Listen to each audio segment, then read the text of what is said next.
The soul goes on. I think reincarnation is a very plausible idea. Again, modern science would reject that. But there's the excellent work of Ian Stevenson, Children Who Remember Past Lives, who found that children up to the age of 7 often have memories of past lives. And in cultures where memories of past lives are discouraged, they tend not to express that much. But in cultures where memories of past lives are encouraged, like India, they do express it. And he found several subjects, children under the age of 7 in India, who were able to remember specific details of a past life, and he was able to go to the place where that past life unfolded and validate those details. So if consciousness is the basis of everything, if it's the essence of everything, and consciousness benefits in some way from being incarnated in physical form, then reincarnation makes a lot of sense. All the investment that the universe has put into creating this home for life may have a much bigger purpose than just accident. What a beautiful mystery this whole thing is. Yeah, we are immersed in mystery. We live in the midst of mystery. We're surrounded by mystery. And if we pretend otherwise, we're deluding ourselves. And Graham, thank you so much for inspiring the world to explore that mystery. Thank you for talking today. Thank you, Lex. It's been a pleasure. Thanks for listening to this conversation with Graham Hancock. To support this podcast, please check out our sponsors in the description. And now, let me leave you with some words from Charles Darwin. It is not the strongest of the species that survives, nor the most intelligent. It is the one that is the most adaptable to change. Thank you for listening, and hope to see you next time.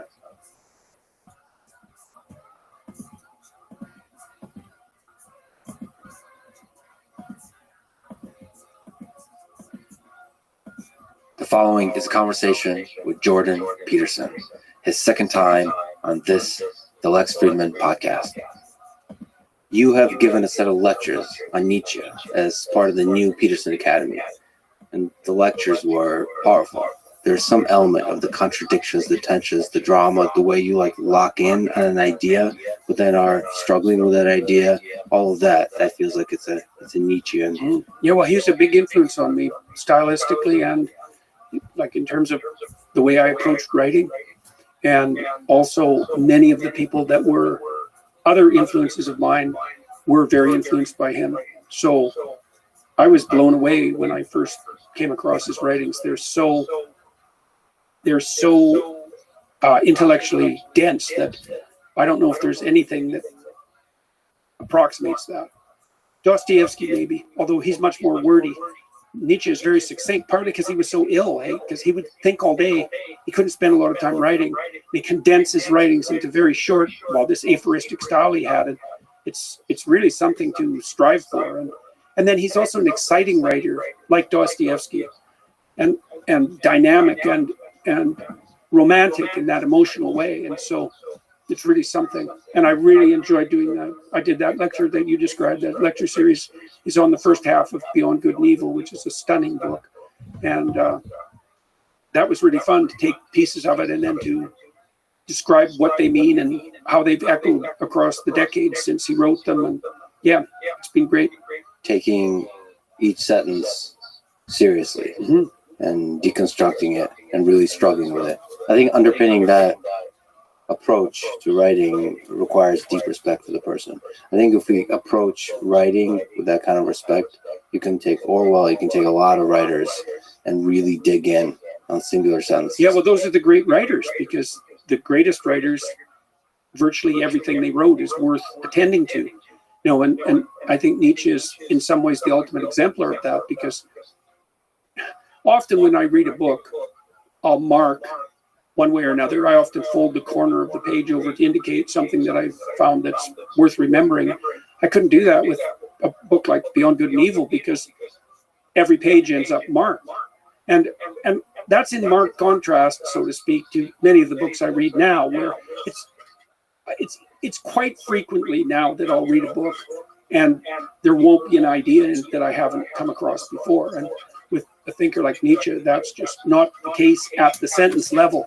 And I don't think there's anyone that I know of who did that to a greater extent than he did. So there's other people whose thought is of equivalent value. I've returned recently, and I'm going to do a course on to the work of this Romanian historian of religions, Mircea Eliade, who's not nearly as well known as he should be, and whose work, by the way, is a real antidote to the postmodern, nihilistic, Marxist stream of literary interpretation that the universities as a whole have adopted. And Eliade is like that too. I used this book called The Sacred and the Profane quite extensively in a book that I'm releasing in mid-November, We Who Wrestle with God, and it's of the same sort. It's endlessly analyzable. Eliade walked through the whole history of religious ideas, and he had the intellect that enabled him to do that, and everything he wrote is dreamlike in its density. So every sentence or paragraph is evocative in an image-rich manner, and that also, what would you say, deepens and broadens the scope. And that's part of often what distinguishes writing that has a literary end from writing that's more merely technical. Like the literary writings have this imagistic and dreamlike reference space around them, and it takes a long time to turn a complex image into something semantic. And so if your writing evokes deep imagery, it has a depth that can't be captured merely in words. And the great romantic poetic philosophers, Nietzsche is a very good example, Dostoevsky is a good example, so is Mircea Eliade. They have that quality. And it's a good way of thinking about it. You know, it's kind of interesting from the perspective of technical analysis of intelligence. There's a good book called The User Illusion, which is the best book on consciousness that I ever read. It explains the manner in which our communication is understandable in this manner. So imagine that when you're communicating something, you're trying to change the way that your target audience perceives and acts in the world. So that's an embodied issue. But you're using words which obviously aren't equivalent to the actions themselves. Imagine that the words are surrounded by a cloud of images that they evoke, and that the images can be translated into actions. Yeah, and the greatest writing uses words in a manner that evokes images that profoundly affects perception and action. And so I would take the manner in which I act and behave, I would translate that into a set of images. My dreams do that for me, for example. Then I compress them into words. I toss you the words, you decompose them, decompress them into the images and then into the actions, and that's what happens in a meaningful conversation. It's a very good way of understanding how we communicate linguistically. So if the words spring to the full visual complexity, and then that can then transform itself to action. And change in perception, because change in perception. Well, those are both relevant, and it's an important thing to understand, because the classic empiricists make the presumption, and it's an erroneous presumption, that perception is a value-free enterprise, and they assume that partly because they think of perception as something passive. You know, you just turn your head and you look at the world, and there it is. It's like, perception is not passive. There is no perception without action, ever. And that's a weird thing to understand, because even when you're looking at something, like your eyes are moving back and forth, if they ever stop moving for a tenth of a second, you stop being able to see. So your eyes are jiggling back and forth just to keep them active. And then there's involuntary movements of your eyes. And then there's voluntary movements of your eyes. Like what you're doing with your eyes is very much like what a blind person would do if they were feeling out the contours of an object. You're sampling, and you're only sampling a small element of the space that's in front of you. And the element that you choose to sample is dependent on your aims and your goals. So it's value saturated. And so all your perceptions are action predicated. And partly what you're doing when you're communicating is therefore not only changing people's actions, let's say, but you're also changing the strategy that they use to perceive. And so you change the way the world reveals itself for them. See, this is why it's such a profound experience to read a particularly deep thinker, because you could also think of your perceptions as the axioms of your thought. That's a good way of thinking about it. A perception is like what would you say? It's a thought that's so set in concrete that you now see it rather than conceptualize it. A really profound thinker changes the way you perceive the world. That's way deeper than just how you think about it or how you feel about it.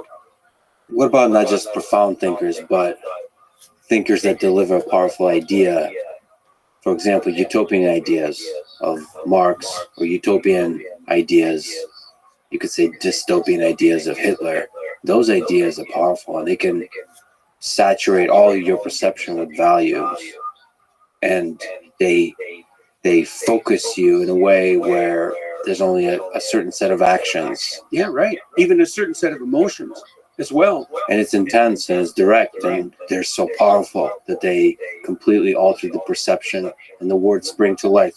Yeah, it's like a form of possession. So there's two things you need to understand to make that clear. The first issue is that, as we suggested or implied, that perception is action predicated, but action is goal predicated, right? The act towards a goal. And these propagandistic thinkers that you described, they attempt to unify all possible goals into a coherent singularity. And there's advantages of that. There's the advantage of simplicity, for example, which is a major advantage. And there's also the advantage of motivation, right? So if you provide people with a simple manner of integrating all their actions, you decrease their anxiety and you increase their motivation. That can be a good thing if the unifying idea that you've put forward is valid, but it's the worst of all possible ideas if you put forward an invalid unifying idea. And then you might say, well, how do you distinguish between a valid unifying idea and an invalid unifying idea? Now, Nietzsche was very interested in that, and I don't think he got that exactly right.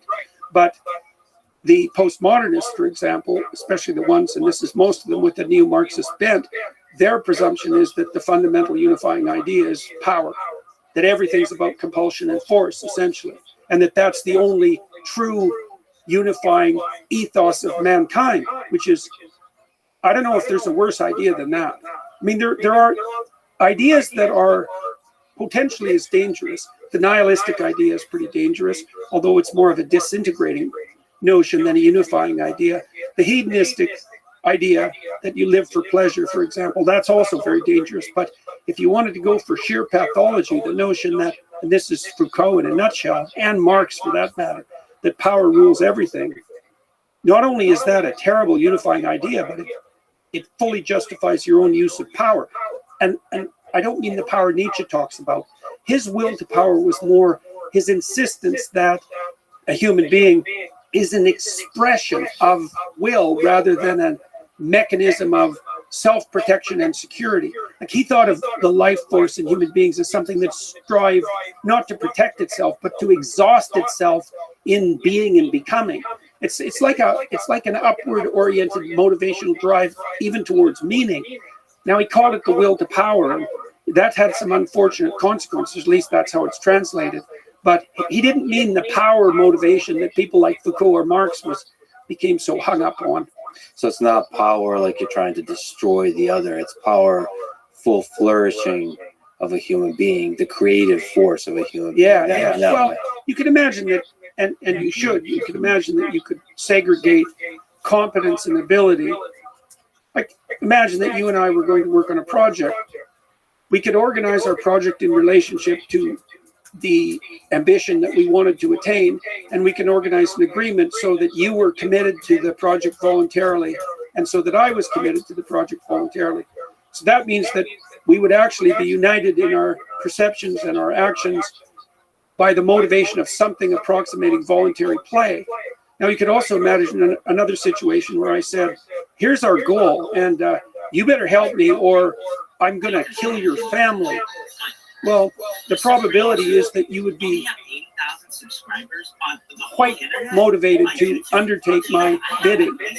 And so then you might say, well, that's how the world works. It's power and compulsion. But the truth of the matter is that you can force people to see things your way, let's say, but it's nowhere near as good a strategy, even practically, than the strategy that would be associated with something like voluntary joint agreement of pattern of movement and strategy towards the goal.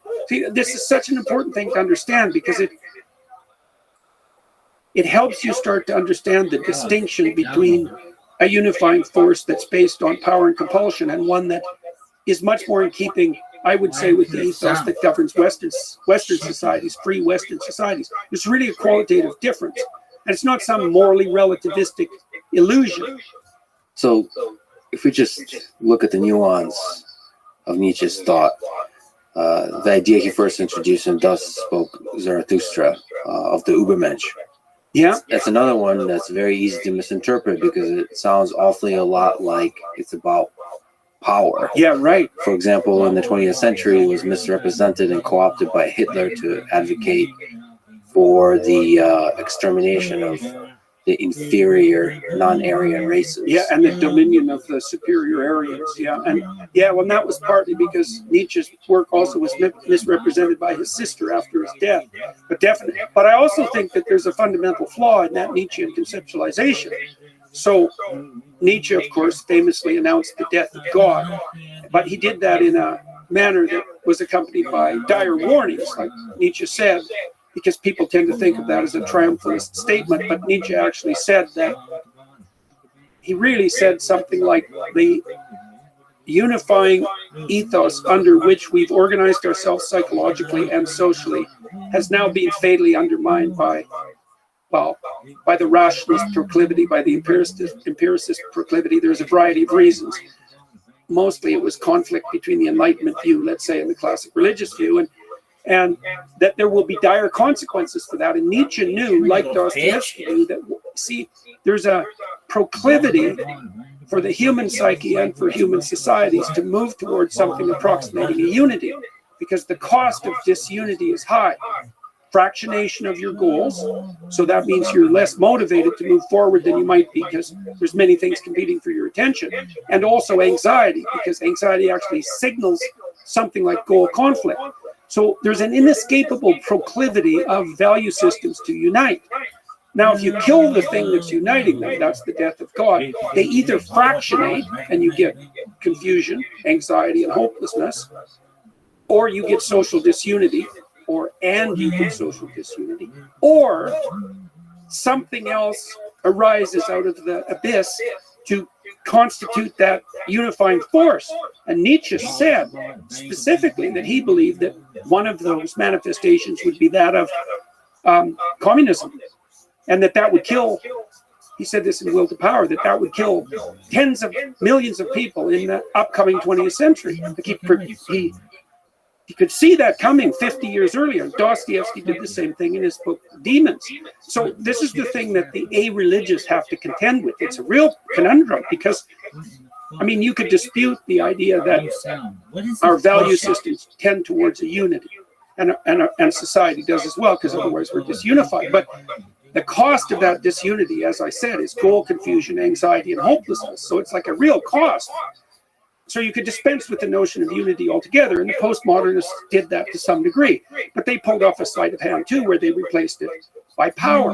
Now Nietzsche he's responsible for that to some degree, because Nietzsche said, with his conception of the overman, let's say, is that human beings would have to create their own values, because the value structure that had descended from on high was now shunted aside. But there's a major problem with that. Many major problems. The psychoanalysts were the first people who really figured this out after Nietzsche, because imagine that we don't have a relationship with the transcendental anymore that orients us. Okay, now we have to turn to ourselves.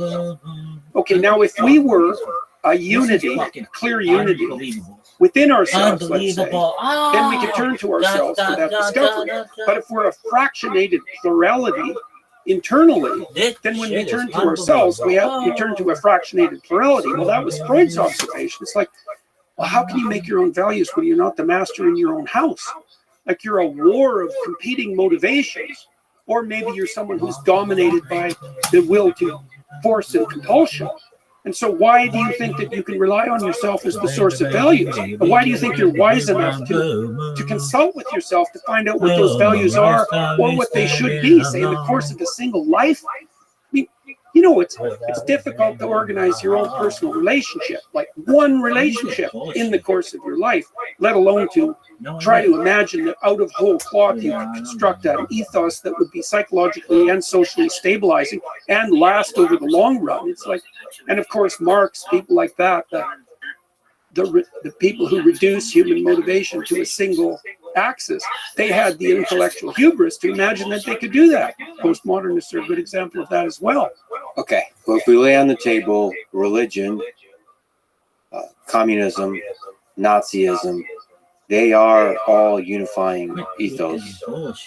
They're unifying ideas, but they're also horribly dividing ideas. They both unify and divide. Religion has also divided people. Yeah. Because in the nuances of how the different peoples wrestle with God, they have come to different conclusions, and then they use those conclusions, and perhaps the people in power use those conclusions to then start wars, to start hatred, to divide. Yeah, well, it's one of the key sub-themes in the Gospels is the sub-theme of the Pharisees. And so the fundamental enemies of Christ in the Gospels are the Pharisees and the scribes and the lawyers. So what does that mean? The Pharisees are religious hypocrites. The scribes are academics who worship their own intellect. And the lawyers are the legal minds who use the law as a weapon. And so they're the enemy of the Redeemer. That's a subplot in the Gospel stories. And that actually all means something. The Pharisaic problem is that the best of all possible ideas can be used by the worst actors in the worst possible way. And maybe this is an existential conundrum, is that the most evil people use the best possible ideas to the worst possible ends. And then you have the conundrum of how do you separate out, let's say, the genuine religious people from those who use the religious enterprise only for their own machinations. We're seeing this happen online. Like one of the things that you're seeing happening online, I'm sure you've noticed this, especially on the right-wing psychopathic troll side of the distribution, is the weaponization of a certain form of Christian ideation. And that's often marked, at least online, by the presence of, what would you say, cliches like Christ is king, which has a certain religious meaning, but a completely different meaning in this sphere of emerging right-wing pathology. Right-wing. The political dimension isn't the right dimension of analysis, but it's definitely the case that the best possible ideas can be used for the worst possible purposes. And that also brings up another specter, which is like, well, is there any reliable and valid way of distinguishing truly beneficial unifying ideas from those that are pathological? And so that's another thing that I tried to detail out in these lectures, but also in this new book. It's like, how do you tell the good actors from the bad actors at the most fundamental level of analysis? And good ideas from the bad ideas, and you lecture on truth that Nietzsche also struggled with. So how do you know that communism is a bad idea versus it's a good idea implemented by bad actors? Right. That's a more subtle variant of the religious problem, and that's what the communists say all the time. The modern day communists, like, real communism has never been tried. And you could say, I suppose, with some justification, you could say that real Christianity has never been tried because we always fall short of the ideal mark. And so, I mean, my rejoinder to the communists is something like, every single time it's been implemented, wherever it's been implemented, regardless of the culture and the background of the people who've implemented it, it's had exactly the same catastrophic consequences. It's like, I don't know how many examples you need of that, but I believe we've generated sufficient examples so that that case is basically resolved. Now, the general rejoinder to that is, it's really something like, well, if I was in charge of the communist enterprise, the utopia would have come about, right? But that's also a form of dangerous pretense. Part of the way, see, that problem is actually resolved to some degree in the notion of, in the developing notion of sacrifice that emerges in the Western canon over thousands and thousands of years. So one of the suggestions, for example, and this is something exemplified in the Passion story, is that you can tell the valid holder of an idea because that holder will take the responsibility for the consequences of his idea onto himself. And that's why, for example, you see one way of conceptualizing Christ in the gospel story is as the ultimate sacrifice to God. So you might ask, well, what's the ultimate sacrifice? And there are variants of the answer to that. One form of ultimate sacrifice is the sacrifice of a child, the offering of a child, and the other is the offering of the self. And the story of Christ brings both of those together because he's the Son of God that's offered to God. And so it's an archetypal resolution of that tension between ultimate sacrifice. Ultimate because once you're a parent, most parents would rather sacrifice themselves than their children, right? So you have something that becomes of even more value than yourself. But the sacrifice of self is also a very high order level of sacrifice. Christ is an archetype of the pattern of being that's predicated on the decision to offer everything up to the highest value, right? That pattern of self-sacrifice. And I think part of the reason that's valid is because the person who undertakes to do that pays the price themselves. It's not externalized. They're not trying to change anyone else, except maybe by example. It's your problem. Like Solzhenitsyn pointed that out too, when he was struggling with the idea of good versus evil. And you see this in more sophisticated literature, in really unsophisticated literature or drama. There's a good guy and the bad guy, and the good guy's all good, and the bad guy's all bad. And in more sophisticated literature, the good and bad are abstracted. You can think of them as spirits, and then those spirits possess all the characters in the complex drama to a greater or lesser degree, and that battle is fought out both socially and internally. In the high-order religious conceptualizations in the West, if they culminate, let's say, in the Christian story, the notion is that battle between good and evil is fundamentally played out as an internal drama. Yeah, so for a religious ethos, the battle between good and evil is fought within each individual human heart. Right. It's your moral duty to constrain evil within yourself. And well, there's more to it than that, because there's also the insistence that if you do that, that makes you the most effective possible, like warrior, let's say, against evil itself in the social world. That you start with the battle that occurs within you, in the soul, let's say. The soul becomes the battleground between the forces of good and evil. The idea that there's an idea there too, which is if that battle is undertaken successfully, then it doesn't have to be played out in the social world as actual conflict. Right? You can rectify the conflict internally without it having to be played out as fate, as Jung put it. So what would you say to Nietzsche, who called Christianity the slave morality? And his critique of religion in that way was slave morality versus master morality, and then you put into that. See, I would say that the woke phenomenon is the manifestation of the slave morality that Nietzsche criticized, and that I don't want wars anymore. There are elements of Christianity that can be gerrymandered to support that mode of perception and conception. But I think he was wrong in his essential criticism of Christianity in that regard. Now, it's complicated with Nietzsche because Nietzsche never criticizes the gospel stories directly. What he basically criticizes is something like the pathologies of institutionalized religion. And I would say most particularly of the, what would you say, of the sort of casually too nice Protestant form. That's a thumbnail sketch and perhaps somewhat unfair, but given the alignment, let's say, of the more mainstream Protestant movements with the woke mob, I don't think it's an absurd criticism. It's something like the degeneration of Christianity into the notion that good and harmless are the same thing, or good and empathic are the same thing, which is simply not true, and far too simplified. And I also think Nietzsche was extremely wrong in his presumption that human beings should take it to themselves to construct their own values. I think he made a colossal error in that presumption. And that is the idea of the Übermensch, that the great individual, the best of us, should create our own values. Well, and I think the reason that he was wrong about that is that, so when God gives instructions to Adam and Eve in the Garden of Eden, he basically tells them that they can do anything they want in the walled garden. So that's the kind of balance between order and nature that makes up the human environment.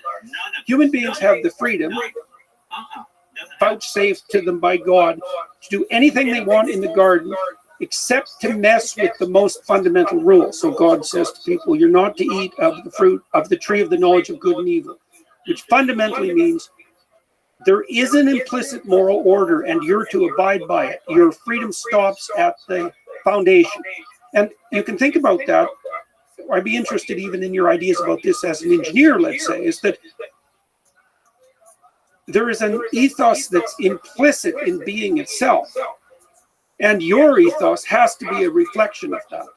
And that isn't under your control. You can't gerrymander the foundation because your foundational beliefs have to put you in harmony, like musical harmony, with the actual structure of reality as such. So I can give you an example of that. So our goal, insofar as we're conducting ourselves properly, is to have the kind of interest in conversation that allows both of us to express ourselves in a manner that enables us to learn and grow, such that we can share that with everyone who's listening. And if our aim is true and upward, then that's what we're doing. Well, that means that we're going to have to match ourselves to a pattern of interaction, and that's marked for us emotionally. Like you and I both know this. If we're doing this right, we're going to be interested in the conversation. We're not going to be looking at our watch. We're not going to be thinking about what we're aiming at. We're just going to communicate. Now, the religious interpretation of that would be that we were doing something like making the redemptive logos manifest between us in dialogue. And that's something that can be shared. To do that, we have to align with that pattern. I can't decide that there's some arbitrary way that I'm going to play you. I mean, I could do that if I was a psychopathic manipulator, but to do that optimally, I'm not going to impose a certain mode of, a certain a priori aim, let's say, on our communication and manipulate you into that. So the constraints on my ethos reflect the actual structure of the world.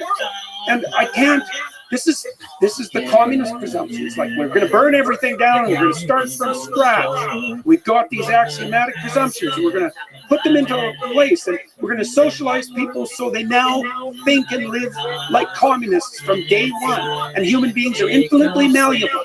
And we can use a rational set of presuppositions to decide what sort of beings they should be. The transhumanists are doing this too. It's like, no, there's a pattern of being that you have to fall into alignment with. And I think it's the pattern of being, by the way, that if you fall into alignment with, it gives you hope. It protects you from anxiety. And it gives you a sense of harmony with your surroundings and with other people. None of that's arbitrary. But don't you think we both arrived at this conversation with rigid axioms that we have? Maybe we're blind to them, but in the same way that the Marxists came with very rigid axioms about the way the world is and the way it should be. Are we coming to that? We definitely come to the conversation with a hierarchy of foundational axioms, right? And I would say the more sophisticated you are as a thinker, the deeper the level at which you're willing to play. So imagine first that you have presumptions of different depth. There's more predicated on the more fundamental axioms. And then there's a space of play around those. And that space of play is going to depend on the sophistication of the player, obviously. Those who are capable of engaging in deeper conversations talk about more fundamental things with more play. Now, we have to come to the conversation with a certain degree of structure because we wouldn't be able to understand each other and communicate if a lot of things were already assumed or taken for granted. How rigid is the hierarchy of axioms that religion provides? This is what I'm trying to understand. The rigidity of that hierarchy. Rigid is play. Well, play is not rigid at all. No. It's got a rigid. There's some constraints. It took me about 40 years to figure out the answer to that question. So it wasn't. I'm serious about that. So it wasn't a random answer. So play is very rigid in some ways. So like if you and I go out to play basketball or chess, like there are rules and you can't break the rules because then you're no longer in the game. But then there's a dynamism within those rules that's, well, with chess, it's virtually infinite. I mean, I think, what is it? There's more patterns of potential games on a chessboard than there are subatomic particles in the observable universe. Like it's an insane space. So it's not like there's not freedom within it. But it's a weird paradox in a way, isn't it? Because music is like this too, is that there are definitely rules, And there are things, you can't throw a basketball into a chess board and still be playing chess. But weirdly enough, if you adhere to the rules, the realm of freedom increases rather than decreasing. And I think you can make the same case for playful conversations. Like, we're playing by certain rules, and a lot of them are implicit. But that doesn't mean that it might mean the reverse of constraint, because in this seminar, for example, that I was referring to, the Exodus seminar and then the Gospel seminar, everybody in the seminar, there's about 8 of us, played fair. Nobody used power. Nobody tried to prove they were right. They put forward their points. Kicking ass, taking names. What's good in your neck of the woods, Maple? I'm doing good, babe. People are just asking, like, why you got different accounts on. I was just telling them that you got different devices. You can do it on different devices, and I'm doing it too. Oh, you're the man. Dude, you're very smart, Maple. Good on you. It's not hard, is it? Look at you. Excellent, man.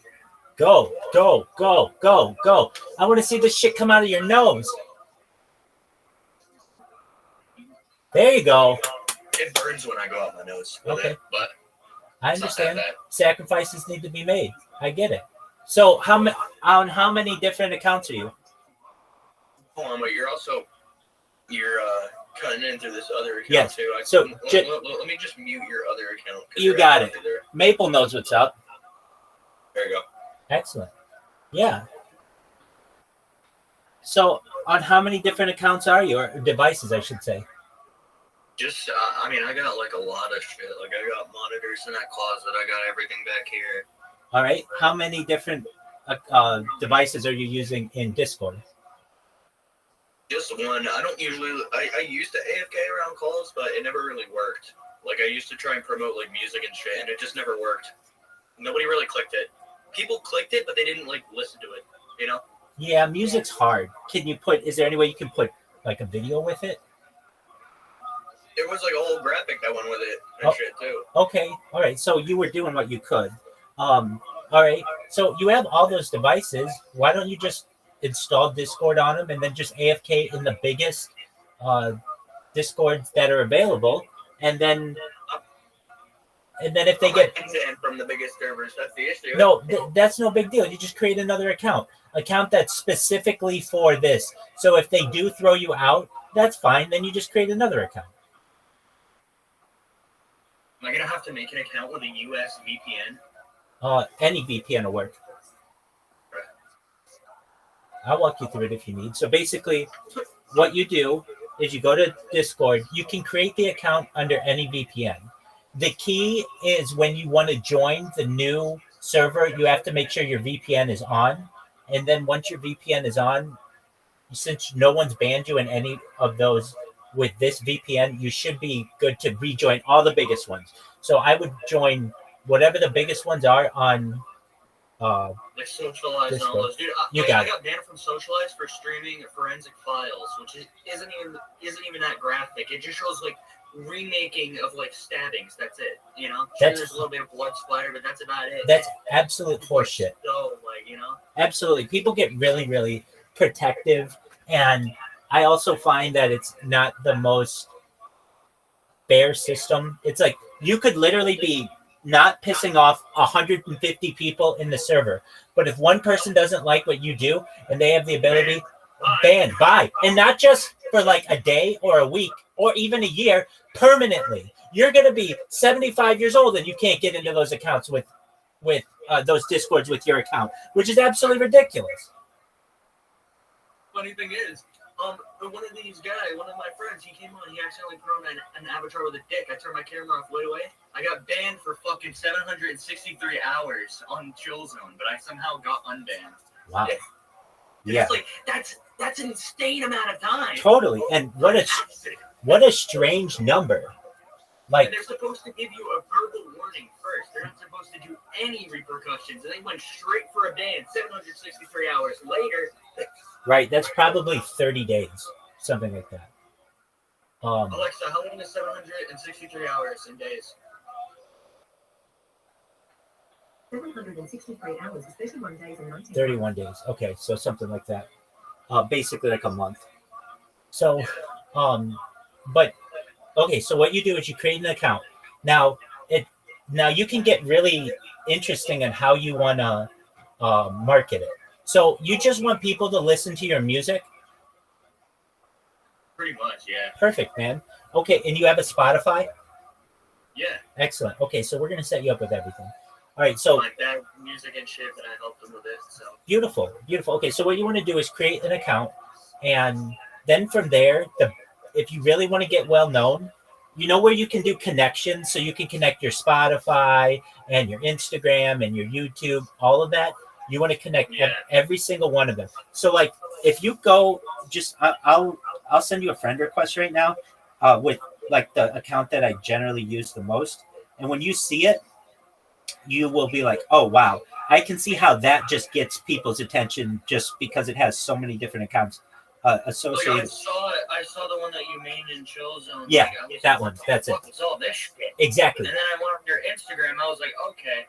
Yeah, exactly. And you see how much stuff I have, and you're like, oh wow, this person has more data, more accounts than anybody. But that's the kind of reaction that you want to give someone. When they look at your account, it's like everything is filled out, and you've got everything essentially associated with your account. And then we're going to work on how you promote the account itself. So, like the name that you can use.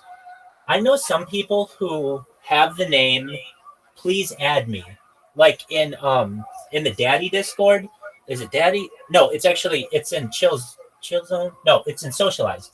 In the number one VC in Socialize, they have like 3 people are in there, and all 3 of them, their name is "Please Add Me," and I think that's a very smart name to have, because then a bunch of people will just add you because they know that you'll essentially friend them back. Yeah. And also, it's a very good name because it's vague enough. Like if you go in there and it's like, hey, Maple's music is going to get remembered really, really easily. And they're going to see Maple's music is everywhere, and they're going to be like, hey, we already banned this person. We don't want this person back. But if you put, please add me, just like these other people, then you're going to get a ton of friend requests. You're going to get a ton of people looking at your content, listening to your music, and that's the goal. Yeah, you're right. So I got to log out on this. I should probably also start a virtual machine on this other system. That'll probably be smart. Certainly. To have that running.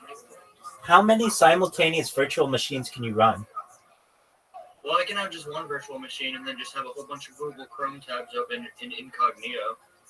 Yeah, but actually, you'll potentially also need another app that is called the Containers app.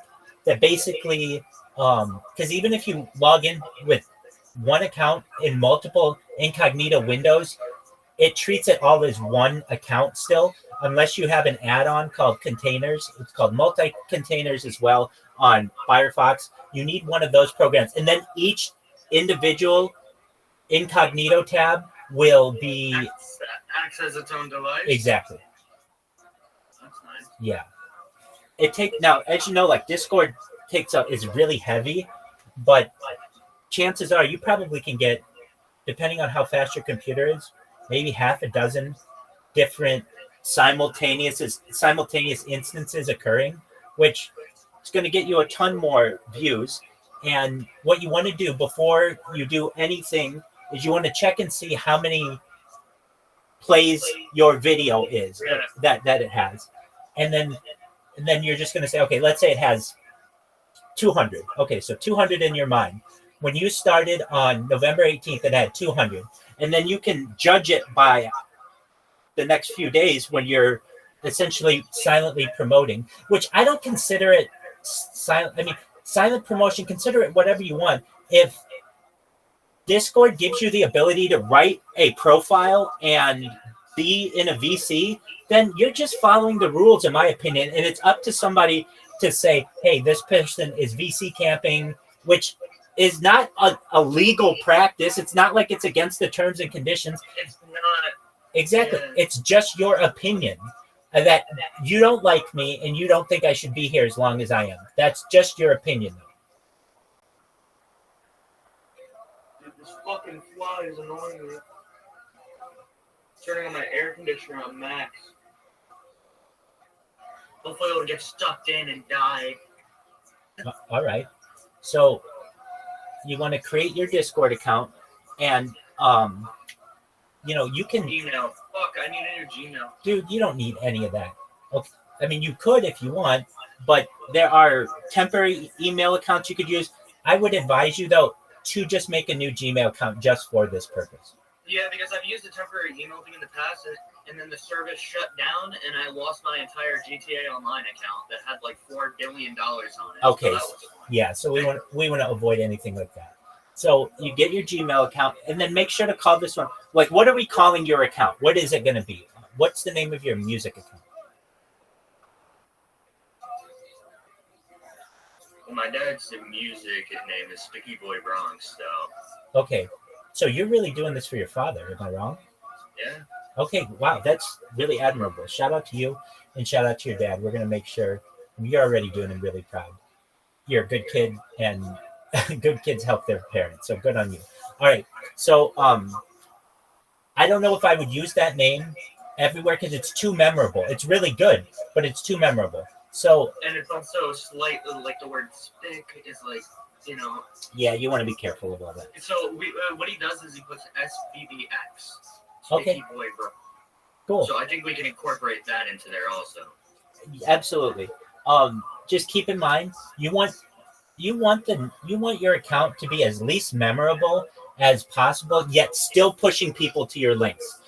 What will happen is you'll get a moderator who doesn't like you, and they'll remember you for a long time, and you want to avoid that in as many ways as possible. So when we're thinking about your avatar, your profile picture, there's a lot of things that you could choose. You could be really specific and be like, hey, check out my profile, and you're going to get thrown out of a lot of places. But I would say if you have your profile picture, probably, in my opinion, the best thing that you can do is just have it be a solid red circle, because it'll catch everybody's attention. What is this red going on? And especially if you're just searching down the whole VC list and you see red, it's your natural inclination to see it. Yeah. So just a solid red circle. And when they ban that account, that's fine. Then you go and do something like what Caspian Sea has or anything, just to change it up. Yeah. So what should I make the display name, you think? Please, well, there are two kinds of names. There's the username and the display name, right? Yeah, I know that. I'm probably going to make them both the same. Yeah. For simplicity reasons. Exactly. Because it does. It wears on you all the different passwords and everything. Okay, so we could make it. Well, are you doing your Google account right now? No, I'm on the Discord thing. I'm already making a Google account. Oh, good job, man. Okay, so then I would just call it. You know what? I would make. Yeah, you could make them the same. So just please add me. Mm-hmm. And if I doubt that's available.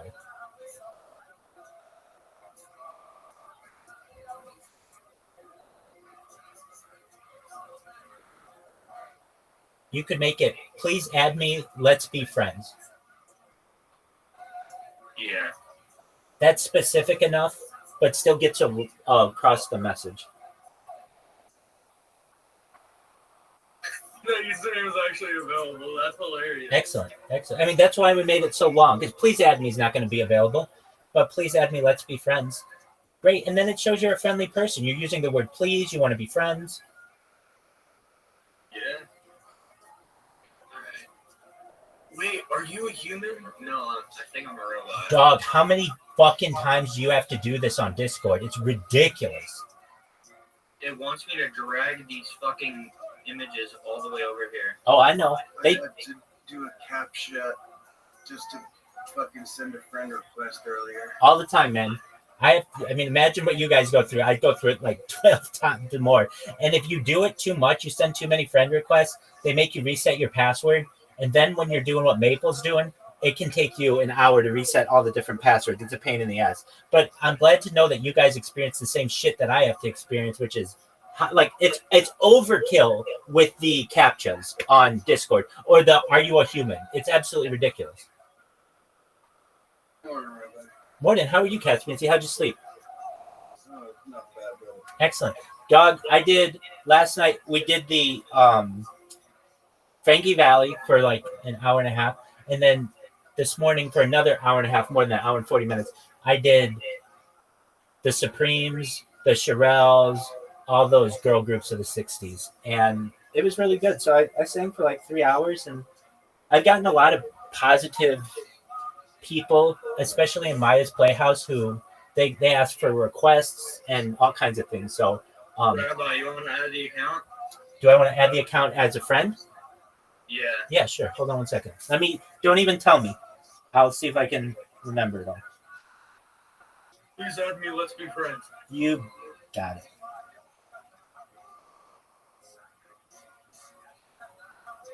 It's PLZ. Oh, okay, that works.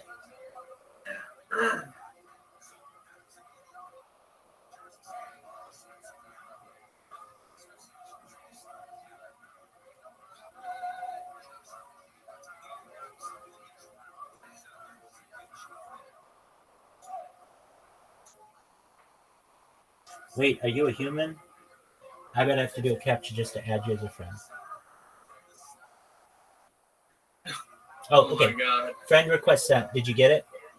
Yeah, look at it. Excellent. Excellent.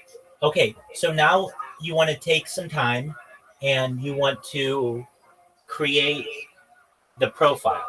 So it depends how you want to do the profile, but like you want to connect it to your YouTube account. You want to connect it to your Instagram. Well, you can't do Instagram anymore. You used to be able to. So Instagram accounts are like grandfathered. You want to do Spotify, definitely. Does your dad have a website? Yeah. Okay. You can connect a domain if you want to do that too. Okay.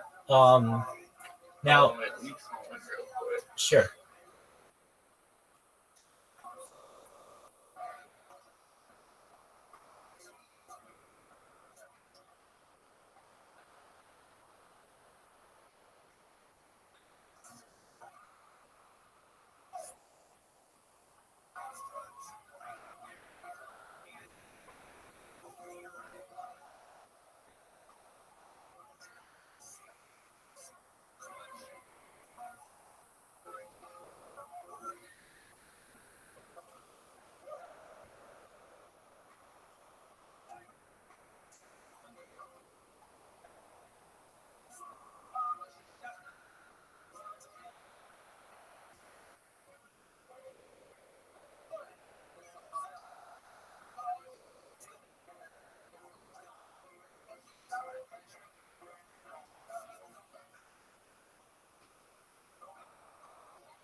Caspian, can you hear me? Yeah. This is what I want. People who notice me. Now we get people who are kind of following in our footsteps, which is cool. And I'll take them to the promised land. We'll show them what to do. Yeah. What a nice person for their father, just being that they want to help their dad. I think that's really cool.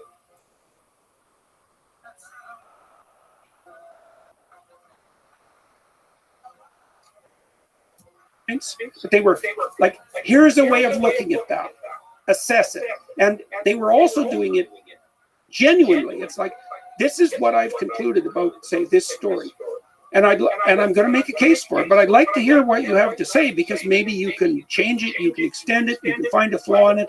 And that's a conversation that has flow and that's engaging and that other people will listen to as well. And that's also, see, I think that one of the things that we can conclude now, and we can do this even from a neuroscientific basis, is that that sense of engaged meaning is a marker not only for the emergence of harmony between you and your environment, but for the emergence of that harmony in a way that is developmentally rich, that moves you upward towards, what would you say? Well, I think towards a more effective entropic state. That's actually the technical answer to that. But it makes you more than you are. And there's a directionality in that. Well, I would like to the reason I like talking about communism, because it has clearly been shown as a set of ideas to be destructive to humanity. But I would like to understand from an engineering perspective the characteristics of communism versus religion, where you can identify religious thought is going to lead to a better human being, a better society, and communist Marxist thought is not. Because there's ambiguity, there's room for play in communism and Marxism, because they kind of had a utopian sense of where everybody's headed, don't know how it's going to happen. Maybe revolution is required, but after the revolution is done, we'll figure it out.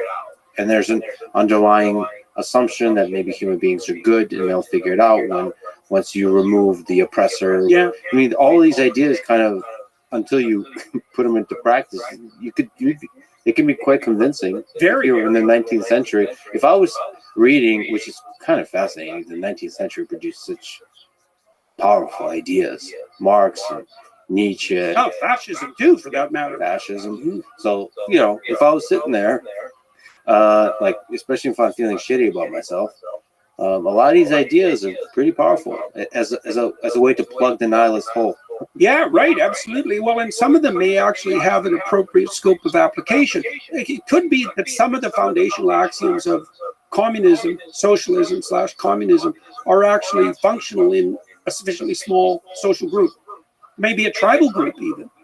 Like I also have I'm not sure this is correct, but I have a suspicion that the pervasive attractiveness of some of the radical left ideas that we're talking about are pervasive precisely because they are functional within, say, families, but also within the small tribal groups that people might have originally evolved into. And that once we become civilized, so we produce societies that are united, even among people who don't know one another, different principles have to apply as a consequence of scale.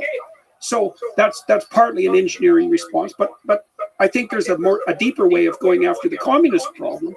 So I think part of the fundamental problem with the communist axioms is the notion that the world of complex social interactions can be simplified sufficiently so that centralized planning authorities can deal with it.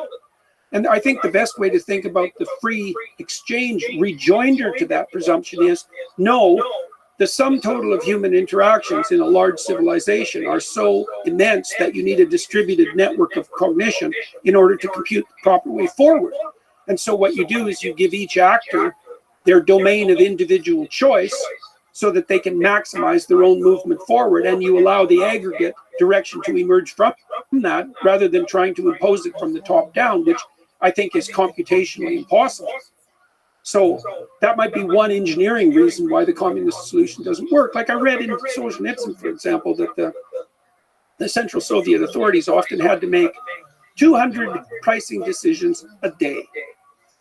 Now, if you've ever started a business or created a product and had to wrestle with the problem of pricing, you become aware of just how intractable that is. Like, how do you calculate worth? Well, there's the central existential problem of life. How do you calculate worth? It's not something like a central authority can sit down and just manage. And there is a lot of inputs that go into a pricing decision. And the free market answer to that is something like, well, if you get the price right, people will buy it and you'll survive. This is a fascinating way to describe how ideas fail. So communism perhaps fails because just like what people believe the earth is flat. When you look outside, it looks flat. Mm-hmm. But you can't see beyond the horizon, I guess. So yeah, right. In the same way with communism seems like a great idea in my family and my people I love, but it doesn't scale. And it doesn't iterate. And that's a form of scaling too. Right. Well, I mean, whatever ways it breaks down, it doesn't scale. Yeah. And you're saying religious thought is a thing that might scale. I would say religious thought is the record of those ideas that have in fact scaled. Right. And Right. iterated. Iterated. Does religious thought iterate?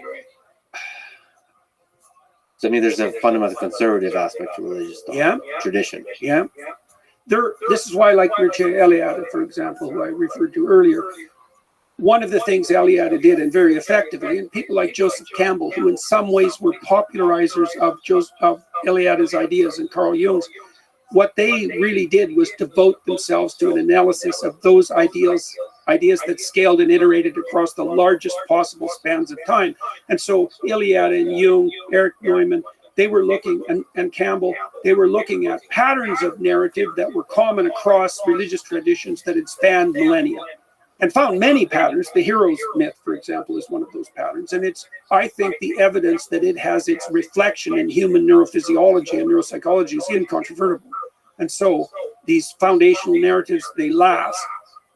They're common across multiple religious traditions.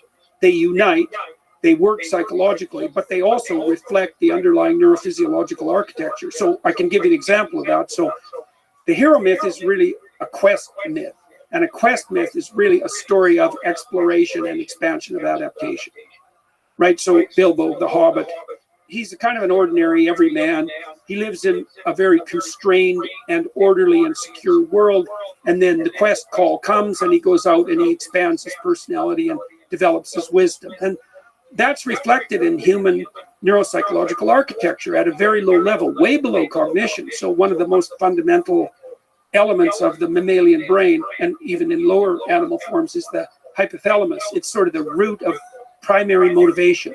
So it governs lust, and it regulates your breathing, and it regulates your hunger, and it regulates your thirst, and it regulates your temperature. Like really low-level biological necessities are regulated by the hypothalamus. When you get hungry, it's the hypothalamus. When you're activated in a defensively aggressive manner, that's the hypothalamus.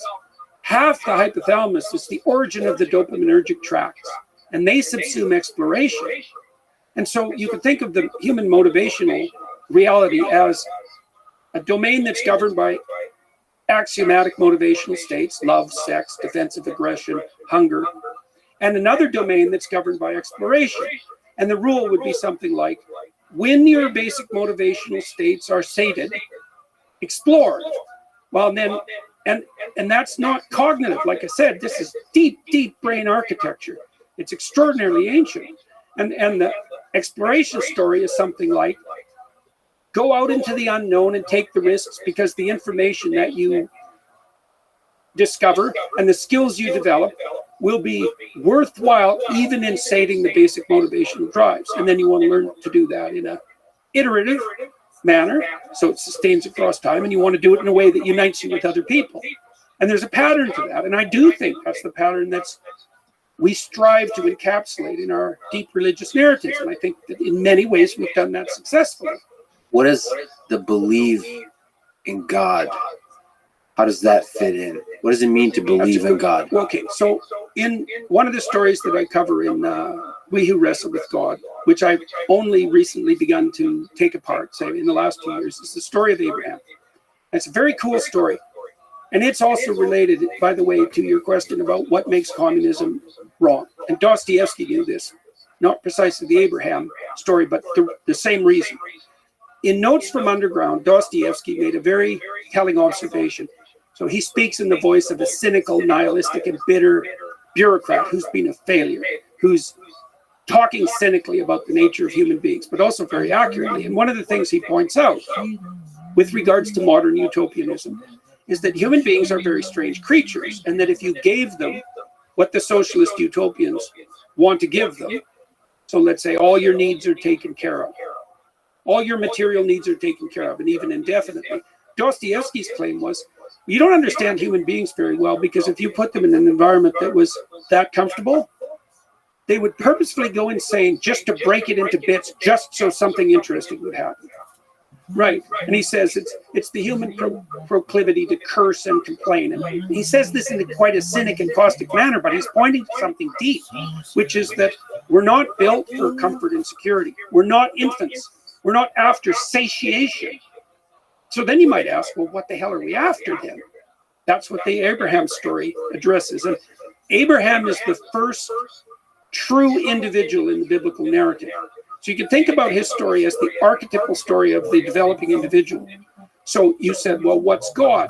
Well, in the Abraham story, God is characterized in a lot of different ways in the classic religious texts. Like the Bible is actually a compilation of different characterizations of the divine, with the insistence that they reflect an underlying unity. In the story of Abraham, the divine is the call to adventure. So Abraham has the socialist utopia at hand. He's from a wealthy family, and he has everything he needs. And he actually doesn't do anything until he's in his 70s. Now, hypothetically, people in those times lived much longer. But a voice comes to Abraham, leave your zone of comfort. Leave your parents, leave your tent, leave your community, leave your tribe, leave your land. Go out into the world. And Abraham thinks, well, why? I've got naked slave girls peeling grapes and feeding them to me. It's like, what do I need an adventure for? And God tells him, this is the covenant, by the way. Part of the covenant that the God of the Israelites makes with his people. It's very, very specific. It's very brilliant. He says, if you follow the voice of adventure, you'll become a blessing to yourself. So that's a good deal, because people generally live at odds with themselves. And he says, God says, that's not all. You'll become a blessing to yourself in a way that furthers your reputation among people and validly, so that you'll accomplish things that were real and people will know it, and you'll be held high in their esteem, and that will be valid. So that's a pretty good deal, because social people would like to be regarded as of utility and worth by others, and so that's a good deal. And God says, that's not all. You'll establish something of lasting, permanent, and deep value. That's why Abraham becomes the father of nations. And finally, he caps it off, and he says, there's a better element even to it. There's a capstone. You'll do all three of those things in a way that's maximally beneficial to everyone else. And so the divinity in the Abrahamic story is making a claim. It says, first of all, there's a drive that you should attend to. So the spirit of adventure that calls you out of your zone of comfort. Now, if you attend to that and you make the sacrifices necessary to follow that path, then the following benefits will accrue to you. Your life will be a blessing. Everyone will hold you in high esteem. You'll establish something of permanent value, and you'll do it in a way that's maximally beneficial to everyone else. And so think about what this means biologically, or from an engineering standpoint. It means that the instinct to develop that characterizes outward moving children, let's say, or adults, is the same instinct that allows for psychological stability, that allows for movement upward in the social hierarchy, that establishes something iterable, and it does that in a manner that allows everyone else to partake in the same process. Well, that's a good deal. And I can't see how it cannot be true, because the alternative hypothesis would be that the spirit that moves you beyond yourself to develop, the spirit of a curious child, let's say, what is that antithetical to your own esteem? Is that antithetical to other people's best interest? Is it not the thing that increases the probability that you'll do something permanent? That's a stupid theory. So God is a call to adventure with some constraints. A call to true adventure. To true adventure. Yeah, and then that's a good observation, because that begs the question, what constitutes the most true adventure? Well, that's not fully fleshed out until, at least from the Christian perspective, let's say, that's not fully fleshed out until the Gospels, because the passion of Christ is you could say, this is the perfectly reasonable way of looking at it, the passion of Christ is the truest adventure of Abraham.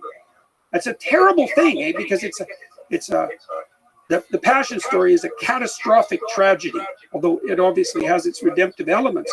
But one of the things that's implied there is that there's no distinction between the true adventure of life and taking on the pathway of maximal responsibility and burden. And I can't see how that cannot be true. Because the counter hypothesis is, well, Lex, the best thing for you to do in your life is to shrink from all challenge and hide, right? To remain infantile, to remain secure, not to ever push yourself beyond your limits, not to take any risks. Well, no one thinks that's true. So basically, the maximally worthwhile adventure could possibly be highly correlated with the hardest possible available adventure. The hardest possible available adventure voluntarily undertaken. Does it have to It be has to be voluntary? absolutely. How do you define voluntarily? Well, here's an example of that. That's a good question too.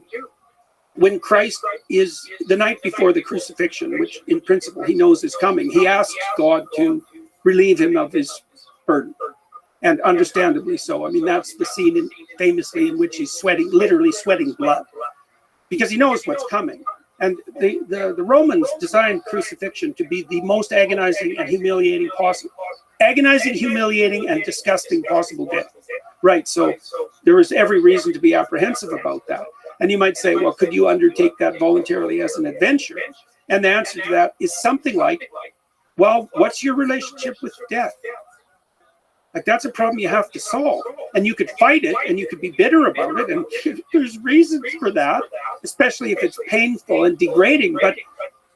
But the alternative is something like, well, it's what's fleshed out in religious imagery always. It's very difficult to cast into words. It's like, no, you welcome the struggle. That's why I called the book We Who Wrestle with God. You welcome the struggle. And Lex, I don't see how you can come to terms with life without construing it as something like, bring it on, welcome the struggle. And I can't see that there's a limit to that. It's like, well, I welcome the struggle until it gets difficult. No? So there's not a bell curve, like the struggle of moderation.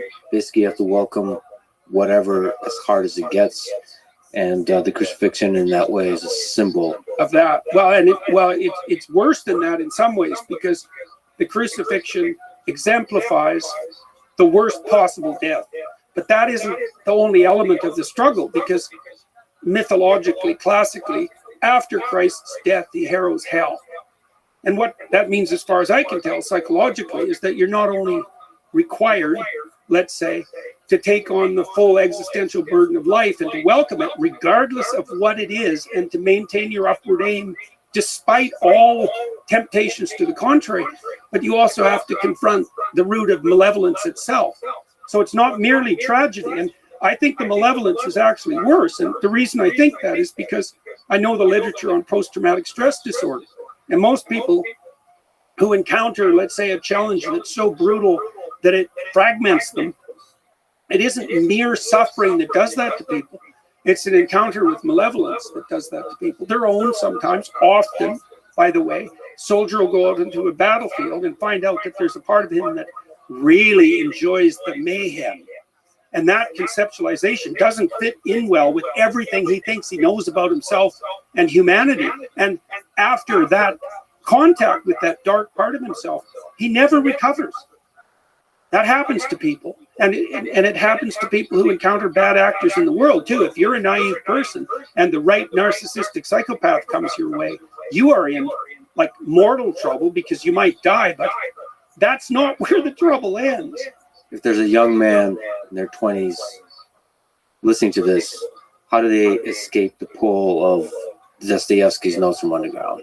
With the eyes open to the world, how do they select the adventure? So there's other characterizations of the divine, say, in the Old Testament stories. So one pattern of characterization that I think is really relevant to that question is the conception of God as calling and conscience. Okay, so what does it mean? It's a description of the manner in which your destiny announces itself to you.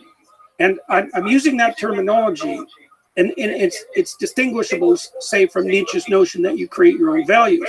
It's like, part of the way you can tell that that's wrong is that you can't voluntarily gerrymander your own interests, right? Like, you find some things interesting, and that seems natural and autonomous, and other things you don't find interesting, and you can't really force yourself to be interested in them. Now, so what is the domain of interest that makes itself manifest to you. Well, it's like an autonomous spirit. It's like certain things in your field of perception are illuminated to you. Think, oh, that's interesting, that's compelling, that's gripping. Rudolf Otto, who studied the phenomenology of religious experience, described that as numinous. Thing grips you because you're compelled by it, and maybe it's also somewhat anxiety provoking. It's the same reaction that like a cat has to a dog when the cat's hair stands on end. That's an awe response. And so there's going to be things in your phenomenological field that pull you forward, compel you. That's like the voice of positive emotion and enthusiasm. Things draw you into the world. Might be love, might be aesthetic interest, it might be friendship, it might be social status, it might be duty and industriousness. Like there's various domains of interest that shine for people. That's sort of on the positive side. God is calling, right? That would be akin to the spirit of adventure for Abraham. But there's also God is conscience, and this is a useful thing to know too. Certain things bother you. They take root within you, and they turn your thoughts towards certain issues. Like there are things you're interested in that you've pursued your whole life. There are things I'm interested in that I felt as a moral compulsion. And so you could think, and I think the way you can think about it technically is that something pulls you forward so that you move ahead and you develop. And then another voice, this is a voice of negative emotion, says, while you're moving forward, stay on this narrow pathway, right? And it'll mark deviations, and it marks deviations with shame and guilt and anxiety, regret. And that actually has a voice. Don't do that. Well, why not? Well, you're wandering off the straight and narrow path. So the divine marks the pathway forward and reveals it, but then puts up the constraints of conscience. And the divine in the Old Testament is portrayed not least as the dynamic between calling and conscience. What do you do with the negative emotions? You didn't mention envy. There's some really dark ones that can really pull you into some bad places. Envy, fear. Yeah, envy's a really bad one. Pride and envy are among the worst. Those are the sins of Cain, by the way, in the story of Cain and Abel. Because Cain failed because his sacrifices are insufficient. He doesn't offer his best. And so he's rejected. And that makes him bitter and unhappy. And he goes to complain to God, and God says to him two things. He said, if God tells him if your sacrifices were appropriate, you'd be accepted. It's a brutal thing. It's a brutal rejoinder. And he also says, you can't blame your misery on your failures. You could learn from your failure. When you failed, you invited in the spirit of envy and resentment, and you allowed it to possess you, and that's why you're miserable. And so Cain is embittered by that response, and that's when he kills Abel. And so you might say, well, how do you fortify yourself against that pathway of resentment? And part of classic religious practice is aimed to do that precisely. What's the antithesis of envy? Gratitude. That's something you can practice, right? And I mean, literally practice. I think envy is one of the biggest enemies for a young person, because basically you're starting from nowhere. Life is hard.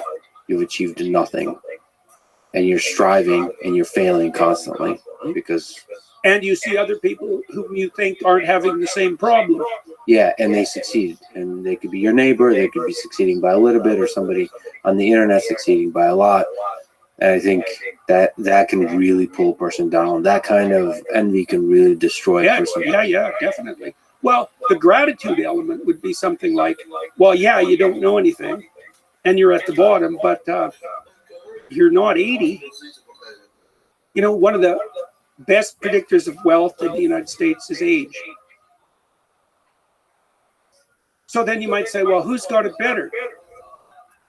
The old rich guy or the young poor guy? And I would say most old rich guys would trade their wealth for youth. So it's not exactly clear at all at any stage who's got the upper hand, who's got the advantage. And, you know, you could say, well, I've got all these burdens in front of me because I'm young and oh my God. Or you could say, every dragon has its treasure. And that's actually a pattern of perception. You know, I'm not saying that people don't have their challenges. They certainly do. But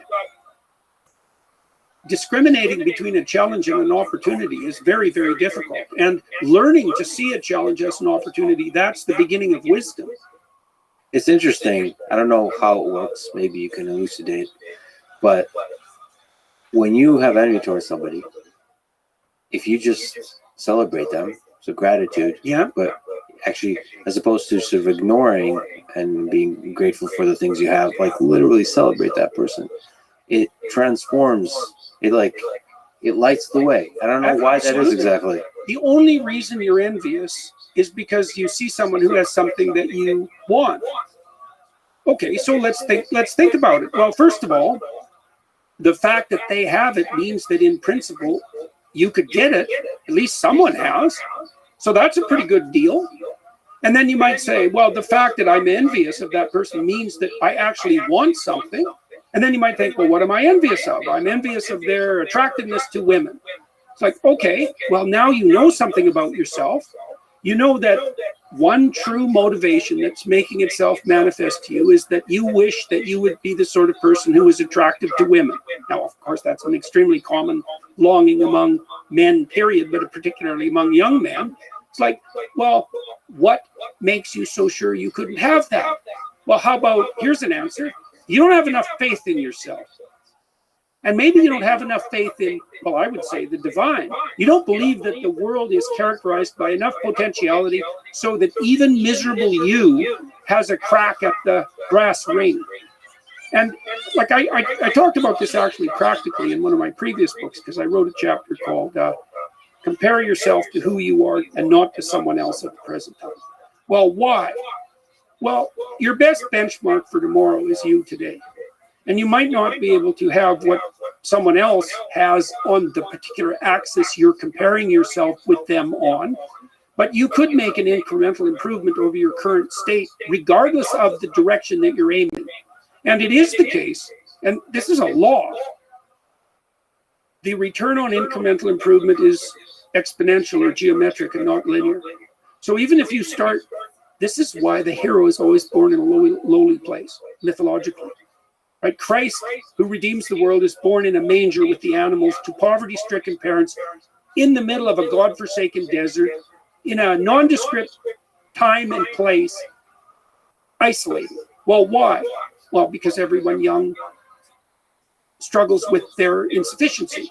But that doesn't mean that great things can't make themselves manifest. And part of the insistence in the biblical text, for example, is that it's incumbent on you to have the courage to have faith in yourself and in the spirit of reality, the essence of reality, regardless of how you construe the evidence at hand.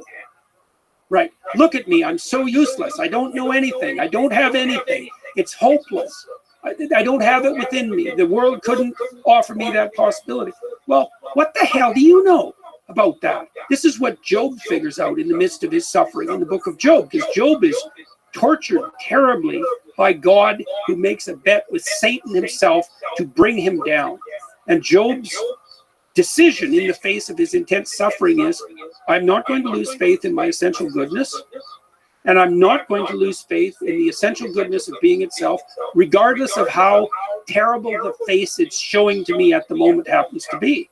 And I think, okay, what do you make of that claim? Well, let's look at it practically.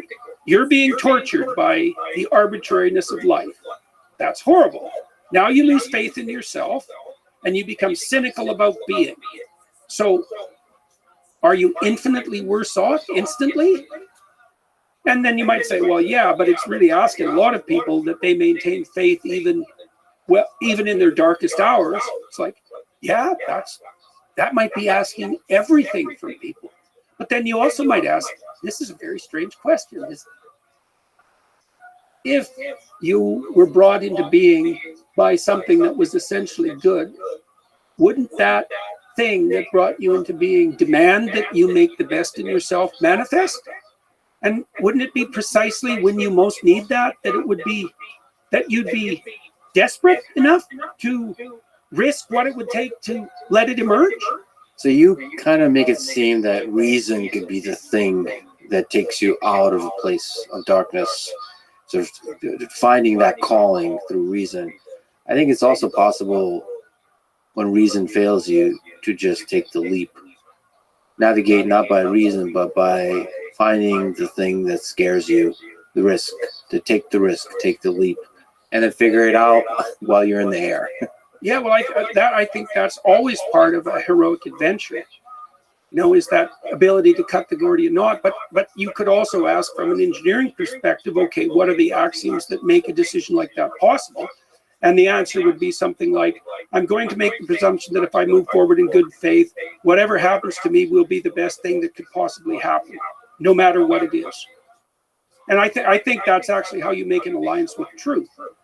And I also think that truth is an adventure. And the way you make an alliance with truth is by assuming that whatever happens to you, if you're living in truth, is the best thing that could happen, even if you can't see that at any given moment. Because otherwise you'd say that truth would be just the handmaiden of advantage. Well, I'm going to say something truthful, and I pay a price. Well, that means I shouldn't have said it. Well, that possibly, but that's not the only possible standard of evaluation. Because what you're doing is you're making the outcome your deity, right? Well, I just reverse that and say, no, truth is the deity. The outcome is variable, but that doesn't eradicate the initial axiom. Where's the constant, right? What's the constant? It may be when you said Abraham was being fed by naked ladies. That's an interpolation, obviously, but would yes. have been out of keeping for the times. But it does make me think, sort of in stark contrast to Nietzsche's own life, that perhaps getting laid early on in life is a useful starter. Step one, get laid and then go for adventure. There's some basic conventional satiation of these desires. I think it's perfectly reasonable to bring the sexual element in because it's a powerful motivating force and it has to be integrated. I don't think it's adventure, it's romantic adventure. Right. But the lack of basic interaction, sexual interaction, I feel like is the engine that drives towards that cynicism of the incel. It is, in Dostoevsky's Notes from Underground. There's very little doubt about that. We know perfectly well anthropologically that the most unstable social situation you can generate is young men with no access to women. That's not good.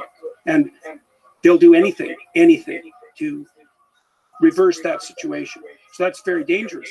But then I would also say there's every suggestion that the pathway of adventure itself is the best pathway to romantic attractiveness. And we know this in some ways in a very blunt manner. The Google boys, the engineers who are too, what would you say, naively oriented towards empirical truth to note when they're being politically incorrect, they wrote a great book called A Billion Wicked Thoughts, which I really like. It's a very good book, and it's engineers as psychologists. And so they'll say all sorts of things that no one with any sense would ever say that happen to be true. And they studied the pattern of pornographic fantasy, and women like pornographic stories, not images. So women's use of pornography is literary. Who are the main protagonists in female pornographic fantasy? Pirates, werewolves, vampires, surgeons, billionaires. Tony Stark, you know? And so the basic pornographic narrative is Beauty and the Beast. Those 5 categories. Terrible, aggressive male, tameable by the right relationship, hot erotic attraction. And so I would say to the young men who, and I have many times to the young men who are locked in isolation, it's first of all, join the bloody club. Because the default value of a 15-year-old male on the mating market is 0. And there's reason for that. You know, and 0 is a bit of an exaggeration, but not much. And the reason for that is, well, what the hell do you know? Like, you're not good for anything. You have potential, and maybe plenty. And hopefully that'll be made manifest. But you shouldn't be all upset because you're the same loser as everyone else your age has always been since the beginning of time. But then you might ask, well, what should I do about it? And the answer is, get yourself together. You know, stand up straight with your shoulders back. Take on some adventure. Find your calling. Abide by your conscience. Put yourself together. And you'll become attractive. And we know this is, we know this is true. The correlation between male sexual opportunity and relative masculine status is about 0.6. That's higher than the correlation between intelligence and academic achievement. I don't think that there's a larger correlation between two independent phenomena in the entire social science and health literature than the correlation between relative male social status and reproductive success. It's by far the most fundamental determinant. But what's the cause and effect there? Absolute. Men are motivated to attain social status because it confers upon them reproductive success, and that's not only cognitively but biologically. I'll give you an example of this. There's a documentary I watch from time to time, which I think is the most brilliant documentary I've ever seen. It's called Crumb, and it's the story of this underground cartoonist, Robert Crumb, who was in high school, was in the category of males for whom a date was not only not likely, but unimaginable. So he was at the bottom of the bottom rung, and almost all the reactions he got from females wasn't just no, it was like, are you out of your mind? Like, with that contempt, right? And then he became successful. And so the documentary is super interesting because it tracks the utter pathology of his sexual fantasies because he was bitter and resentful. And if you want to understand the psychology of serial sexual killers and the like, and you watch Crumb, you'll find out a lot more about that than anybody with any sense would want to know. But then he makes this transition, and partly because he does take the heroic adventure path, and he actually has a family and children, and he's actually a pretty functional person, as opposed to his brothers, one of whom commits suicide, and one of whom is literally a repeat sexual offender. It's a brutal documentary. But what he did in his adolescence, after being rejected, was he found what he was interested in. He was a very good artist. He was very interested in music, and he started to pursue those sort of single-mindedly, and he became successful. And as soon as he became successful, and the documentary tracks this beautifully, he's immediately attractive to women. And then you might ask too, even if you're cynical, it's like, well, why do I have to perform for women? And the answer to that is something like, why the hell should they have anything to do with you if you're useless? They're going to have infants. They don't need another one. Right? Partly the reason that women are hypergamous, unless they want males who are of higher status than they are, is because they're trying to redress the reproductive burden. And it's substantial. I mean, the female of any species is the sex that devotes more to the reproductive function. That's a more fundamental definition than chromosomal differentiation. And that's taken to its ultimate extreme with humans. And so, of course, women are going to want someone around that's useful, because the cost of sex for them is an 18-year-old period of dependency with an infant. So I think the adventure comes first. Heroic adventure comes first. Well, it's complex because the other problem, let's say, with the Crumb boys is that their mother was extremely pathological and they didn't get a lot of genuine feminine nurturance and affection. Oh, of course. So the family and society are not going to help you most of the time with a heroic adventure, right? They're going to be a barrier versus in good families, they're both, because they put up constraints on your behavior. But I've interviewed a lot of successful people about their calling, let's say, because I do that with all my podcast guests. How did the path that you took to success make itself manifest? And the pattern's very typical. Almost all the people that I've interviewed had a mother and a father. Now, it's not invariant, but I'd say it's there 99% of the time. It's really high. And both of the parents, or at least one of them, but often both, were very encouraging of the person's interests and pathway to development. That's fascinating. I've heard you analyze it that way before, and I had a reaction to that idea because you focus on the positive of the parents. Yeah. I feel like it was maybe I see biographies differently, but it feels like the struggle within the family was the catalyst for greatness in a lot of biographies. Maybe I'm misinterpreting it. No. I don't think you. I think that's a reflection. Maybe, correct me if I'm wrong. I think that's a reflection of that dynamic between positive and negative emotion. Like my son, for example, who's doing just fine. He's firing on all cylinders as far as I'm concerned. He has a nice family. He gets along with his wife. He's a really good musician. He's got a company he's running well. He's a delight to be around. He was a relatively disagreeable infant. He was tough-minded. And so, and he didn't take no for an answer. And so there was some tussle in regulating his behavior. He spent a lot of time when he was 2 sitting on the steps trying to get his act together. And so that was the constraint. But that wasn't something that was, it's an opposition to him away, because it was in opposition to the immediate manifestation of his hedonistic desires. But it was also an impetus to further development. The rule for me, when he was on the stairs, was as soon as you're willing to be a civilized human being, you can get off the stairs. And you might think, well, that's nothing but arbitrary, superego, patriarchal, oppressive constraint. Or you could say, well, no, what I'm actually doing is facilitating his cortical maturation. Because when a child misbehaves, it's usually because they're under the domination of some primordial emotional or motivational impulse. They're angry, they're overenthusiastic, they're upset, they're selfish, like it's narrow self-centeredness expressed in a immature manner. But see, okay, tell me if I'm wrong, but it feels like the engine of greatness, at least on the male side of things, has often been trying to prove the father wrong or trying to gain the acceptance of the father.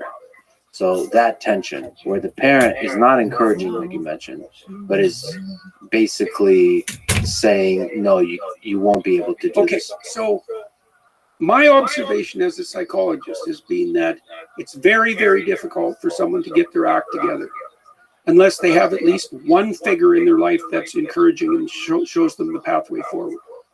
So you can have a lot of adversity in your life. And if you have one person around who's a good model and you're neurologically intact, you can latch onto that model. Now, you can also find that model in books. And people do that sometimes. Like, I've interviewed people who had pretty fragmented childhoods who turned to books and found the pattern that guided them in, like, let's say, the adventures of the heroes of the past, because that's a good way of thinking about it. And I read a book called Angela's Ashes that was written by an Irish author, Frank McCourt.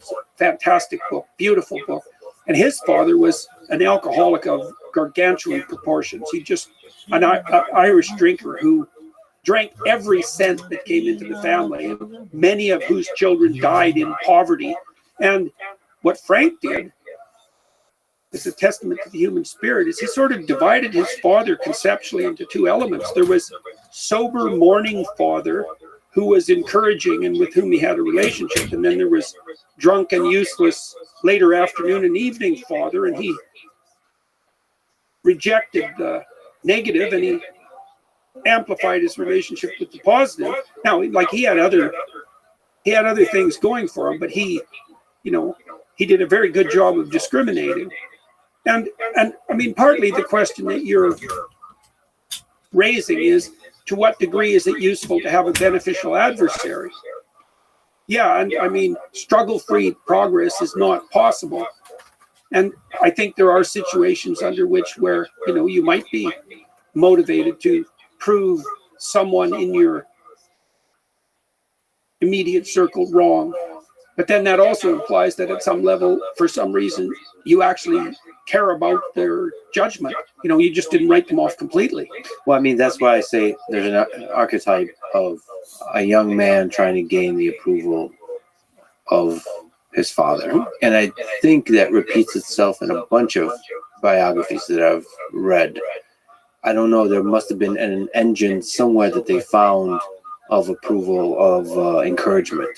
Maybe in books, maybe in the mother, or maybe the role of the parents is flipped. Well, my father was hard to please. Very. Did you ever succeed?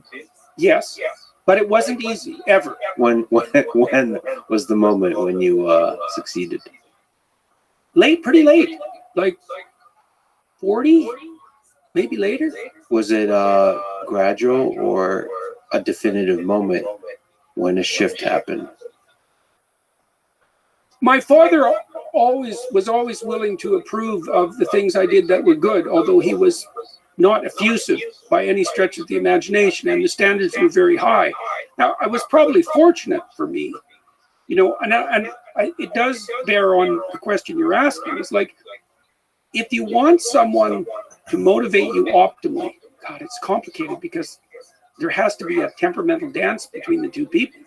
Like, what you really want is for someone to apply the highest possible standards to you that you're capable of reaching, right? And that's a vicious dance, because you have to have a relationship with your child to do that properly. Because if you want to be optimally motivating as a father, you keep your children on the edge. It's like, you might not reward something in your child that you would think would be good in someone else because you think they could do better. And so my father was pretty clear about the idea that he always expected me to do better. And was that troublesome? It was like, I felt often when I was young that there was no pleasing him, but I also knew that that wasn't right. See, I actually knew that wasn't right, because I could remember, especially I think when I was very young, that I did things that he was pleased about. I knew that was possible. So it wasn't unpredictable and arbitrary. It was just difficult. It sounds like he's hit a pretty good optimal, but it's for each individual human that optimal differs. Well, that's why you have to have a relationship with your children. You have to know them. And well, with yourself too, and with your wife. You can't hit that optimal. That optimal is probably love. That's because love isn't just acceptance. Love is acceptance and encouragement. And it's not just that either. It's also, no, don't do that. That's beneath you. You're capable of more. And how harsh should that be? It's like, that's a really hard question. Like, if you really love someone, you're not going to put up with their stupidity. Don't do that. One of the rules I had with my little kids was, don't do anything that makes you look like an idiot in public. Why? Because I don't want you disgracing yourself. Why not? Because I like you. I think you're great. And you're not going to act like a bloody fool in public so that people get the wrong idea about you. No. What about inside a relationship? How a successful relationship is, how much challenge, how much peace? Is a successful relationship one that is easy, or one that is challenging? I would say to some degree that depends on your temperament. My wife is quite a provocative person. And there are times when I suppose, there are times when I casually wish that she was easier to get along with, but as soon as I think about it, I don't think that. Yeah. Because I've always liked her. We were friends ever since we were little kids. And she plays rough. And I like that, as it turns out. Now, that doesn't mean it isn't a pain from time to time, but and that is going to be a temperamental issue to some degree, and an issue of negotiation. Like, she plays rough, but fair. And the fair part has been establishing that's been part of our ongoing negotiation. And part of it is in the play, you get to find out about yourself or what your temperament is. Because I don't think that's clear until it's tested. Oh, definitely not. Definitely not. You find out all sorts of things about yourself in a relationship. That's for sure. Well, and partly the reason that there is provocativeness, especially from women in relationship to men, is they want to test them out. It's like, can you hold your temper when someone's bothering you? Well, why would a woman want to know that? Well, maybe she doesn't want you to snap and hurt her kids. And so how is she going to find that out? Ask you? Well, you're going to say, well, I'd never do that. It's like, never, eh? Let's find out if it's never. So we don't know how people test each other out in relationships, or why exactly, but it's intense and necessary. What's in general should a man's relationship with temper be? You should have one, and you should be able to regulate it.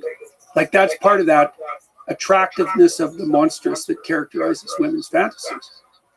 Right? Because, and Nietzsche pointed this out too. Go back to Nietzsche, Yeah. Nietzsche, one of Nietzsche's claims was that most of what passes for morality is nothing but cowardice. I'd never cheat on my wife. It's like, is there anybody asking you to that you actually find attractive? Or are there dozens of people asking you to that you find attractive? It's like, well, I would never cheat. It's like, no, you just don't have the opportunity. Now, I'm not saying that everyone's in that position, that they would cheat even if they had the opportunity, because that's not true. And it's the same with regards to oh, I'm a peaceful man. It's like, no, you're not. You're just a weak coward. You wouldn't dare have a confrontation, physical or metaphysical. And you're passing it off as morality because you don't want to come to terms with the fact of your own weakness and cowardice. And part of that what I would say is twisted pseudo-Christian morality that Nietzsche was criticizing was exactly of that sort. And it tied into resentment and envy. And he tied that in explicitly. Said that failure in life, masked by the morality that's nothing but weak cowardice, turns to the resentment that undermines and destroys everything, and that does that purposefully. Yeah, I think he was criticizing it. Under the facade of niceness, there's an ocean of resentment. Yeah, that's for sure. That for sure. That's also the danger of being too forthcoming with people. See, this is another thing, let's say, about my wife, who's not particularly agreeable. It's like, she's not particularly agreeable, but she's not resentful. And that's because she doesn't give things away that she isn't willing to. And if you're agreeable and nice and you're conflict avoidant, you'll push yourself too far to please the other person. And then that makes you bitter and resentful. So that's not helpful. Do you think you'll be in trouble for saying this on a podcast later? No, we know each other pretty well. And like I said, it's a trait that I find admirable. It's provocative and challenging. And it seems to work. Well, we've been together 50 years, so. Quick pause, bathroom break. If we can descend from the realm of ideas down to history and reality, I would say the time between World War I and World War II was one of history's biggest testing of ideas, and really the most dramatic kinds of ideas that helped us understand the nature of good and evil. I just want to ask you sort of a question about good and evil. Churchill, in many ways, was not a good man. Stalin, as you've documented extensively, was a horrible man. But you can make the case that both were necessary for stopping an even worse human being in Hitler. So to what degree do you need monsters to fight monsters? Do you need bad men to be able to fight off greater evils? It's everything in its proper place is the answer to that. You know, we might think that our life would be easier without fear, let's say. We might say that our life would be easier without anger or pain. But the truth of the matter is that those things are beneficial, even though they can cause great suffering, but they have to be in their proper place. And that capacity that could in one context be a terrible force for evil can, in the proper context, be the most potent force for good. A good man has to be formidable. And partly what that means, as far as I can tell, is that you have to be able to say no. And no means, like, I thought a lot about no working as a clinician, because I did a lot of strategic counseling with my clients in a lot of extremely difficult situations. And I learned to take apart what no meant. And also when dealing with my own children, because I used no sparingly, because it's a powerful weapon, let's say. But I meant it. And with my kids, what it meant was, if you continue that pattern of behavior, something you do not like will happen to you with 100% certainty. And when that's the case and you're willing to implement it, you don't have to do it very often. With regards to monstrosity, it's like weak men aren't good. They're just weak. That's Nietzsche's observation. That's partly, again, why he was tempted to place the will to power, let's say, and to deal with that notion in a manner that, when it was tied with the revaluation of all values, was counterproductive. And counterproductive in the final analysis. It's not like there wasn't something to what he was driving at. No, formidable men are admirable, and don't mess with them. Douglas Murray's a good example of that. He's a rather slight guy, but he's got a spine of steel, and there's no more than a bit of what's monstrous in him. And Jocko Willink is like that, and Joe Rogan is like that, and you're like that. But there's a different level. I mean, if you look, to me, Churchill might represent the thing you're talking about, but World War II, Hitler would not be stopped without Stalin. Well, I wonder. Yes. And if I may insert into this picture of complexity, Hitler would have not stopped until he enslaved and exterminated the entirety of the Slavic people. The Jewish people, the Slavic people, the Gypsies, everybody who was non-Aryan. But then Stalin, in the mass rape of German women by the Red Army as they marched towards Berlin, is a kind of manifestation, the full monstrosity that a person can be. You can easily be in this situation. You can easily, unfortunately, find yourself in a situation where all you have in front of you are a variety of bad options. That's partly why, if you have any sense, you try to conduct yourself very carefully in life, because you don't want to be in a position where you've made so many mistakes that all the options left to you are terrible. And so you said, well, was it necessary to ally with Stalin? It's like, well, it's very difficult to second guess the trajectory of something as complex as World War II, but we could say casually, at least as Westerners have in general, that alliance was necessary. Now, I think the mistake that the West made in the aftermath of World War II was in not dealing as forthrightly with the catastrophes of communism as an ideology as we did with fascism.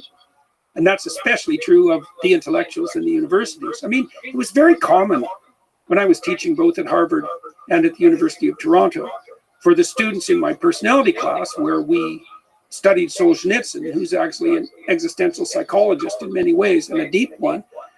None of them knew anything about the Soviet atrocities. None of them knew anything about what happened in Ukraine and the death of 6 million productive people. Had no idea that the communists killed tens of millions of people in the aftermath of the Russian Revolution. They know even less about Mao and the Great Leap Forward. Yeah, right. Which some estimates are 100 million people.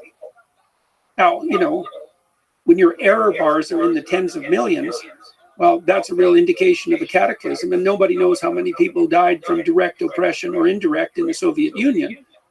20 million, it seems like a reasonable estimate. Solzhenitsyn's upper bound was higher than that. And how do you measure the intellectual output that was suppressed and killed off? The number of intellectuals, artists, and writers that were put in the productive gulags. Farmers, for that matter, and anyone who was willing to tell the truth. Right, absolutely. So, yeah, catastrophic. And so I think the West's failure wasn't so much allying with Stalin. I mean, it was Douglas MacArthur who wanted to continue. He thought we should just take the Soviets out after the Second World War. And they removed them from any position of authority where such a thing might be made possible. And people were tired. But was MacArthur wrong? Well, he certainly wasn't wrong in his insistence that Stalin was as big a monster as Hitler, or bigger. So the valorization of the leftist proclivity, the radical leftist proclivity, is the sin of the West, I think, more intensely than allying with Stalin. Tricky, nuanced topic, but if we look at the modern day and the threat of communism and Marxism in the United States, to me, it's disrespectful to the atrocities of the 20th century to call somebody like Kamala Harris a communist. Mm-hmm. But I see the sort of escalation of the extremeness of language being used. When you call somebody like Donald Trump a fascist, Mm-hmm. then it makes total sense to then use similar extreme terminology for somebody like Kamala Harris. But maybe I could ask your evaluation. If you look at the political landscape today, somebody like Joe Biden and Kamala Harris. Well, the first thing I would say is that I think that viewing the political landscape of today as a political landscape is actually wrong. I think it's not the right frame of reference, because what I see happening are a very small percentage of dark tetrad personality types, so Machiavellian, manipulative, narcissistic, wanting undeserved attention, psychopathic, that makes them predatory parasites, and sadistic, because that goes along with the other three. That's about, in the serious manifestation, that's probably 3 to 5% of the population. And they're generally kept under pretty decent control by civilized people and stable social interactions. I think that their machinations are disinhibited by cost-free social media communication. So they gain disproportionate influence. Now, these people want undeserved recognition and social status and everything that goes along with it, and they don't care how they get it. Because when I say they want that, I mean that's all they want. So in the realm of social media, you mentioned yes, but are you also suggesting that they're overrepresented in the realm of politics, politicians, and so on? They're overrepresented in the realm of fractious political discourse because they can use ideas. First of all, they can use, let's say, the benevolent ideas of the right and the benevolent ideas of the left, either one, and switch back and forth for that matter, as a camouflage for what they're actually up to. So how do you've interviewed a lot of people and you have a really powerful mind, you have a good read on people. So how do you know when you're sitting across from a psychopath? I wouldn't say that I do know. In normal social circumstances, we have evolved mechanisms to keep people like that under control. Let's say that you and I have a series of interactions and you screw me over once. I'm not going to forget that. Now, I might not write you off because of the one time. But if it happens 3 times, it's like, we're not going to play together anymore. And in normal times, most of our social networks are connected and interacting. So, like, if you rip me off 3 times and I noted that, I'm going to tell everybody I know, and they're going to tell everybody they know, and soon everyone will know, and that's the end of your tricks. But that assumes that we know who you are and we're in continual communication. Well, all of that's gone online. So anonymity does that, and so does the amplification of emotional intensity by the social media platforms and their algorithms. I think what we're doing, this is happening on Twitter continually, is we're giving the 5% of psychopaths a radically disproportionate voice. And what they're doing is there's a bunch of them on the left, and they're all, we're so compassionate. And there's a bunch of them on the right, and at the moment they're all, we're so Christian and free speech oriented. It's like, no, you're not. You're a narcissistic psychopath, and that's your camouflage. And you hide behind your anonymity, and you use fractious and divisive language to attract fools and to elevate your social status and your clout. And not only that, to gain, what would you say, satisfaction for your sadistic impulses. See, the problem is it's hard to tell who is the psychopath and who is a heterodox truth seeker. Yeah, well, if you were charitable about Tucker Carlson's recent interview, you'd say that was exactly the conundrum he faced. And it is hard. Like, I've thought about, for example, interviewing Andrew Tate. And I thought, I don't think so. And then I thought, why? I figured, it's not obvious to me at all that he wouldn't charm me. So I knew this guy, Robert Hare. Robert Hare was the world's foremost authority on psychopathy. He established the field of clinical analysis of psychopathic behavior. And Hare was a pretty agreeable guy. So, you know, he would give people the benefit of the doubt. And he interviewed hundreds of serious psychopaths, like imprisoned violent offenders. And he told me in one of our conversations that every time he sat down with a violent offender psychopath, he had a measure for psychopathy that was a clinical checklist, so he could identify the psychopaths from just the, say, run-of-the-mill criminals. Every time he sat down with them, they pulled the wool over his eyes, and it wasn't until he videotaped the interviews, and it wasn't until later when he was reviewing the videos that he could see what they were doing. But in person, their tricks were more sophisticated than his detection ability. Well, okay, this is fascinating because, again, you're a great interviewer. Well, I would love it if you interviewed somebody like Putin. So this idea that you are a fool in the face of psychopathy just doesn't jive with me. I'm an agreeable guy. That's the problem. I'll give people the benefit of the doubt. Right, but that's good because the way you reveal psychopathy is by being agreeable, not weak, but seeking with empathy to understand the other person, and in the details, in the little nuanced ways that they struggle with questions, Yeah. the psychopathy is revealed. So, Yeah. we're kind of, just to separate the two things. So one, overrepresentation of psychopathy online with anonymity, that's a serious, fascinating problem. But in the interview, one-on-one, Yeah. I don't know if the job of a human being in conversation is to not talk to psychopaths, but to talk. I mean, like, how would you interview Hitler? Well, I've had very difficult clinical interviews with people in my clinical practice. And So how do you approach that? Well, I really probably approach that the way I approach most conversations. And it's something like, I'm going to assume that you're playing a straight game, but I'm going to watch. And if you throw the odd crooked maneuver in, then I'll note it. And after you do it 3 times, I'll think, okay, I see. I thought we were playing one game, but we're actually playing another one. And if I'm smart enough to pick that up, that usually works out quite successfully for me. But I'm not always smart enough to pick that up. But see, here's the nice thing. There's a one-on-one conversation that's not recorded is different than one that's listened by a lot of people, because I would venture that I trust the intelligence of the viewer and the listener to detect even better than you.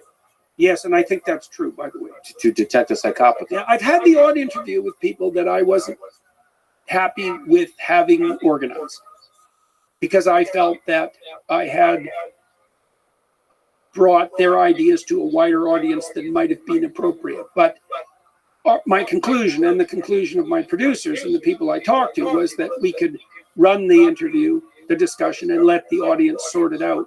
And I would say they do. So I think, as a general rule of thumb, that's true. And I also think that the long form interviews are particularly good at that, because it's not that easy to maintain a manipulative stance, especially if you're empty for like 2.5 hours. Yes. You get tired, you get irritable, you show that you lose the track, you're going to start leaking out your mistakes. And that actually is the case for all the world leaders. I would say 1 hour is too short. Mm-hmm. Something happens in like 2 hour plus mark where you start to leak, and I trust in the intelligence of the listener to sort of to detect that. Yeah, and it might be the intelligence of the distributed crowd. And I mean, that's what I've seen with the YouTube interviews, is that it's hard to fool people as such over a protracted period of time. And I guess it's partly because everybody brings a slightly different set of falsehood detectors to the table. And if you aggregate that, it's pretty damn accurate. But of course, it's complicated, because ideas of Nazi ideology spread in the 1920s. There was a real battle between Marxism and Nazism. Oh, yeah. And I believe there are some attempts at censorship of Nazi ideology. Censorship very often does the opposite.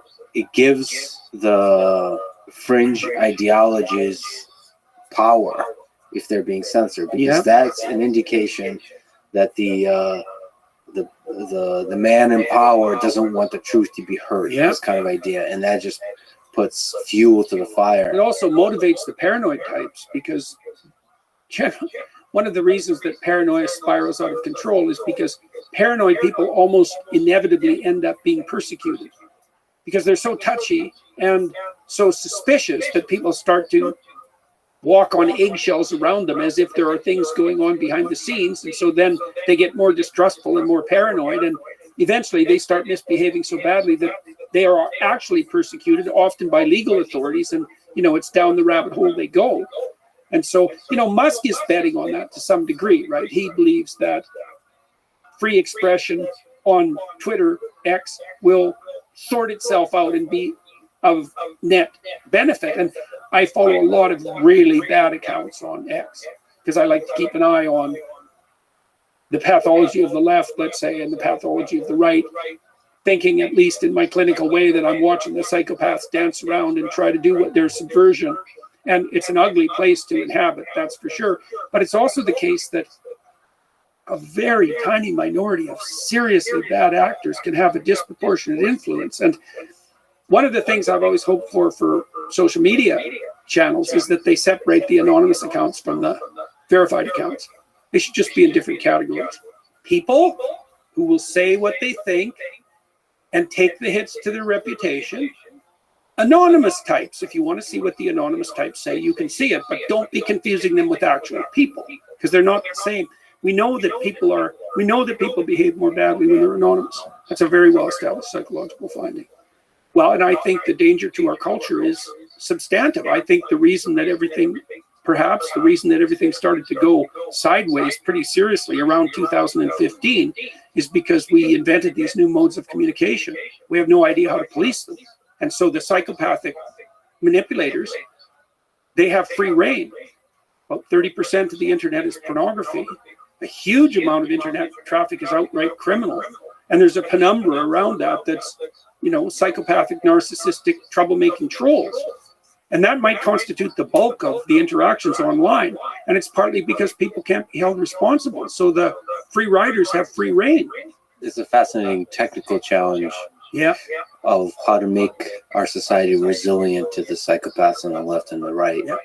It might be the fundamental problem of the age, given the amplification of communication by our social networks. And so to generalize across psychopaths, you could also think about bots.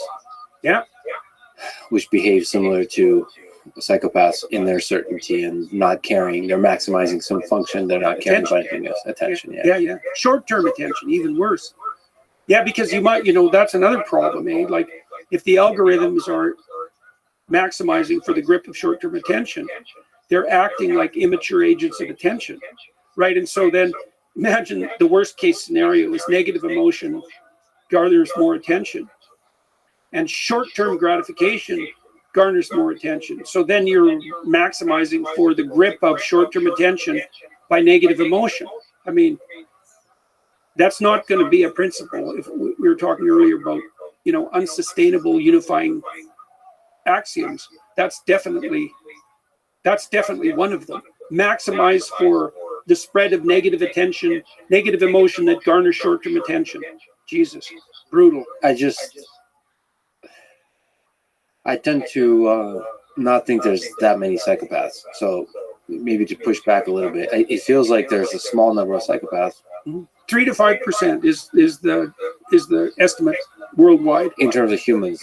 Sure, but in terms of the pattern of stuff we see online, my hope is that a lot of people on the extreme left and extreme right, or just the trolls in general, are just young people kind of going through the similar stuff that we've been talking about, trying on the cynicism and the resentment. There's a drug aspect to it. There's a pull to that. To talk shit about somebody, to take somebody down. I mean, there is some pleasure in that. There's a dark pull towards that, and I think that's the sadistic pull. And I think a lot of people, I mean, you see, when you say sadistic, it makes it sound like some kind of, it's a pathology. It's pleasure in the suffering of others. Right? But I just think that all of us have the capacity for that. All humans have the capacity for that. Some more than others, but everyone to some degree. And when you're young, you don't understand the full implications of that on your own self. So if you participate in taking other people down, that's going to have a cost on your own development as a human being. Like, it's going to take you towards the Dostoevsky's Notes from Underground, in the basement, cynical, all that kind of stuff. Which is why a lot of young people try it out. The reason is you get older and older, you realize that there's a huge cost to that, so you don't do it. But there's young people that, so like I would like to sort of believe and hope that a large number of people who are trolls are just trying out the derision, no doubt, and then so they can be saved, they can be helped, they can be shown that there is more growth, there's more flourishing to celebrating other people, and it actually and criticizing ideas, but not in the way of derision, LOL, but by formulating your own self in the world, by formulating your ideas in a strong, powerful way, and also removing the cloak of anonymity and just standing behind your ideas and carrying the responsibility of those ideas. I think all of that is right. I think the idea that that's more likely to occur among young people, that's clear.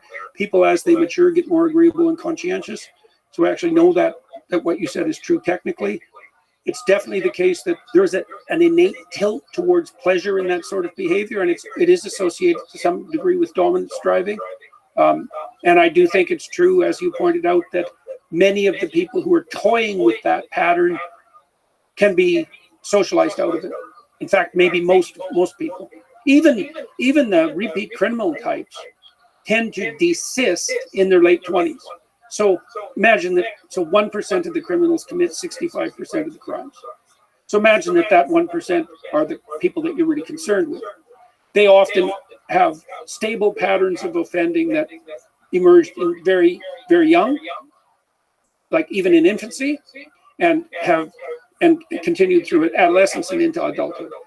If you keep them in prison until they're in the middle of their late 20s, most of them stop. And that might be the easiest way to understand that, might just be delayed maturation. So are most people salvageable? Yes, definitely. Is everyone salvageable? Well, at some point it becomes, first of all, they have to want to be salvaged.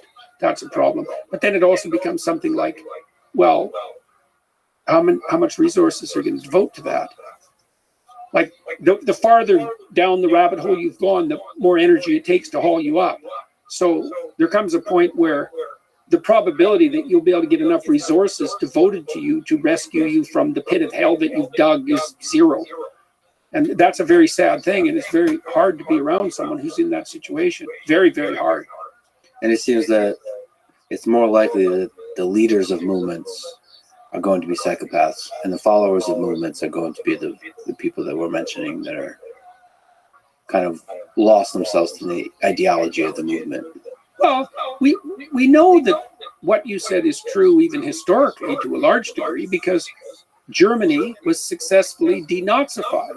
And it's not like everybody who participated in every element of the Nazi movement was brought to justice, not in the least. The same thing happened in Japan. So, to some degree, the same thing happened in South Africa, right? And it's the case, for example, also in the stories that we were referring to earlier, the biblical stories, the patriarchs of the Bible. Most of them are pretty bad people when they first start out. Like Jacob's a really good. Jacob is the one who becomes Israel. He's a major player in the biblical narrative, and he's a pretty bad actor when he first starts out. He's a mama's boy. He's a liar. He steals from his own brother, and in a major way, he deceives his father. He's a coward, and yet he turns his life around. So be careful, the leaders you idolize and worship. So, but then it's not always clear to know who is the good and who's the evil. Yeah. It's hard. You have been through some dark places in your mind over your life. What have been some of your darker hours, and how did you find the light? Well, I would say I started contending with the problem of evil very young, 13 or 14. And that's been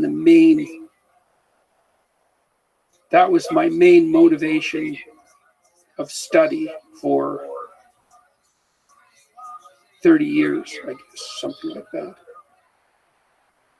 At the end of that 30 years, I became more and more interested in fleshing out the alternative.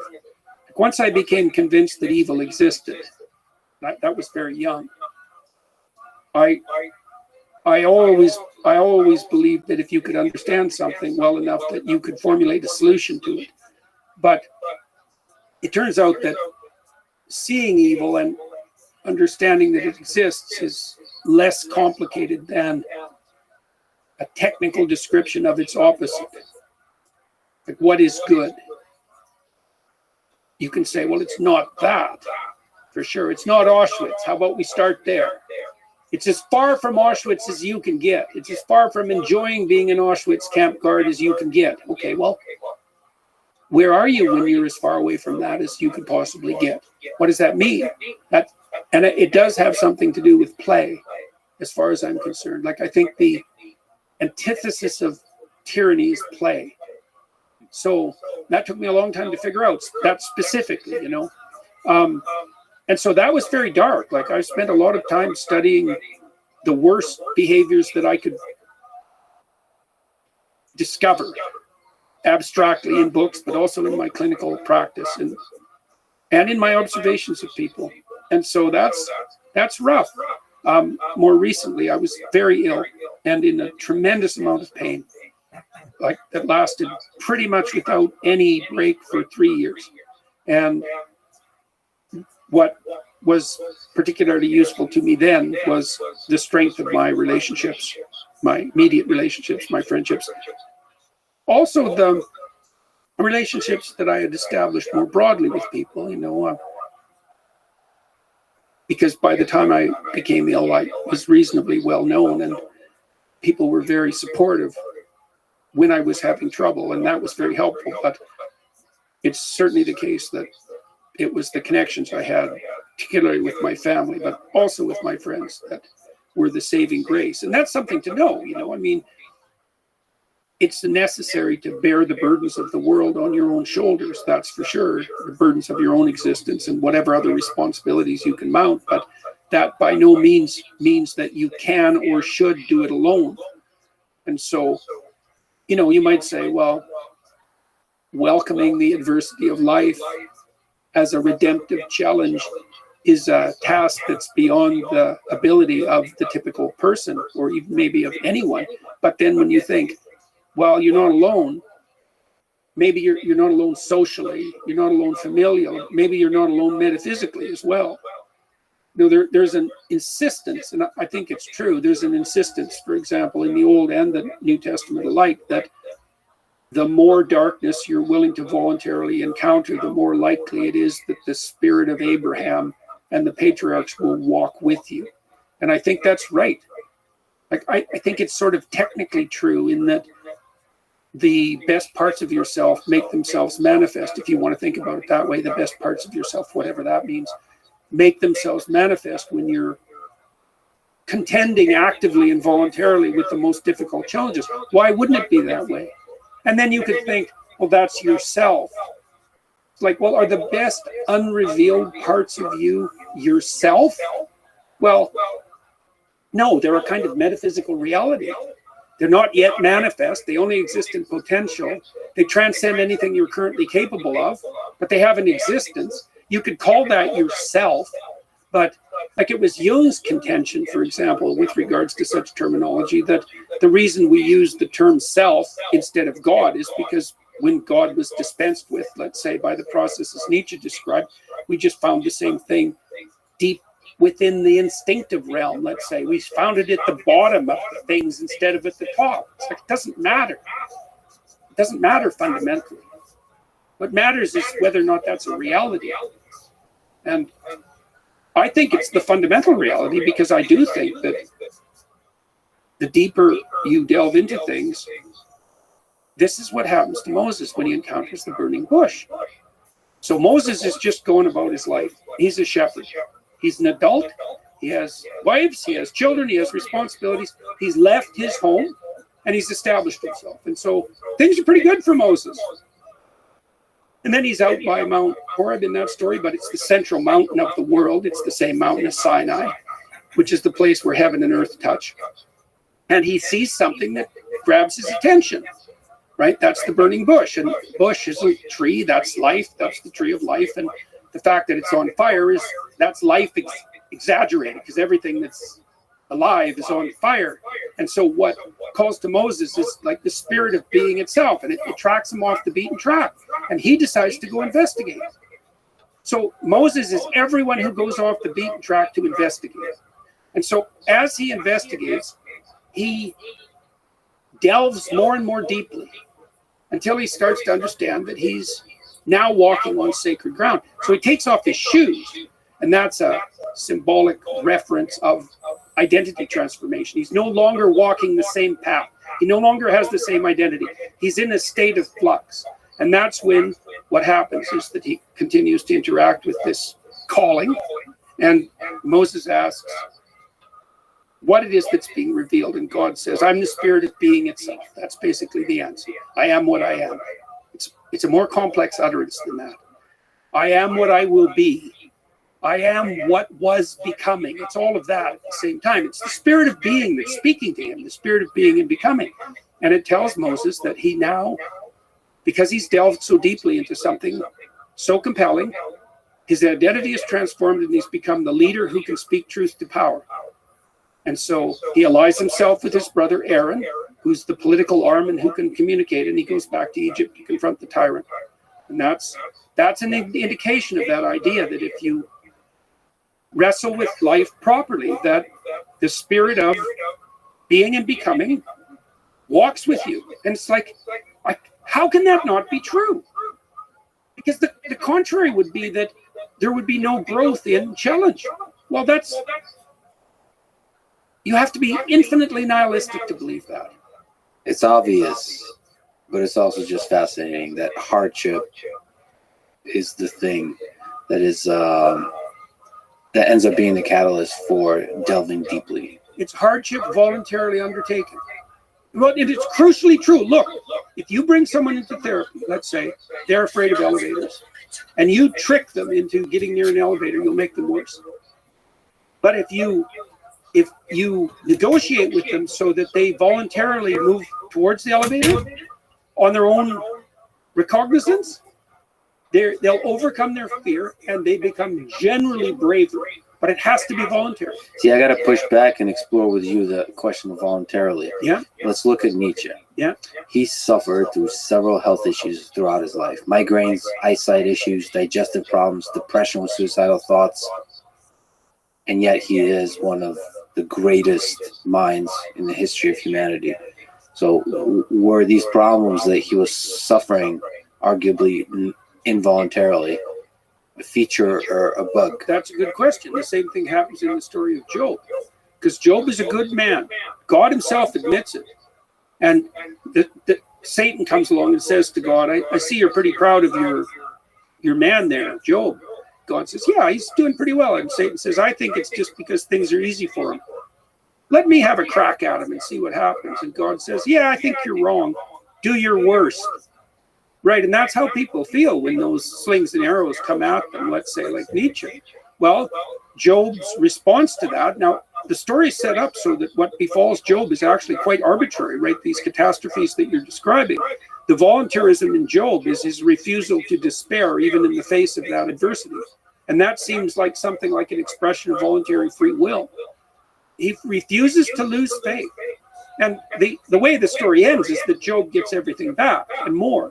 And, so that's a descent and ascent story. And a cynic might say, well, the ends don't justify the means. And I would say, fair enough, but that's a pretty shallow interpretation of the story.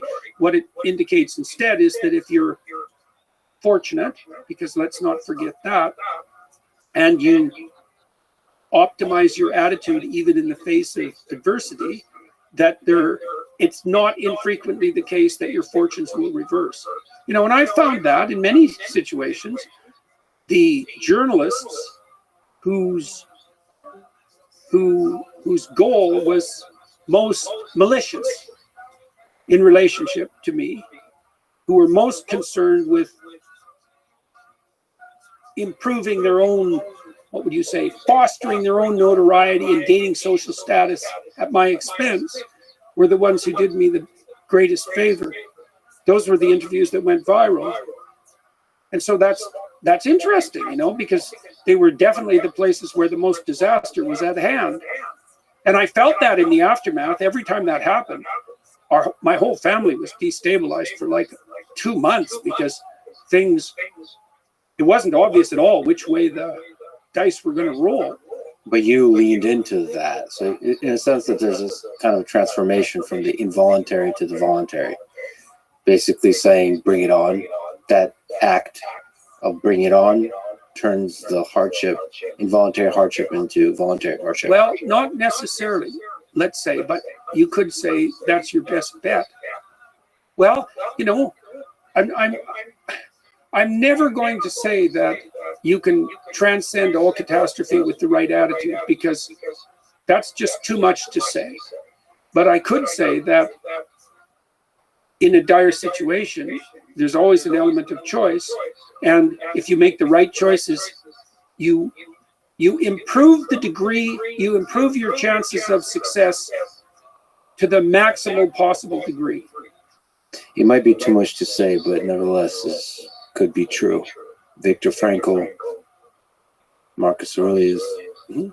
Well, that's what the resurrection story proclaims, is that, even under the darkest imaginable circumstances, the fundamental finale is the victory of the good. And that seems to me to be true. Do you have regrets when you look back at your life in the full analysis of it? Well, as I said, I was very ill for about 3 years, and it was seriously brutal. Like this is no lie, every single minute of that 3 years was worse than any single time I'd ever experienced in my entire life up to that. So that was rough. Was the roughest the physical or the psychological? Pain. Just literal pain. Yeah.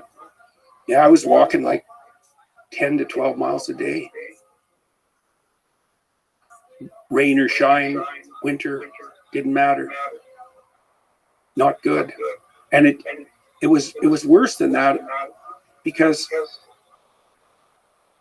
as the day progressed, my pain levels would fall until by 10, 11 at night, when I was starting to get tired, I was approaching, what would you say? I was approaching something like an ordinary bad day. But as soon as I went to sleep, then the clock was reset and all pain came back. And so it wasn't just that I was in pain, it was that sleep itself became an enemy. And that's really rough, man, because sleep is where you take refuge. You're worn out, you're tired, and you go to sleep and you wake up, and it's something approximating a new day. This was like Sisyphus on steroids. And it was very difficult to maintain hope in that, because I would do what I could. Like, there were times when it took me like an hour and a half in the morning to stand up. And so I'd do all that and more or less put myself back into something remotely resembling human by the end of the day. And then I knew perfectly well, exhausted, if I fell asleep, that I was going to be right at the bottom of the bloody hill again. And so after a couple of years of that, it was definitely the fact that I had a family that carried me through that. What did you learn about yourself and about the human mind from all of those days? Well, I think I learned more gratitude for the people I had around me. And I learned how fortunate I was to have that and how crucial that was. My wife learned something similar. She was diagnosed with a form of cancer that, as far as we know, killed every single person who ever had it except her. It's quite rare. And her experience was that what really gave her hope and played at least a role in saving her was the realization of the depth of love that her son in particular had for her. And that says nothing about her relationship with Michaela, with her daughter. It just so happened that it was the revelation of that love that made Tammy understand the value of her life in a way that she wouldn't have realized of her own accord. We're very, very, there's no difference between ourselves and the people that we love. And there might be no difference between ourselves and everyone, everywhere. But we can at least realize that to begin with, in the form of the people that we love. And I hope I'm better at that than I was. I think I'm better at it than I was. I'm a lot more grateful for just ordinariness than I was, because when I first recovered, I remember first started to recover, I was standing in this pharmacy waiting for a prescription in a little town, and they weren't being particularly efficient about it. So I was standing in the aisle for like 20 minutes, and I thought, I'm not on fire. I could just stand here for like the rest of my life, just not being in pain and enjoying that. And, that would have been something that before that would have been, I would have been impatient and raring to go, because I didn't have 20 minutes to stand in the middle of an aisle. And I thought, well, if you're just standing there and you're not on fire, things are a lot better than they might be. And I know that. And I think I remember it almost all the time. You gain a greater ability to appreciate the mundane moments of life. Yeah, definitely. The miracle of the mundane. Right? Yeah. I think Nietzsche had that. He was very ill. And so I suspect he had, and he was regarded by the inhabitants of the village that he lived in near the end of his life as something approximating a saint. He apparently conducted himself very admirably despite all his suffering. But that still, there's this tension, as there's in much of Nietzsche's work, between the miracle of the mundane, appreciating the miracle of the mundane, versus fearing the tyranny of the mediocre. It's more the mediocre and resentful. Yes, but that's you giving him a pass or seeing the good. Well, fair enough. There's a kind of, the tyranny of the mediocre. I always hated this idea that some people are better than others, and I understand it, but it's a dangerous idea. This is why I like the story of Cain and Abel, I would say, because Cain is mediocre, but that's because he refuses to do his best. It's not something intrinsic to him, and I actually think that's the right formulation, because I had people in my clinical practice who were lost in many dimensions from the perspective of comparison. One woman I remember in particular who, she had a lot to contend with. She was not educated. She was not intelligent. She had a brutal family, a terrible history of psychiatric hospitalization. And when I met her at a hospital, she was an outpatient from the psychiatric ward, and she had been in there with people that she thought were worse off than her, and they were, and that was a long way down. That was like Dante's Inferno level down. It was a long-term psychiatric inpatient ward. Some of the people had been there for 30 years. It made One Flew Over the Cuckoo's Nest look like a romantic comedy. And she had come back to see if she could take some of those people for a walk, and was trying to find out how to get permission to do it. And so, better than other people. Some people are more intelligent, some people are more beautiful, some people are more athletic. Maybe it's possible for everyone at all levels of attainment to strive towards the good. And maybe those talents that are given to people unfairly don't privilege them in relationship to their moral conduct. And I think that's true. But there's no evidence, for example, that there's any correlation whatsoever between intelligence and morality. You're not better because you're smart. And what that also implies is if you're smart, you can be a lot better at being worse. I think for myself, I'm just afraid of dismissing people because of my perception of them. Yeah, well, that's why we have that metaphysical presumption that everybody's made in the image of God, right? Despite that immense diversity of apparent ability, there's that underlying metaphysical assumption that, we all vary in our perceived and actual utility in relationship to any proximal goal, but all of that's independent of the question of axiomatic worth. And that preposterous as that notion appears to be, it seems to me that societies that accept it as a fundamental axiomatic presumption are always the societies that you'd want to live in if you had a choice. And that, to me, is an existence proof for the utility of the presumption. And also, if you treat people like that in your life, every encounter you have, you make the assumption that it's an assumption of it's radical equality of worth despite individual variance in ability, something like that. Man, your interactions go way better. Everyone wants to be treated that way. Look, here's a developmental sequence for you. Naive and trusting. Hurt and cynical. Okay, well, is hurt and cynical better than naive and trusting? It's like, yeah, probably. Yeah, it's fucked. Is that where it ends? How about cynical and trusting as step 3? Right, and then the trust becomes courage. It's like, yeah, I'll put my hand out for you. But It's not because I'm a fool. And I think that's right, because that's the reinstantiation of that initial trust, right? That makes childhood magical and paradisal. But it's the admixture of that with wisdom. It's like, yeah, you know, we could walk together uphill, but that doesn't mean, and I'll presume that that's your aim, but that doesn't mean that I'm not going to watch. What's a better life? Cynical and safe, or hopeful and vulnerable to be hurt? Oh, you can't dispense with vulnerable to be hurt. That's the other realization. It's like you're going to stake your life on something. You could stake your life on security. It's not going to help. You don't have that option. So what do you do when you're betrayed ultimately by some people you come across? Grieve and look elsewhere. Do what you can to forgive, and not least so you lighten your own burden.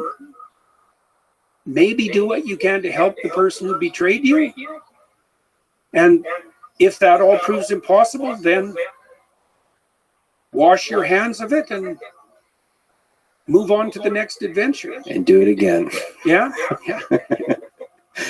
Boy, this life, something else. So we've been talking about some heavy, difficult topics, and you've talked about truth in your Nietzsche lectures and elsewhere.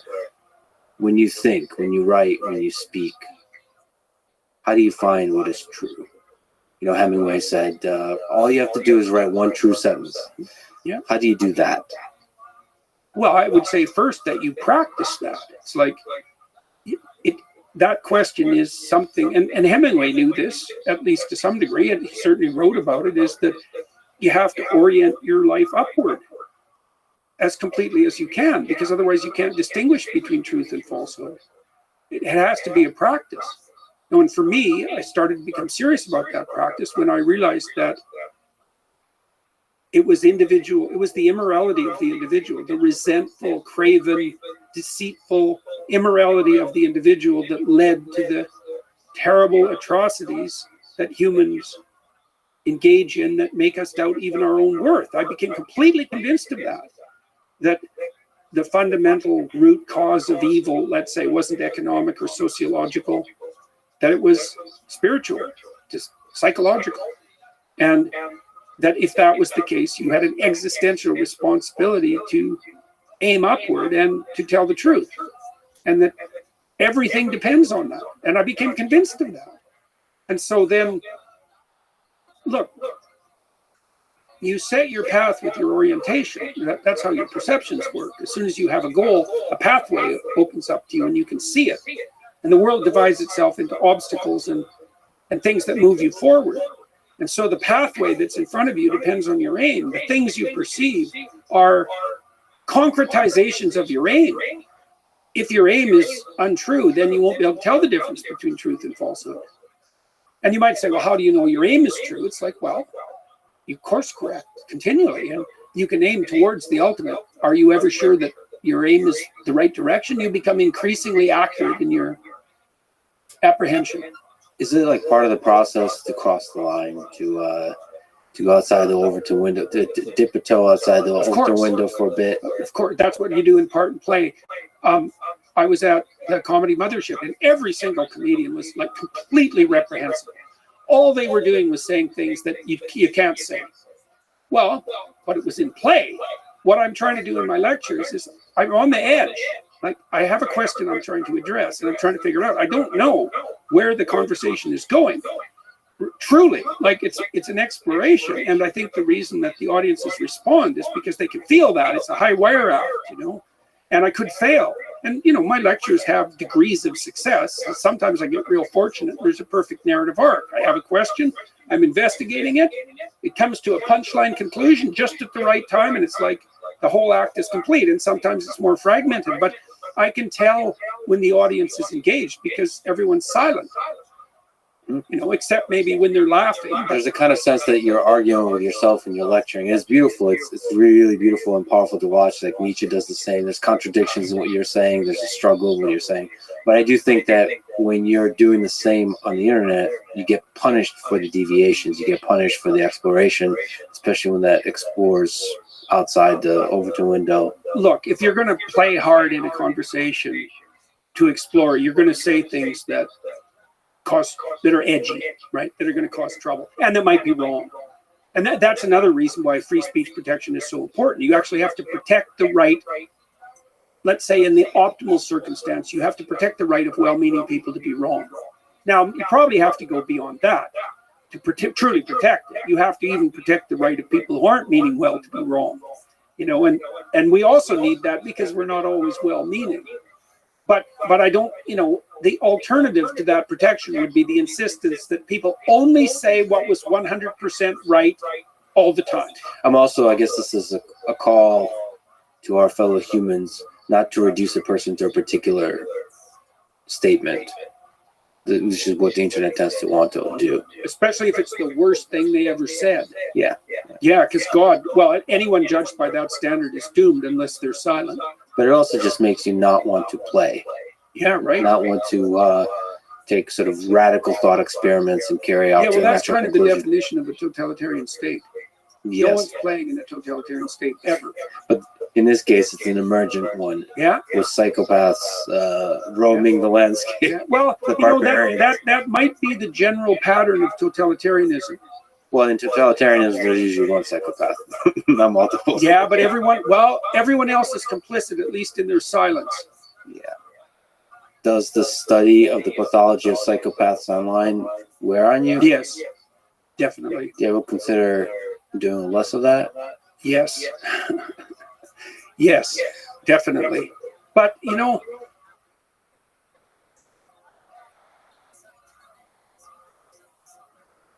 probably I experienced most of that on X.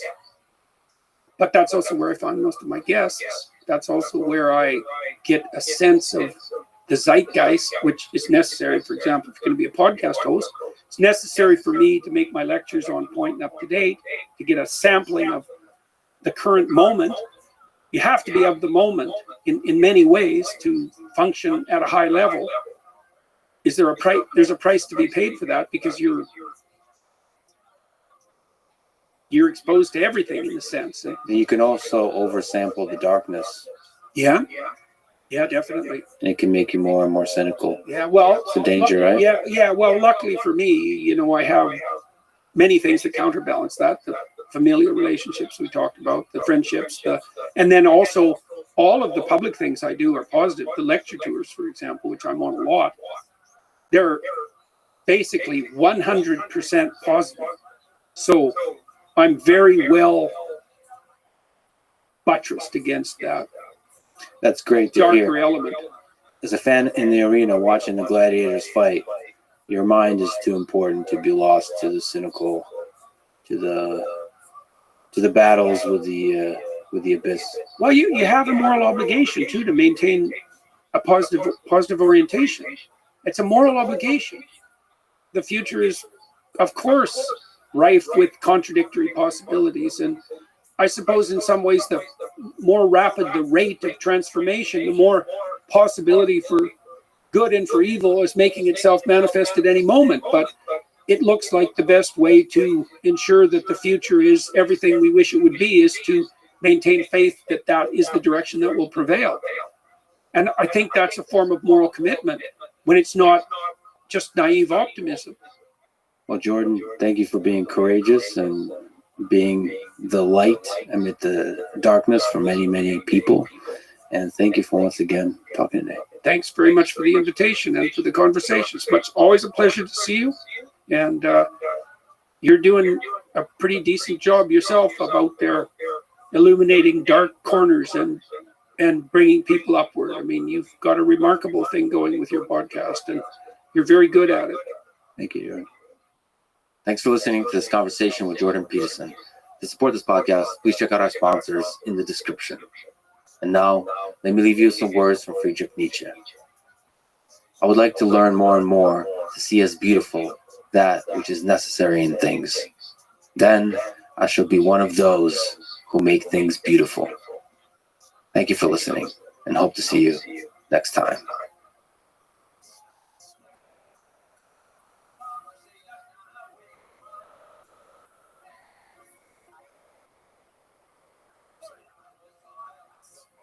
The following is a conversation with the founding members of the Cursor team, Michael Truel, Swali Asif, Arvid Lundmark, and Aman Sanger. Cursor is a code editor based on VS Code that adds a lot of powerful features for AI-assisted coding. It has captivated the attention and excitement of the programming and AI communities. So I thought this is an excellent opportunity to dive deep into the role of AI in programming. This is a super technical conversation that is bigger than just about one code editor. It's about the future of programming, and in general, the future of human-AI collaboration in designing and engineering complicated and powerful systems. This is the Lex Friedman Podcast. To support it, please check out our sponsors in the description. And now, dear friends, here's Michael, Swale, Arvid, and Aman. All right, this is awesome. We have Michael, Aman, Swale, Arvid here from the Cursor team. First up, big ridiculous question. What's the point of a code editor? So the code editor is largely the place where you build software. And today, or for a long time, that's meant the place where you text edit a formal programming language. And for people who aren't programmers, the way to think of a code editor is like a really souped up word processor for programmers, where the reason it's souped up is code has a lot of structure. And so the quote unquote word processor, the code editor, can actually do a lot for you that word processors, sort of in the writing space haven't been able to do for people editing text there. And so, that's everything from giving you visual differentiation of like the actual tokens in the code so you can like scan it quickly, to letting you navigate around the code base, sort of like you're navigating around the internet with like hyperlinks. You're going to sort of definitions of things you're using, to error checking, to catch rudimentary bugs. And so traditionally, that's what a code editor has meant. And I think that what a code editor is going to change a lot over the next 10 years, as what it means to build software maybe starts to look a bit different. I think also a code editor should just be fun. Yes, that is very important. That is very important. And it's actually sort of an underrated aspect of how we decide what to build. Like a lot of the things that we build, and then we try them out, we do an experiment, and then we actually throw them out because they're not fun. And so a big part of being fun is like being fast a lot of the time. Fast is fun. Yeah, fast is yeah. That should be a t-shirt. like fundamentally, I think one of the things that draws a lot of people to building stuff on computers is this like insane iteration speed, where in other disciplines you might be sort of gatekept by resources or the ability to get a large group together. And coding is this like amazing thing where it's you and the computer, and that alone you can build really cool stuff really quickly. So for people who don't know, Cursor is this super cool new editor that's a fork of VS Code. It would be interesting to get your kind of explanation of your own journey of editors. How did you, I think all of you were big fans of VS Code with Copilot. How did you arrive to VS Code, and how did that lead to your journey with Cursor? Yeah. So I think all of us were originally Vim users. Pure Vim, yeah. No NeoVim, just pure Vim in a terminal. And at least for myself, it was around the time that Copilot came out, so 2021, that I really wanted to try it. So I went into VS Code, the only platform, the only code editor in which it was available. And even though I, really enjoyed using Vim, just the experience of Copilot with VS Code was more than good enough to convince me to switch. And so that kind of was the default until we started working on Cursor. And maybe we should explain what Copilot does. It's like a really nice autocomplete. It suggests, as you start writing a thing, it suggests 1 or 2 or 3 lines how to complete the thing. And there's a fun experience in that, like when you have a close friendship and your friend completes your sentences. Like when it's done well, there's an intimate feeling. There's probably a better word than intimate, but there's a cool feeling of like, holy shit, it gets me. Now, and then there's an unpleasant feeling when it doesn't get you. And so there's that kind of friction, but I would say for a lot of people, the feeling that it gets me overpowers that it doesn't. And I think actually one of the underrated aspects of GitHub Copilot is that even when it's wrong, it's like a little bit annoying, but it's not that bad because you just type another character and then maybe then it gets you, or you type another character and then it gets you. So even when it's wrong, it's not that bad. Yeah, you can sort of iterate and fix it. Yeah. I mean, the other underrated part of the Copilot for me sort of was just the first real AI product. So the first language model consumer product. So Copilot was kind of like the first killer app for LLMs. Yeah, and like the beta was out in 2021. Right. Okay. So what's the origin story of Cursor? So around 2020, the scaling loss papers came out from OpenAI. And that was a moment where this looked like clear, predictable progress for the field, where even if we didn't have any more ideas, it looked like you could make these models a lot better if you had more compute and more data. By the way, we'll probably talk for 3 to 4 hours on the topic of scaling loss. Yes. Just to summarize, it's a paper and a set of papers and a set of ideas that say bigger might be better for model size and data size in the realm of machine learning. It's bigger and better, but predictably better. Okay, that's another topic of conversation. Yeah. But anyway, So around that time, for some of us, there were like a lot of conceptual conversations about what's this going to look like, what's the story going to be for all these different knowledge worker fields about how they're going to be made better by this technology getting better. And then I think there were a couple of moments where like the theoretical gains predicted in that paper started to feel really concrete, and it started to feel like a moment where you could actually go and not do a PhD if you wanted to work on do useful work in AI. I actually felt like now there was this whole set of systems one could build that were really useful. And I think that the first moment we already talked about a little bit, which was playing with the early beta of Copilot, like that was awesome and magical. I think that the next big moment where everything kind of clicked together was actually getting early access to GP4. So it was sort of end of 2022 was when we were tinkering with that model.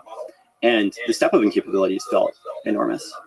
And previous to that, we've been working on a couple of different projects. We've been, because of Copilot, because of scaling laws, because of our prior interest in the technology, we had been tinkering around with tools for programmers, but things that are like very specific. So, we were building tools for financial professionals who have to work within a Jupyter notebook, or like, playing around with, can you do static analysis with these models?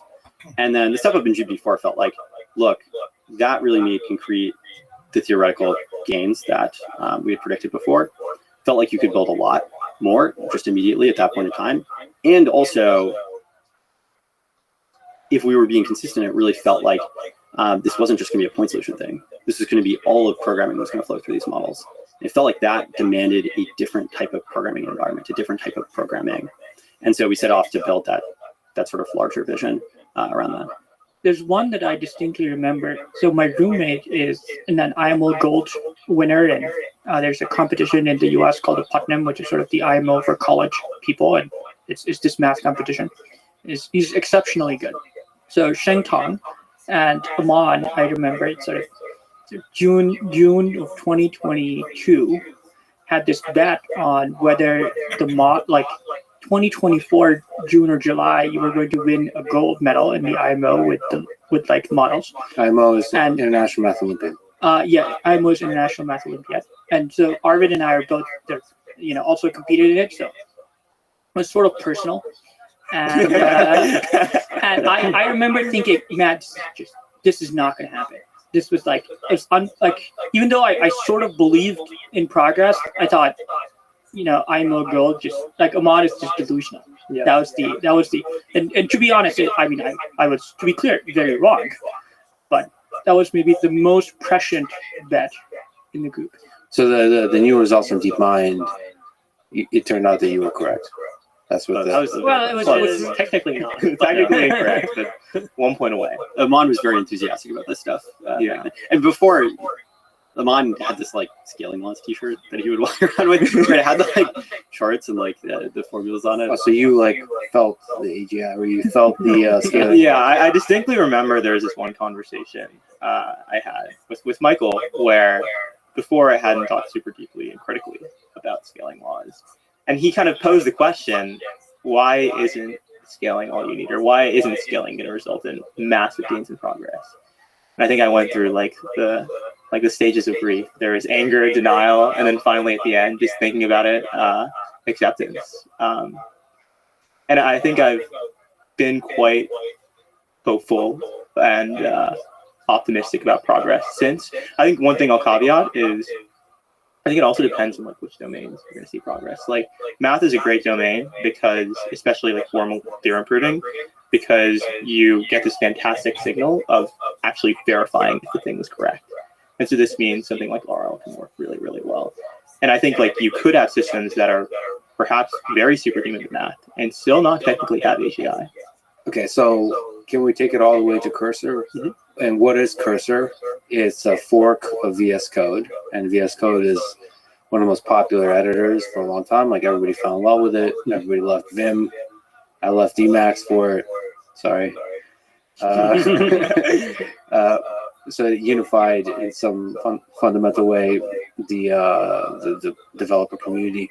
And then you look at the space of things, you look at the scaling laws, AI is becoming amazing. And you decided, okay, it's not enough to just write an extension for your VS Code because there's a lot of limitations to that. We need, if AI is going to keep getting better, we need to really like rethink how the AI is going to be part of the editing process. And so you decided to fork VS Code and start to build a lot of the amazing features we'll be able to talk about.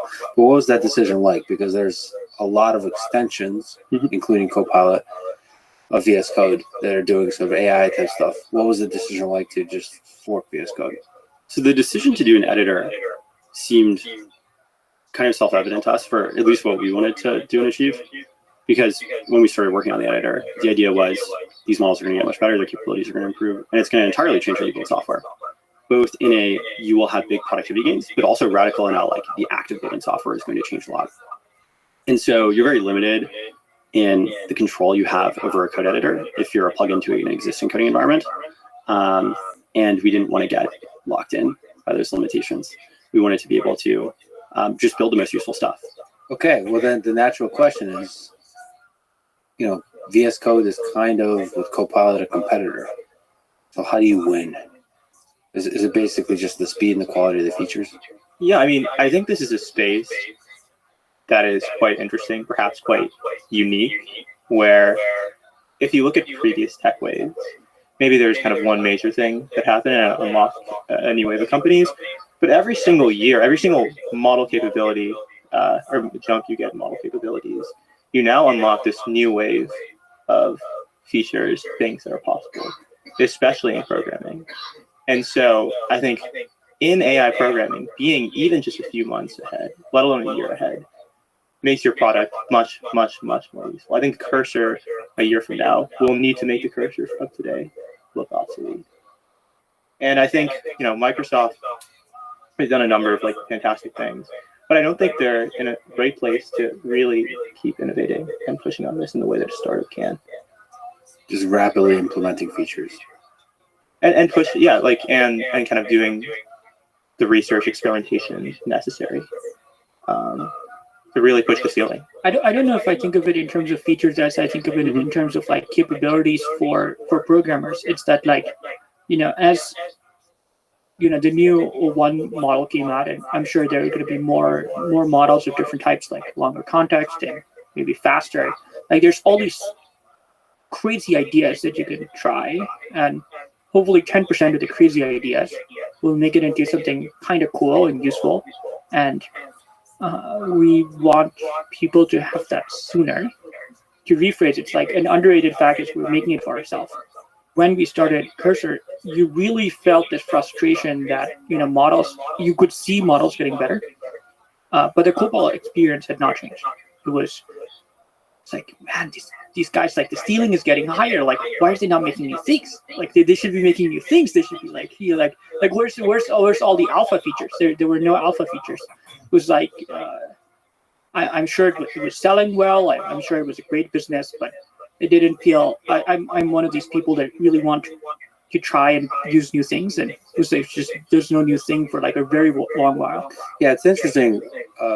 I don't know how you put that into words, but when you compare Cursor with Copilot pretty quickly started to feel stale for some reason. Yeah, I think one thing that I think helps us is that we're sort of doing it all in one. We're developing the the UX and the way you interact with the model, at the same time as we're developing like how we actually make the model give better answers, or like how you build up the prompt, or like how do you find the context, and for a cursor tab, like how do you train the model. So I think that helps us to have all of it like sort of like the same people working on the entire experience end to end. Yeah, it's like the person making the UI and the person training the model like sit to like 18 feet away. So Often the same person even. yeah, often the same person. So you can create things that are sort of not possible if you're not talking, you're not experimenting. And you're using, like you said, cursor to write cursor. Oh yeah. Well, let's talk about some of these features. Let's talk about the all-knowing, the all-powerful, praise be to the tab. The, autocomplete on steroids, basically. So how does tab work? What is tab? To highlight and summarize at a high level, I'd say that there are two things that cursor is pretty good at right now. There are other things that it does, but two things that it helps programmers with. One is this idea of looking over your shoulder and being like a really fast colleague who can kind of jump ahead of you and type and figure out what you're going to do next. And that was the original idea behind, that was kind of the kernel of the idea behind good autocomplete, was predicting what you're going to do next. But you can make that concept even more ambitious by not just predicting the characters after your cursor, but actually predicting the next entire change you're going to make, the next diff, the next place you're going to jump to. And the second thing cursor is pretty good at right now too, is helping you sometimes jump ahead of the AI and tell it what to do and go from instructions to code. And on both of those, we've done a lot of work on making the editing experience for those things ergonomic, and also making those things smart and fast.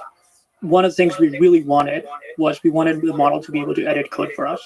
That was kind of a wish, and we had multiple attempts at it before we had a sort of a good model that could edit code for you. Then after we had a good model, I think there have been a lot of effort to make the inference fast for having a good experience, and we've been starting to incorporate. I mean, Michael sort of mentioned this like ability to jump to different places, and that jump to different places I think came from a feeling of once you accept an edit, it's like, man, it should be just really obvious where to go next. It's like I made this change. The model should just know that like the next place to go to is like 18 lines down. Like if you're a Wim user, you could press 18JJ or whatever. But like why am I doing this? Like the model should just know it. And then so the idea was you just press tab, it would go 18 lines down, and then it would show you the next edit, and you would press tab. So it's just as long as you could keep pressing tab. And so the internal competition was how many tabs can we make someone press. Once you have like the idea, more sort of abstractly, the thing to think about is sort of like how are the edits sort of zero entropy. So once you've sort of expressed your intent and the edit there's no like new bits of information to finish your thought, but you still have to type some characters to like make the computer understand what you're actually thinking. Then maybe the model should just sort of read your mind, and all the zero entropy bits should just be like tabbed away. Yeah, that was sort of the abstract version. There's this interesting thing where if you look at language model loss on different domains, I believe the bits per byte, which is kind of character normalized loss for code, is lower than language, which means in general, there are a lot of tokens in code that are super predictable, a lot of characters that are super predictable. And this is, I think, even magnified when you're not just trying to autocomplete code, but predicting what the user is going to do next in their editing of existing code. And so, the goal with cursor tab is let's eliminate all of the low entropy actions you take inside of the editor. When the intent is effectively determined, let's just jump you forward in time, skip you forward. Well, what's the intuition and what's the technical details of how to do next cursor prediction? That jump, that's not so intuitive, I think, to people. Yeah, I think I can speak to a few of the details on how to make these things work. They're incredibly low latency, so you need to train small models on this task. In particular, they're incredibly pre-fill token hungry. What that means is they have these really, really long prompts where they see a lot of your code, and they're not actually generating that many tokens. And so the perfect fit for that is using a sparse model, meaning an MOE model. So that was kind of one breakthrough we made that substantially improved its performance at longer context. The other being a variant of speculative decoding that we kind of built out called speculative edits. These are two, I think, important pieces of what make it quite high quality and very fast. Okay, so MOE, mixture of experts, the input is huge, the output is small. Yeah. Okay, so like what else can you say about how to make it? Like, caching play a role in this? Caching plays a huge role. Because you're dealing with this many of the tokens. If every single keystroke that you're typing in a given line, you had to rerun the model on all of those tokens passed in, you're just going to, one, significantly degrade latency, two, you're going to kill your GPUs with load. So you need to design the actual prompts used for the model such that they're caching aware, and then you need to reuse the KB cache across requests, just so that you're spending less work, less compute. Again, what are the things that Tab is supposed to be able to do kind of in the near term? Just to like sort of linger on that. Generate code, like fill empty space, also edit code across multiple lines. Yeah. And then jump to different locations inside the same file. Yeah. And then like hopefully jump to different files also. So if you make an edit in one file and maybe you have to go to another file to finish your thought. It should go to the second file also. Yeah. And then the full generalization is like next action prediction. Like sometimes you need to run a command in the terminal, and it should be able to suggest the command based on the code that you wrote too. Or sometimes you actually need to, like, it suggests something, but you it's hard for you to know if it's correct, because you actually need some more information to learn. Like, you need to know the type to be able to verify that it's correct. And so maybe it should actually take you to a place that's like the definition of something, and then take you back so that you have all the requisite knowledge to be able to accept the next conclusion. So providing the human the knowledge. Yes. Right. Yeah. Can you integrate, like, I just gotten to know a guy named PrimeGen, who I believe has an you can order coffee via SSH. Oh yeah. Oh, we did that. So can that also the model do that? Like feed you and like and provide you with caffeine? Okay, so that's the general framework. Yeah. Yeah. And the magic moment would be if programming is this weird discipline where sometimes the next 5 minutes, not always, but sometimes the next 5 minutes, what you're going to do is actually predictable from the stuff you've done recently. And so can you get to a world where that next 5 minutes either happens by you disengaging and it taking you through, or maybe a little bit more of just you seeing next step what it's going to do, and you're like, okay, that's good, that's good, that's good, that's good. And you can just sort of tap through these big changes. As we're talking about this, I should mention that one of the really cool and noticeable things about Cursor is that there's this whole diff interface situation going on. So like the model suggests with the red and the green of like, here's how we're going to modify the code. And in the chat window, you can apply and it shows you the diff and you can accept the diff. So maybe can you speak to whatever direction of that? We'll probably have like 4 or 5 different kinds of diffs. So we've optimized the diff for the autocomplete, so that has a different diff interface than when you're reviewing larger blocks of code. And then we're trying to optimize another diff thing for when you're doing multiple different files. And sort of at a high level, the difference is for when you're doing autocomplete, it should be really, really fast to read. Actually, it should be really fast to read in all situations. But in autocomplete, it's sort of you're really like your eyes focused in one area. You can't be in too many. The humans can't look in too many different places. So you're talking about on the interface side, like on the interface side. So it currently has this box on the side. So we have the current box, and if it tries to delete code in some place and tries to add other code, it tries to show you a box on the side. You can maybe show it if we pull it up on cursor.com. This is what we're talking about. Go on. So that box, it was like 3 or 4 different attempts at trying to make this thing work. Where first the attempt was like blue crossed out line. So before it was a box on the side.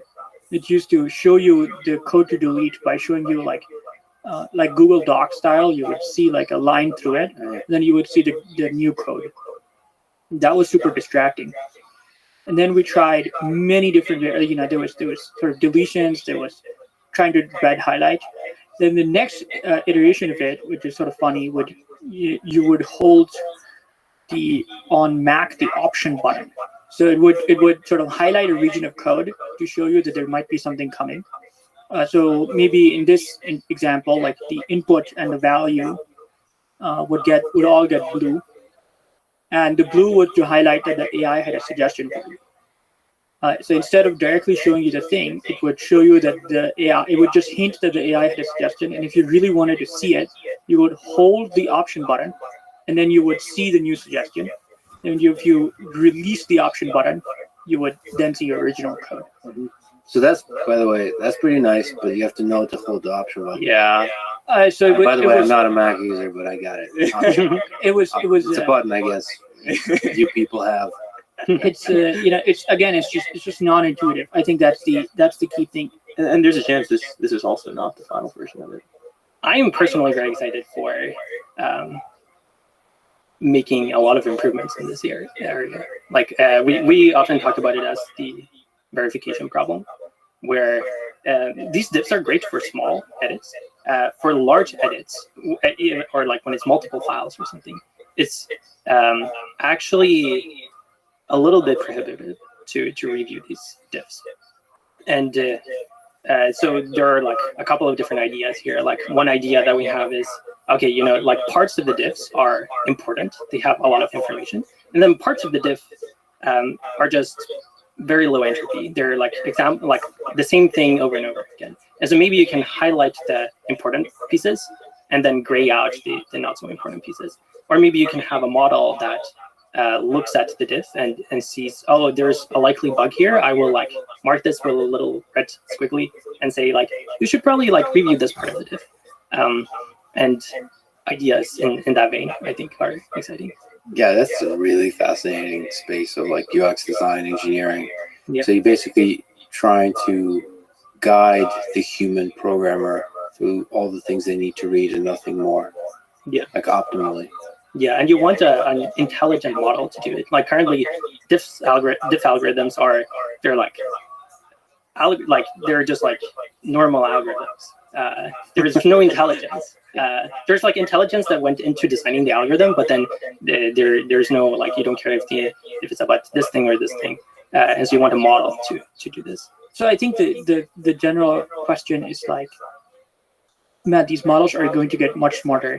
As the models get much smarter, the changes they will be able to propose are much bigger. So as the changes get bigger and bigger and bigger, the humans have to do more and more and more verification work. It gets more and more hard. Like it's just you need to help them out. It's sort of I don't want to spend all my time reviewing code. Can you say a little more across multiple files, diff? Yeah, I mean, so GitHub tries to solve this, right, with code review. When you're doing code review, you're reviewing multiple diffs across multiple files. But like Arvid said earlier, I think you can do much better than code review. Code review kind of sucks. Like you spend a lot of time trying to grok this code that's often quite unfamiliar to you, and it often like doesn't even actually catch that many bugs. And I think you can significantly improve that review experience using language models. For example, using the kinds of tricks that Art had described, of maybe pointing you towards the regions that actually matter. I think also if the code is produced by these language models and it's not produced by someone else, like the code review experience is designed for both the reviewer and the person that produced the code. In the case where the person that produced the code is a language model, you don't have to care that much about their experience. You can design the entire thing around the reviewer such that the reviewer's job is as fun, as easy, as productive as possible. And I think that feels like the issue with just kind of naively trying to make these things look like code review. I think you can be a lot more creative and push the boundary on what's possible. And just one idea there is, I think ordering matters. Generally, when you review a PR, you have this list of files and you're reviewing them from top to bottom. But actually, like, you actually want to understand this part first, because that came like logically first, and then you want to understand the next part. And you don't want to have to figure out that yourself. You want a model to guide you through the thing. And is the step of creation going to be more and more natural language? Is the goal versus with actual? I think sometimes. I don't think it's going to be the case that all of programming will be natural language. And the reason for that is, if I'm pair programming with Swala, and Swala is at the computer and the keyboard, and sometimes if I'm like driving, I want to say to Swala, hey, like implement this function, and that works. And then sometimes it's just so annoying to explain to Swala what I want him to do. And so I actually take over the keyboard and I show him, I write like part of the example, and then it makes sense. And that's the easiest way to communicate. And so I think that's also the case for AI. Like sometimes the easiest way to communicate with AI will be to show an example, and then it goes and does the thing everywhere else. Or sometimes if you're making a website, for example, the easiest way to show to the AI what you want is not to tell it what to do, but drag things around or draw things. And like maybe eventually we will get to like brain machine interfaces or whatever, and it can like understand what you're thinking. And so I think natural language will have a place. I think it will definitely not be the way most people program most of the time. I'm really feeling the AGI with this editor. It feels like there's a lot of machine learning going on underneath. Tell me about some of the ML stuff that makes it all work. Recursor really works via this ensemble of custom models that we train alongside, the frontier models that are fantastic at the reasoning intense things. And so Cursor Tab, for example, is a great example of where you can specialize this model to be even better than even frontier models if you look at evals on the task we set it at. The other domain, which it's kind of surprising that it requires custom models, but it's kind of necessary and works quite well, is in apply. So I think these models are, like the frontier models, are quite good at sketching out plans for code and generating like rough sketches of like the change, but actually creating diffs is quite hard for frontier models, for your training models. Like you try to do this with Sonnet, with O1, any frontier model, and it really messes up stupid things like counting line numbers, especially in super large files.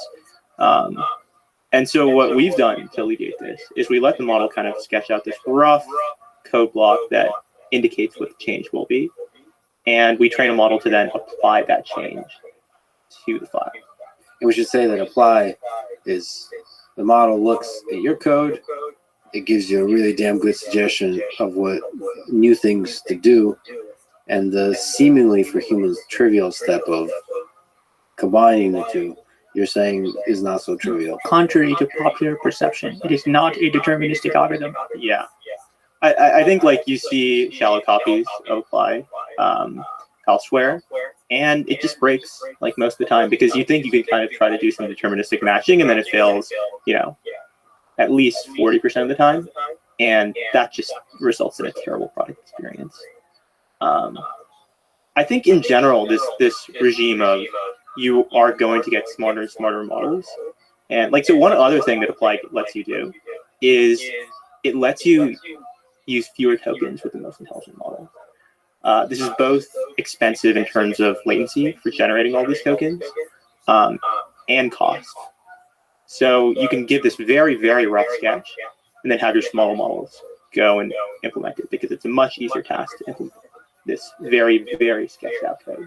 I think that this regime will continue where you can use smarter and smarter models to do the planning, and then maybe the implementation details can be handled by the less intelligent ones. Perhaps you'll have, maybe O1, maybe it'll be even more capable models, given an even higher level plan that is kind of recursively applied by Sonnet and the apply model. Maybe we should talk about how to make it fast. Yeah. I feel like fast is always an interesting detail. Fast is good. Yeah. How do you make it fast? Yeah, so one big component of making it fast is speculative edits. So speculative edits are a variant of speculative decoding, and maybe it'd be helpful to briefly describe speculative decoding. With speculative decoding, what you do is you can kind of take advantage of the fact that, most of the time, and I'll add the caveat that it would be when you're memory bound in language model generation. If you process multiple tokens at once, it is faster than generating one token at a time. So this is like the same reason why, if you look at tokens per second, with prompt tokens versus generated tokens, it's much, much faster for prompt tokens.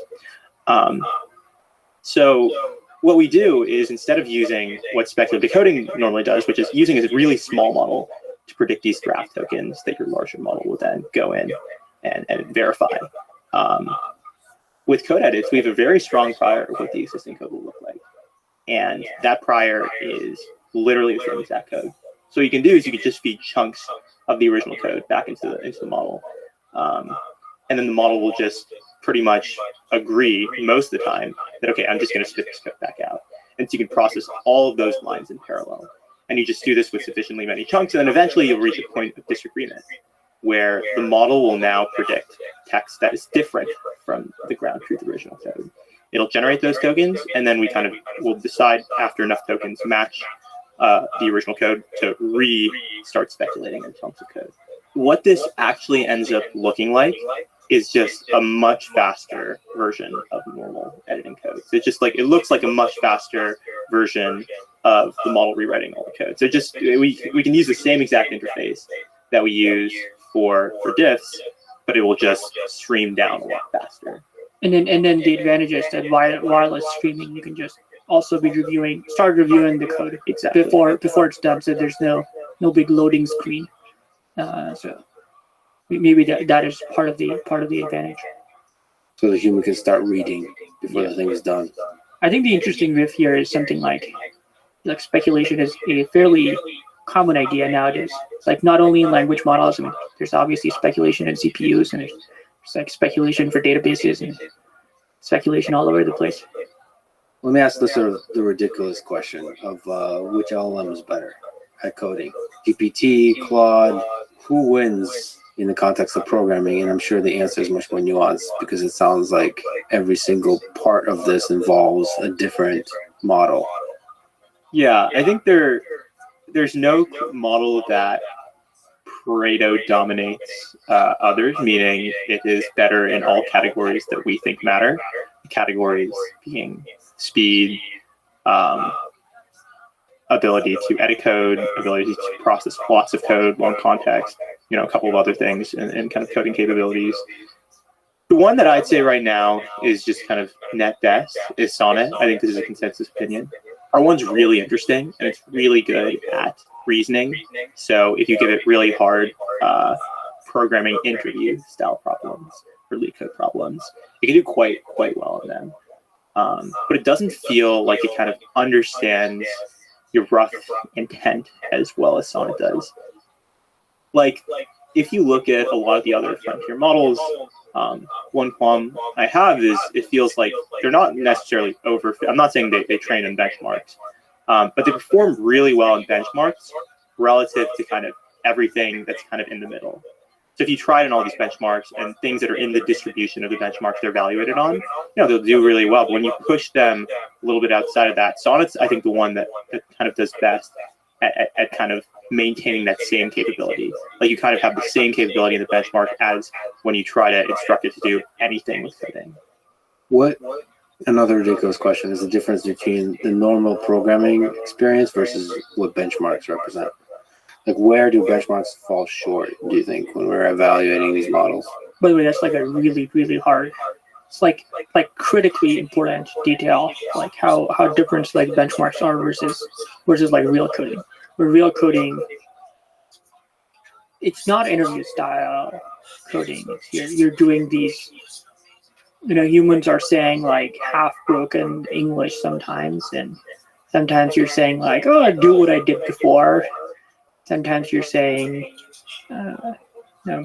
go add this thing and then do this other thing for me, and then make this UI element, and then, it's just like a lot of things are sort of context dependent. You really want to like understand the human and then do what the human wants, as opposed to sort of this. Maybe the way to put it is sort of abstractly is the interview problems are very well specified. They lean a lot on specification, while the human stuff is less specified. Yeah.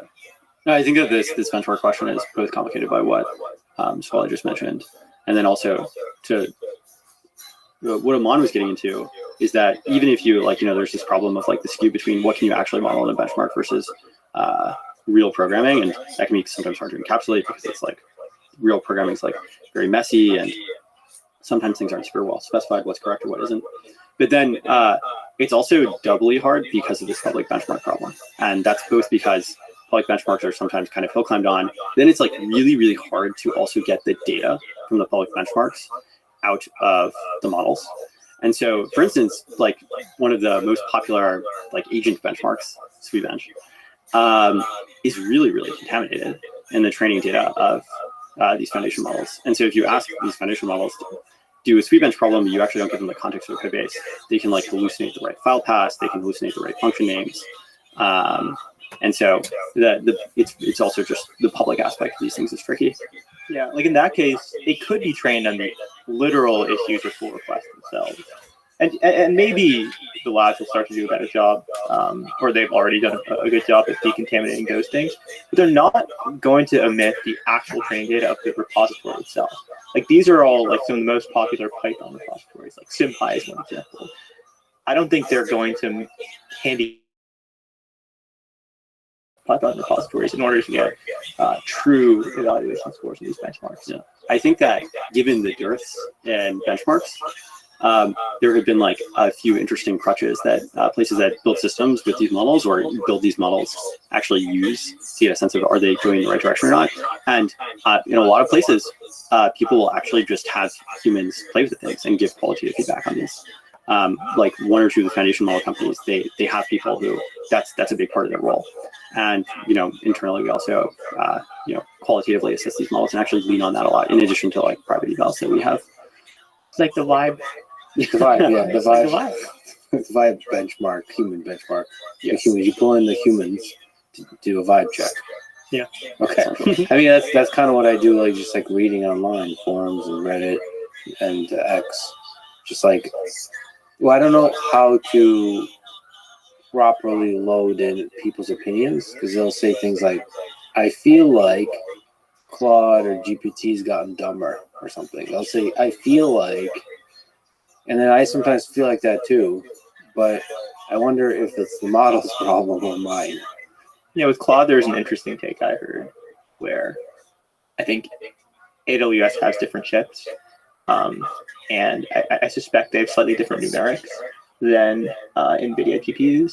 And someone speculated that Claude's degraded performance had to do with maybe using the quantized version that existed on AWS Bedrock versus whatever was running on Anthropic's GPUs. I interview a bunch of people that have conspiracy theories, so I'm glad you spoke to this conspiracy. Well, it's not like conspiracy theory as much as they're humans are humans, and there's these details, and you're doing like these crazy amount of flops, and chips are messy, and you can just have bugs. Like bugs are, it's hard to overstate how hard bugs are to avoid. What's the role of a good prompt in all of this? See, you mentioned that benchmarks have really structured, well-formulated prompts. What should a human be doing to maximize success? And what's the importance of what the humans? You wrote a blog post on, called it prompt design.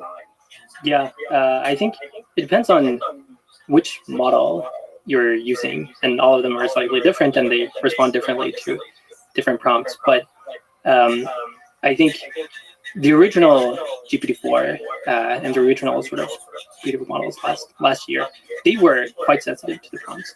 They also had a very small context window. And so we have all of these pieces of information around the code base that would maybe be relevant in the prompt. Like you have the docs, you have the files that you add, you have the conversation history.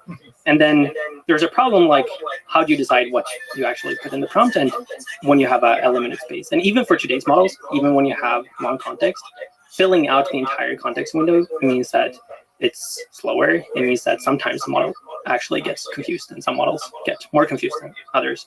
And we have this one system internally that we call preempt, which helps us with that a little bit. And I think it was built for the era before where we had 8,000 token context windows.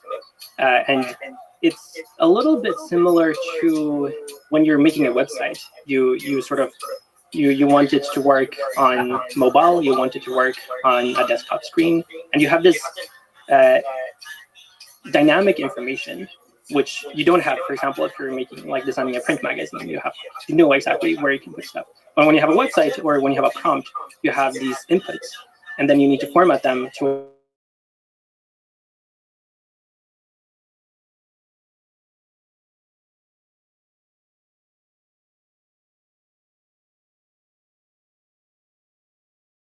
is React and the declarative approach where you use JSX in JavaScript, and then you declare this is what I want, and I think this has higher priority, or like this has higher Z index than something else, and then you have this rendering engine. In web design, it's like Chrome, and in our case, it's the preempt renderer, which then fits everything onto the page.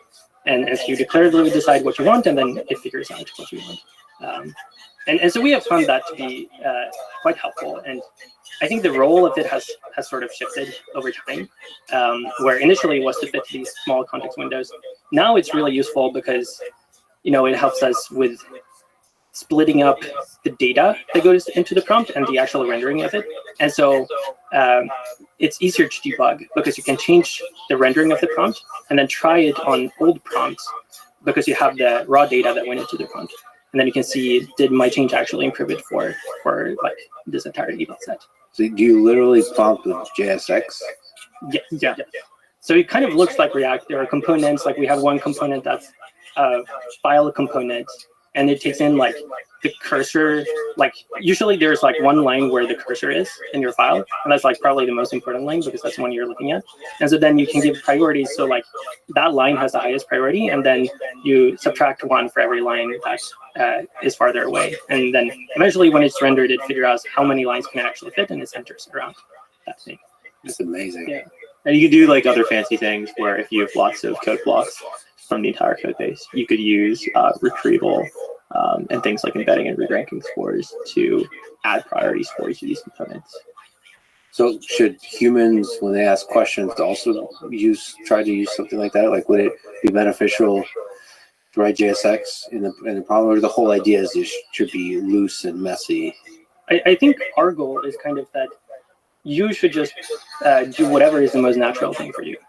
And our job is to figure out how do we actually like retrieve the relevant things so that your thing actually makes sense. Well, this is sort of the discussion I had with Arvin of Perplexity. It's like his whole idea is like you should let the person be as lazy.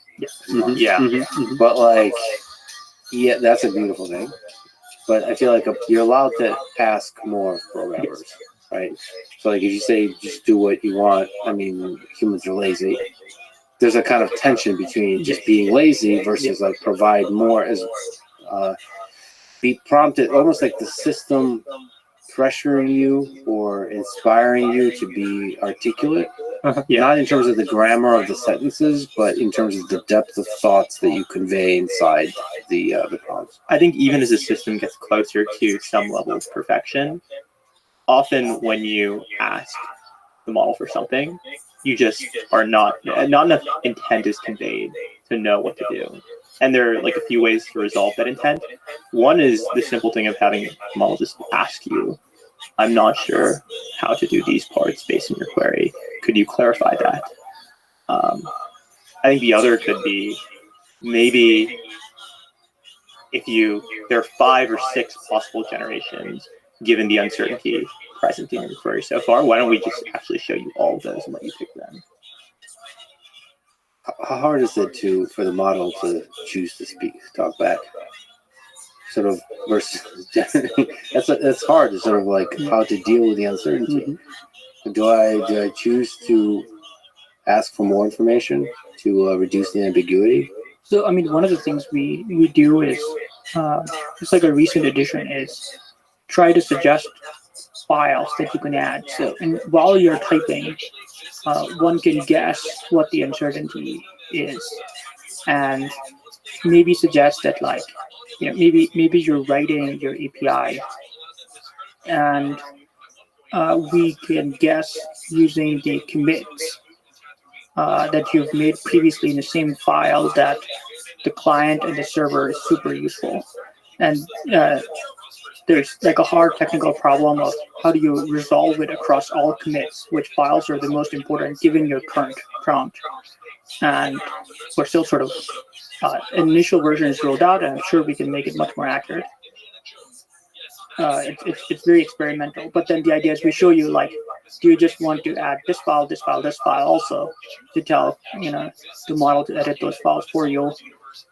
Because if you're making the API, like, you should also edit the client and the server that is using the API and the other one resolving the API. And so that would be kind of cool. If both there's the phase where you're writing the prompt and there's before you even click enter, maybe we can help resolve some of the uncertainty. To what degree do you use agentic approaches? How useful are agents?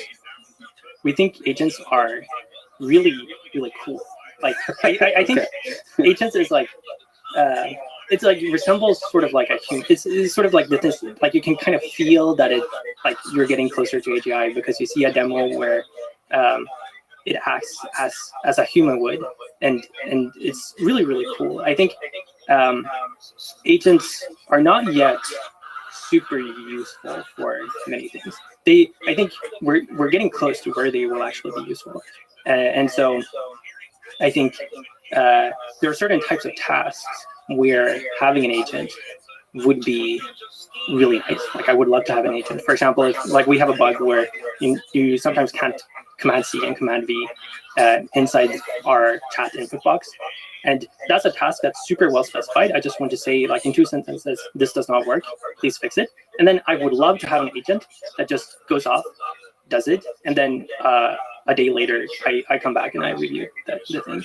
You mean it goes, finds the right file? Yeah, it finds the right files. It, like, tries to reproduce the bug. It, like, fixes the bug, and then it verifies that it's correct. And this could be a process that takes a long time.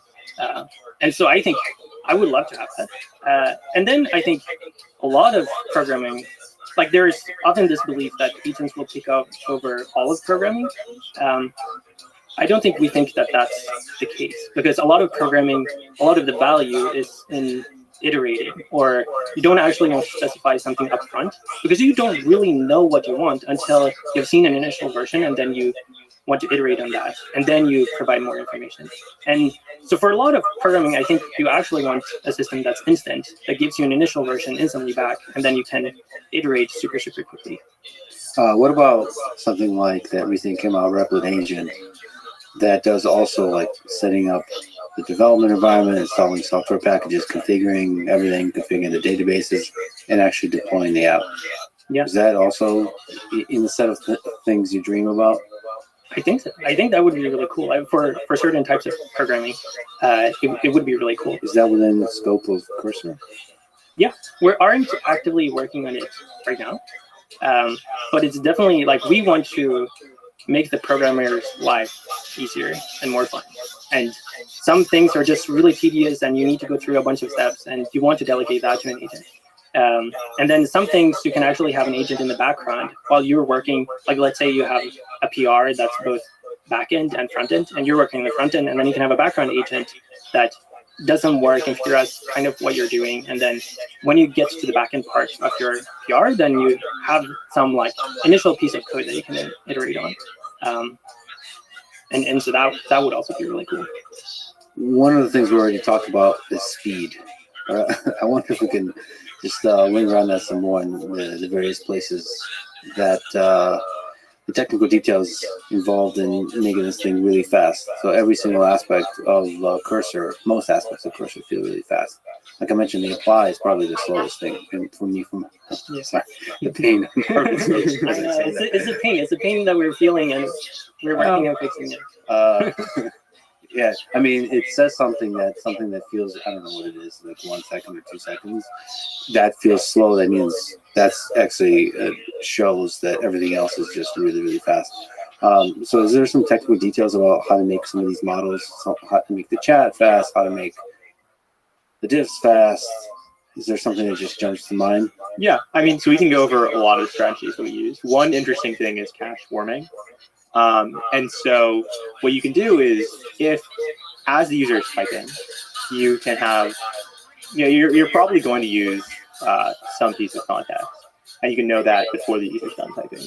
So, as we discussed before, reusing the KV cache results in lower latency, lower costs across requests. So as the user starts typing, you can immediately warm the cache with, like, let's say the current file content. And then when they press enter, there's very few tokens it actually has to pre-fill and compute before starting the generation. This will significantly lower TTFD. Can you explain how KV cache works? Yeah. So the way transformers work, I like it. I mean, like one of the mechanisms that allow transformers to not just independently, like the mechanism that allows transformers to not just independently look at each token, but see previous tokens, are the keys and values to attention.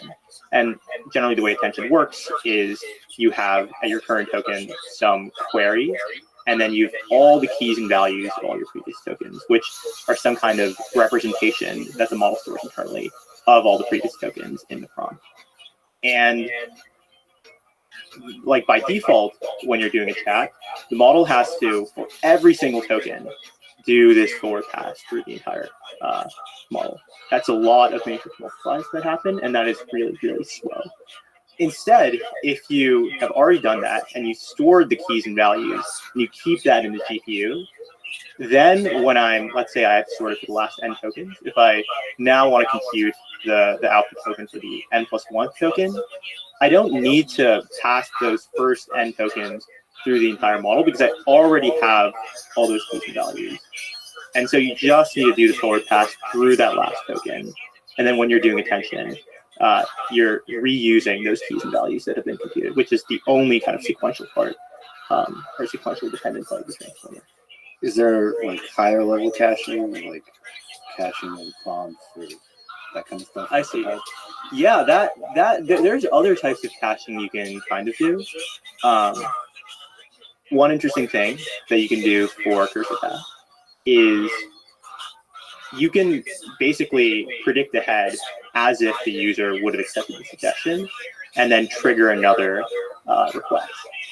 And so then you've done a speculative, it's a mix of speculation and caching, right? Because you're speculating what would happen if they accepted it. And then you have this value that is cached, this suggestion. And then when they press tab, the next one would be waiting for them immediately.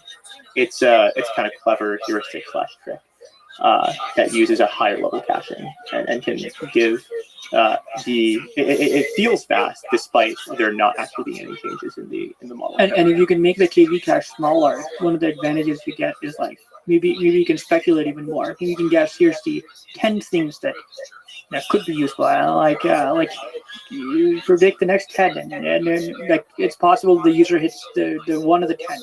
It's like much higher chance than the user hits like the exact one that you show them. Maybe they type another character and we sort of hits something else in the cache. So there's all these tricks where the general phenomena here is I think it's also super useful for RL is maybe a single sample from the model isn't very good, but if you predict like 10 different things, turns out that one of the 10 that's right, the probability is much higher. There's these passive K curves, and part of RL, like what RL does is, you can exploit this passive K phenomena to make many different predictions, and one way to think about this, the model sort of knows internally has some uncertainty over like which of the K things is correct, or like which of the K things does the human want. So when we RL our cursor tab model, one of the things we're doing is we're predicting which of the 100 different suggestions the model produces is more amenable for humans. Like which of them do humans more like than other things. Maybe like there's something where the model can predict very far ahead versus like a little bit and maybe somewhere in the middle, and and then you can give a reward to the things that humans would like more, and sort of punish the things that it would like, and sort of then train the model to output the suggestions that humans would like more. You have these like RL loops that are very useful that exploit these facet K-curves. Oman maybe can go into even more detail.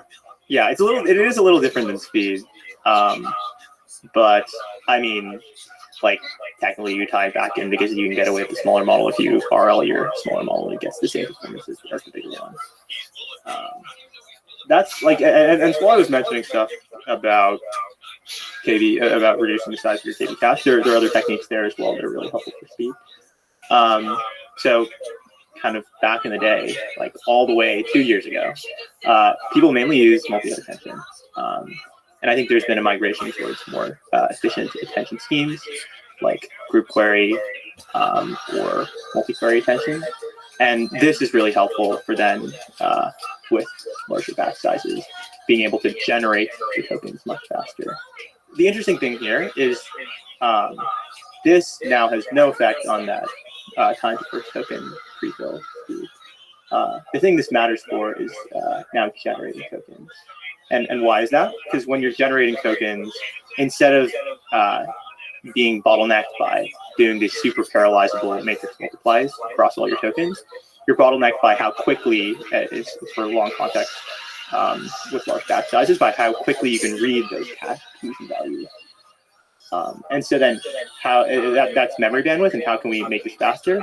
We can try to compress the size of these keys and values. So multi-query attention is the most aggressive used. Where normally with multi-head attention, you have some number of quote-unquote attention heads and some number of query heads. Multi-query just preserves the query heads to get rid of all the key value heads. So there's only one kind of key value head, and there's all the remaining query heads. With group query, you instead preserve all the query heads, and then your keys and values are kind of there are fewer heads for the keys and values, but you're not reducing it to just one. But anyways, like the whole point here is you're just reducing the size of your KV cache. And then there is MLA. Yeah, multi-latent.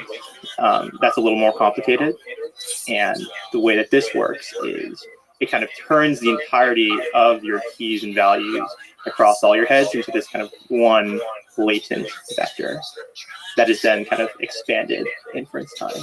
But MLA is from this company called DeepSeek. It's quite an interesting algorithm. Maybe the key idea is sort of in both MQA and in other places, what you're doing is you're sort of reducing the number of KV heads.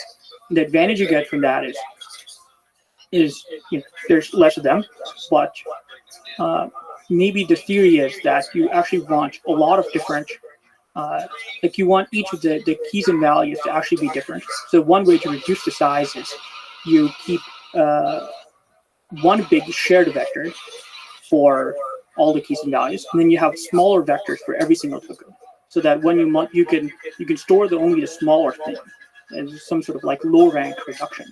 And the low rank reduction will at the end of the time, when you eventually want to compute the final thing, remember that like you're memory bound, which means that like you still have some compute left that you can use for these things. And so if you can expand the latent vector back up, and somehow like this is far more efficient because just like you're reducing, like for example, maybe like reducing to 32 or something, like the size of the vector that you're keeping. Yeah, there's perhaps some richness in having a separate set of keys and values and query that kind of pairwise match up versus compressing that all into one. And that interaction, at least.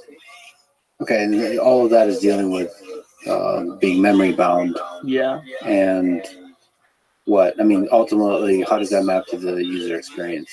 Trying to get them. Yeah, the two things that it maps to is you can now make your cache a lot larger because you've less space allocated for the KV cache. You can maybe cache a lot more aggressively and a lot more things. So you get more cache hits, which are helpful for reducing the time to first token for the reasons that were kind of described earlier. And then the second being when you start doing inference with more and more requests and larger batch sizes, you don't see much of a slowdown in as it's generating the tokens, the speed of that. Well, it also allows you to make your prompt bigger for certain. Yeah. So the size of your KV cache is both the size of all your prompts multiplied by the number of prompts being processed in parallel. So you could increase either of those dimensions, right? The batch size or the size of your prompts without degrading the latency of generating tokens. Arvid, you wrote a blog post, Shadow Workspace, Yep. iterating on code in the background. Yep. So what's going on? So to be clear, we want there to be a lot of stuff happening in the background, and we're experimenting with a lot of things. Right now, we don't have much stuff other than like the cache warming or like figuring out the right context that goes into your command key prompts, for example. But the idea is, if you can actually spend computation in the background, then you can help the user maybe like at a slightly longer time horizon than just predicting the next few lines that you're going to make, but actually like in the next 10 minutes, what are you going to make? And by doing it in the background, you can spend more computation doing that. And so the idea of the Shadow Workspace that we implemented, and we use it internally for like experiments, is that to actually get advantage of doing stuff in the background, you want some kind of feedback signal to give back to the model, because otherwise, like, you can get higher performance by just letting the model think for longer. And so like O1 is a good example of that. But another way you can improve performance is by letting the model iterate and get feedback. And so one very important piece of feedback when you're a programmer is the language server, which is this thing. It exists for most different languages, and there's like a separate language server per language. And it can tell you, you're using the wrong type here, and then gives you an error. Or it can allow you to go to definition and sort of understands the structure of your code. So language servers are extensions developed by, like, there's a TypeScript language server developed by the TypeScript people, a Rust language server developed by the Rust people, and then they all interface over the language server protocol to VS Code. So that VS Code doesn't need to have all of the different languages built into VS Code, but rather you can use the existing compiler infrastructure. For linting purposes? It's for linting. It's for going to definition, and for like seeing the right types that you're using. So it's doing like type checking also? Yes, type checking and going to references. And that's like, when you're working in a big project, you kind of need that. If you don't have that, it's like really hard to code in a big project. Can you say again how that's being used inside Cursor, the language server protocol communication thing? So it's being used in Cursor to show to the programmer, just like in VS Code. But then the idea is you want to show that same information to the models, the AI models. And you want to do that in a way that doesn't affect the user, because you want to do it in the background. And so the idea behind the Shadow Workspace was, okay, like, one way we can do this is we spawn a separate window of Cursor that's hidden, and so you can set this flag in an electron is hidden. There is a window, but you don't actually see it. And inside of this window, the AI agents can modify code however they want, as long as they don't save it, because it's still the same folder, and then can get feedback from the linters and go to definition and iterate on your code. So like literally run everything in the background, like as if, right? Yeah. Maybe even run the code? So that's the eventual version. Okay. And that's what you want. And a lot of the blog post is actually about how do you make that happen, because it's a little bit tricky. You want it to be on the user's machine so that it exactly mirrors the user's environment.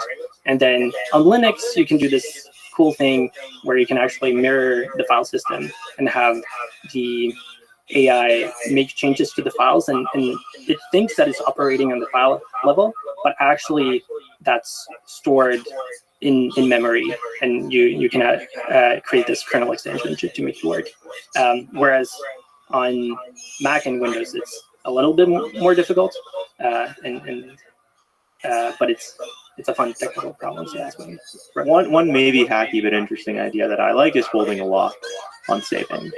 And so basically you can then have the language model kind of hold the lock on saving to disk.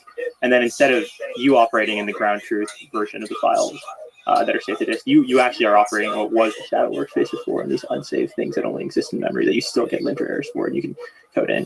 And then when you try to maybe run code, it's just like there's a small warning that there's a lock, and then you kind of will take back the lock from the language server if you're trying to do things concurrently, or from the shadow workspace if you're trying to do things concurrently. That's such an exciting feature, by the way. It's a bit of a tangent, but like to allow a model to change files. It's scary for people, but like it's really cool to be able to just like let the agent do a set of tasks, and you come back the next day and kind of observe, like it's a colleague or something like that. Yeah. And I think there may be different versions of like runnability where for the simple things where you're doing things in the span of a few minutes on behalf of the user as they're programming, it makes sense to make something work locally in their machine. I think for the more aggressive things where you're making larger changes that take longer periods of time, you'll probably want to do this in some sandbox remote environment. And that's another incredibly tricky problem of how do you exactly reproduce, or mostly reproduce, to the point of it being effectively equivalent for running code, the user's environment with this remote sandbox. I'm curious what kind of agents you want for coding. Do you want them to find bugs? Do you want them to like implement new features? Like what agents do you want? So by the way, when I think about agents, I don't think just about coding. I think so for the practices to this particular podcast is video editing, and a lot of, if you look in Adobe, there's code behind. It's very poorly documented code, but you can interact with Premiere, for example, using code. And basically all the uploading, everything I do on YouTube, everything, as you could probably imagine, I do all of that through code, and including translation, overdubbing, all of this. So I envision all of those kinds of tasks. So automating many of the tasks that don't have to do directly with the editing. So that, okay, that's what I was thinking about. But in terms of coding, I would be fundamentally thinking about bug finding. Like many levels of kind of bug finding, and also bug finding like logical bugs, not logical, like spiritual bugs or something. Ones like sort of big directions of implementation, that kind of stuff. That's your point on bug finding. Yeah, I mean, it's really interesting that these models are so bad at bug finding when just naively prompted to find a bug. They're incredibly poorly calibrated. Even the smartest model. Exactly. Even O1. How do you explain that? Is there good intuition? I think these models are a really strong reflection of the pre-training distribution. And, I do think they generalize as the loss gets lower and lower, but I don't think the loss in the scale is the loss is low enough such that they're like really fully generalizing in code. Like the things that we use these things for, the frontier models that they're quite good at are really code generation and question answering. And these things exist in massive quantities in pre-training with all of the code on GitHub on the scale of many, many trillions of tokens, and questions and answers on things like Stack Overflow and maybe GitHub issues. And so when you try to push into these things that really don't exist very much online, like, for example, the cursor tap objective of predicting the next edit, given the edits done so far, the brittleness kind of shows. And then bug detection is another great example, where there aren't really that many examples of like actually detecting real bugs and then proposing fixes. And the models just kind of like really struggle at it. But I think it's a question of transferring the model, like in the same way that you get this fantastic transfer from pre-trained models just on code in general to the cursor tab objective. You'll see a very, very similar thing with generalized models that are really good at code to bug detection. It just takes like a little bit of kind of nudging in that direction. Like, to be clear, I think they sort of understand code really well. Like while they're being pre-trained, like the representation that's being built up, like almost certainly, like somewhere in the stream, there's the model knows that maybe there's something sketchy going on, right? It sort of has some sketchiness, but actually eliciting the sketchiness to like actually like part of it is that humans are really calibrated on which bugs are really important. It's not just it's not just actually saying like there's something sketchy. It's like is this sketchy trivial? Is this sketchy like you're gonna take the server down? It's like part of it is maybe the cultural knowledge of like why is a staff engineer a staff engineer? A staff engineer is good because they know that 3 years ago, like someone wrote a really sketchy piece of code that took the server down, and as opposed to maybe there's like you just this thing is like an experiment, so like a few bugs are fine, like you're just trying to experiment and get the feel of the thing. And so if the model gets really annoying when you're writing an experiment, that's really bad. But if you're writing something for super production, you're like writing a database, right? You're writing code in Postgres or Linux or whatever, like your Linus Torvalds. It's sort of unacceptable to have even in that case. And just having the calibration of like how paranoid is the user, like. But even then, like if you're putting in a maximum paranoia, it still just like doesn't quite get it. Yeah. I mean, but this is hard for humans too to understand which line of code is important and which is not. Like I think one of your principles on a website says if a code can do a lot of damage, one should add a comment that say this line of code is dangerous. And all caps, repeat it 10 times. No, you say like for every single line of code inside the function, you have to, and that's quite profound. That says something about human beings because the engineers move on, even the same person might just forget how it can sink the Titanic, a single function. Like you might not intuit that quite clearly by looking at the single piece of code. Yeah, and I think that one is also partially also for today's AI models, where if you actually write dangerous in every single line, like the models will pay more attention to that and will be more likely to find bugs in that region. That's actually just straight up a really good practice of labeling code of how much damage this can do. Yeah, I mean, it's controversial. Like, some people think it's ugly. Well, I actually think it's like, in fact, I actually think this is one of the things I learned from Arvid is, like I sort of aesthetically, I don't like it, but I think there's certainly something where like it's useful for the models, and humans just forget a lot, and it's really easy to make a small mistake and cause like bring down, just bring down the server and like. Of course, we like test a lot or whatever, but there's always these things that you have to be very careful. Yeah, like with just normal doc strings, I think people will often just skim it when making a change and think, oh, I know how to do this.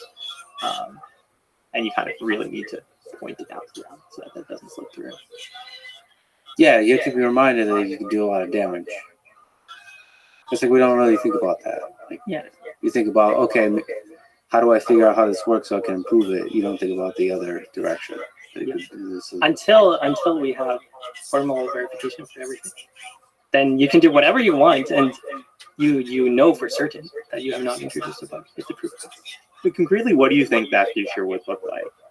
I think people will just not write tests anymore, and the model will suggest, like you write a function, the model will suggest a spec, and you review the spec. And in the meantime, smart reasoning model computes a proof that the implementation follows the spec. And I think that happens for most functions. Don't you think this gets at a little bit some of the stuff you were talking about earlier with the difficulty of specifying intent for what you want in software? Where sometimes it might be, because the intent is really hard to specify, it's also then going to be really hard to prove that it's actually matching whatever your intent is. Like you think that spec is hard to generate? Yeah, or just like for a given spec, maybe you can, I think there is a question of like, can you actually do the formal verification? Like that's like, is that possible? I think that there's like more to dig into there. But then also, even if you have the spec? If you have the spec, how do you map the spec? Is the spec written in natural language? Yeah, how do you map the spec? No, the spec would be fine. But how easy would that be? So then I think that you care about things that are not going to be easily well specified in the spec language. I see. Yeah. Maybe an argument against formal verification is all you need. Yeah. The worry is there's this massive replacing something like unit tests. Sure. Yeah. I think you can probably also evolve the spec languages to capture some of the things that they don't really capture right now. like, I don't know. I think it's very exciting. And you're speaking not just about like single functions. You're speaking about entire code bases. I think entire code bases is harder, but that is what I would love to have, and I think it should be possible. And because you can even there's like a lot of work recently where you can prove formally verify down to the hardware. So like you formally verify the C code, and then you formally verify through the GCC compiler, and then through the Verilog down to the hardware. And that's like an incredibly big system, but it actually works. And I think big code bases are sort of similar in that they're like multi-layered system. And if you can decompose it and formally verify each part, then I think it should be possible. I think the specification problem is a real problem, but how do you handle side effects? Or how do you handle, I guess, external dependencies, like calling the Stripe API? Maybe Stripe would write a spec for But like, you can't do this for everything. Like, can you do this for everything you use? Like, how do you do it for, if there's a language, like maybe like people will use language models as primitives in the program, right? And there's like a dependence on it. And like, how do you now include that? I think you might be able to prove that still. Prove what about language models? I think it feels possible that you could actually prove that a language model is aligned, for example. Or like you can prove that it actually gives the right answer. That's the dream. Yeah, that is. I mean, that's, if it's possible. It's your I have a dream speech. If it's possible, that will certainly help with, making sure your code doesn't have bugs and making sure AI doesn't destroy all human civilization. So the full spectrum of AI safety to just bug finding. So you said the models struggle with bug finding. What's the hope? My hope initially is, and I can let Michael chime in too, but it's like it should first help with the stupid bugs. Like it should very quickly cap the stupid bugs. Like off by one errors. Like sometimes you write something in a comment and do it the other way. It's like very common. Like I do this. I write like less than in a comment and like I maybe write the clear or something like that. And the model is like, it looks sketchy. Like, you sure you want to do that? But eventually it should be able to catch harder bugs too. Yeah, and I think that it's also important to note that having good bug finding models feels necessary to get to the highest reaches of having AI do more and more programming for you, where you're going to, if the AI is building more and more of the system for you, you need to not just generate, but also verify. And without that, some of the problems that we talked about before with programming with these models will just become untenable. So it's not just for humans, like you write a bug, I write a bug, find the bug for me, but it's also being able to verify the AI's code and check it is really important. Yeah, and then how do you actually do this? Like we've had a lot of contentious dinner discussions of how do you actually clean a bug model. But one very popular idea is, it's kind of potentially easy to introduce a bug than actually finding the bug. And so you can train a model to introduce bugs in existing code. And then you can train a reverse bug model then that can find bugs using this synthetic data. So that's like one example. But yeah, there are lots of ideas for how to. You can also do a bunch of work, not even at the model level, of taking the biggest models and then maybe giving them access to a lot of information that's not just the code. Like it's kind of a hard problem to like stare at a file and be like, where's the bug? And that's hard for humans often, right? And so often you have to run the code and being able to see things like traces and step through a debugger. There's whole nother direction where it like kind of tends toward that. And it could also be that there are kind of two different product form factors here. It could be that you have a really specialty model that's quite fast, that's kind of running in the background and trying to spot bugs. And it might be that sometimes, sort of to Arvid's earlier example about, some nefarious input box bug, might be that sometimes you want to like, there's a bug, you're not just like checking hypothesis free, you're like, this is a problem, I really want to solve it. And you zap that with tons and tons and tons of compute, and you're willing to put in like $50 to solve that bug or something even more. Have you thought about integrating money into this whole thing? Like I would pay probably a large amount of money for if you found a bug or even generated code that I really appreciated. Like I had a moment a few days ago when I started using Cursor where it generated perfect 3 functions for interacting with the YouTube API to update captions and for localization, like in different languages. The API documentation is not very good. and the code across, like if I Googled it for a while, I couldn't find exactly, there's a lot of confusing information, and Cursor generated it perfectly. And I was like, I just sat back, I read the code, I was like, this is correct. I tested it, it's correct. I was like, I want a tip. on a button that goes, Yeah. here's $5. One that's really good just to support the company and support what the interface is, and the other is that probably sends a strong signal, like, good job. Right? There's a much stronger signal than just accepting the code, right? You just actually send like a strong good job. That, and for bug finding, obviously, like, there's a lot of people, you know, that would pay a huge amount of money for a bug, like a bug bounty thing, right? Is that, you guys think about that? Yeah, it's a controversial idea inside the company. I think it sort of depends on how much you believe in humanity, almost. You know, like I think it would be really cool if like you spend nothing to try to find a bug, and if it doesn't find a bug, you spend $0. And then if it does find a bug and you click accept, then it also shows like in parentheses like $1. And so you spend $1 to accept the bug. And then of course there's a worry like, okay, we spent a lot of computation, like maybe people will just copy paste. I think that's a worry. And then there is also the worry that like introducing money into the product makes it like kind of, you know, like it doesn't feel as fun anymore. Like you have to like think about money, and all you want to think about is like the code. And so maybe it actually makes more sense to separate it out, and like you pay some fee like every month, and then you get all of these things for free. But there could be a tipping component, which is not like yes, but it still has that like dollar symbol. I think it's fine, but I also see the point where like maybe you don't want to introduce it. Yeah, I was gonna say the moment that feels like people do this is when they share it, when they have a fantastic example, they just kind of share it with their friends. There is also a potential world where there's a technical solution to this, like honor system problem too, where if we can get to a place where we understand the output of the system more, I mean, to the stuff we were talking about with like, you know, error checking with the LSP and then also running the code. But if you could get to a place where you could actually somehow verify, oh, I have fixed the bug, maybe then the bounty system doesn't need to rely on the honor system too. How much interaction is there between the terminal and the code? Like how much information is gained from if you run the code in the terminal?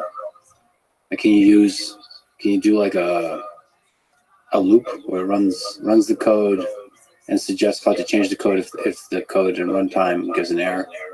Because right now they're separate worlds completely. Like I know you can like do Control K inside the terminal to help you write the code. You can use terminal context as well inside of checkmate kind of everything. We don't have the looping part yet, though we expect something like this could make a lot of sense. There's a question of whether it happens in the foreground too, or if it happens in the background, like what we've been discussing. Sure, the background is pretty cool. Like you can be running the code in different ways. Plus, there's a database side to this, which how do you protect it from not modifying the database? But okay. I mean, there's certainly cool solutions there. There's this new API that is being developed for. It's not in AWS, but you know, it certainly is. I think it's in PlanetScale. I don't know if PlanetScale was the first one to add it. It's this ability to sort of add branches to a database, which is like if you're working on a feature and you want to test against a broad database, but you don't actually want to test against the broad database, you could sort of add a branch to the database. And the way to do that is to add a branch to the write-ahead log. And there's obviously a lot of technical complexity in doing it correctly. I guess database companies need new things to do. Because they have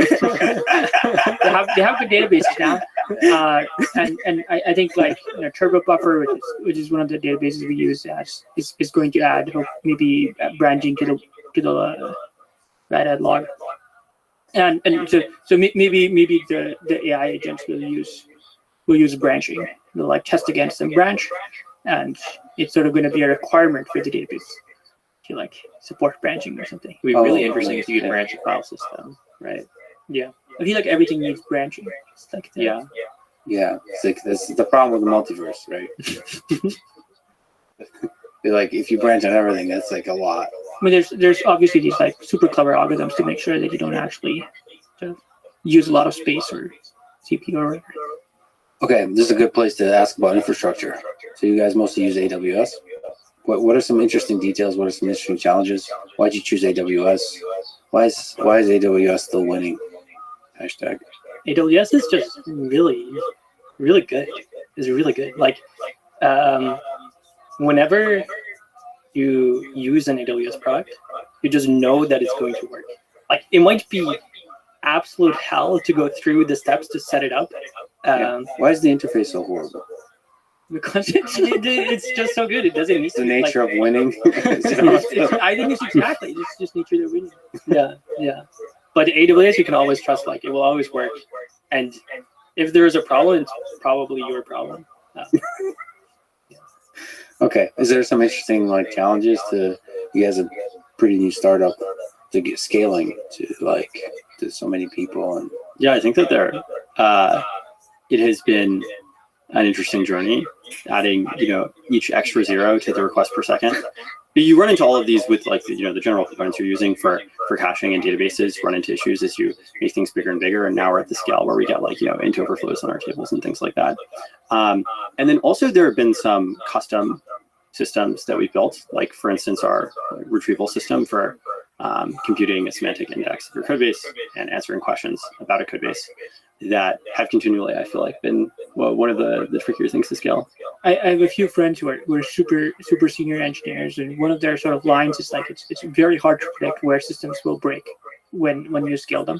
You can sort of try to predict in advance, but like there's always something weird that's going to happen when you add this extra zero. And you thought through everything, but you didn't actually think through everything. But I think for that particular system, for concrete details, the thing we do is obviously we upload we chunk up all of your code, and then we send out sort of the code for embedding and embed the code, and then we store the embeddings in a database, but we don't actually store any of the code.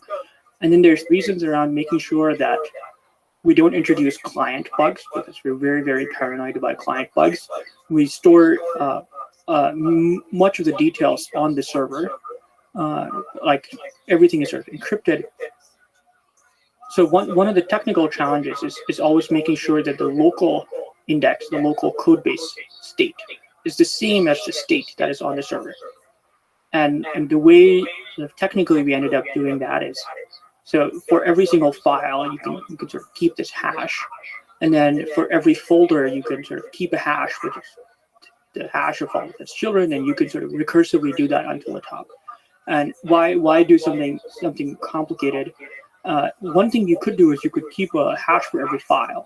Then every minute, you could try to download the hashes that are on the server, figure out what are the files that don't exist on the server. Maybe you just created a new file, maybe you just deleted a file, maybe you checked out a new branch, and try to reconcile the state between the client and the server. But that introduces like absolutely ginormous network overhead, both on the client side. I mean, nobody really wants us to hammer their Wi-Fi all the time if you're using Cursor. But also, it would introduce like ginormous overhead in the database. It would sort of be reading the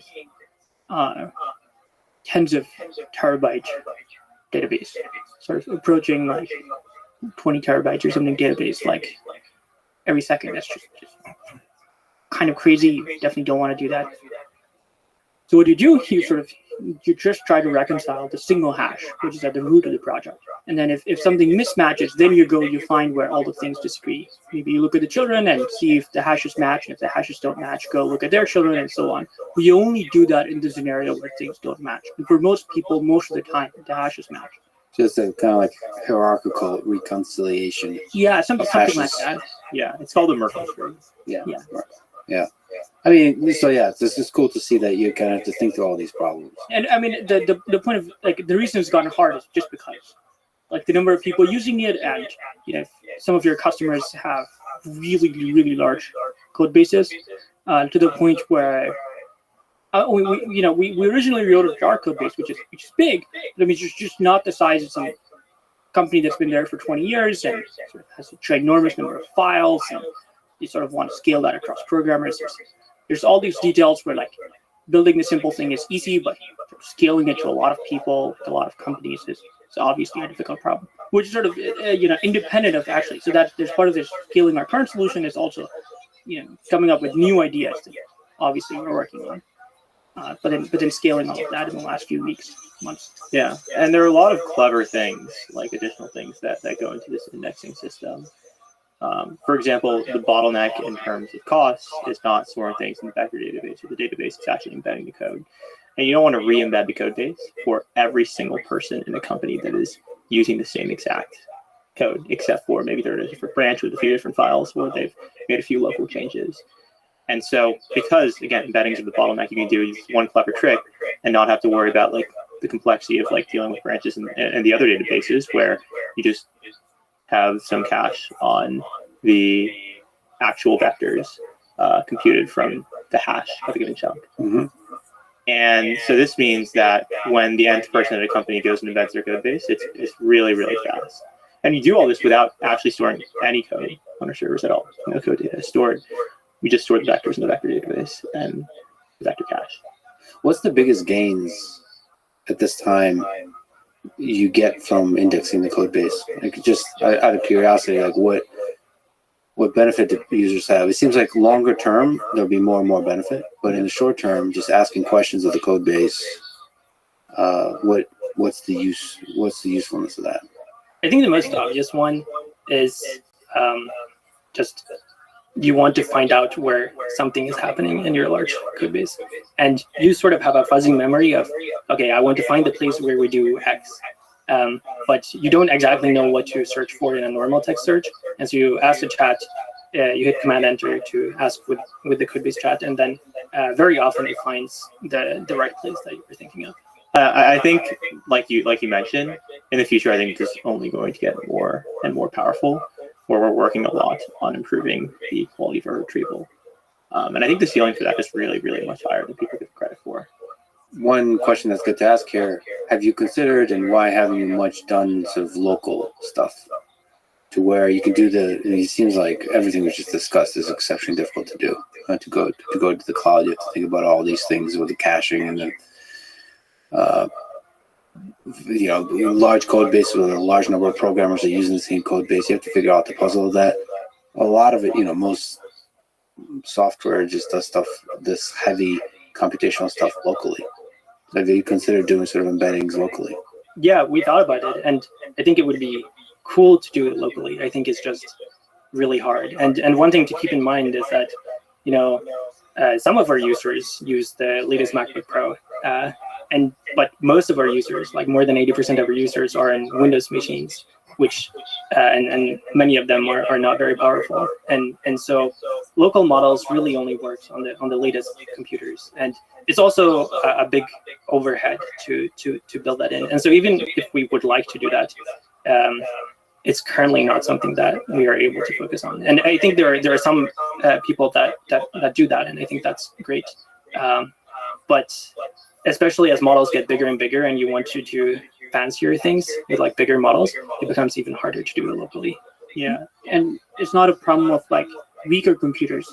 It's just that, for example, if you're some big company, has big company code base, it's just really hard to process big company code base even on the beefiest MacBook Pros. Yeah. So even if it's not even a matter of like if you're just like a student or something, I think if you're like the best programmer at a big company, you're still going to have a horrible experience if you do everything locally. I mean, you could do it and you sort of scrape by, but again, it wouldn't be fun anymore. Yeah, like an approximate nearest neighbors, and this massive code base is going to just eat up your memory and your CPU. And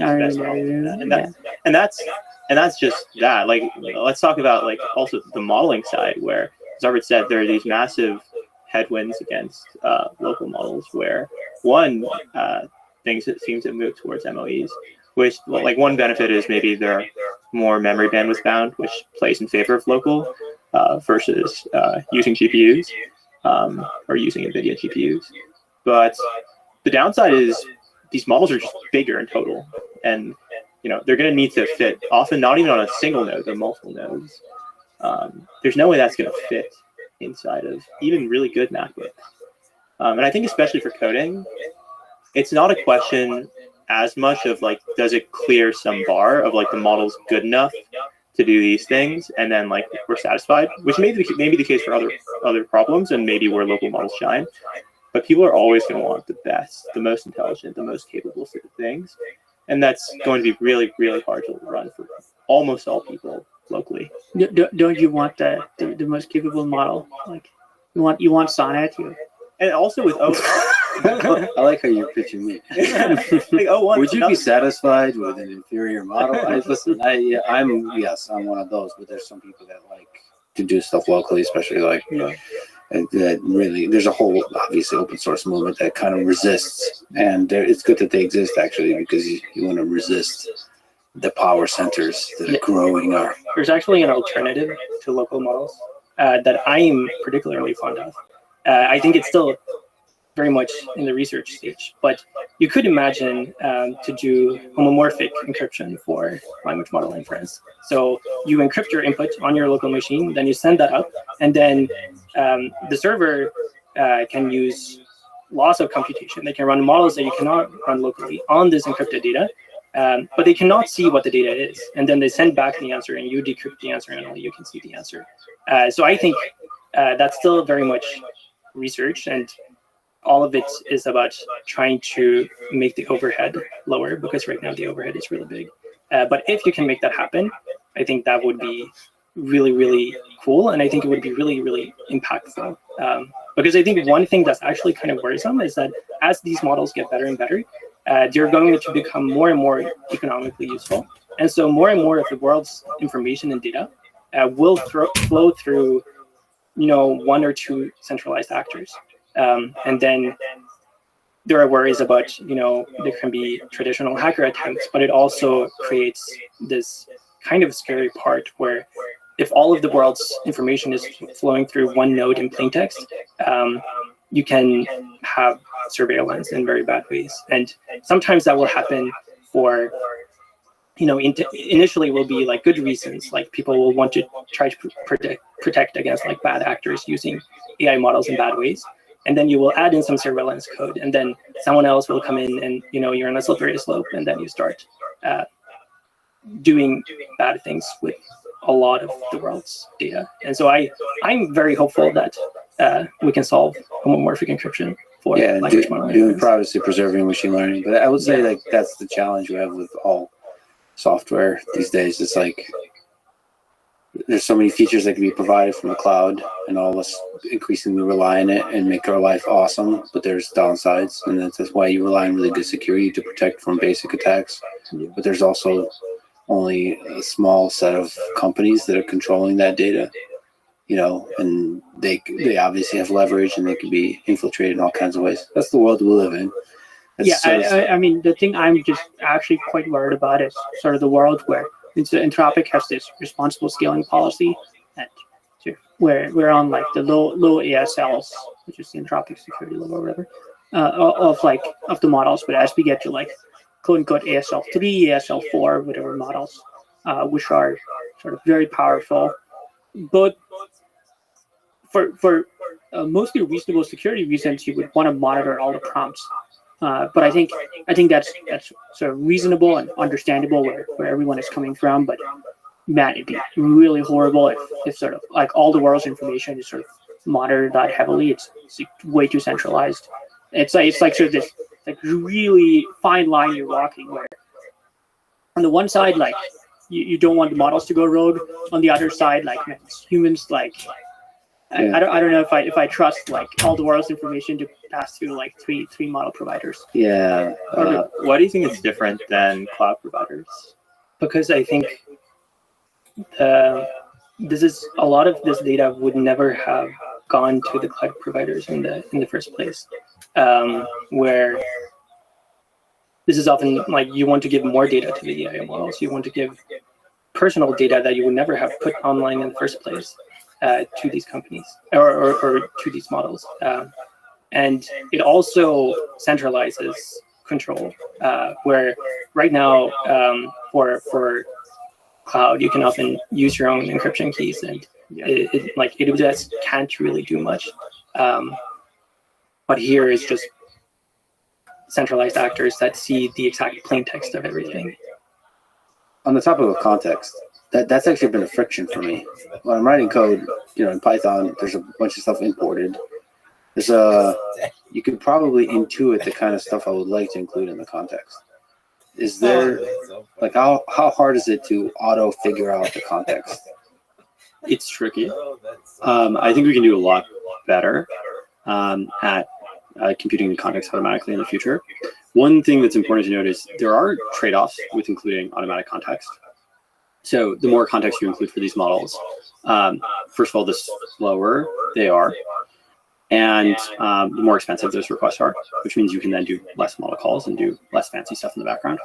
Also, for a lot of these models, they get confused if you have a lot of information in the prompt. So the bar for accuracy and for relevance of the context you include should be quite high. But this is already, we do some automatic context in some places within the product. It's definitely something we want to get a lot better at. And I think that there are a lot of cool ideas to try there, both on the learning better retrieval systems, like better embedding models, better re-rankers. I think that there are also cool academic ideas, you know, stuff we've tried out internally, but also the field is grappling with writ large, about can you get language models to a place where you can actually just have the model itself like understand a new corpus of information.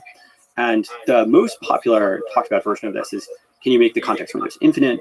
Then if you make the context windows infinite, can you make the model actually pay attention to the infinite context?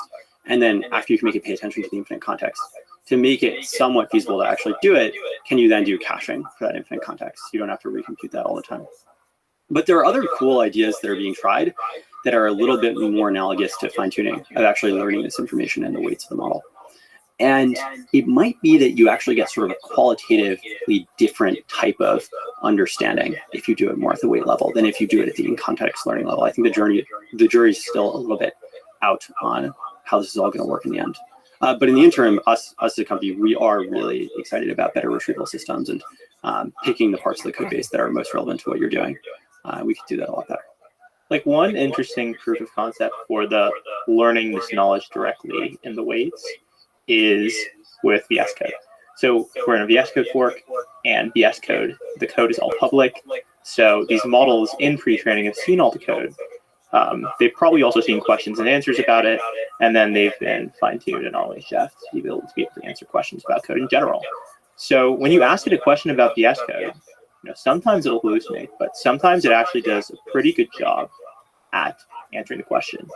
And I think like this is just it happens to be okay. But what if you could actually like specifically train or post-train a model such that it really was built to understand this code base? It's an open research question, one that we're quite interested in. And then there's also uncertainty of like, do you want the model to be the thing that end to end is doing everything, i.e. it's doing the retrieval in its internals and then kind of answering the question, creating the code, or do you want to separate the retrieval from the frontier model, where maybe, you know, you'll get some really capable models that are much better than like the best open source ones in a handful of months. And then you'll want to separately train a really good open source model to be the retriever, to be the thing that feeds in the context to these larger models. Can you speak a little more to the post-training a model to understand the code base?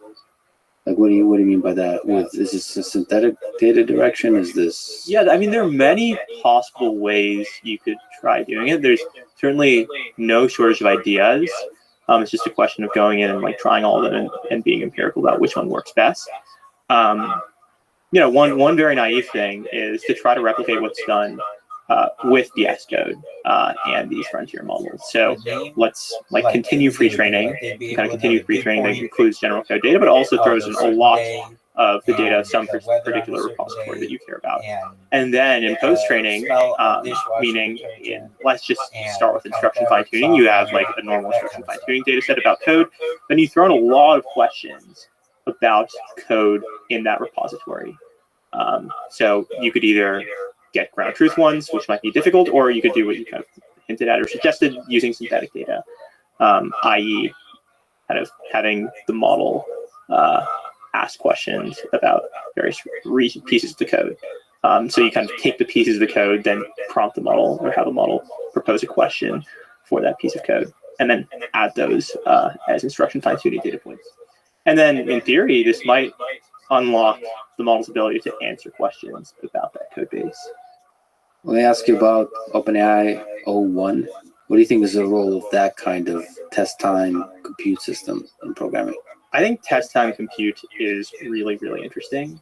So there's been the pre-training regime, which will kind of, as you scale up the amount of data and the size of your model, get you better and better performance, both on loss and then on downstream benchmarks, and just general performance when we use it for coding or other tasks. We're starting to hit a bit of a data wall, meaning it's going to be hard to continue scaling up this regime. And so scaling up test time compute is an interesting way of now, increasing the number of inference time flops that we use, but still getting as you increase the number of flops you use inference time, getting corresponding improvements in performance of these models. Traditionally, we just have to literally train a bigger model that always use that many more flops, but now we could perhaps use the same size model and run it for longer to be able to get an answer at the quality of a much larger model. And so the really interesting thing I like about this is there are some problems that perhaps require 100 trillion parameter model intelligence trained on 100 trillion tokens. But that's like maybe 1%, maybe like 0.1% of all queries. So are you going to spend all of this effort, all of this compute, training the model that costs that much, and then run it so infrequently? It feels completely wasteful when instead you get the model that you train the model that's capable of doing the 99.9% of queries. Then you have a way of inference time running it longer for those few people that really, really want max intelligence. How do you figure out which problem requires what level of intelligence? Is that possible to dynamically figure out when to use GPT-4, when to use a small model, and when you need the 01? I mean, yeah, that's an open research problem, certainly. I don't think anyone's actually cracked this model routing problem quite well. We'd like to. We have like kind of initial implementations of this for something like Cursor Tab. But at the level of like going between 4.0 Sonnet to 01, it's a bit trickier. There's also a question of like what level of intelligence do you need to determine if the thing is too hard for the 4-level model. Maybe you need the 01 level model. It's really unclear. But you mentioned this, so there's a pre-training process, and there's post-training, and then there's like test time compute. Is that fair to sort of separate? Where's the biggest gains? Well, it's weird because like test time compute, there's like a whole training strategy needed to get test time compute to work. And the other really weird thing about this is no one, like outside of the big labs and maybe even just OpenAI, no one really knows how it works. Like there have been some really interesting papers that show hints of what they might be doing. And so perhaps they're doing something with tree search using process reward models. But yeah, I think the issue is we don't quite know exactly what it looks like. So it would be hard to kind of comment on like where it fits in. I would put it in post training, but maybe like the compute spent for this kind of, for getting. What's up? No shit. I was humming Ragdoll in my sleep. Fantastic. Wow. I'm glad you're a fan of the oldies. That's amazing. You know I love Frankie Valli, bro. So excellent. When you said you're doing Frankie Valli night, I was there for it. Excellent, man. Well, I'm very happy about that. It's kind of an interesting thing that I'm doing. I think you'll literally, not you, but like people in the future, perhaps will be able, you could watch all of this and it tells a story and there are lots of anecdotes and things like that. But especially the song nights that I'm doing, I've like got different characters that I kind of like just joke about while I'm doing the song or in the middle of the breaks when I'm setting up the next song just to kill time. But you'll be able to watch it going in reverse like a musical. Like I imagine, let's say, I don't know, I do 50 of them. You'd start at number 50 and then people watch 49, then 48, and then 47, 46. And I have intentions on doing every major like band or group. And so tonight, I did last night like girl groups like the Supremes and all those like Phil Spector, Wall of Sound, but I didn't do like Martha and the Vandellas. So I might do like Aretha Franklin tonight, Martha and the Vandellas, maybe some more of that. I kind of want to check them off the list. Like, okay, I did like all the Simon and Garfunkel. Like I did every major song that they did. I've done every major, like, what else? I mean, like I did a bunch of them. Anyway, but I want to make sure I do all of them for every major artist, and then I'm surprised, honestly, that it's staying on YouTube, because normally YouTube's so strict about that, but they are staying, fortunately. So I'm glad to hear that you were jamming the Ragdoll. It's a great song. I did miss when you were singing Girl Bands. Personally, I'm a huge fan of the Supreme musicians. That's okay. It's all uploaded to @Rabbi Rothschild. It's the newest thing, so check it out if you want to. Yeah, exactly. I'm very fortunate that they are staying up.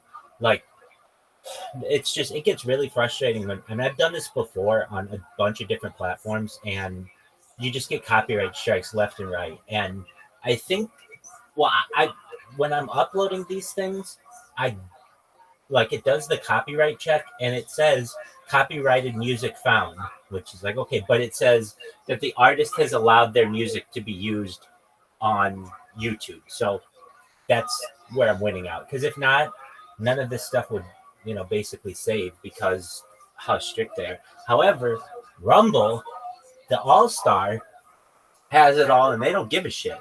So, I like the other night I did. Oh, who did I? I did some band, and I noticed right when I started singing it, 6 minutes into it, YouTube stopped the stream, and I was like, and you don't know that it stops the stream until you're totally done. It doesn't tell you. And I had that same issue when I was trying to show some of my VHS. And yeah, exactly. And so what I did is check Rumble, and Rumble's got the whole thing. So it's like all I had to do was go to a downloader, download it from there, and then just re-upload it to my main account. And this way it's all consolidated to one account, so that it's not like, because I have so many different accounts that, it just could be anything. And then I really think in the future it could be all cut up into really cool music videos. I mean, the music videos are kind of cool now. I do my best to make them 3-dimensional and like play to the camera and do all kinds of stuff like that. But I think in the future it could be pretty cool. And all I say to myself is, with every day that I do this, more and more people find out about me. Like the owners of these Discords are more comfortable with me, and they stand up for me, and that's really what I want. That's the kind of community that I need. So really, I'm positive about how things are going with this.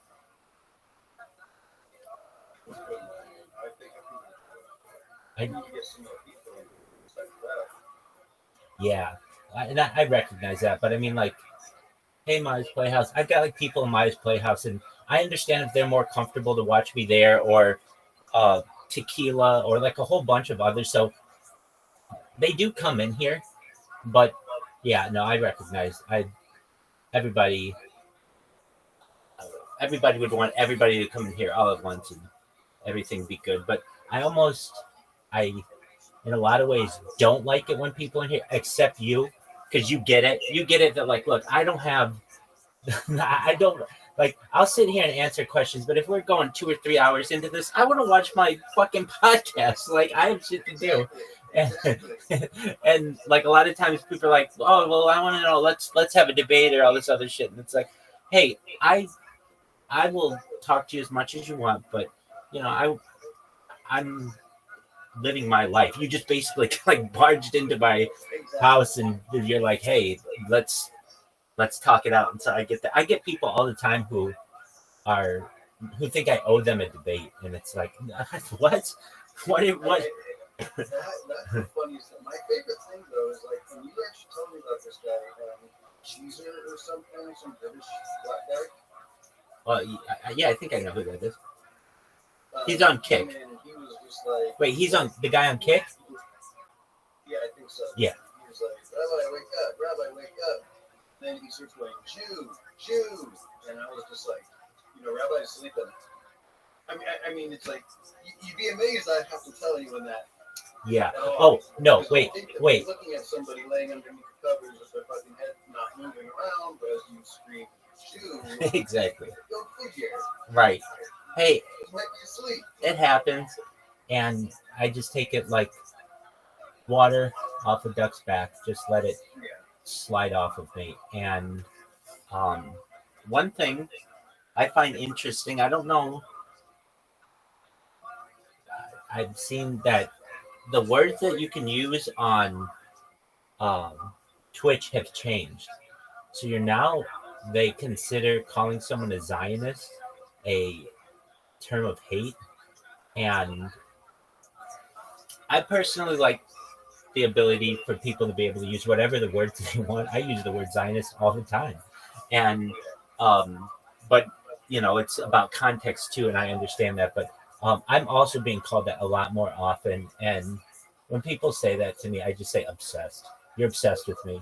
Like if you have nothing better to do than pick on me on the internet, then I just say you're obsessed because I don't know. I mean, honestly, like, when people come in here and they're just like, well, what's his whole point? What about this and that, the other thing, and that? And I'm just like, if you don't understand that he got you here, Exactly. Yeah. and that means he won, Exactly. then I can't help you. 100%. 100%. You you fell into my trap. You did exactly what I wanted you to do. And are you telling me that you found something fascinating and you clicked the link because of it? Well, then I guess Rabbi did what he fucking set out to. exactly. What 100%. do you want? 100%. Go figure. This is a time of throughout all of history. Let's be honest, man. Jews get a bad rap. I mean, to put yourself out there as Rabbi Rothschild. Oh, absolutely. Absolutely. It's polarizing. It definitely. You're polarizing it being you. So if people want to just do like the anti-Semitic thing, it's like, bro, there's thousands of years of people like getting used to this shit. It's easily handled at this point, unless you're knocking down doors. Right. You know? Absolutely.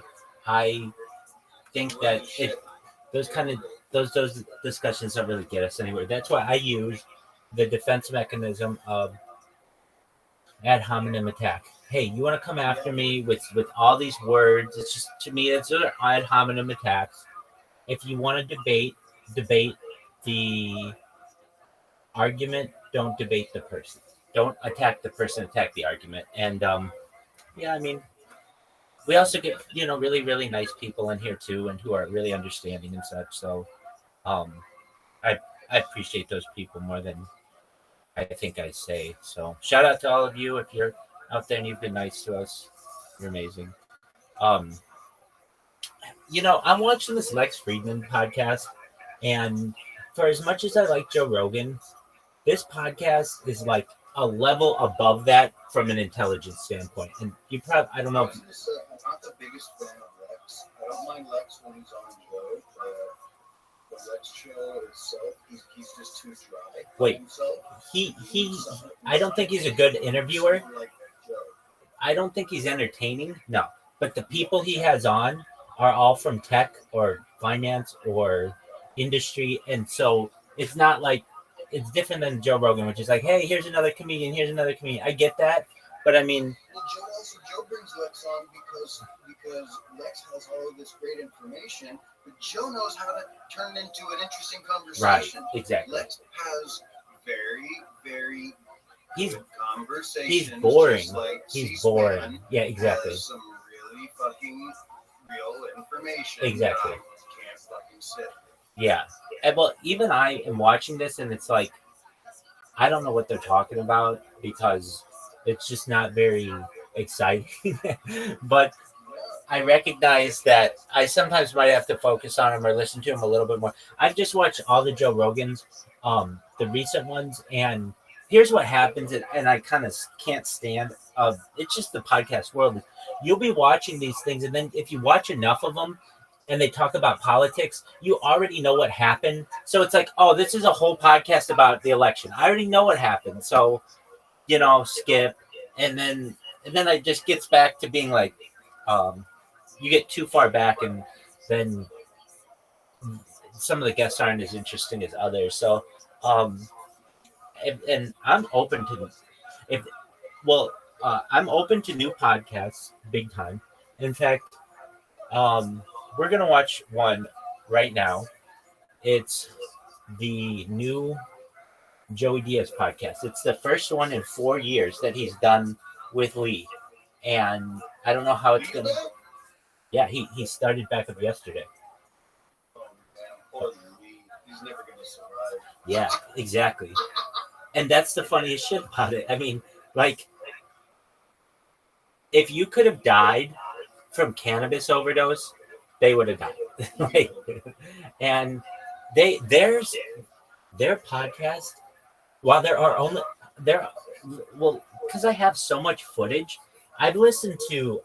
I don't want to say every one of them, but I've listened to, and they're on this. I've listened to at least like an eighth of them all, maybe a sixth of them, a fifth, something like that. And when you think like, hey, they put out 600 shows, that's like 100 shows, which is a lot of content. Actually, no, I've listened to more than that, maybe 50% of them all, so even more than that. And I mean, well, I absolutely think it's fucking hilarious, but you can only hear about robbing someone so many times or kidnapping someone so many times.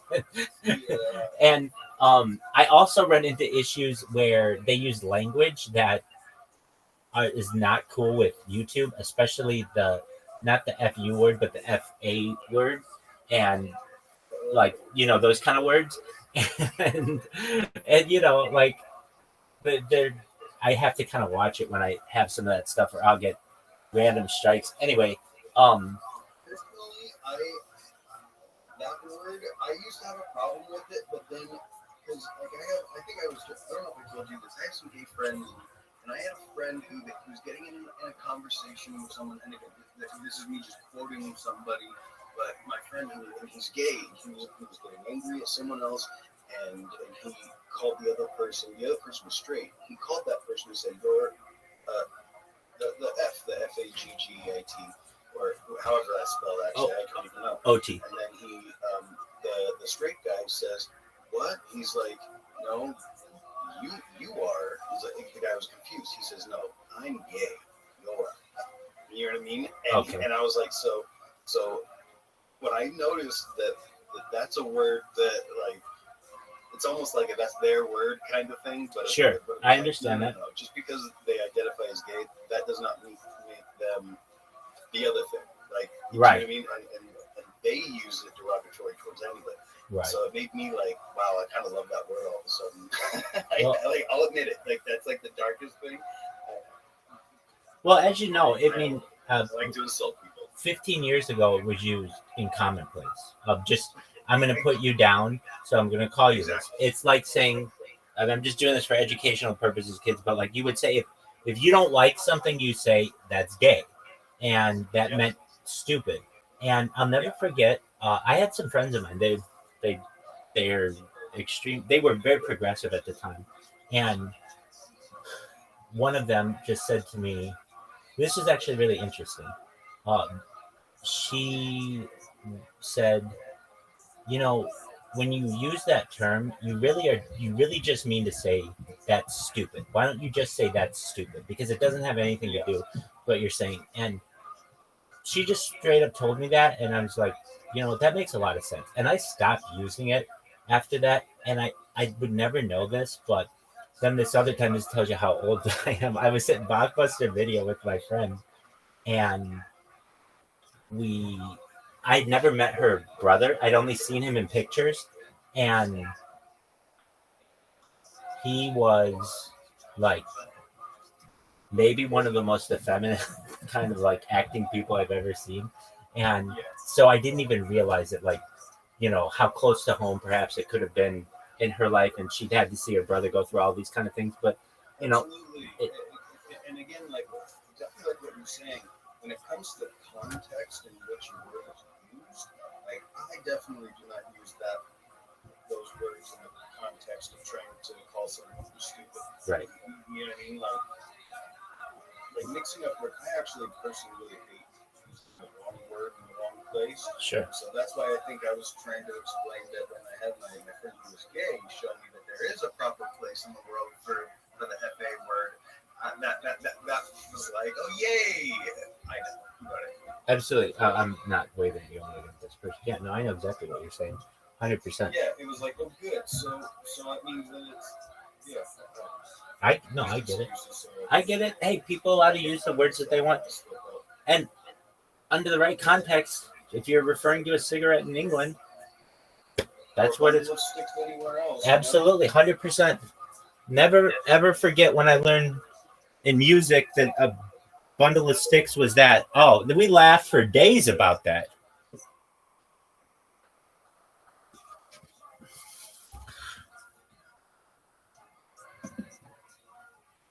All right.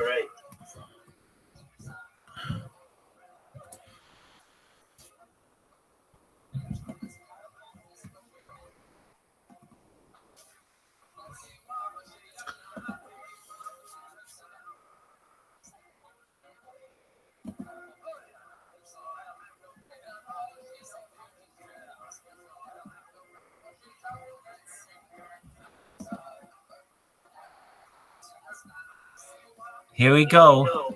It was uploaded 10 hours ago. What's happened, you bad motherfuckers? Uncle Joey here with fucking Leland. We're back. The church, the New Testament, I don't even know what it is no more. It don't matter. I'm just happy that we're back. Let's get this party started now. It's Tuesday, the 19th of November.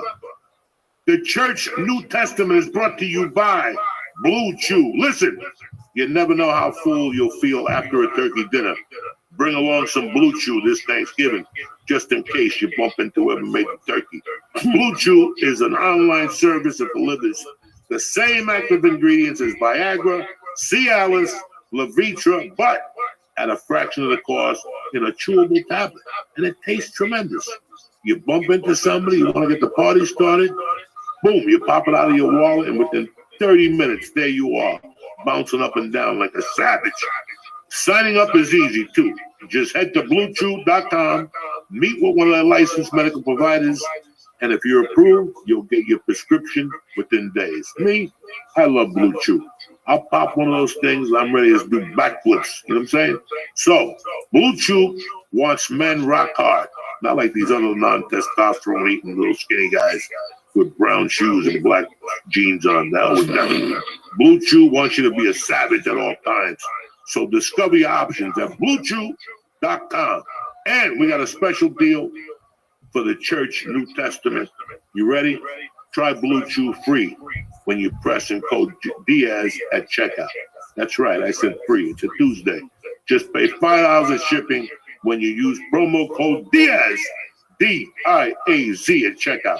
That's BlueChew.com, promo code Diaz to receive your first month for free. Visit BlueChew.com for more details and important safety information. Turn off your TVs, run for your lives.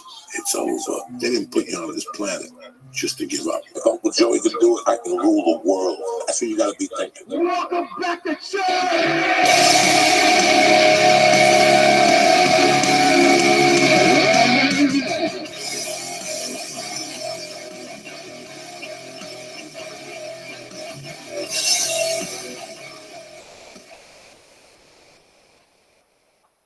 What's happening, beautiful people? It's Tuesday, November the 19th. What up, dog? Dude, it's crazy. It's crazy. We're here. I was thinking about it when you walked in. When we were closing up the old office, I had no ever idea of us coming back. Never. I thought the chapter was done, but you know what, man? I'm happy to be back. Listen, this is the first week. The studio's still a little bare. We got it up. We told you last week was the last Zoom, and we stuck to our fucking word, and that's all that matters. We're ready to rock here. We're already fucking tuned up and ready to go. Let's talk about a few fucking things. What? I don't even know how to get this thing started. Is it crazy? It's crazy doing it in person again. It's crazy. It's great to see this little guy. For the last couple of weeks, we've been trying to put this together, and I've been taking him to all my old haunts from fucking Hiram's to get a hot dog. Oh, you. I gained 6 pounds in 2 weeks. We ain't fucking around here. You understand? You got to work out every day in this fucking neighborhood. So you got to go for a walk. You got to do something. Explain what Hiram's, they deep fry their hot dogs. And not only do they deep fry their hot dogs, they're ready in about 6 seconds. Because every time we get a hot, like you ordered 2, but then you want another one. And the chili's amazing. And then they have steak fries and onion rings.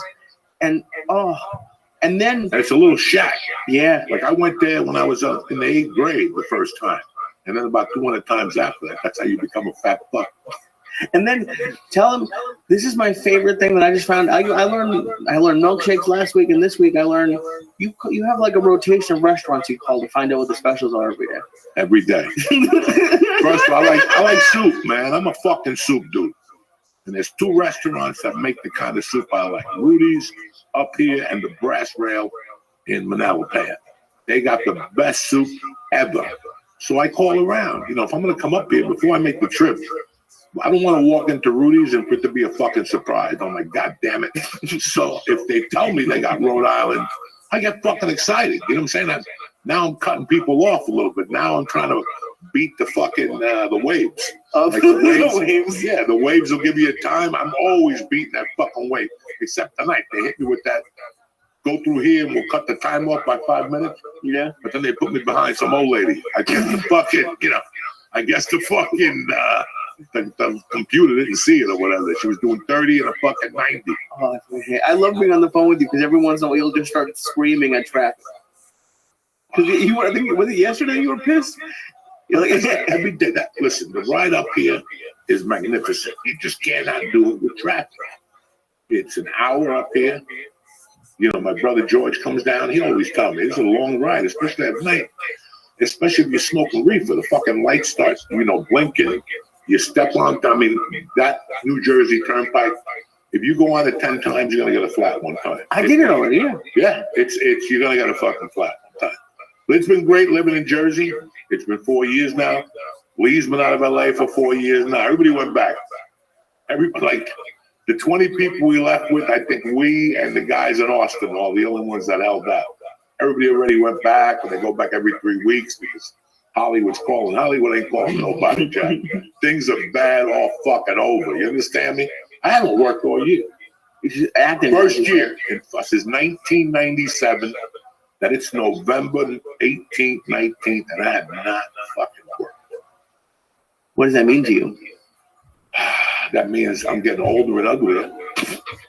Or, listen, this year had a lot of people didn't have fucking work. Because I talk to different people. Right. And they'll tell me, we haven't even auditioned. I did have auditions, but I have eaten dick on all of them. Like, I bombed on all. I had an audition for one fucking line. One word. You know what the word was? Go fuck yourself. To Steve Martin and that little fucking booty out. Martin Short. I fucking said the fuck you. He was a New Yorker, grufty, rough. Fuck you. I thought, I was already cashing the bank. I was already fucking, I got this. They didn't even call me back for a callback. I did a bunch of one-word auditions this year. When you do one word and you don't book the audition, that's fucking pain in your heart, Jack. Do you think, they could think you're overqualified for something like that? No. The problem is that the strike killed production. As you guys are seeing, they ain't shit on TV. You sit there every night looking around, telling me I'm watching a new show on that. Listen, the show sucks. It does. The show fucking sucks.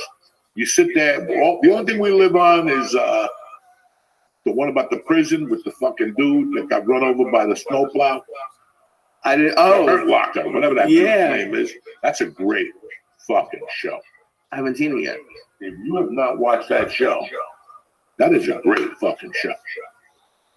Oh, it's about a dude who goes to prison and comes out and gets a job as whatever for the prison, like between the guards and the liaison or something on the street. So he runs the prison because he talks to the black dude, he talks to the Spanish dude, he speaks to the people black people and Mexicans, the fucking triple Z's, those dudes. He talks to all of them. I forget the name of the fucking show. I watched Tulsa King this year. I haven't seen that yet. Was the second season had good? Some really good episodes. Dominic Lombardozzi was great. I feel bad they shot him up. Sylvester Stallone is looking rougher and rougher. Last week they were shooting him from behind. You can see they listen, Sylvester. We're not gonna put hair on there. We can't find a fucking bear. All right, we're just gonna spray paint it a little bit. They don't show a lot of the back of his head, but he's fucking hanging in there. You know. What else? I already watched the show you recommended on Netflix. That was brilliant. With the kid from Office Space and Louder Milk was fucking brilliant. I haven't seen it. But besides that, I sit there every night, puñeta, with my wife, waiting for the fucking world to end. That's why I fucking go out. That's why I eat mushrooms at night, because you just fucking sit there like, okay, so I try to get out of the house for about 8:30. I take my ride. I fucking see what's going on at Carvel, what's going on at my favorite pizza joint, you know what I'm saying? I take a piss, and then I go home waiting that, you know, maybe something good's going to be on there. And shit on. I caught Bullet the other night. I caught the Hot Rock. It was back-to-back. The Hot Rock was 1972. I was 9 when that movie came out, and I saw it in the fucking movie theater in the Bronx. Robert Redford is in that fucking movie. A dude robs a fucking place, and he steals a big diamond. He's in prison, so he shits it in the pipe. So they have to break into the jail to steal the pipe with the shit in it before it goes into the fucking New York Hudson River. Tremendous. Oh, Jesus. We're back, cocksuckers. What? I love it. Okay. We got a little cave between you guys. It's beautiful. It's got no heat, though. So in the winter, we're going to do this like my little fucking igloo I built for that girl. Sophomore year when she didn't show up, my little fucking glue. I forgot about your fucking glue. Do you ever think about that? If you're just like making out with somebody, like this used to be so much cooler and like harder to do. What? Making out, just even making out. Making out? Yeah. Swap and spit? Yeah. You don't swap and spit anyone? No, I don't ever want. I haven't swapped spit with nobody in 30 years because I don't want to hit it with a shot of bad breath. You know what I'm saying? It's either going to eat my monkey or that's it. At least after you eat that monkey, like you can breathe whatever's on your breath. You know what I'm saying? Pickles, I'm in. Dude, people are doing great. Like when one of the last girls I hooked up with, I went down on her and she licked my face. All right, we're gonna have to erase that show because only you would meet a woman that would lick your fucking face. You know what I'm saying? Oh. But Lee's in Harlem now, and he's doing quite well. He's got the 4 floors, which is, he never wants to go home. I'm surprised. No, I called don't. this motherfucker 18 times yesterday. He's like, man, I ain't ready to go home yet. Yeah, it's here till like 10 o'clock. He just goes over there and he knows. And I go in, I ain't coming back out. He don't want to make no mistakes. There's 4 floors, there's 4 floors. I told him. Everybody says, oh yeah, 4 floors sucks dick, okay? I don't care how much you spend in rent. I don't care what your apartment looks like. Because when you get there, after you check the mail, you always got to look up those stairs and go, oh, God damn it. And God forbid you got groceries. What about as a suitcase? I've been traveling so much. That's the worst. The fucking suitcase. That's the only part that kills me. Everything else has been cool. But New York's been pretty far. Not last. Like, you did great. I haven't bought. I had the worst show I had in 2 years. I felt like the only way I could describe it was, remember when Cowboy Cerrone fought McGregor and he got knocked out by his shoulder? It just wasn't his night. Yeah. That was how I felt. I just was getting knocked out by his shoulder. Cause I couldn't blame anything. It was just the worst. Lee, sometimes you just blow people's minds. You have that effect. You walk in, they're like, what the fuck? Oh, I guess. New York's been listening, Lee. Anybody who's been following this fucking show was just starting. We've been talking about stand-up for 10 years. And this motherfucker moved to New York to do stand-up comedy. I mean, it's still like a dream to me that this fucking guy that used to sit in the room with all of us, from Theo to Ralphie, to, you know, that he picked up little things. He used to go to this 4-wall place. Mm-hmm. He'd give him $5 every night to sit there. Tremendous. I would go there too with him and fucking flick his ears. Oh, yeah, you would do that. There were some retarded fucking people there. Yeah. And then we moved back and he continued to do it. And he goes on the road with Josh Wolf. And this is what a comic does. And they have to pick a place. He picked New York, which was great for me because I'm down an hour from here. Right. There's no way I'm coming up here every fucking day. But even tonight, you know, now I got the option if I want to go into the city real quick and go over to the stand, I go and come back. As long as you get on that, you got to beat the Lincoln Tunnel. Closes at 12 or something like that. You got to beat the Holland Tunnel. something crazy. So And the ferry closes. The ferry shuts down. So if not, I got to take an Uber, whatever. But I don't know. We'll see how we feel after the fucking show. We got a couple things in us. Let's see how they kick in and shit. You know what I'm saying? Thank you for getting a comfortable chair. I appreciate it. This is tremendous. Oh, I'm gonna end up. And I even got like a little thing here. This is like a psychiatrist chair. Like if you get too high, we'll just sit you down here and we'll talk to you. What's going on with your life? Nothing. You know, like I played the piano in the 3rd grade. Whatever you want to tell me. Right there. We got the little psychiatrist chair. We got the couch. We have me and Lee. It's these two. If we get a fucking guest, I'll sit here. The guest will sit there. We got another beautiful fucking couch over there. And like I said, guys, we just set this up just to get the party started for tonight. I don't know who hated Zoom more. You motherfuckers or me, okay? I fucking hate it. I couldn't do it anymore. Why do you hate Zoom so much? Because it just got old. Because then everybody wanted to fucking Zoom.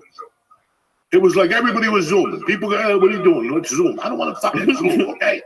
With my luck, I go on there and I hit the wrong thing. I wanted to Zoom as least as possible. And then the last year, they've been Zooming auditions. Right. They've been Zooming auditions. So if the person likes you, they'll say, set up a Zoom for 4:30. And he reads for me. You know how fucking awful? I'm reading into my fucking phone, guys. Because they don't want to bring us in. Listen, all that shit's done with. People are breathing on each other all the fucking time. Look at the Mike Tyson fight the other night. If anybody was going to get COVID, it's poor fucking Mike. He had 80,000 people breathing on him, all going down saliva. You don't see Mike with a fucking mask on until they get on a fucking plane. Listen, man, everybody had shit to talk about that night. I watched the fight. It was not on my agenda. I was not going to bet it on DraftKings, none of that shit. I just, I was curious. I had eaten some mushrooms. And I said, what the fuck? And I get home about 10:15. I had to go to CVS and pick up prescriptions.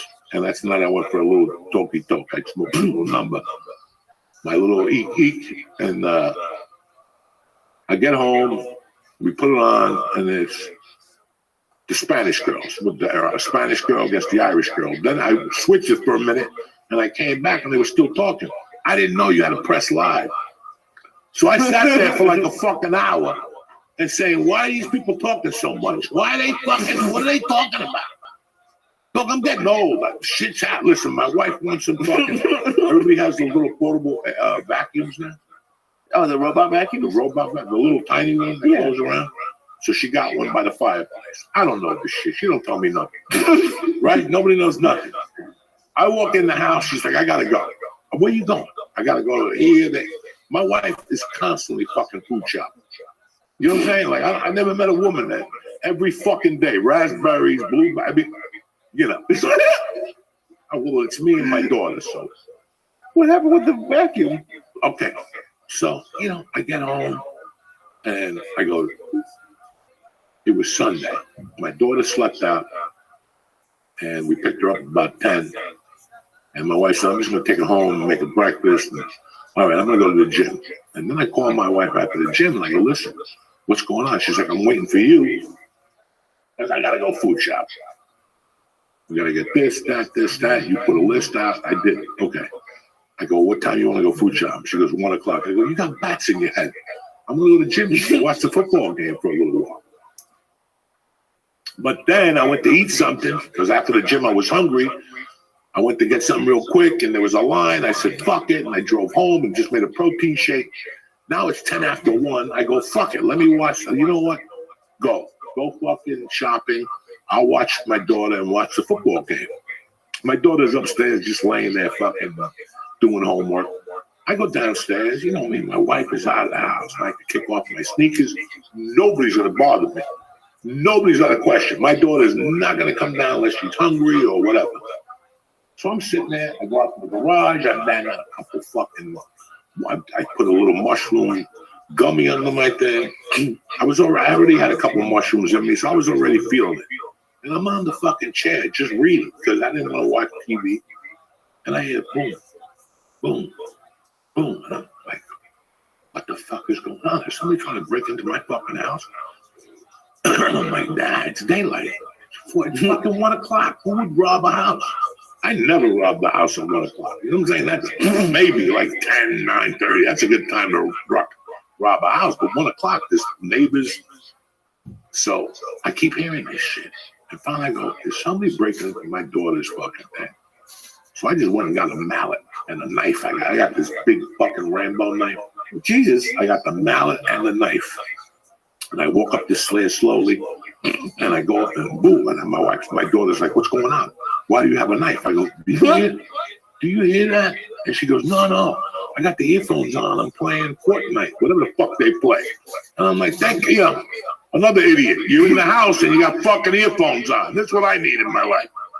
So I keep hearing boom, boom, boom, and it's coming from the fucking fireplace. And I go, that's brilliant. They're trying to break into the fireplace. When a guy comes once a month to spray around for mosquitoes or mice, whatever the fuck is out there, the town sends a guy and he fucking. So I'm like, this motherfucker came on a Sunday? I'm like, wait a second, let me go outside and get this guy. I was going to go through the kitchen. I have a thing that I could see who's down there, and I'm going to just throw the mallet on him. Down 911 or the knife, whatever the fuck I was in the mood for to throw. So I go, there ain't nobody out there. I'm like, these fucking mushroom strips are getting out of control. Because I go back downstairs, boom, boom, boom, boom. I go upstairs, there it is, a little fucking circle that's stuck, and it keeps hitting the fucking wall back and forth. It was supposed to make like a U-turn, but it got stuck on a shoe or some shit. How fast was this thing going that you thought it was someone breaking into your house? Boom, boom, boom, because it was stuck. It kept going boom, boom. So after a while, you're going, what the fuck is going on? Oh. Have you ever had someone break into your house like that? Oh, I did. I was a kid. It was crazy. Maybe it was me. I never knew. I didn't know you worked in Massachusetts. Nah, I never worked in Massachusetts. He was drunk and he tried. He ripped the screens off of the porch, and he took a piss, and then he gave up. That was like the legit. They said like he tried the garage, and my dad was crazy. He had like those floodlights on, so as soon as you stepped, like you could see the whole yard. The whole yard, yeah. And like that's what I woke up to, is him ripping the screens off of the screen. And like his excuse was he thought it was his house. So I don't know why he was ripping the screen off of the. Did they arrest him? Yeah. Good. They give him time, or they gave him like probation. I didn't follow it. I was like 6. You should have got on the corner. He scared me. I was playing with Mickey Mouse. I was fucking passed out. That's fucked up if something like that happens. It's happening a lot in the areas where people are getting home invasion. Yeah. Speaking of home invasions, yesterday was 36 years since I home invaded that poor bastard. He's probably getting flashbacks from yesterday. I feel bad for that dude. I still call him. I still call Ken.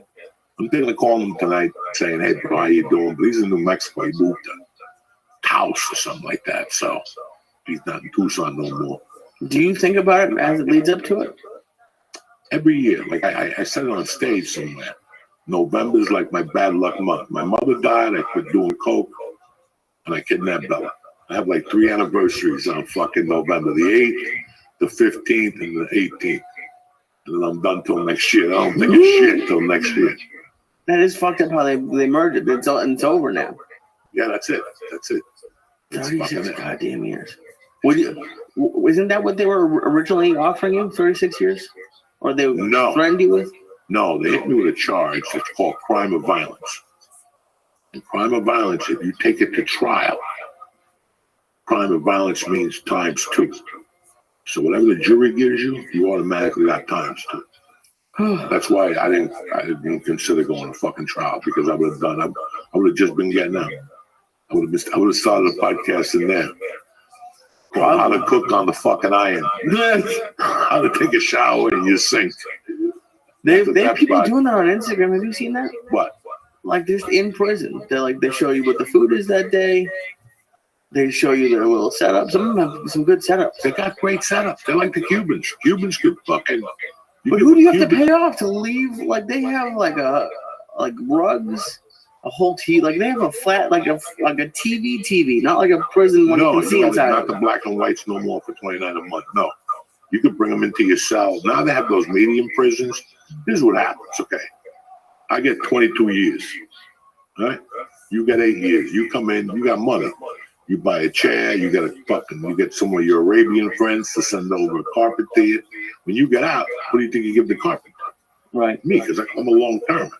So everybody gives me shit. After 10 years, what happened? I have to go click someone. Keep going. After 10 fucking years, you have a ton of shit in your apartment. Especially if you go like 40 years, you got everything. Ukuleles, bongos. You got everybody leaves you something. You know what I'm saying? Like, they don't want to remember that. Who wants to remember that shit in prison? Nobody. Like, that's the bongo I had in prison. I don't want to see that motherfucker. I think I threw away everything I brought home. Socks, underwear. That's bad luck.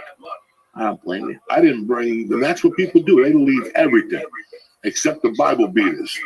They leave with the Bible, like God, and all of a sudden you see them walk the fence and they see a liquor store and they throw the Bible up in the air. It's over. That's how quick religion works in the prisons.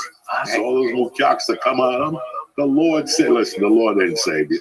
All you need is a cocktail. You'll be right back doing what you were doing. Don't be lying to me. I can imagine 36 years later. That's crazy.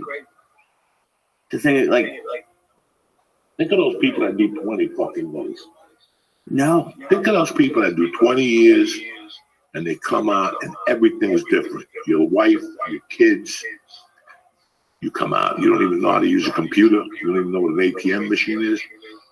I always think of this one kid that got arrested the night I won the comedy tournament in Boulder. He was dear friends with the people I was hanging out with. He robbed a suitcase from a Kentucky Fried Chicken, thinking there was a bunch of money in there. And there was about $500 in there. And they came and took them. That was December 18th of 1991. That motherfucker just got out 4 years ago. He will get out for 6 months and get another 8 years. Think about that. From 91 to like 2000, they let him out during COVID.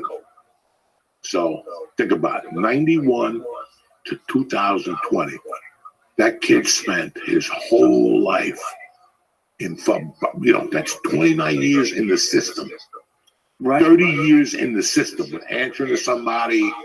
They come to your house and you're still, last thing I heard, he's working, he's got, even though he did 29 years, that motherfucker got like 6 kids. What? He's got like 6 kids. I don't know how the fuck he did it. Don't ask me. I couldn't tell you, because I still talk to his nephew. Me and his nephew, he calls me Uncle Joey. We used to fight. I knocked his tooth out. The kid were playing football in the yard. He tried to he was like 10, and we would play football. He's a tough motherfucker.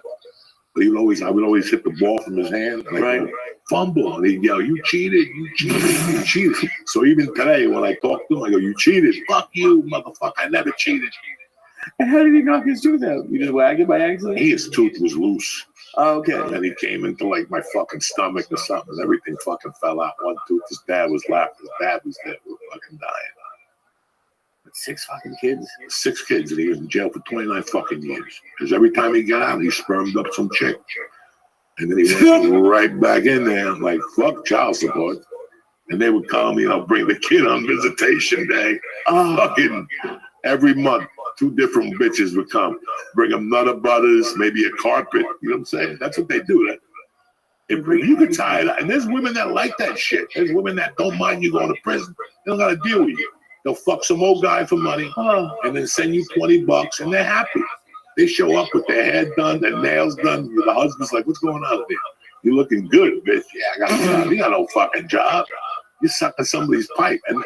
And he had, dog, I went to jail with a dude that was filthy rich and he had 7 women. He had 7 kids with 7 different women. How old was I when I got locked up? 25, 26. He was 26. He was a fucking stone cold crip. And they brought coke in to Colorado from LA and shit. And he got nailed. That dude had 7 motherfucking women because he bought them all cars. And they all had kids. Before they got a car, you got to give me a kid. You know what I'm saying? That's the way this works. There ain't no ring in my relationship. I'll fuck you. I'll get you a car. And then that's it. There ain't no ring. But he would buy him tremendous cars. He would buy him like Subaru, like the fucking sports car that Subaru made in '88, this SX or some shit like that. The other one had like a Mercedes convertible. This guy was banking. Did you ever have anyone, were you in there long enough to have like anyone hit you up on the prison pen pal stuff? No. What do you mean? No, they have a whole thing. Well, yeah, I know. With a bunch of chubby women that fucking haven't seen a dick in 22,000 years. Is it only women? There's no guys who just want to hang out? Like, yeah, that's what I want. Letters from you telling me how exciting your podcast is. I'm saying that's what I want. Are you fucking kidding me? Hold on 1 second. Let's take a minute here.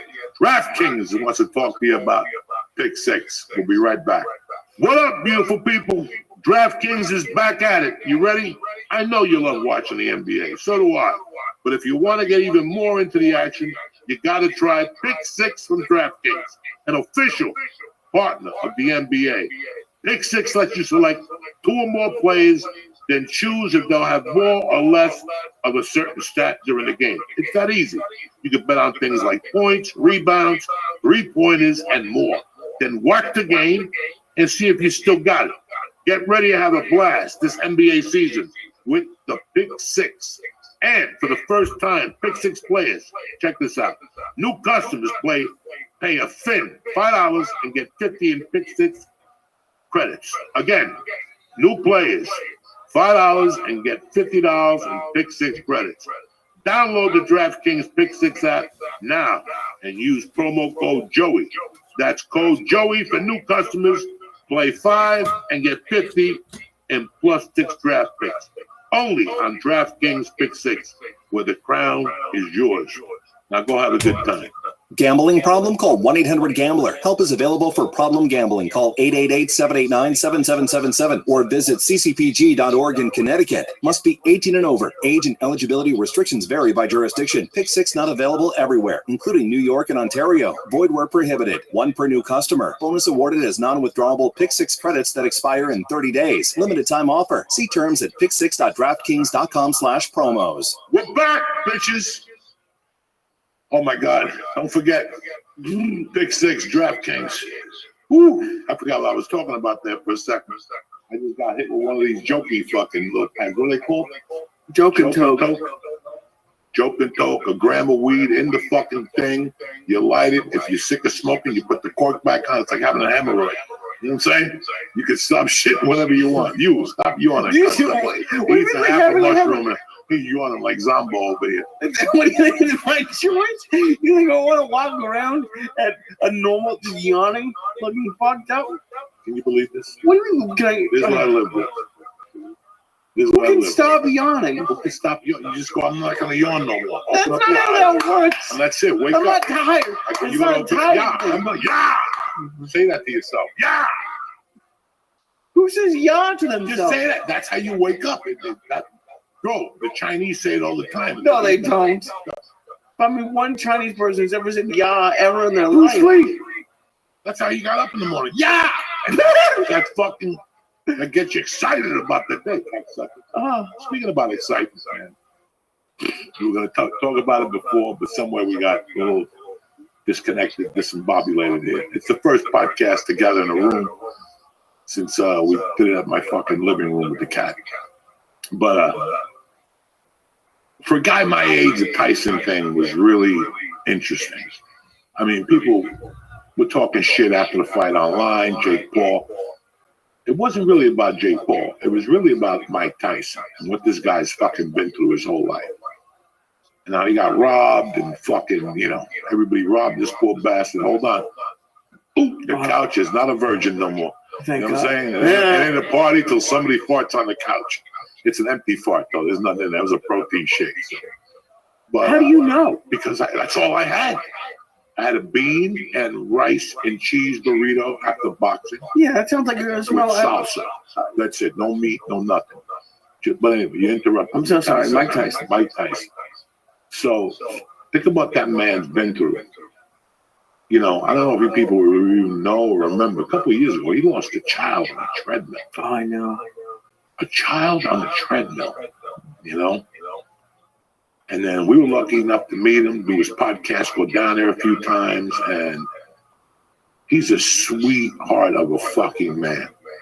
But there were times during the fight that I felt really bad. Like when he was walking in, I don't think he knew where he was. I really don't. At the end? No, in the beginning. When he was walking in, like it's like something like somebody said, Mike, I think you could fight 3 rounds. And he was like, yeah, I think so. You know, it's like talking to me. Hey, you have any interest in going to Europe? Yeah, I think so. Yeah, good. And all of a sudden, those motherfuckers call you 2 days later and go, hey, you were talking about I could get a fight going and I can get Netflix to come on or whatever. And then it just kept. And then he got sick in June. That's why they called it off. Right. And what knows the reason? I know he was in the hospital and he was very sick or something. And then now November, whatever, he fights, you know. And people are talking shit, but it's like anything else anymore. You know, you show somebody a dollar bill, and instead of going, oh, that's a dollar bill, they go, oh, it's dirty. It's got coke on it. You didn't get the fucking point. It's like when Bruce Lee smacked that little kid in the beginning of Enter the Dragon, and he's telling him, throw a kick at me. And he goes, what did you feel? And he goes, let me think. He goes, you shouldn't fucking think about it. It should just come to you naturally. And he says something in there. He goes, something about looking. It's weird what people look at anymore.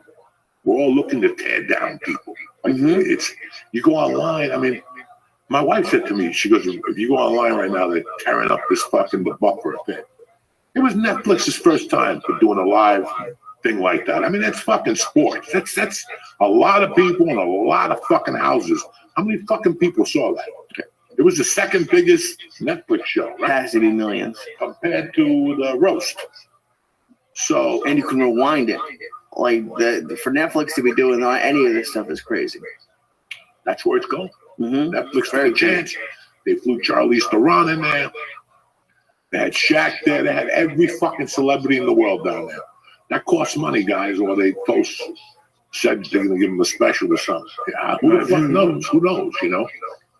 But I got to see this guy, you know, when I go to jiu-jitsu, and I get pissed off the second time I roll because I can't finish a 5-minute round. And that's me fucking jumping up and down and lifting weights. And I saw him at the end of the 8 rounds. I thought he was going to fucking die. And I know that feeling. You just start getting tingles in your body. You don't even want to move. Yeah. You're like, this is it. This heart's going to blow up, man.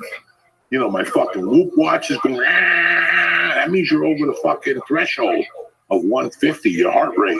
Like, I'm supposed to be at 125, but then 150 is where you should work out at. I don't know. I'm no heart specialist. But just all those things. That guy took a hell of a fucking chance. And he got punched. He got punched a couple of times. I mean, somebody said, 16 minutes, I can do that stand on my head. You know what, man? Not when you got Jake Paul in front of you. Right. Your heart is beating. In front of how many? Where was it? No, forget about in front of fucking 80,000 people. Right, that's what I mean, yeah. I'm talking about in front of a 27-year-old, roided up fucking kid that is strong. If he hits you with a fucking left hook, you're going to see pigeons. I don't give a fuck who you are. You know, he's a strong fucking kid. Yeah. He hit Tyson a few times.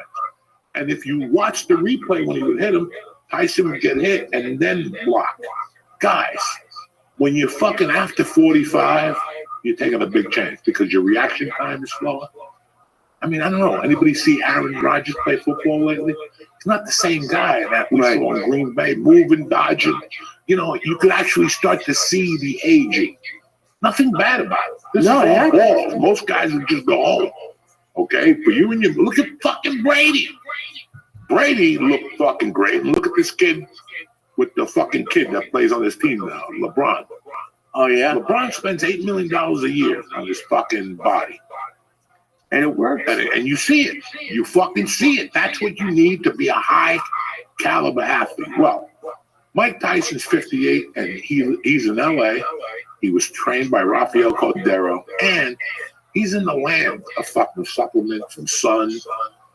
Nothing could have helped him go. He was probably on testosterone.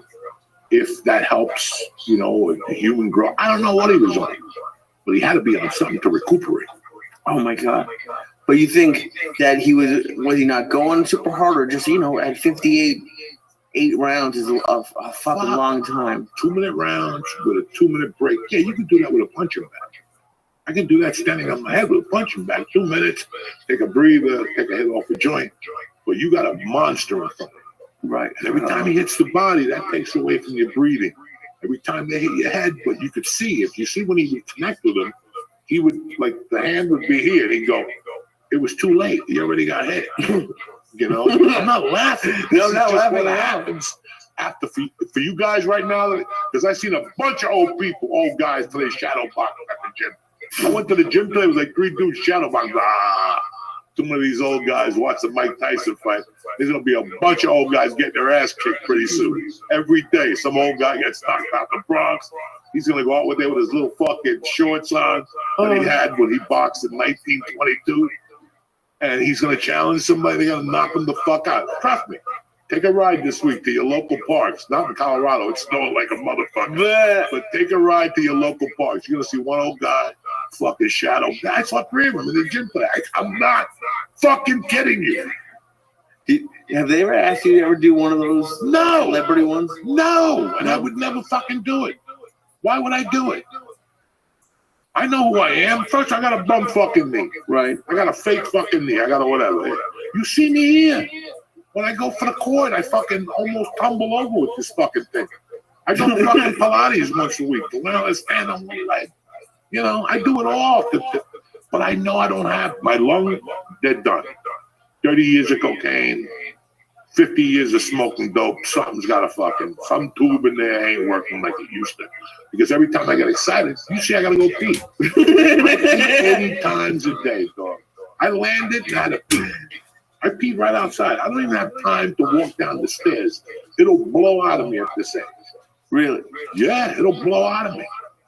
I got paper towels. I got water in the car. I got Lysol wipes. You know how many times my dick blows up on the turnpike?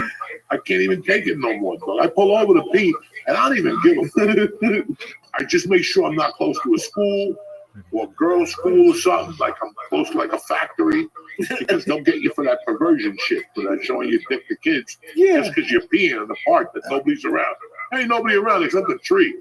If the tree's not fucking 18, what the fuck? Do you ever ask the tree? Oh, but you know, if you cut the fucking tree, every line in the tree is how old the tree is. If you read. Right. You didn't know that. I knew that. No, you don't. Israeli people don't know that shit. Indians know that shit. I haven't run into that. I've almost shit my pants a couple of times. You ever pee the bed? I peed the bed. I was talking about this today. Dude, a million. I peed the bed until I was remember what your mattress looked like? Yeah. One circle? No, that's the inside of a fucking tree, okay? All little circles. And then as you get old, you get the cum ones. It's just a little puddle. You can see that there's a little fucking leaf growing out of it. You know what I'm saying? Wait, your cum leaves them stained? Lately. I don't know. These are jokes. What do you mean you believe this is jokes? These are jokes. I was still thinking about that. I peed the bed till I was 12. And I didn't, after the first time I had the rubber mattress thing. Like the cover. You have a rubber mattress now. You know I haven't peed in the bed in a long time. Remember they used to make excuses for fucking peers? Like, oh, well, yeah, we didn't want to pee. We were asleep. He must have saw fire before he went to bed. Really, he saw fire every fucking night. You know, they always had it. You know, you drink too much water. I used to I peed the bed a month ago. But I didn't pee the bed. Listen to what I did. I went to get up, but I fell asleep sideways. So I just peed. I didn't even know. I had no idea. My wife goes, "Can I talk to you about something?" What? She goes, "Look at the side of the bed." And the pee came out of the side. My dog, I'm telling you, I take so many pees at night. I get up. Some nights I kick the cat. Fuck, it's brutal. So I pee, dog. This is what it is to be 61. I fucking pee and I drink. I drink a lot of shit throughout the day. So it's got to come out. Holy shit. Besides, so you were like passed out and you just kept peeing? I guess. I don't know. There was a comedian that got so coked up in Vegas. He went on stage and he pissed himself. Oh. And to this day, he said he didn't even feel it. The pee coming out. How much coke do you have to do not to feel the pee coming out of your fucking dick in front of 200 people? And they're like, what the fuck is going on? I feel so much better now. He pissed himself better now because I've never peed myself on stage. Thank God. Holy shit. Who was the guy I was thinking about him who like laid down and started doing his material? Like he was on coke or something. I don't know. I just have this image of this guy lying down. I don't know. There's a couple guys that lived down, but I don't fucking know now.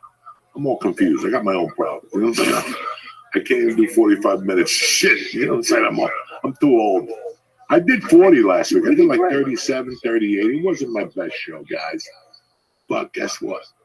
I'm coming back. My mind is starting to come back, and that's all that fucking matters.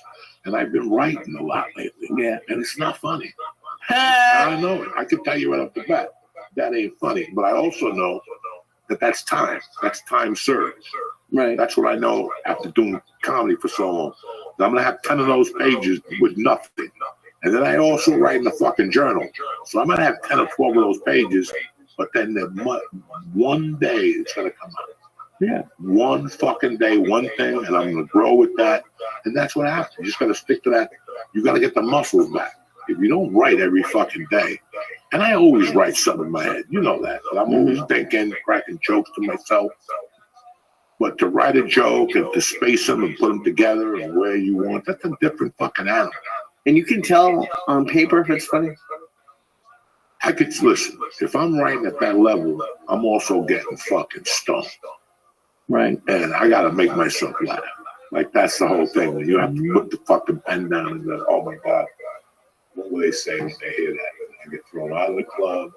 And then you start adding things by yourself. But it's usually you've been sitting there for an hour. That's why I tell people when you sit there with a notebook, it's not the first half hour. You're not going to get big. Really? It's like watching a movie in your house. People are going to text you, oh, I need a peanut butter cup. Yeah. Whatever the fuck you do to kill time. Right. And then the last 5 minutes, you come up with 2 good things that could grow on, and then on stage, one of those things. But I know for a fact that, listen, you gotta hit that notebook every day, even with stupid shit. I say stupid shit, and, you know, but you gotta put it all together. And then you have to see what's going on in your life. People want to hear what the fuck is going on with your life. Mm-hmm. Like, what is really the nuts and bolts of your life? Well, how do you feel about that?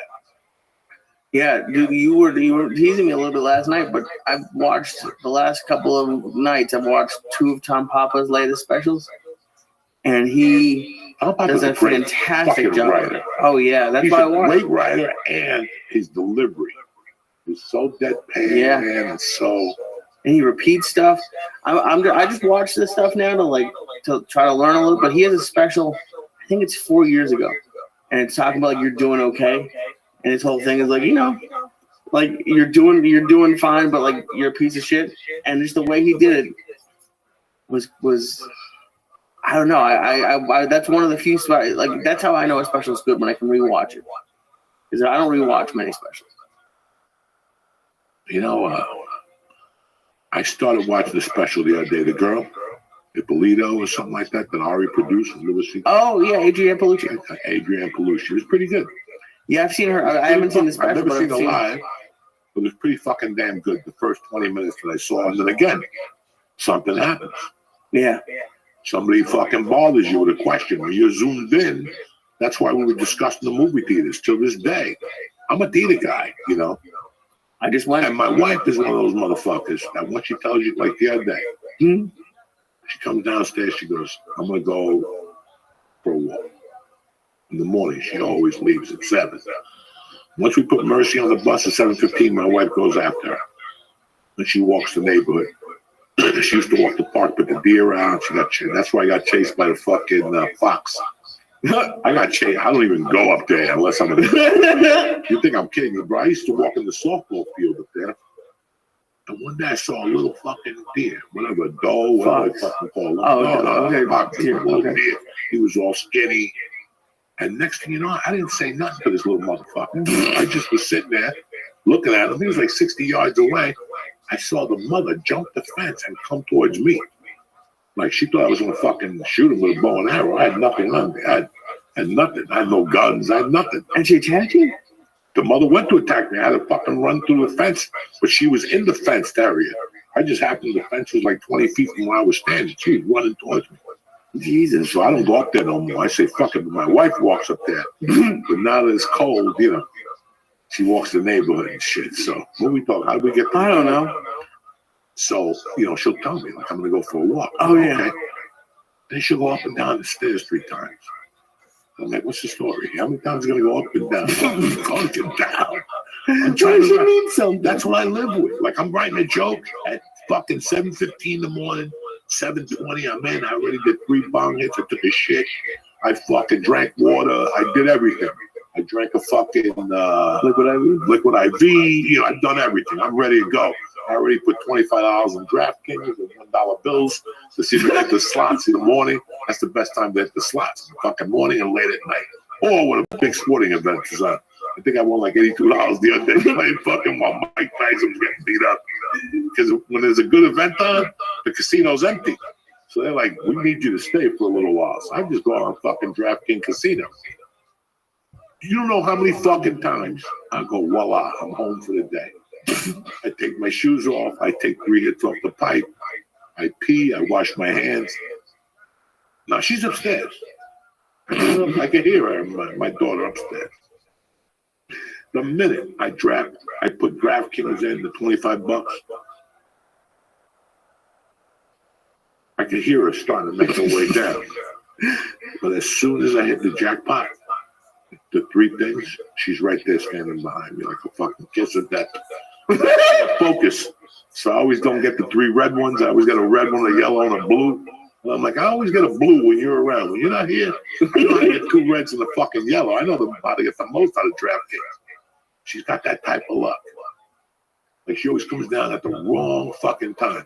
There's times I'm getting hot and sticky with a joke and I'm giggling and I'm putting YouTube on. I'm fucking around. All of a sudden, she's coming down and she's doing laundry. I'm like, why are you doing laundry? I still have to wash my ass. Now when I go in the fucking shower, I get 2 minutes of heat and then cold water, which has never happened. But you don't want to have the laundry on the morning. Why? You want that water to be hot. You know what I'm saying? Right. You're killing me with this shit. She's like, I didn't know. You didn't fucking know. And then she'll go upstairs. Then she'll come back down. Listen, there's no apples. Do you mind the fuck? Listen, I don't give a fuck. I got a pineapple, an apple. I eat whatever you got. Then she'll come down again. Breakfast is ready. You couldn't yell from upstairs. You can't see I'm laser focused in. When she gets up, she gets her coffee and goes right into her office. I never hit that door because I don't want to hear her in the morning. That's the last motherfucker I want to hear. I don't even look at the phone anymore. Like, you ever look at the phone in the morning? I don't even do that. Because I always wake up to some stupid text message from somebody I don't even know. Or, hey, I found this on Instagram at 2 in the morning. Give me a fucking break.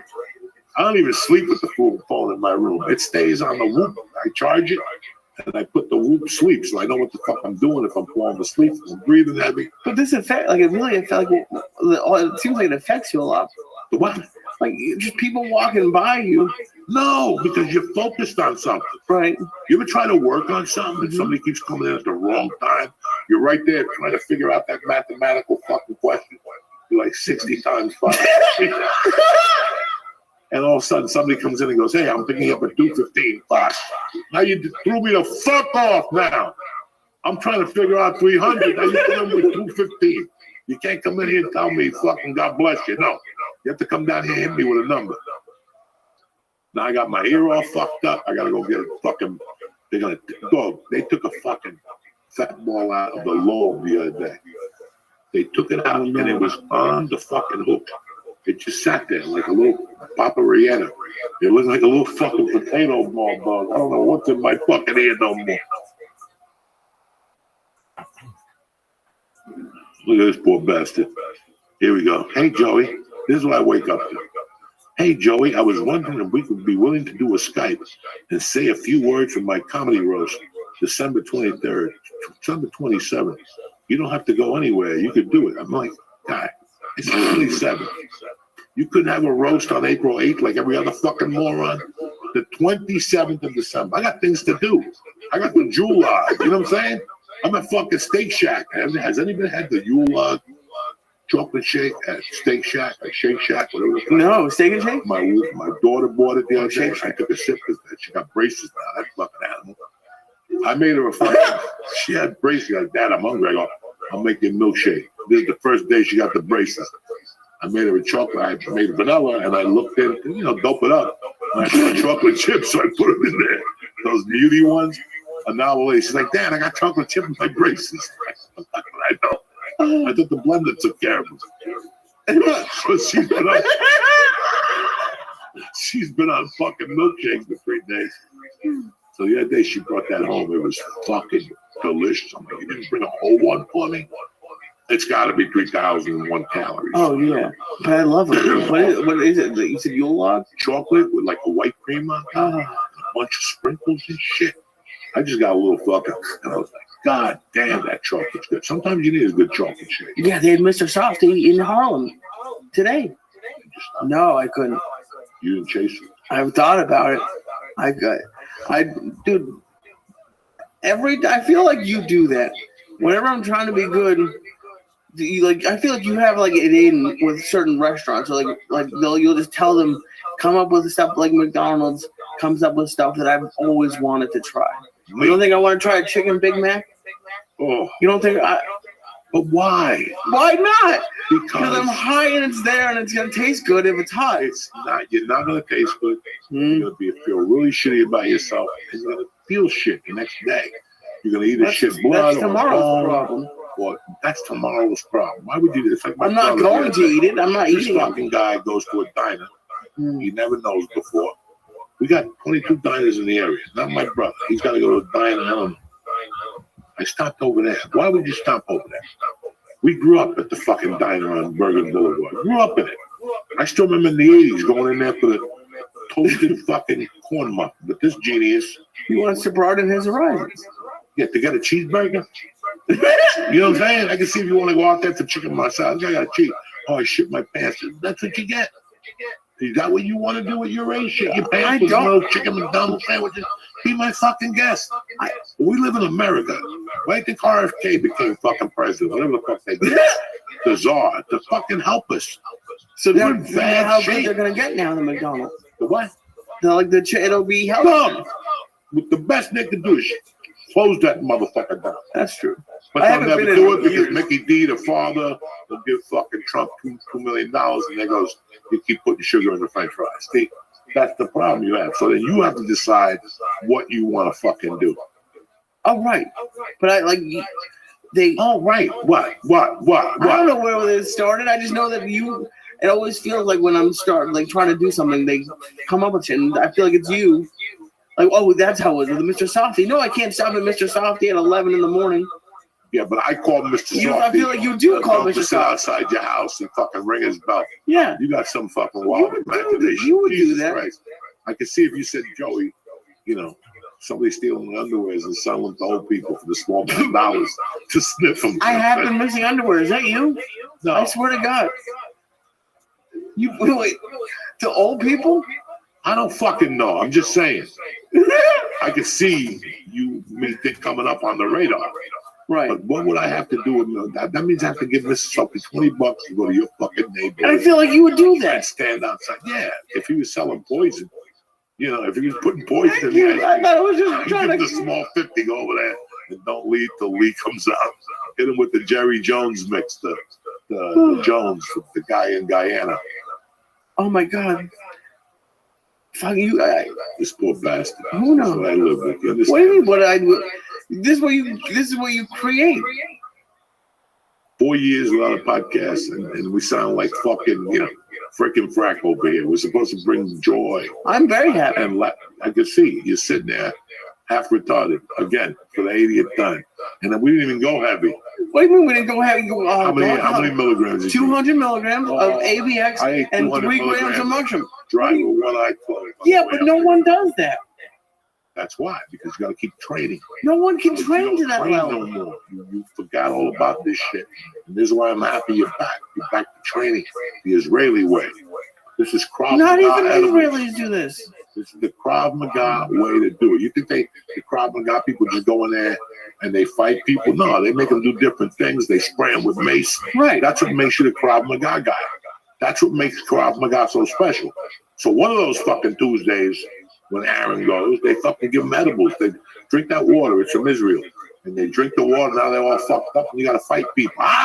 You got to fucking make all those noises and fucking, I had no idea that Krav Maga was so serious. Yeah, well, that's what I'm trying to say to you. It's as serious as you make it. Right, you but just don't stop training. It's all fucked up. But now that you're here, we got you again. Well, not everyone has access Dude, you try to go to dispensary anywhere in the world and find anything like that. What? What? 800 milligrams. Dude, I would be eating gummies all day to take 200 milligrams. Yeah, but we don't even show up with those. I know you don't, but I wasn't here for a while. I showed up with hash. I got all the goodies for tonight. I know you. Chocolate bar from fucking Funk Factory Farms, that was good. The salted chocolate caramel. Did you taste it? Fucking delicious. And we have the fucking gummy, not the gummies, the under the tongue bread strips. You don't even didn't hit you yet. And we've been smoking. They better have hit me. What the fuck didn't hit? Can you believe this poor bastard yelling and screaming like Kennedy's son over there? What the fuck is wrong with you? I don't know what you wouldn't. Were they yelling? I don't know. But RFK is going to change all this shit. And you can't just eat whatever they fucking want no more. Like bagels used to be good. Like, can't eat them no more. They got a bunch of shit in them. They don't digest right in your stomach. Me, I don't give a fuck. I'm still going to eat a good Staten Island bagel. That doesn't deter me from anything. But I'm not going to eat them every day, is what my point is. No. And I don't think those are the bagels that putting shit in. Like the Staten Island ones I would trust. Oh, the ones that you get at the supermarket and actually take them home like you do. I don't buy them. Sara Lee fucking bagels. I went to his house once. You never went there and saw Sara Lee bagels? Sara Lee bagels and fucking rice patties. Rice cakes. Papillon ain't better than that. Fucking Papillon ain't better than that. Who eats fucking rice patties? Papillon? Papillon is Steve McQueen. He was in the movie. They threw him in a prison. He was eating cockroaches and shit there. He would love a rice cake. Are you kidding me? Listen, Papillon. I stand by rice cakes. Papillon was in solitary confinement for a year. He would never break down for a rice cake. He'd spit it back at the people. He was eating the highest protein. He was eating roaches and lizards. And you think he would say no to a caramel rice cake? Fuck yeah, that's the pussy. Ain't got time. Well, that's for a different carbs. story. No time for carbs in prison. We got no light to do push-ups. I think you'd fucking love it. What do you got this week, cocksucker? This week I'm at Parks Casino on Thursday. Oh shit! And Friday and Saturday I'm with Josh Wolf in Des Moines. Oh shit! Des Moines, Iowa, city of excitement. All right, what else? They have a pizza place with they put Chinese food on the pizza. I was gonna make it a surprise for you. What do you think about that? They have like an orange chicken one and a crab rangoon one. Man, go down there and knock yourself out. Don't come crying to me with a crab rangoon stuck in your asshole. Cream cheese and mozzarella pizza. Who does that? That thing's gonna get wedged in your ass. That little fucking wonton is gonna be sticking like that. You're gonna have 3 black dudes in Iowa trying to put it out of your asshole. How do you think it's gonna get in my asshole? Because it's not gonna come out of your intestines. Why am I eating this wonton whole? Because how are you gonna eat the wonton? I'm gonna chew. It's called like Mr. Fong's. Okay, you go hang out with Mr. Fong. I'll be right here eating fucking nice Chinese food. Fucking, you're gonna get Chinese food in Iowa. You know, listen, those are the leftover motherfuckers. It's pizza. The only Chinese people that left in Iowa are the ones that left over from building the tracks. Well, those probably make good food. And you remember they used to throw them over the ledge with a stick of dynamite. What? Gino, come here. Throw them over the ledge with a stick of dynamite. Boom. That's the reason why there's Chinese people in Colorado and fucking Iowa, because they did the trains. They're part of a Nung Wu network that brings heroin into the country. That's why all those little cities have fucking heroin. I didn't know. You didn't know that shit. See, Uncle Joey here to fucking break it down. You think you're goofing on them, going ha ha ha. We owe wonton soup. These motherfuckers are making $6 million a month pushing heroin, growing weed now. They're growing fucking weed. Didn't you watch this Cologne show? In the restaurants? This is what I gotta live with. Yeah, they're growing in the back. No, you don't fuck. The restaurant is a front. Oh, okay. For that restaurant in Cheyenne, Wyoming, that's always been a front for somebody. You think Chinese people want to live in fucking Wyoming? There has to be a couple of them. When they're calling China, we live in Wyoming. Yeah. Let me send you a postcard from Wyoming. They're there for like a year. It's like the mafia. They send them out there for 6 months, then they bring them back. Go out there and take care of things. Go out there and handle things. And you go out there. But you think any decent Chinese person comes on that fucking boat to come over here and live in Des Moines, Iowa? Is that what you're fucking telling me? Yeah, there has to be 5 or 6. You don't think that any Chinese people were interested in Bruce farming? Lee fucking spun the thing and he pointed at San Francisco. Right. Okay, that's There's how a he lot ended of them San there. Francisco. He was born in San Francisco, so he went back to China, and he knew he had to go back to San Francisco. Nobody looks at Des Moines, Iowa. It's got to be a by the way. They send you there. Listen, you're gonna eat for free. All the spare ribs you want. Just look at me. I don't know what Ming is doing with the heroin. I don't know what they're doing with the fireworks. I don't know what right. What's going on with the fucking bottle rockets? I'm just trying to fucking figure out. That's why they send them out there. I didn't know all of them were. Like the Chinese restaurant in Austin. Remember when you were going to go up there? Yeah, good Chinese review. People were like really dark skinned. Remember they didn't look like regular Chinese people from Jersey. They had like a dark complexion to them. They weren't Chinese. I had no idea.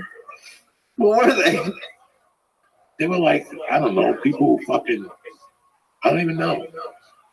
You have a lot of conspiracy theories. I don't have no conspiracy. I'm just telling you the truth. Why would there be a Chinese guy in Des Moines, Iowa? I'm going to go to Des Moines and open up a fucking restaurant. Let me explain something to you. These people don't think like this. They want to fucking, not these people. Nobody thinks that way. Except for my buddy who became a multimillionaire by opening up a bagel place in Mississippi. Right. You follow me? Mm-hmm. Well, you got to get me on sticky. I'm trying. That's the whole point. Yeah, I'm fucking hungry. I got to pee, and now you want to be. You got to pee again? This is all I do. My resume is comedian Pia. I'll be right back. Talk to this now. We're back. I shouldn't have said that. I'm wrong. Because my friend from Freehold, New Jersey, he owned a vitamin store down there, and he moved to Idaho. And I asked him how was his wife going to adapt because she's from Thailand. Okay. And he goes, you're not going to believe it. They have a small Thai community. So maybe I'm wrong. No, but you were making jokes. I didn't think you were being serious. No, but I mean, like, listen, when I lived in Boulder, I used to go to a Chinese restaurant in Cheyenne. And I would always ask myself, why are these fucking people here? Right. Like, not in a bad way. I would go, why are these Chinese people here? There's no other Chinese people on the block. And when they walk home, these people never saw a Chinese person before in their life. They're like fucking, chong chong chong. They're racist or whatever. Why would they live here? Well, maybe they got a restaurant. The restaurant's that successful, but it wasn't a big restaurant like the one by my house, Crown Palace, or one on Staten Island. It was just a little hole in the wall. So you got to figure, what else are they doing? Right. Oh yeah, I know. What else are they doing? So. That's what I always think about. Heroin. What else would they be doing? They got to be making six figures. Dude, you had the theory about the fruit people. And I was right. They caught one of them. They caught one of them. If you're going to do something like that, run a cartel, to make that much money, you're going to have to launder, and you have to launder in plain sight. How many fruit stands were across the street from each other in LA? Oh yeah, like across the street from each other? It's like you just drive. There's a fruit stand, and all of them got the same thing for $1.50. And they're out there, doing their thing. Come on, dog. And what they were, that's where they get the money when the guy comes up from Juarez or whatever the fuck he comes up, and he shoots back down, he stops to get an apple, and they give him a bag of fruit, which is really a bag of money because they give it to you in a plastic bag. Yeah, they give it to you in a plastic bag. So it's kind of like, after a while, you're like, why are they across the street from somebody? Even Spanish people know. I'm not going to hang out in the sun all day to have my competitor across the street with the same knife and the same fucking fruit. You know what I'm saying? Yeah, they got the same knife. They all have a fucking machete. Jesus. Yeah, and you never think about that. You never think. People don't think about that shit. I would just That's think how a network is created. A criminal network or whatever the fuck you want to do is created. When I went to Aspen, they had a place out there called Far East Treasures. It was like one of the grocery stores, the wheat stores in the 80s. You went in there, they had one U and a bag of potato chips. They ain't in business to sell potato chips. They're selling $20 bags out there all fucking day long. What was Far East Treasures doing in Aspen? They had one carpet worse than this one and a poster of fucking some Indian country. That was it. That's all they had. Nobody was ever in there selling carpets. They were selling blow. Dude, I get so bad when I go to bodegas like that. I'm like, they got everything's stale. I'm the only one buying snacks. I didn't know. Jesus Christ. Why would you buy snacks? Who doesn't want a snack sometimes? What kind of snacks do you get at the bodega? I don't know. I've got a bag of chips. No, why would you go to the bodega? You gotta get the coconut shit. those. If you go to real bodegas, they got to be a Puerto Rican there, and they have the little croquetas. They got empanadas. They have so many different They got kinds. fucking those other things that Puerto Ricans eat. Yeah, the coquito. Okay. That shit is good. That fresh coconut grated with sugar, and more sugar. That's what you need to walk up those stairs. I get so winded, and anytime I ever have someone with me, it's like the most embarrassing. It's like you try to hide it, but there's no way you can. Just tell them this. I gotta stop there. There's a leak on this floor. That's what I do. When I get winded, I just stop, make believe somebody called. Oh yeah, I know. I can get up. It's just I can't talk for a couple minutes. Who's this? That's what I do. I just make believe some like if somebody's waiting for you, like, hey, he's here. You're walking. When I get out of a car, I'm winded. Unless I gotta pee, I ain't gonna make it. So I just walk a little bit, and when they hey, hold on. Yeah, and I just breathe, make believe. That's it. Nobody fucking knows. You gotta, I know outside the box, cocksucker. Why be Jewish? I have no other choice. All right. I'm doing good. I'm excited that we got the podcast kicked up tonight. We just wanted to do this to see. We don't know if it's good or it's not good, and we don't give a fuck. For us, this is success because we haven't done shit in 4 fucking years. We're back. Things are cleaner. We got an office. We got a fucking space, and we're back, motherfuckers. I will be at. You're gonna be at Uncle Guinness? No. Oh, sorry. Shut the fuck up, cocksucker. Let me do the ads here. I will be at. It's sold out anyway. Morris Plains on Wednesday the 20th. We got an open mic the 26th at the American Comedy Hotel. That's sold out. And Philadelphia sold out. I don't even know what I'm telling you people. I got the 4th. That's sold out in Jersey City. And then I'm adding a show at the Vogel. Maybe. I do not know. I need to think about it and see what my endurance is at. Again, I'm too busy on the 27th. I got to do a Skype for this fucking Momo.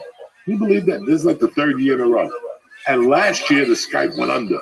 How did it go under? I just tell them, I do what I do to most people with the fucking Skype and all that.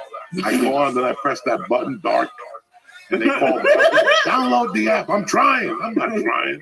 I'm in the garage smoking. I gave up. I don't want to be on your fucking Skype or your Zoom. Do you see what I deal with? That's every time. That's 20 times a day. 20 times a day. You could probably get like an AI thing and just train it to respond to your text for you. Like, what do you mean? Like the AI will answer these people? Yeah. Like, but I can't be rude. No, you can be nice. December 27th is not a good day to do anything. I got kids. I got people going to come over the house. George, you, who the fuck knows? But I don't want to sit there all night going, I got to do a Skype. So, listen, nobody wants to fucking do a Skype on a road. Either you're there or you ain't there. What the fuck is wrong with people? I agree with you. And I try, ladies and gentlemen, but this is the shit that drives me fucking crazy. I'm hungry as fuck tonight. What are you going to get? Everything. I'm like that fucking hooker in Korea, in Vietnam, with the guy asking, miso honey. Oh, yeah. What do you get for $10? Everything. Anything you want. Anything you want. Shit. But that's the church. Like I said, we don't know if this is good or not. We got guests lined up straight till fucking after New Year's. Guests that you heard us talking about before. This is going to put the face with the fucking story. And then we're going to throw some curveballs at you. You know how we do it. We're just getting started. That's it and that's that. I love you. And we'll be back next Tuesday. Tip Top Magoo. Ready to rock. Stay black, cocksuckers. Hit them, Lee. Love you guys. Welcome back to church.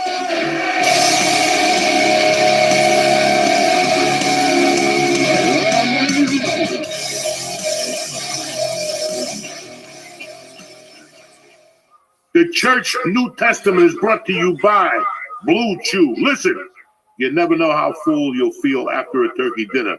Bring along some Blue Chew this Thanksgiving, just in case you bump into whoever made the turkey. Blue Chew is an online service that delivers the same active ingredients as Viagra, Cialis, Levitra, but at a fraction of the cost in a chewable tablet. And it tastes tremendous.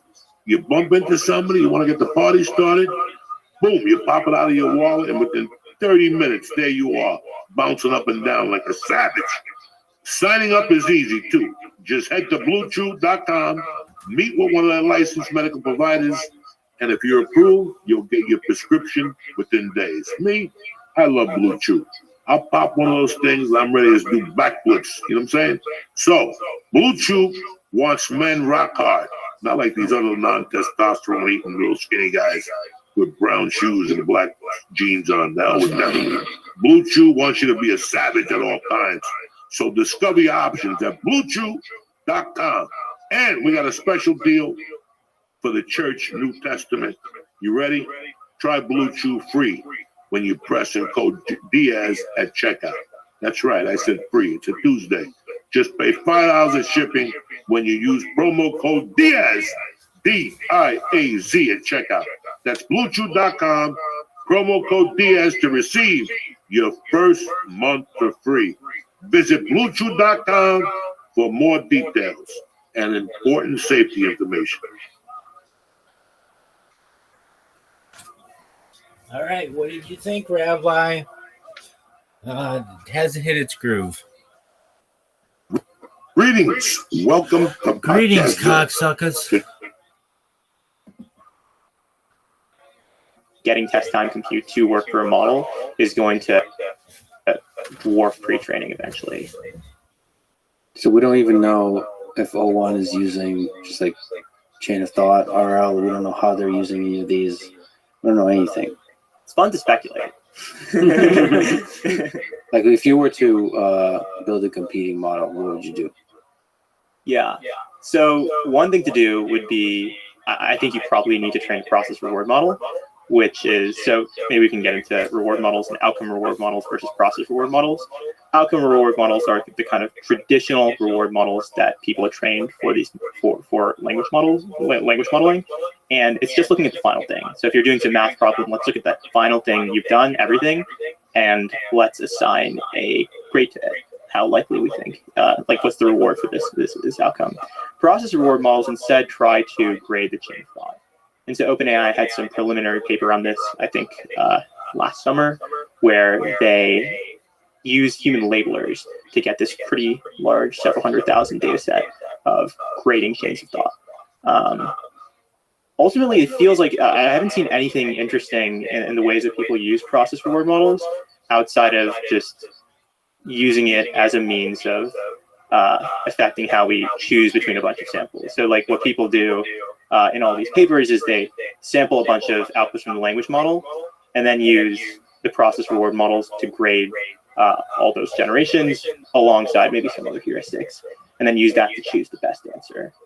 The really interesting thing that people think might work, and people want to work, is tree search with these process reward models, because if you really can grade every single step of the chain of thought, then you can kind of branch out and explore multiple paths of this chain of thought, and then use these process reward models to evaluate how good is this branch that you're taking.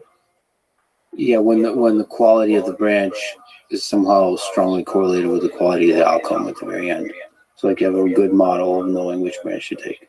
So not just in the short term, and like in the long term. Yeah. And like the interesting work that I think has been done is figuring out how to properly train the process, or the interesting work that has been open sourced and people I think talk about is how to train the process reward models, maybe in a more automated way. I could be wrong here, could not be mentioning some papers. I haven't seen anything super that seems to work really well for using the process reward models creatively to do tree search and code. This is kind of an AI safety, maybe a bit of a philosophy question. So OpenAI says that they're hiding the chain of thought from the user. And they've said that that was a difficult decision to make. They, instead of showing the chain of thought, they're asking the model to summarize the chain of thought. They're also in the background saying they're going to monitor the chain of thought to make sure the model is not trying to manipulate the user, which is a fascinating possibility. But anyway, what do you think about hiding the chain of thought? One consideration for OpenAI, and this is completely speculative, could be that they want to make it hard for people to distill these capabilities out of their model.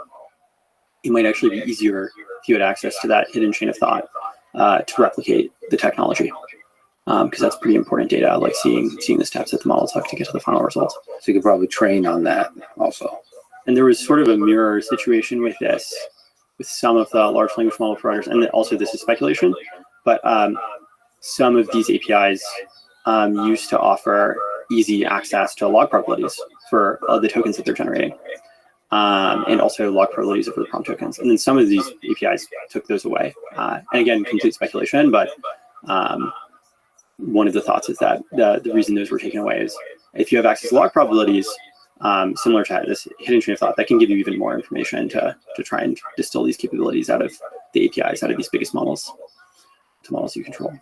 As an asterisk on also the previous discussion about us integrating O1, I think that we're still learning how to use this model. So we made O1 available in Cursor because when we got the model, we were really interested in trying it out. I think a lot of programmers are going to be interested in trying it out. But O1 is not part of the default Cursor experience in any way yet. And we still haven't found a way to get integrated into an editor, into the editor in a way that we reach for sort of every hour, maybe even every day. And so I think that the jury's still out on how to use the model. We haven't seen examples yet of people releasing things where it seems really clear, like, oh, that's like now the use case.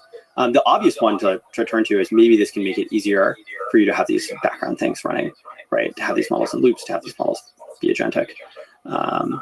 But we're still discovering. To be clear, we have ideas. We just need to try and get something incredibly useful before we put it out there. But it has these significant limitations, like even like barring capabilities, it does not stream. And that means it's really, really painful to use for things where you want to supervise the output. And instead you're just waiting for the wall of text to show up.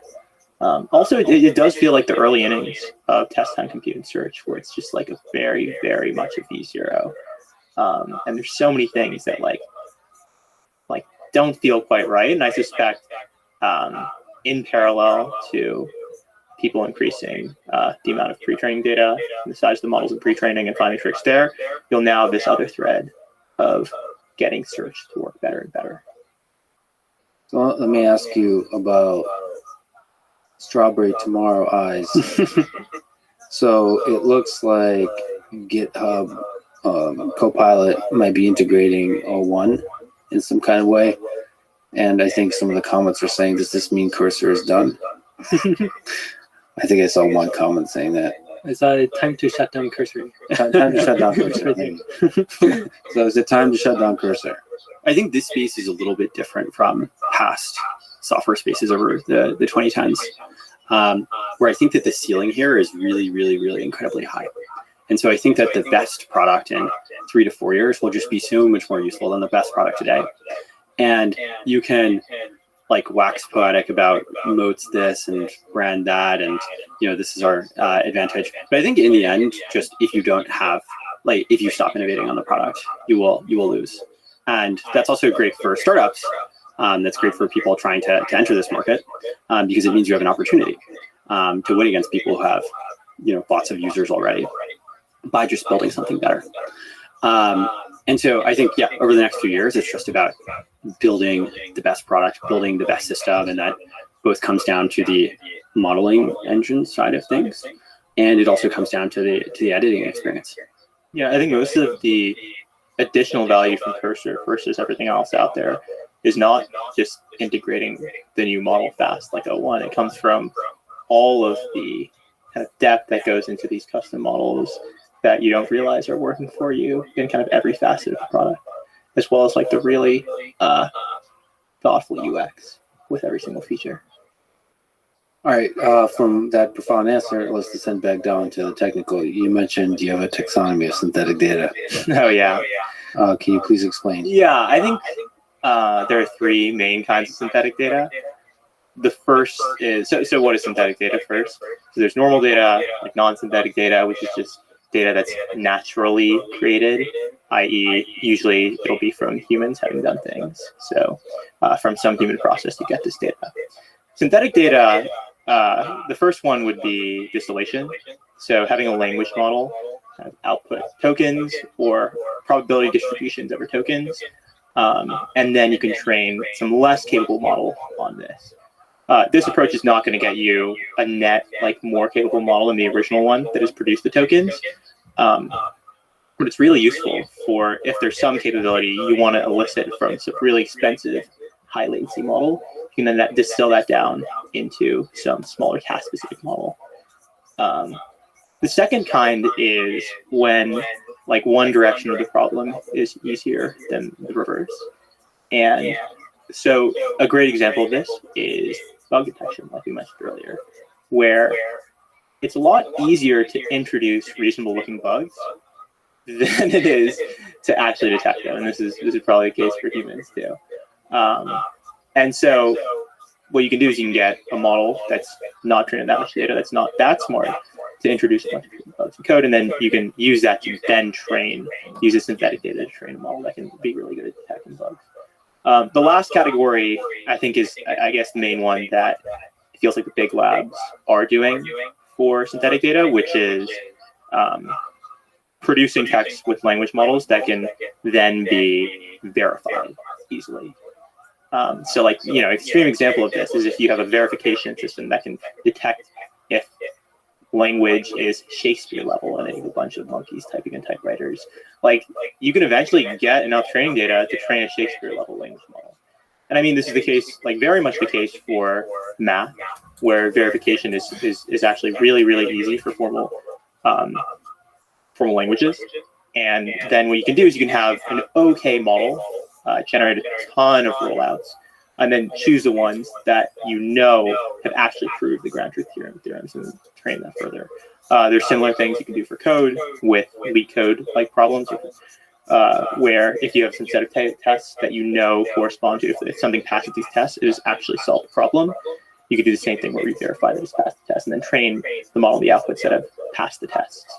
I think it's gonna be a little tricky getting this to work in all domains or just in general. Like having the perfect verifier feels really, really hard to do with just like open-ended miscellaneous tasks you give the model, or more like long horizon tasks, even in coding. That's because you're not as optimistic as Arvid. But yeah, so that third category requires having a verifier. Yeah, verification it feels like it's best when you know for a fact that it's correct, and like then it wouldn't be like using a language model to verify. It would be using tests or formal systems, or running the thing too, doing like the human form of verification where you just do manual quality control. Yeah. But like the language model version of that, where it's like running the thing and it actually understands the output. Yeah, no, that's sort of somewhere between. No. Yeah, I think that's the category that is most likely to result in like massive gains. What about RL with feedback side, RLHF versus RLAIF? What's the role of that in getting better performance on the models? Yeah, so RLHF is when the reward model you use is trained from some labels you've collected from humans giving feedback. I think this works if you have the ability to get a ton of human feedback for this kind of task that you care about. RLAIF is interesting because you're kind of depending on, like, this is actually kind of it's depending on the constraint that verification is actually a decent bit easier than generation. Because it feels like, okay, like, what are you doing? You're using this language model to look at the language model outputs and then prove the language model. But no, it actually may work if the language model has a much easier time verifying some solution than it does generating it. Then you actually could perhaps get this kind of recursive loop. I don't think it's going to look exactly like that. The other thing you could do is that we kind of do is like a little bit of a mix of RLAIF and RLHF, where usually the model is actually quite correct, and this is in the case of the cursor tab at picking between like two possible generations of what is the better one, and it just needs like a little bit of human nudging, with only like on the order of 50, 100 examples to like kind of align that prior the model has with exactly what you want. It looks different than I think normal RLHF, where you're usually training these reward models in tons of examples. What's your intuition when you compare generation and verification, or generation and ranking? Is ranking way easier than generation? My intuition would just say, yeah, it should be. Like, this is kind of going back to, like, if you believe P does not equal NP, then there's this massive class of problems that are much, much easier to verify given proof than actually proving it. I wonder if the same thing will prove P not equal to NP or P equal to NP. That would be really cool. That'd be a whatever Fields medal by AI. Who gets the credit? Another open philosophical question. Yeah. I'm actually I'm actually surprisingly curious what like a good bet for one AI will get the Fields medal will be. Actually, don't have Mon specialty. I don't know what a Mon spec here is. Oh, sorry, Nobel Prize or Fields medal first? Fields medal. Well, Fields medal level. Fields medal needs to solve. Fields medal comes first. Well, you would say that, of course. But it's also this like isolated system you verify and sure. Like I don't even know if I don't need to do. I feel like I have much more to do there. It felt like the path to get to IMO was a little bit more clear because it already could get a few IMO problems, and there was a bunch of low-hanging fruit given the literature at the time of like what tactics people could take. I think I'm one much less versed in the space of theorem proving now, and two, less intuition about how close we are to solving these really, really hard open problems. So you think you'll be Fields medal first? It won't be like in physics or in. Oh, 100%. I think that's probably more likely. Like it's probably much more likely that they'll get them. Yeah. Well, I think it's both the like BSD, which is a Bergson direct conjecture, or like Riemann hypothesis, or any one of these like hard math problems, which is like actually really hard. It's sort of unclear what the path to get even a solution looks like. Like we don't even know what a path looks like, let alone. And you buy the idea that this is like an isolated system, and you have a good reward system, and it feels like it's easier to train through that. I think we might get Fields medal before AGI. I'd be very happy. I'd be very happy. But I don't know if I think 2028, 2030. Fields medal. Fields medal. All right. It's feels like forever from now, given how fast things have been going. Speaking of how fast things have been going, let's talk about scaling laws. So for people who don't know, maybe it's good to talk about this whole idea of scaling laws. What are they?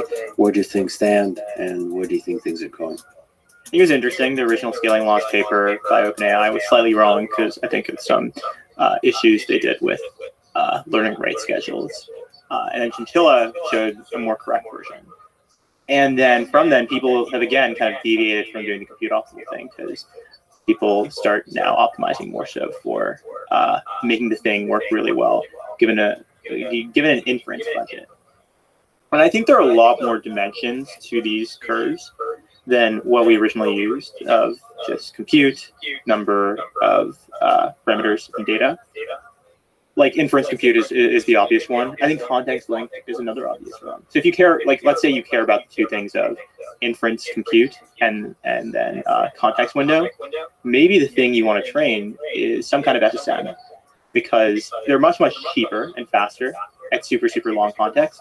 And even if maybe it has 10x worse scaling properties during training, meaning you spend 10x more compute to train the thing to get the same level of capabilities. It's worth it because you care most about that inference budget for really long context windows. So it'll be interesting to see how people kind of play with all these dimensions. So yeah, I mean, you speak to the multiple dimensions. Obviously, the original conception was just looking at the variables of the size of the model as measured by parameters and the size of the data as measured by the number of tokens and looking at the ratio of the two. Yeah. And it's kind of a compelling notion that there is a number, or at least a minimum. And it seems like one was emerging. Do you still believe that there is a kind of bigger is better? I mean, I think bigger is certainly better for just raw performance.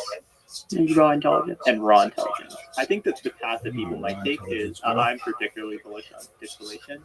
And like, how many nogs can you turn to if we spend like a ton of money on training, like get the most capable cheap model, right? Like really caring as much as you can. Because like the naive version of caring as much as you can about inference time compute is what people have already done with like the llama models, or just overtraining the shit out of 70 models. on way more tokens than is control. Right, but if you really care about it, maybe the thing to do is what Gamma did, which is let's not just train on tokens. Let's literally train on minimizing the tail divergence with the distribution of Gamma 27b, right? So knowledge distillation there.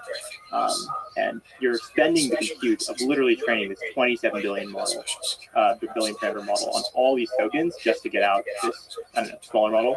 And the distillation gives you just a faster model. Smaller means faster. Yeah, distillation in theory is, I think, getting out more signal from the data that you're training on. And it's like it's perhaps another way of getting over, not like completely over, but like partially helping with the data wall, where like you only have so much data to train on. Let's like train this really big model on all these tokens, and we'll distill it into a smaller one, and maybe we can get more signal per token for this much smaller model than we would have originally if we trained it. So if I gave you $10 trillion, how would you spend it? I mean, you can't buy an island or whatever. How would you allocate it in terms of improving the big model versus maybe paying for HF and the RLHF? Yeah, I think there's a lot of these secrets and details about training these large models that I just don't know and are only privy to the large labs. And the issue is I would waste a lot of that money if I even attempted this because I wouldn't know those things. Suspending a lot of disbelief and assuming that you had the know-how and operate, or if you're saying like you have to operate with like the limited information you have now. No. Actually, I would say you swoop in and you get all the information, all the little heuristics, all the little parameters, all the parameters that define how the thing is trained. Mm-hmm. If we look in how to invest money for the next 5 years in terms of maximizing what you call raw intelligence. I mean, isn't the answer like really simple? You just try to get as much compute as possible. Like at the end of the day, all you need to buy is the GPUs, and then the researchers can find all like they can sort of you can tune whether you want between a big model or a small model. Like, well, this gets into the question of like, are you really limited by compute and money, or are you limited by these other things? And I'm more privy to Arvid's belief that we're sort of idea limited, but there's always that. Like, but if you have a lot of compute, you can run a lot of experiments. You would run a lot of experiments versus like use that compute to train a gigantic model. I would, but I do believe that we are limited in terms of ideas. I think, yeah, because even with all this compute and like, you know, all the data you could collect in the world, I think you really are ultimately limited by not even ideas, but just like really good engineering. Like, even with all the capital in the world, would you really be able to assemble, like there aren't that many people in the world who really make the difference here. And there's so much work that goes into research that is just like pure, really hard engineering work. As like a very kind of hand-wavy example, if you look at the original Transformer paper, you know, how much work was kind of joining together a lot of these really interesting concepts embedded in the literature versus then going in and writing all the code, like maybe CUDA kernels, maybe whatever else. I don't know if it ran on GPUs or CPUs. Originally, they said it actually saturated the GPU performance, right? Getting no zero to go in and do all this code, right? And that was like probably one of the best engineers in the world. Or maybe going a step further, like the next generation models, having these things, like getting model parallelism to work and scaling it on like, you know, thousands of, or maybe tens of thousands of like V100s, which I think GPT-3 may have been. There's just so much engineering effort that has to go into all of these things to make it work. If you really brought that cost down to, like, you know, maybe not zero, but just made it 10x easier, made it super easy for someone with really fantastic ideas to immediately get to the version of like the new architecture they dreamed up that is like getting 50-40% utilization of the GPUs. I think that would just speed up research by a ton. I mean, I think if you see a clear path to improvement, you should always sort of take the low-hanging fruit first, right? I think probably OpenAI and all the other labs did the right thing to pick off the low-hanging fruit, where the low-hanging fruit is like sort of you could scale up to a GPT-4.25 scale, and you just keep scaling, and like things keep getting better. And as long as like there's no point of experimenting with new ideas when like everything is working, and you just sort of bang on it and try to get as much juice out of it as possible, and then maybe when you really need new ideas for it. I think if you're spending $10 trillion, probably you want to spend so then actually like reevaluate your ideas. Like probably your idea limited at that point. I think all of us believe new ideas are probably needed to get, all the way there to AGI. And all of us also probably believe there exist ways of testing out those ideas at smaller scales and being fairly confident that they'll play out. It's just quite difficult for the labs in their current position to dedicate their very limited research and engineering talent to exploring all these other ideas when there's like this core thing that will probably like improve performance for some like decent amount of time. Yeah, but also these big labs like winning.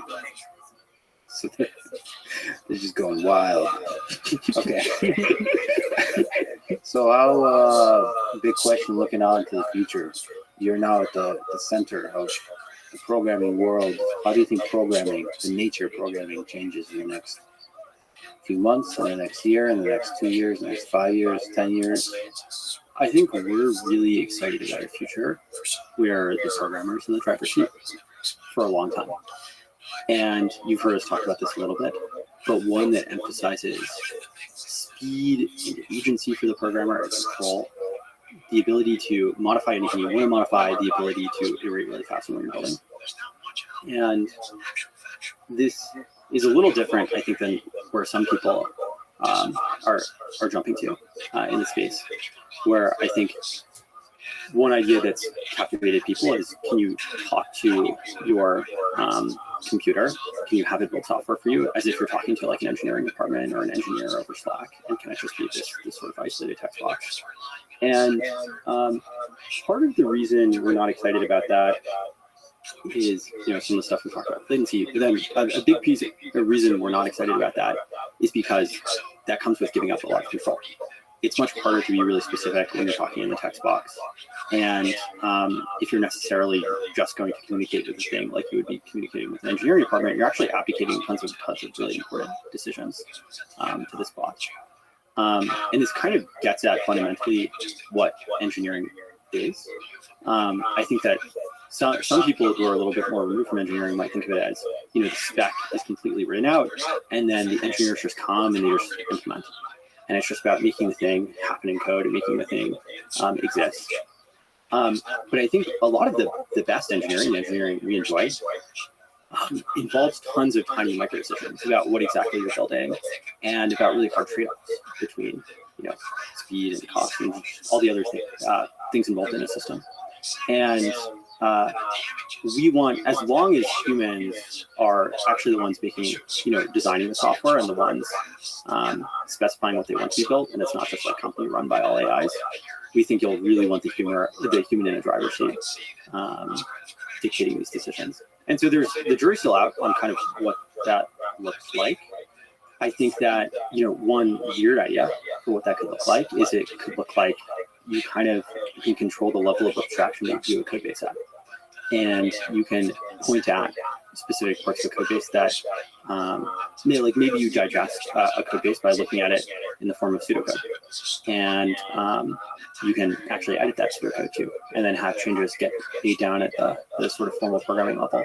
And you keep you can gesture at any piece of logic in your software component of programming. You keep the inflow text editing component of programming. You keep the control of, you can even go down into the code, you can go to higher levels of abstraction, while also giving you these big productivity gains. It'd be nice if you can go up and down the abstraction stack. Yeah. And there are a lot of details to figure out there. That's sort of like a fuzzy idea, and we'll tell if it actually works. But these principles of control and speed in the human in the driver's seat we think are really important. We think for some things, like Arvid mentioned before, for some styles of programming, you can kind of hand it off chatbot style, if you have a bug that's really well specified. But that's not most of programming, and that's also not most of the programming we think a lot of people value. What about like the fundamental skill of programming? There's a lot of people young people right now kind of scared, like thinking because they like love programming, but they're scared about like, will I be able to have a future if I pursue this career path? Do you think the very skill of programming will change fundamentally? I actually think this is a really, really exciting time to be building software. Like, we remember what programming was like in, 2013, 2012, whatever it was. And there was just so much more cruff and boilerplate and, looking up something really gnarly. And yeah, that stuff exists. It's definitely not at zero. But programming today is way more fun than back then. It's like we're really getting down to the delight, concentration, and all the things that really draw people to programming. Like, for instance, this element of being able to build things really fast and speed, and also individual control. Like, all those are just being turned up like tons. And so I think it's going to be a really, really fun time for people who build software. I think that the skills will probably change too. I think that people's tastes and creative ideas will be magnified, and it will be less a little bit about boilerplate text editing, maybe even a little bit less about carefulness, which I think is really important today. If you're a programmer, it'll be a lot more fun. What do you guys think? I agree. I'm very excited to be able to change, like, just one thing that happened recently was, like, we wanted to do a relatively big migration to our code base. We were using async local storage in Node.js, which is known to be not very performant, and we wanted to migrate to that context object. And this is a big migration and affects the entire code base. And Swallow and I spent, 5 days working through this, even with today's AI tools. And I am really excited for a future where I can just show a couple of examples, and then the AI applies that to all of the locations, and then it highlights, oh, this is a new example, like, what should I do? And then I show exactly what to do there. And then that can be done in like 10 minutes. And then you can iterate much, much faster. Then you don't have to think as much up front and stand at the blackboard and like think exactly like, how are we going to do this, because the cost is so high. But you can just try something first, and you realize, oh, this is not actually what I want, and then you can change it instantly again after. And so, yeah, I think being a programmer in the future is going to be a lot of fun. Yeah, I really like that point about, it feels like a lot of the time with programming, there are two ways you can go about it. One is like, you think really hard, carefully up front about the best possible way to do it, and then you spend your limited time of engineering to actually implement it. But I much prefer just getting in the code and like, taking a crack at it, seeing how it kind of lays out, and then iterating really quickly on that. That feels more fun. Yeah, like just speaking to generating the boilerplate is great. So you just focus on the difficult design, nuanced, difficult design decisions. Migration, I feel like this is a cool one. Like, it seems like large language model is able to basically translate from one program language to another, or like translate, like migrate in the general sense of what migrate is. But that's in the current moment. So I mean, the fear has to do with like, okay, as these models get better and better, then you're doing less and less creative decisions. And is it going to kind of move to a place where it's you're operating in the design space of natural language, and natural language is the main programming language? And I guess I could ask that by way of advice. Like, if somebody's interested in programming now, what do you think they should learn? Like today, you guys started in some Java and I forget some PHP. Objective-C. Objective-C, there you go. I mean, in the end, we all know JavaScript is going to win. And not TypeScript. It's going to be like vanilla JavaScript. It's going to eat the world. And maybe a little bit PHP. And I mean, it also brings up the question of like, I think Don Knuth has this idea that some percent of the population is geeks. And like, there's a particular kind of psychology and mind required for programming. And it feels like more and more that expands. The kind of person that should be able to, can do great programming might expand. I think different people do programming for different reasons, but I think the true, maybe like the best programmers are the ones that really love, just like absolutely love programming. For example, they're folks in their team.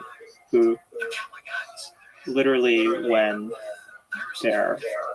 they get back from work, they go and then they boot up Cursor and then they start coding on their side projects for the entire night, and they stay up till 3 a.m. doing that. And when they're sad, they said, I just really need to code. And I think, like, you know, there's that level of programmer where, like, this obsession and love of programming, I think makes really the best programmers. And I think these types of people will really get into the details of how things work. I guess the question I'm asking is that exact program. Let's think about that person. When the super tab, the super awesome, praise be the tab, succeeds, and you keep pressing tab. That person in the team loves Cursor tab more than anybody else. Yeah, and it's also not just like pressing tab is like just pressing tab. That's like the easy way to say it, and the catchphrase, you know.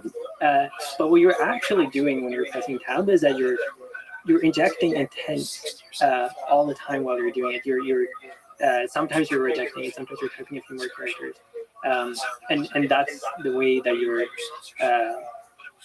sort of shaping the things that's being created. And I think programming will change a lot to just what is it that you want to make. It's sort of higher bandwidth. The communication to the computer just becomes higher and higher bandwidth, as opposed to like just typing is much lower bandwidth than communicating in text.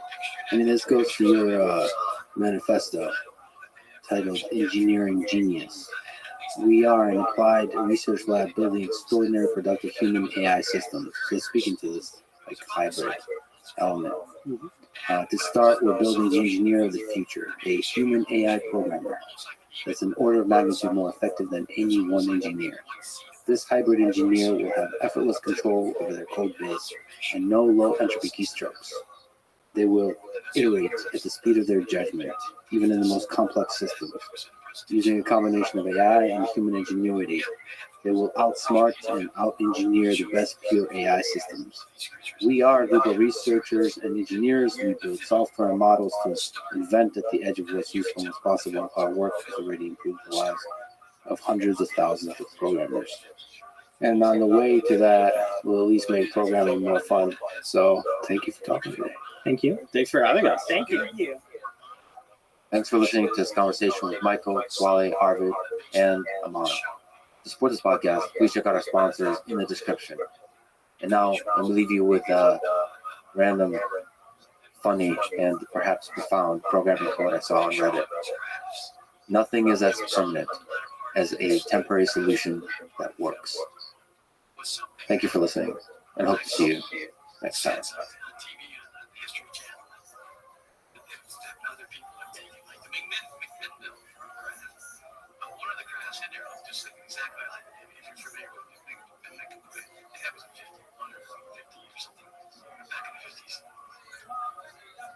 For the vast majority of human existence, we've been nomadic, and we've done these kind of wider or tighter nomadic circles depending on the geographic region.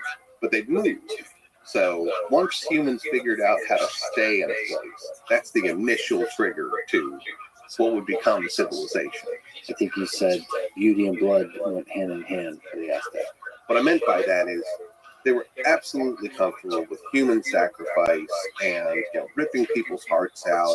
They had this just grotesque, violent bent.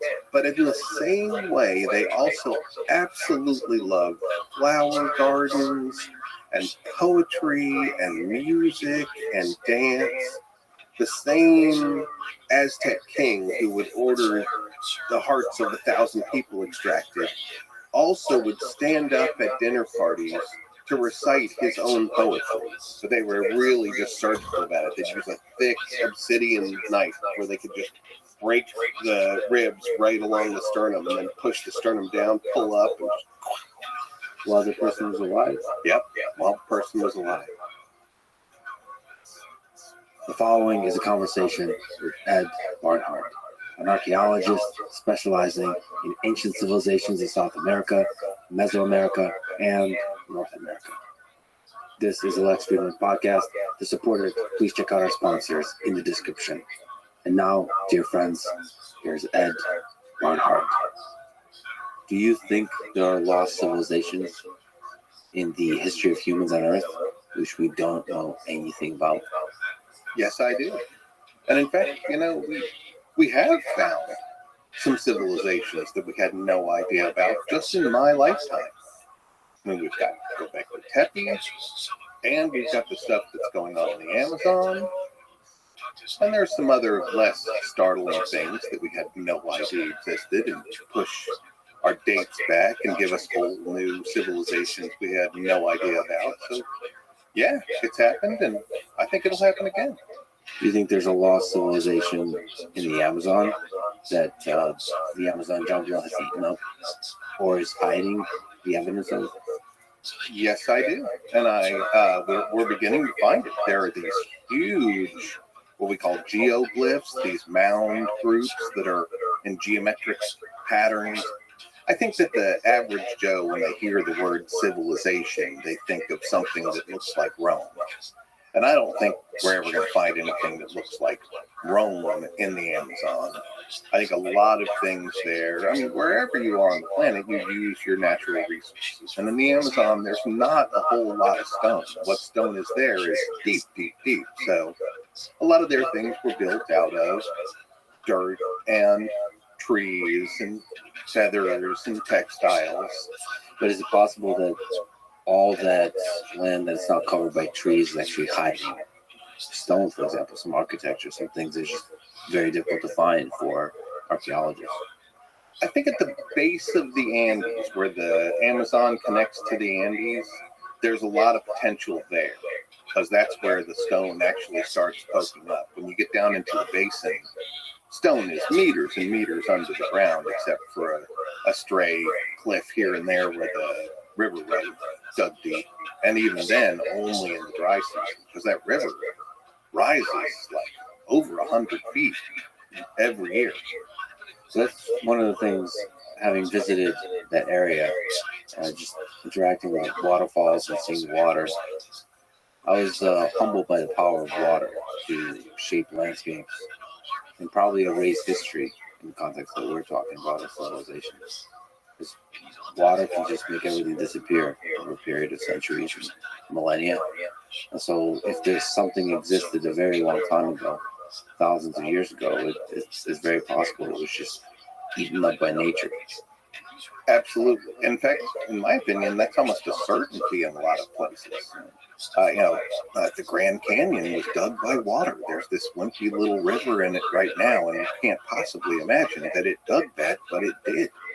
The power of nature and geology is really kind of magical. And when it comes to ancient civilizations that could be from a long time ago, there's probably a lot that are just under the ocean, and just the wave action have destroyed them, and what they haven't destroyed buried deep. Under the ocean, do you think Atlantis ever existed? I don't think that Atlantis existed. I do think it was one of Plato's many parables talking about, putting it in an interesting story as a teaching device in his school. If one did exist, or a shadow of it, my money would be on Akrotiri. Akrotiri is what's left of a big city that was on the island of Santorini. And when their volcano blew up, it blew up most of the city and shot chunks of it so fast that 70 miles away in Crete, there are chunks of Santorini in their cliff. So it blasted what was ever there. But what's left on the side of the crater, Akrotiri, is strangely advanced for its age. And so if there's anything that's a model for Atlantis, as Plato explained it, it's Akrotiri. Akrotiri, the ancient Greek city. So it says the settlement was destroyed in the barren eruption sometime in the 16th century BCE and buried in volcanic ash, which preserved the remains of the frescoes and many objects and artworks. So we don't know how advanced that civilization was. No, but we can walk around the ruins and see that it's got streets, it's got plumbing, it's got little sconces for torches at night. It was a vibrant city with a lot of, especially in terms of hydraulic engineering, it's very advanced for being 3,500 years old. If you check out his image of the excavation, what a project. It's an amazing place. And you can tell that it's just part of it because it's pretty close to where the crater began. So the city itself was probably much larger.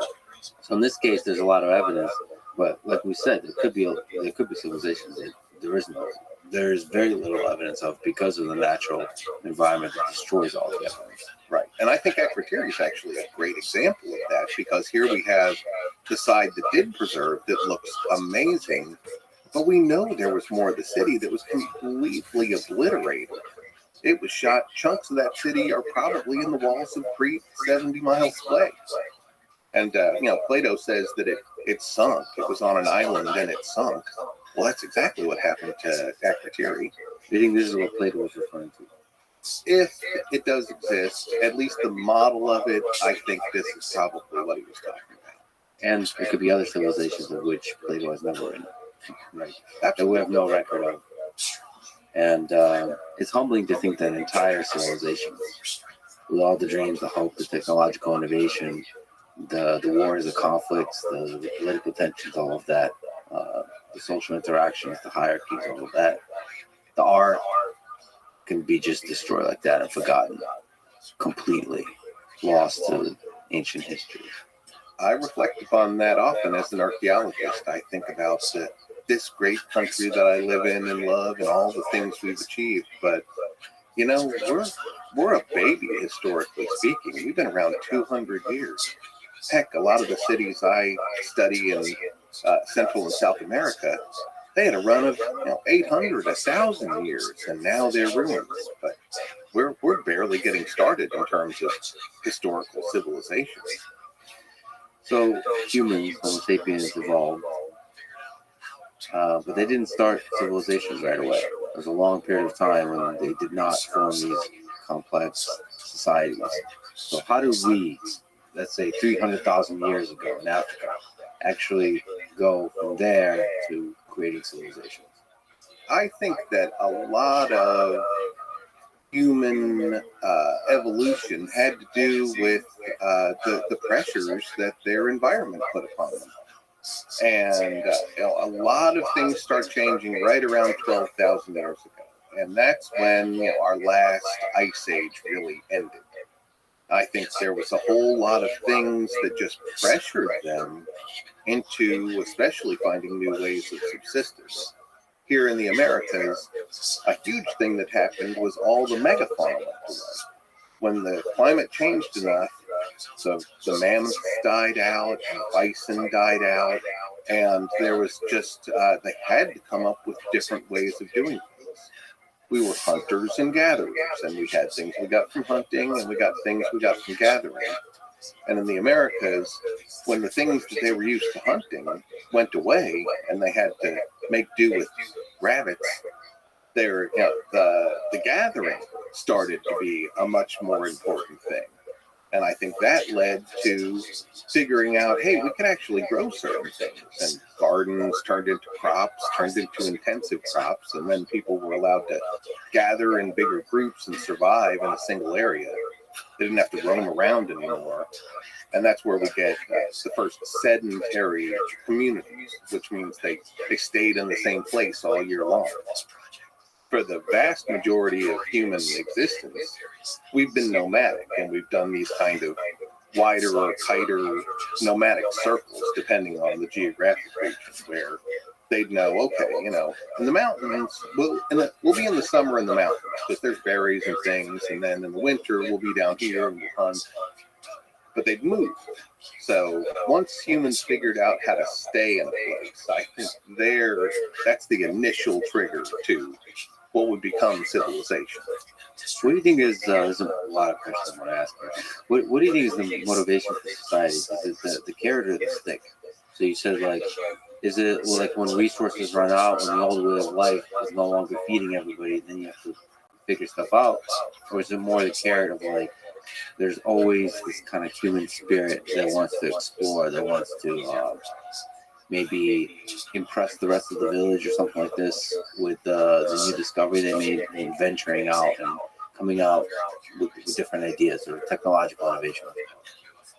Well, I have an explorer's heart, so I'm kind of I'm biased, right? I do think that we have an innate desire to see what's on the horizon and to impress other people with our achievements, things like that.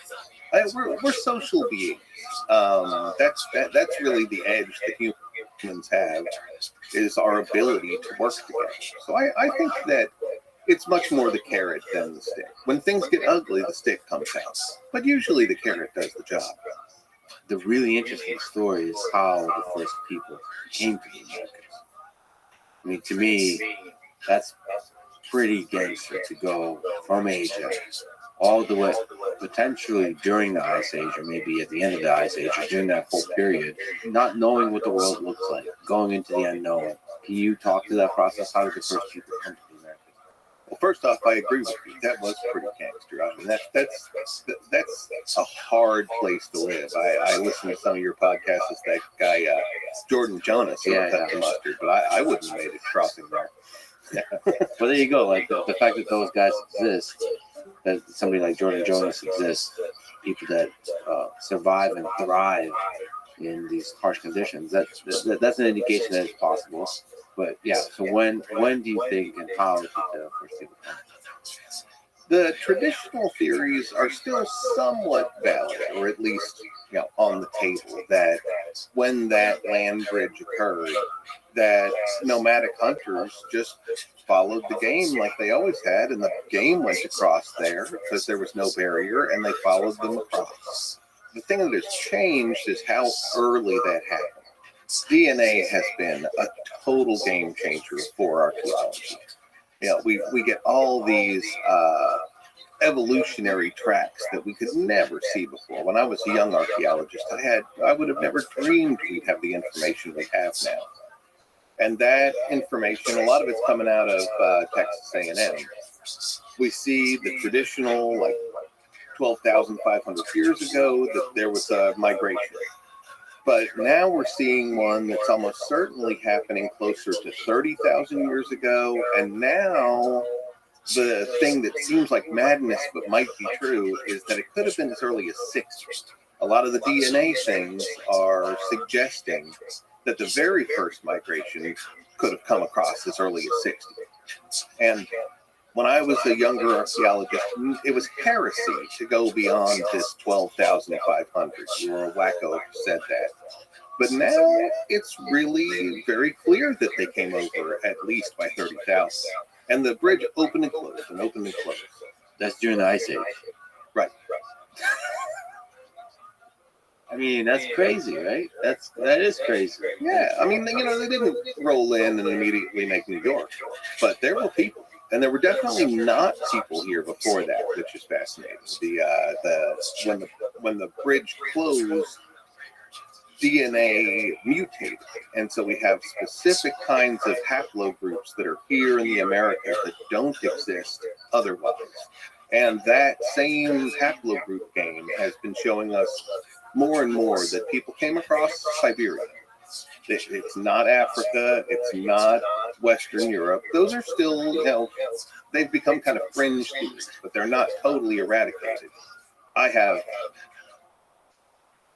DNA is a developing science as well, and I think we all need to keep that in mind, that it's not like they just cracked the code and now we know all the answers.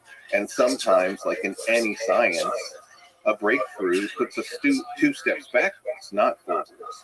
So I think, we don't need to have too much faith in the models that are now being created through DNA, but they are pointing in the direction of everybody came across from Siberia.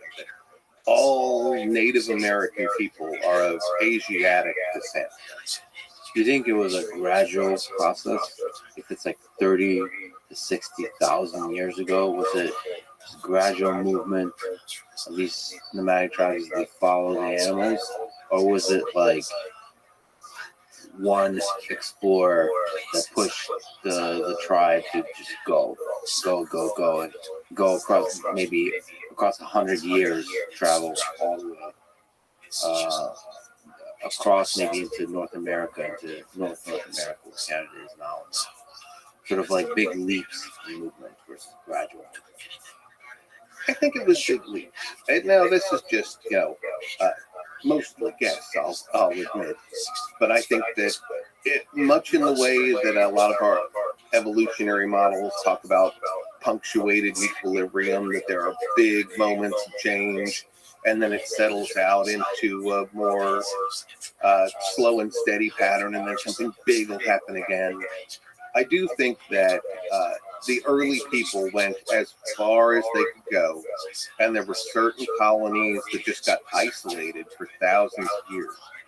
One of the fascinating things that DNA is showing us, which actually blood types were showing us way before that, is that the oldest people in the Americas are in South America. The ones that are that got separated early and didn't mix their DNA, like the people in the Amazon, most of those guys have O blood type, and they're haplogroup D, which is the oldest one that entered the U.S. And what are they doing down there? If I do believe they came across the Bering Strait. I don't think it's very. We have no real evidence to say they came in mass across Oceania. So they made it probably by boat along the coast all the way to South America. So there's some kind of cultural engine that drove them to explore. So if you had to bet all your money, it happened like tens of thousands of years ago, but at a very rapid pace. There's these explorers that went all the way to South America, and there established their kind of more stable existence. And from there, South America, Mesoamerica, North America is kind of gradually expanded into that area. Like the next wave came down and did North America and Central America, and the very first wave made it all the way down to South America and got isolated, and then mixed in with the next groups that came.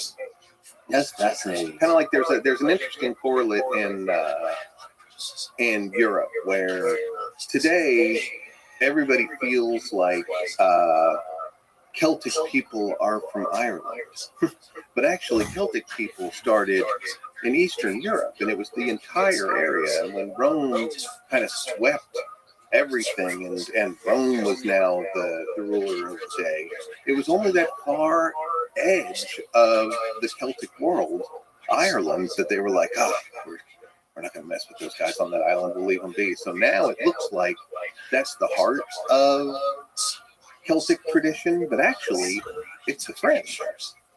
If it is 60,000 years ago, these are really early humans. Yeah. And there were consistent things that have been coming out for decades about very old carbon-14 dates in the Amazon and in the Andes area that everybody just dismissed as no, it didn't get a date of 40,000 years. But I think we're going to come back around to start readdressing some of these based on new evidence at hand. And that's the interesting thing is, the early humans spread throughout the world. And then, like you said, perhaps they've gotten isolated, and then civilizations sprung from there. And they all have similar elements, even though they were isolated. That's really interesting. That there's multiple cradles, not just one. Like one good idea. Those ideas naturally come up. Those structures naturally come up. And I wonder whether the similarities that all those cradles have, it could be a shared, much deeper past that they all have. Or it could be a more kind of Star Trek thing where Captain Kirk was always talking about the theory of parallel human development. That humans across the universe go through certain stages of development, and that could be the answer to it. Which one do you lean on? Which one do you lean towards? I think it's a case-by-case thing. I think if we look globally, I lean much more towards the human parallel development. But if I look just to the Americas, and we have a shorter time period where the things that become major civilizations now I'll say up to 30,000 years ago, which is still a blip in the time of humans. I think that there were shared things that those people came over with from Asia, and that as they got separated, that they had core values that then turned into things like religion and cultural customs that we can see. I'm a big proponent that there are commonalities in all the cultures of the Americas that lead back to and point to a single distant origin. You've spoken about the lost cradle of civilization in South America. So South America is not often talked about as one of the cradles of civilization. South America, Mesoamerica, can you explain? Well, we have very early stuff in South America. You're right. I mean, especially as an American, our country's so big, and we are so far removed from these places, we don't even think about it. But more and more, we're seeing things that predate the earliest stuff that we like to talk about, like Egypt and Mesopotamia. There are things, it's all on the Peruvian coast that we have these cradles of civilization. Someday we might start talking about the Amazon more. But right now what we've got are things that date back into the 3000s BCE along the coast of Peru. And there are big stone-built pyramids and temples, and they're amazingly isolated. Even now that we found them, some of them, like Corral, is one of the most famous ones, just north of Lima. We've known about it for a couple of decades now, how old it is, but every time I visit there, it's like I've visited the moon. There's absolutely nobody there, not for miles. It's amazing how such a discovery was made, and yet still nobody goes to see it. It's not easy to get to. Do you think there's a bunch of locations like that? Some may not have been discovered in the Peru area. Oh, there are so many. Peru has tons. That desert gets really ugly quick, and it buries things completely. There are so many pyramids out there that are still completely untouched. When people hear the name pyramids, they think of Egypt immediately. But Egypt has got about 140 pyramids, and we have pretty much found them all. Peru has thousands of pyramids, and now they weren't built of a lot. Not all of them were built of stone. Some of them were adobe bricks, which have weathered terribly. So now they don't look. They're not exciting places to visit today. You know what's funny too? We started off talking about whether I think there's a lost civilization out there. There are definitely things that are still to be discovered, but there are some things that were discovered 100 years ago, and archaeologists, or back then they called themselves antiquarians, just kind of passed over. Corral was one of these sites because the coast of Peru has some of those pyramids that were made by the Moche are full of gold and beautiful ceramics and things that you can sell for big money. But Corral was found a long time ago, but the archaeologist was like, God, no gold, no ceramics. Forget about it. This place is no good. We can't sell anything here. And then about the 1970s or 80s, somebody said, hey, no ceramics? Is that older than the invention of ceramics? Shit, we better go take another look at that place. So what's the dating on Corral? Corral, I think, starts at about 3200 BCE, and it lasts as a major civilization with a lot of other cities around it until about 1800 BCE. So what's the story behind looking at some of these images? What's the story about constructions like that? What was the idea? Isn't that amazing? Yeah. I know that. Gosh, I mean, it should be some sort of, I'll be a flaky archaeologist, this is a place where we're rituals. That's so many things we say are so just painfully vague, and that's about what we got. And a place like this, I know the one we're looking at here. I've been here a couple of times. in the pyramid behind it, the rubble's built in a way where the building won't rock apart. This is a very earthquake-prone place, but the buildings haven't fallen because they make these net baskets of rocks inside that all kind of wiggle around and don't allow the building to fall down. And inside these, we've also found a couple of things that were babies, that were human babies that were buried in there. And I don't think, there's a lot of people that see that and go, oh, look at that, they were sacrificing babies, these monsters. I think a lot of the things that are interpreted as baby sacrifices, corrals, evidence being one of them, I think it's more about the tragic nature of infant mortality. In the past, it was a lot more common. There were cultures that didn't even really properly name their kid until they got to 5 because chances were they were going to die. And so I think a lot of these babies that we find in these ceremonial contexts that are interpreted as sacrifices, I think they're putting them in special places because they mourn the death of their kids. And it just happened a lot more frequently. One of the things you said that really surprised me is that pyramids were built in Peru possibly hundreds of years before they were built in Egypt. That true? Absolutely. Absolutely. In fact, there's one that's now pushing 6,000 BCE. Like, that's thousands of years before the stuff in Egypt. And that one's called Waka Prieta. And it was not an Egyptian pyramid. But it was a pyramid, and it was thousands of years before. What do you think is the motivation to build a pyramid? The fact that it can withstand the elements structurally, that kind of thing. Is it? Why do humans build pyramids, and why do they build it in all kinds of different locations in the world? Well, my root answer is pretty boring, really. And a lot of people ask me, why are there pyramids all over the planet? How is that? Is that a coincidence? I mean, I think that when people wanted to build a big building without rebar or cement, you end up building something with a fat base that goes up to a skinny top, and that turns into a pyramid.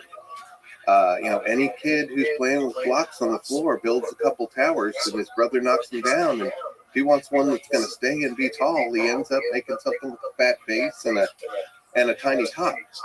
And I think that building something big and tall together is one of those human things. Like, we built that will be here after we're gone. People will remember who we were. We're all, if there's any human commonality, it's fear of our own deaths, and that we were nothing and no one will ever remember us. I think that the first big monuments like that were probably a group of people saying, we're going to do something that people will remember forever.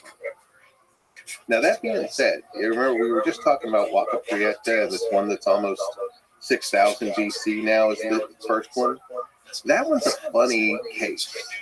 We just talked about all these lofty goals, but actually I'm pretty sure that Waka Prieta's first pyramid was about capping a smelly pile of trash. I think everybody piled up their trash in the middle of town, and it stunk. It's on the coast. It stunk like fish. And somebody said, if we just bury this thing with dirt, it won't smell anymore. And then it was a big mound where people could get up and talk to everybody. And then said, well, it's squishy. If we cap it with clay, then it will really not smell. I really think that the very first pyramids in Peru were about trash management. Talk about deflating, huh? Yeah, but then they probably saw it and they were impressed and humbled by the enormity of the construction, and like, maybe the next guy thought maybe we should keep building these kinds of things. Yeah. And not to jump ahead, but in North America, where they also made pyramids, there's this interesting evolution where there were these piles of shells along rivers and along the coastlines. People ate a lot of shells. That was an easy thing to collect and eat.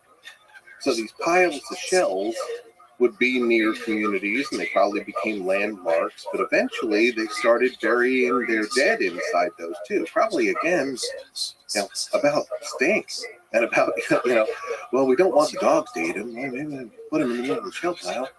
But then that all of a sudden became this, like, that's where my grandfather's body is. That's where great-grandfather's body is. And all of a sudden people started being attached to place, not just for the resources, but for the shared memories of their ancestors.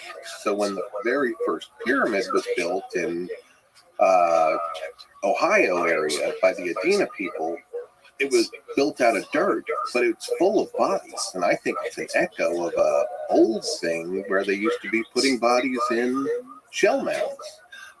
So where and who were the first civilizations in South America?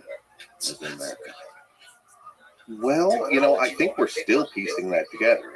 Coming back to the first things we talked about, I think we're still missing a lot of stuff, especially in South America. It just keeps getting older and older.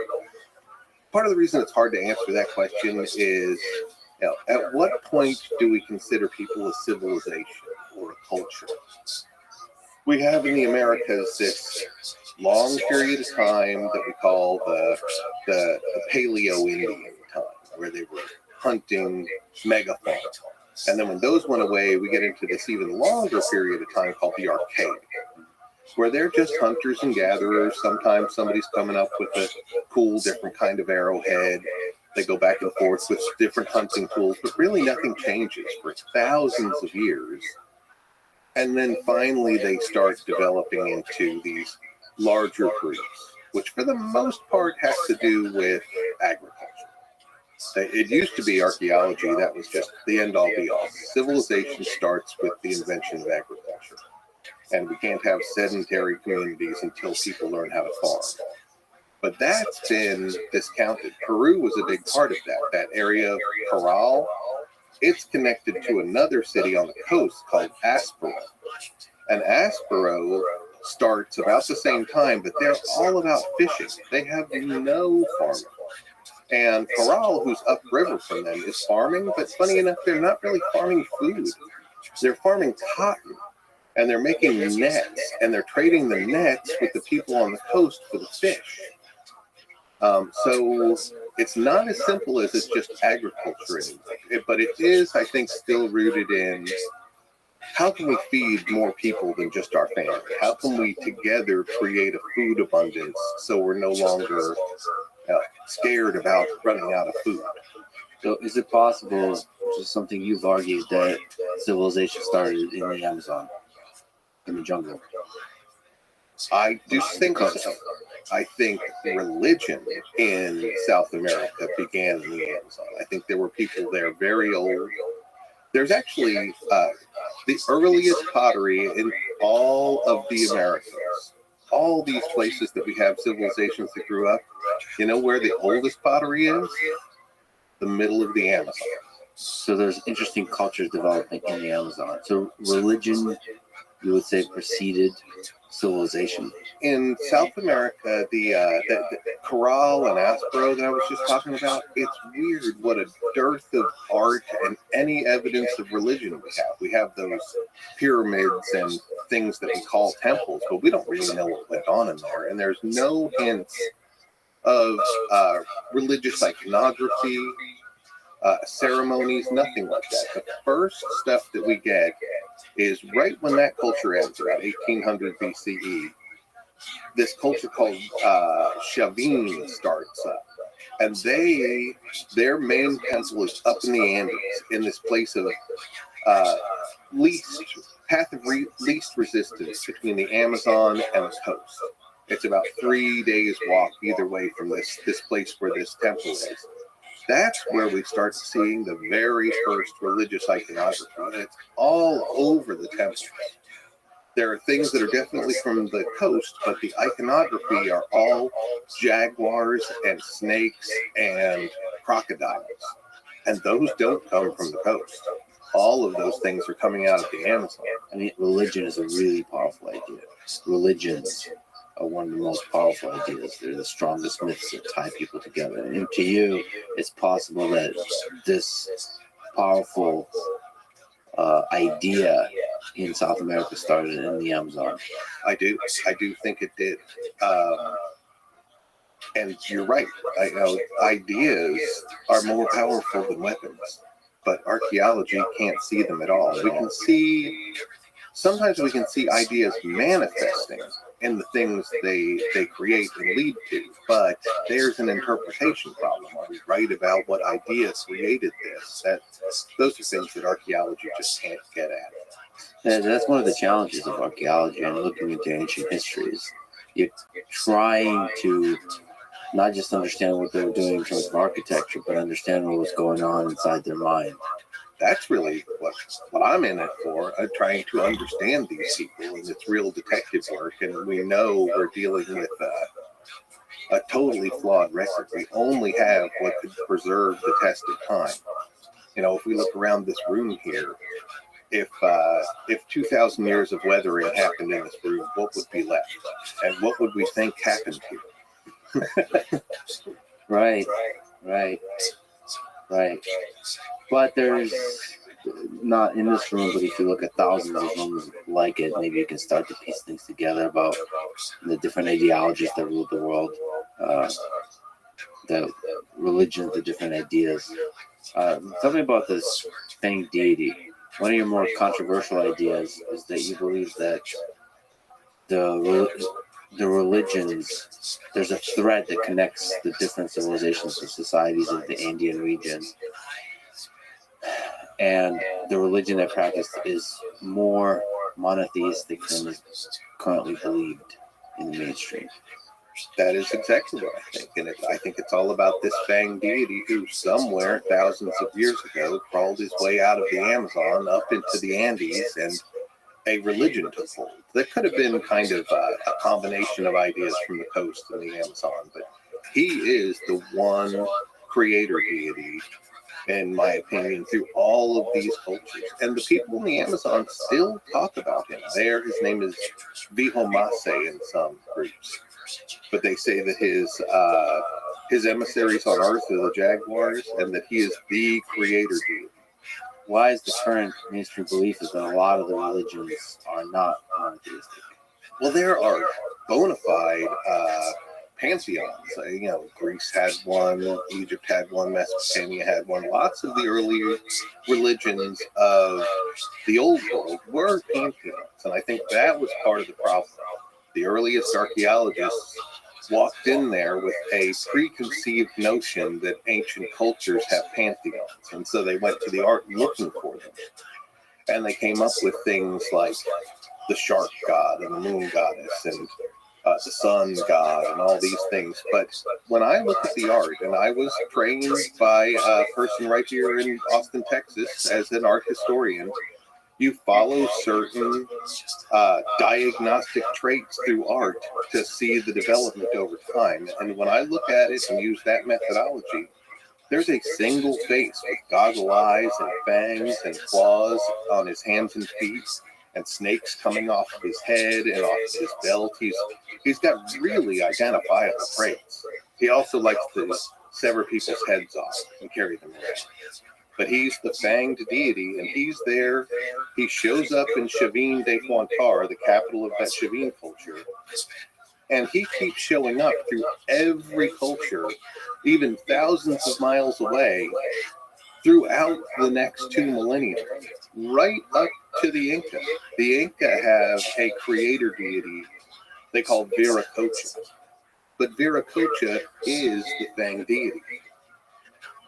He is, when we do see him, by the time we get to Inca, they do this kind of like almost Islamic thing where they say you can't understand the face of Viracocha. So when they do put him in a cosmogram, they'll make him just a blob, like he's just unknowable, but he's at the very top. I think we're misunderstanding a lot of things that we used to say were deities as just supernatural beings. If we flip the mirror on Christianity and take a look at it, which of course Christianity is monotheistic, right? It would be heresy to say otherwise. But who are all these other characters? Who are all these angels and demons and Jesus Christ. I mean, I don't even know who the Holy Spirit is, but he's some sort of supernatural being. But it's that monotheistic system has lots of things that have supernatural powers that are not God. That's where I think the crux of us misunderstanding ancient Andean art. So what is the process of analyzing art through time to try to figure out what the important entities are for that culture? You just see what shows up over and over and over and over? Well, certainly without the advent of writing, depictions in art have all sorts of meanings encoded in them. And there are certain, what we call diagnostic elements. Like we can pull apart the same sort of thing in like in the Greek pantheon. You know by their dress and what they're holding, what the different gods are. You can tell Hades from Zeus by the different things they're holding, lightning bolts or tridents or whatever it is. So they all have these diagnostic elements. So that's how art history goes about analyzing art over time. Once we can put it in a chronological sequence, then we can say, okay, here's a deity here in Chavin culture. Now we move forward 500 years. Now we're in Moche and Nazca culture. Where are the deities here? And what I see is that same guy with not just one or two traits, but a whole package of them that shows up again and again and again for thousands of years in each one of these cultures. He's got circular eyes. He's got a fanged mouth. He's got claws on his hands and feet. He's a humanoid, but he also has snakes coming off of his head like hair, and snakes coming off of his belt. And then, not so much in Chavin, but as it goes forward, he starts carting around severed heads, human severed heads. So they're like in the old literature, the Moche will call him the decapitator deity.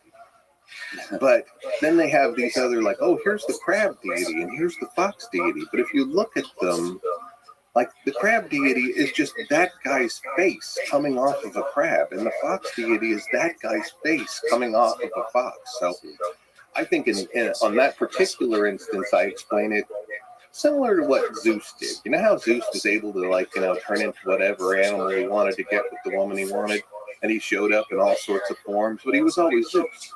I think that the Fang deity manifests himself through people and animals throughout the art, and that there are missing stories of mythology that we don't have anymore. And across hundreds of years, thousands of years, from Chavin to Moche to Inca, as you're saying. Right. Wari has them too, Tiwanaku, that's that famous place, Pumapunku. He's all over that. I wonder how those ideas spread in the north of this Fang deity. I think people walked and proselytized, and places like Chavin, there's a later one in Inca times called Pachacamac, that are pilgrimage places where people come in to be healed if they're sick, but also just to pay homage to the powers that be. So Chavin was a place where people from the Amazon and people from the coast were all coming together. In fact, we saw it in the archaeology there. There's these interesting labyrinths under the pyramids with the Fang deity all over them that have one labyrinth will have all pottery. The next labyrinth will have a bunch of animal bones. The next one will have a bunch of things made out of stone. So people are showing up and giving this tribute. And they're learning, and then they're going back to their communities. So I think it dispersed from certain pilgrimage spots and became just like pilgrimage spots do. Somebody goes back and they build a temple to the Fang deity. Do we know much about the relationship they had with the Fang deity and their conception of the powers of the Fang deity? Were they afraid of the Fang deity as an all-knowing God? Is it something that brings joy and harvest, or is it something that you're supposed to be afraid of and sacrifice animals and humans to keep it bay? I think he had two sides of the coin. Like a lot of the Hindu gods are, one aspect is terrible, the other aspect is lovely. I think he had that same sorts of qualities because we do see him as a fierce warrior taking people's heads off, and he is a jaguar, which in and of itself implies a certain power and ferocity. But then there are other funny things about him, like he is definitely involved in a lot of healing ceremonies, and a lot of those healing ceremonies are involved with sex acts when it comes to the moche. There's this whole group of sexual pottery where priests are having sex with women or men, and some of them show their faces transforming into that Fang deity, like he is acting through them. But the thing that most cracks me up that shows his softer side is the Fang deity has a little puppy. He has a puppy that's like just dancing around his feet and like jumping up on him in various scenes. You see him again and again. Sometimes he's in these healing sex scenes. In fact, I tracked that puppy from other contexts to these sex scenes where where a priest was having sex with somebody in a house, and there's a Fang deity, and there's a puppy just scratching at the door like, hey, you forgot me. And then finally one day I found one with the puppy having sex with the woman instead of the Fang deity. I was like, boy, he really is very involved in this. But it's this weird puppy. So he likes to take heads off, but he also has a puppy. This awesomely makes sense now, because I saw the opening of a paper you wrote 30 years ago on shamanism and mocha civilization. It reads, the mocha are the major focus of this paper. Sex, puppies, and headhunting will be shown to be related to ancient mocha shamanism. So now I understand. I was like, well, the puppies. Yeah. And the headhunting. That's the decapitator. And I've added rock and roll to that list since, actually. Which is rock and roll, or music is also a big part of it. Interesting. They call spirits down. There's this whole spirit world. There's the ancestors, and the people that drink San Pedro cactus juice they don't talk about the Fang deity anymore. I think Christianity in 500 years has somewhat put him in the back. It was unpopular to have a pagan deity, so they don't talk about him much anymore, though he's still around. There in around Trujillo, they call him Ayape. But music playing in the Amazon, they play flutes, sometimes a chorus of women sing, and that's supposed to bring the spirits down into the ceremony. There's a spirit that's hurting the person that's sick, and then the priest or the shaman or the curandero, whatever you want to call him, has his own posse of spirits that are going to help him figure out what's going on. So when the music starts, that's bringing those spirits in. And people don't see them unless they've imbibed the San Pedro cactus juice, which is this hallucinogen, which is, in the Amazon side, it was ayahuasca. On the coast, it was San Pedro cactus. But that's what allows you to actually see that other world. Yeah, I went to the Amazon recently. I did ayahuasca, very high dose of it. Bold move. When in Rome. How far back does that go? Oh, I think longer than anybody can remember. But I mean, it's a natural plant. It's been there forever. I think that it's thousands and thousands of years. That's another thing Shavin de Huantara was talking about, where I think the religion came from the Amazon. There's this wall on the back side that faces the Amazon side. So if you're entering the city from the Amazon path, you see this wall first. And it's a bunch of faces that some of them are human, some of them are total jaguar, and some of them are transforming in between. But there's a group of them that are midway through transformation, and they show their nostrils leaking out this snot that's coming down their face. San Pedro doesn't do that to you, but ayahuasca does.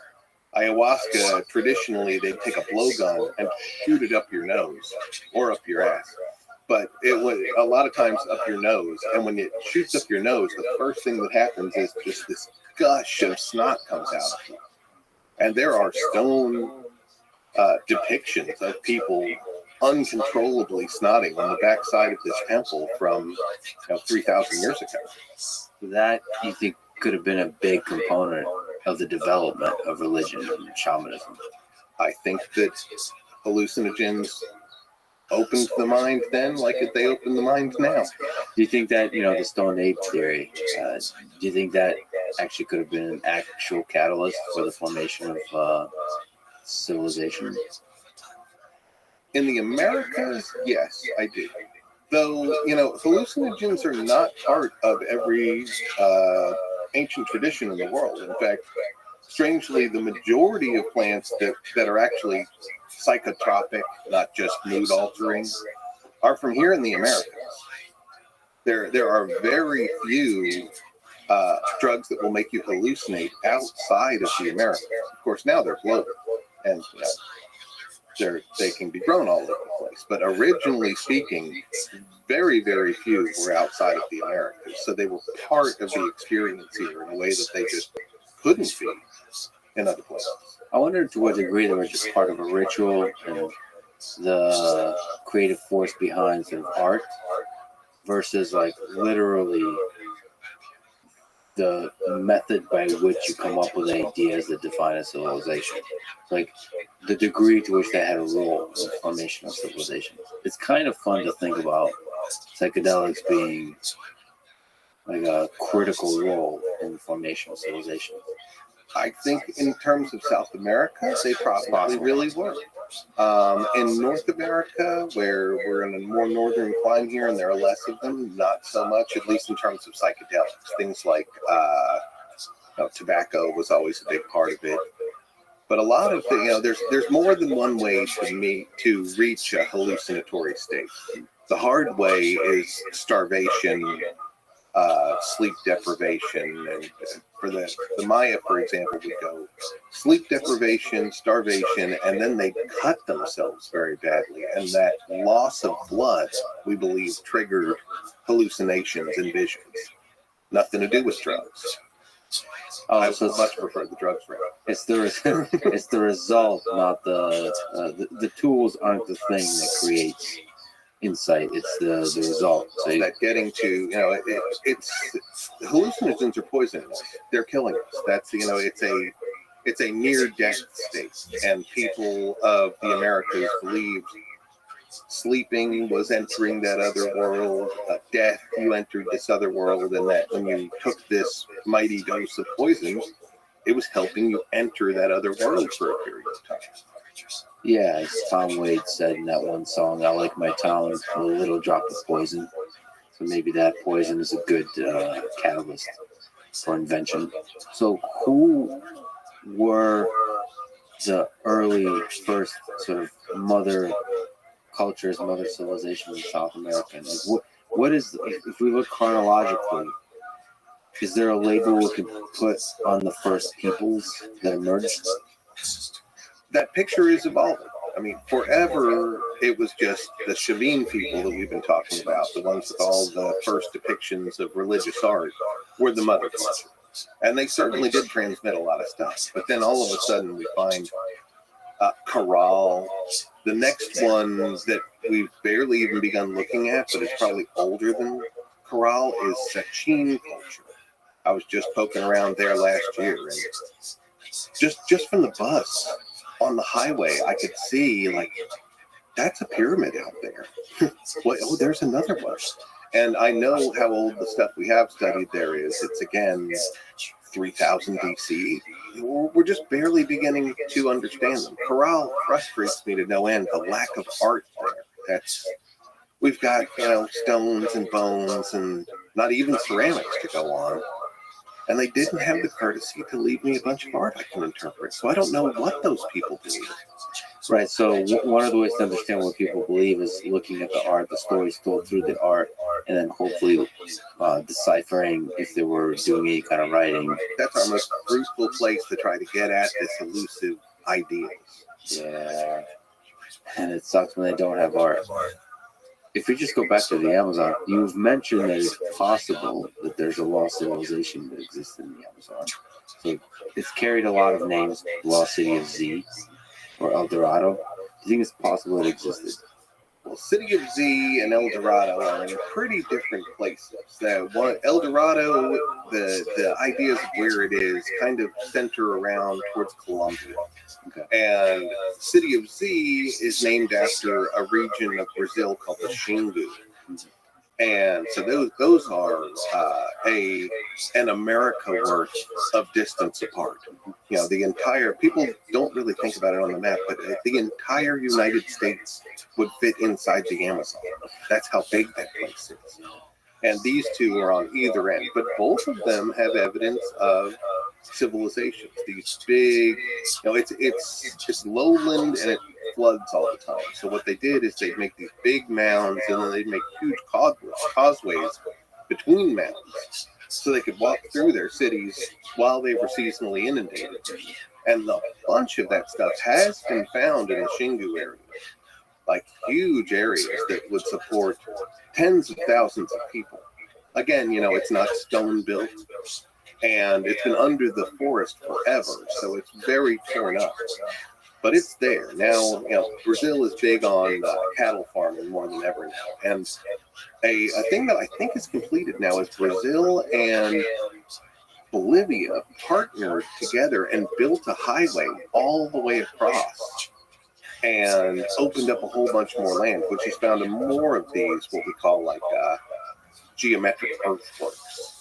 So there's more and more evidence of these civilizations. It's not it could be there. It's there, for sure. By the way, the people who are trying to protect the rainforest really hate the highway. One of the things I've learned is if you build a road, loggers will come. Yep. And they will start cutting stuff down. Now, from an archaeology perspective, if you cut down trees, you get to discover things. But from a sort of protective, very precious rainforest perspective, it's obviously the opposite way.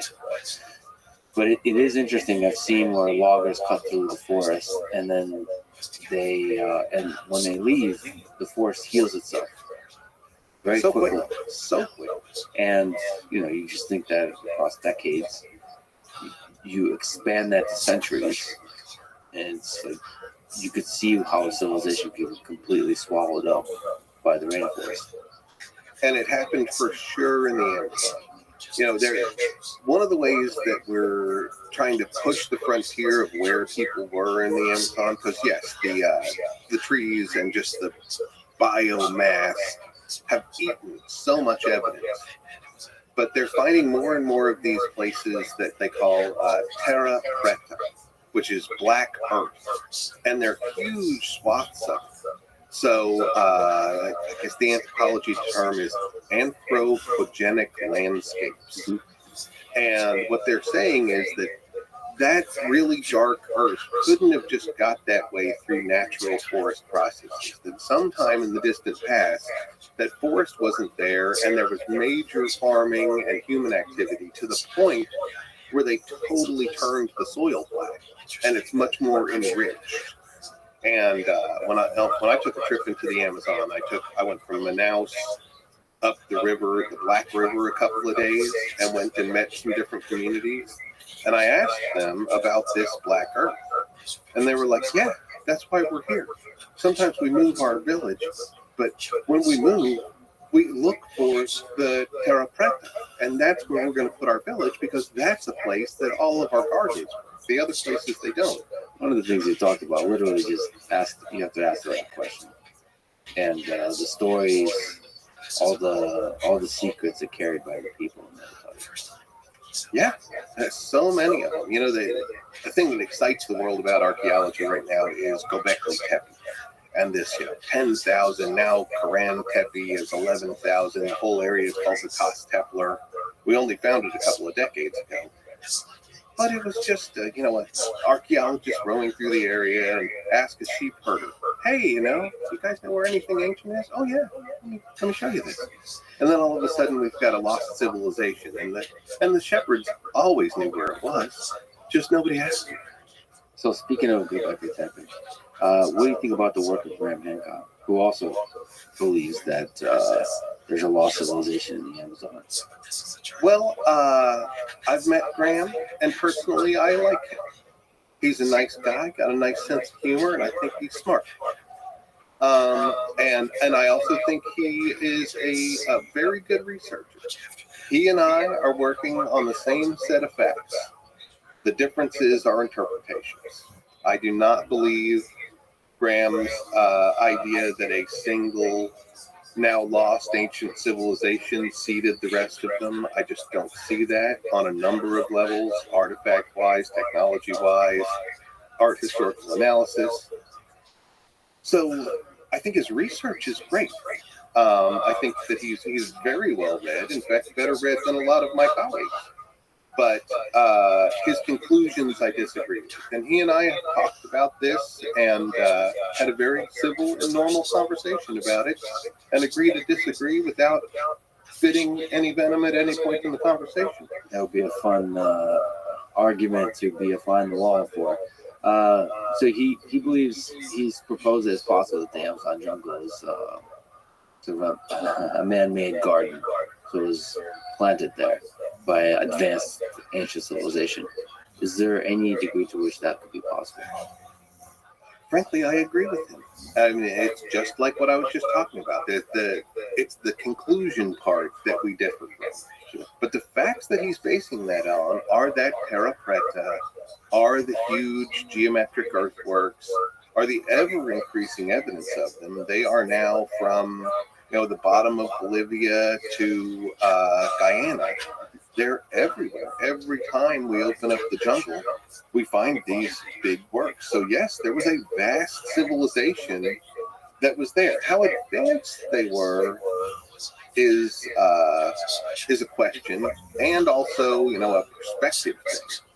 Graham really focuses in on what we don't know and what could be. What's just to educate me, what's the key idea that he's proposing that you disagree with? Is it was the level of advancement the civilization was, or how large and centralized it was? My main point of disagreement is that his ideas evolve like everybody's. No scientist or researcher in anything has an idea at the beginning of their career and holds it till the day they die. His ideas are evolving, but his ideas remain, four of them are that there was a very advanced single ancient civilization that was utterly destroyed by climactic conditions, and the younger Dryas hypothesis is part of that most recently. He used to not say that, now he's into this meteor thing. But he believed that civilization was destroyed, but that members of it escaped this cataclysm and then spread out all over the world to seed all of the world's civilizations for the next revival. There's where I disagree with you. I think these were independent civilizations that grew up in their own ways, that they were not seeded by some more advanced civilization from the past, and that they all hold things in common because they have this common ancestry of in his early books he suggested it's Atlantis. I don't think he suggests that anymore, but he still hangs on to the single advanced, now completely lost civilization. And archaeology is, we don't have, we're all of our ideas are theories. Very few of them are facts. And we're not, we could have the story wrong, but one thing we're real good at is finding things. I mean, we find fish scales. So I find it just too big a pill to swallow that there was a civilization that was that technologically advanced and that large that we can't even find a potsherd. Yeah, and of course, it is a compelling story that there was a single civilization from which all of this came from. Because the alternative is, the idea that we came across the Bering Strait from Asia, went all the way down to South America, got isolated, and created all these marvelous, sophisticated civilizations and ideas, including religious ideas, that look similar to other, everybody has a flood myth, right? So there's a lot of similarities. Everybody building pyramids, Yeah. But there could be a lot of other explanations. And for even if it's a simple, compelling explanation, there has to be evidence. And what would that evidence? Well, that's the bottom line. Everything's theories. And as responsible scientists, we're trying to disprove our theories. We are not supposed to be trying to prove our theories. That's one more foot out of the science box that archaeology often steps. We're supposed to be disproving what we think is happening, not proving it. Yeah, you don't want to lean into the mystery too much. I mean, it's such a weird discipline because you're operating it's like really in a dark room. You're feeling around a dark room, so it's mostly mystery. I would say a lot of sciences operate in a mostly well-lit room. It's like a dark corner, and you're kind of figuring out where to light it. But in archaeology, most of it is a mystery, right? Yes, it's job security. I like that part. But I do also try to always remind myself that every paradigm shifting idea that humans have ever had began as heresy and lunacy. That guy was crazy up to the second he was brilliant. And so we got to keep our minds open to the things that sound outlandish, because one of them eventually is going to lead us to the big paradigm shift. And if we're busy burning books of ideas that we don't like, that's where we close our minds to the possibility of advances. I really love that. I really appreciate that you're saying that. One of the fascinating things about just the Amazon to me is that there's still a large number of uncontacted tribes. And to rewind back into ancient history, you can imagine all of these tribes that existed in the Amazon that were isolated, very sort of distinct from each other. Can you speak to this, your understanding of these tribes and their history? They're still here today. Well, a lot of them are these, by uncontacted, we mean we don't know anything about these guys. We know roughly where they are, but places like Ecuador have very responsible policies where no one is allowed to go contact them. So we have a dearth of information. If they walk out of the jungle and talk to us, that's one thing, but we don't go out there looking for them. But they do seem frozen in time, and I don't think any of us have a good estimation of how long they've been like that. But we were saying earlier that humans change based on pressures of their environment. It's mother necessity is oftentimes how we invent things or why we change. It's pressure. And one thing the Amazon is, once you figure out how not to die in it, it's a paradise of food. Food's falling from the sky all the time there. And once you learn to adapt to that environment, you've got very little need. There's no pressure to make anything else. Things are working. For the modern humans that come across these uncontacted tribes, one of the things they document and notice is the propensity of these tribes for violence. They get very aggressive in attacking whoever they come across. And not just foreigners, they attack each other. The Yanomamo are famous for just having never-ending feuds with each other. What do you think is the philosophy behind that?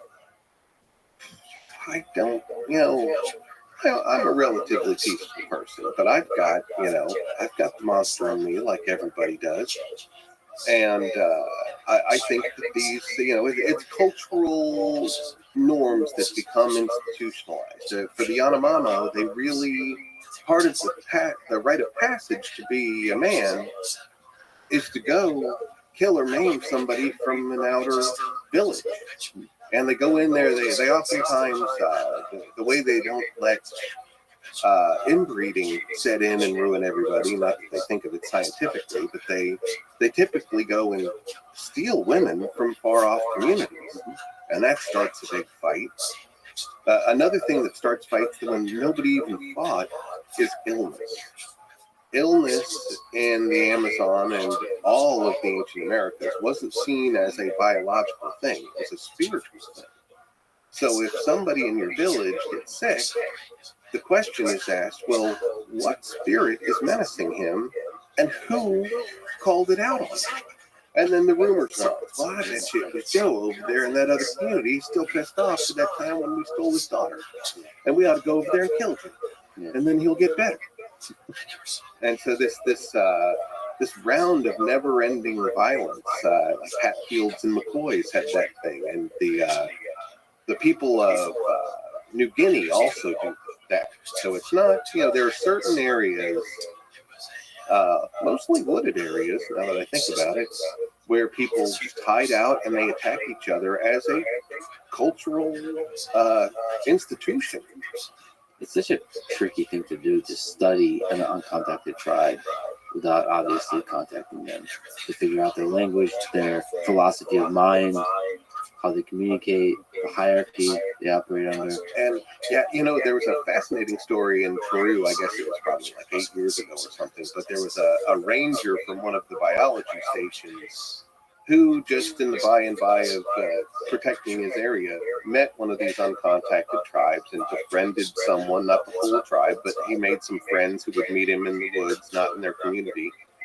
And he started to learn their language over a couple years. And so he was this kind of important guy who actually could be the first translator to talk to these people. And one day, a couple of them just came out of the woods and just plugged him with arrows and just killed him. And then they went back in the woods. Like, that's the one guy who understands what we're saying. We should kill him and move our village. So those folks really lean into the, as you said, the monster versus the puppy. Everybody's got it. I think.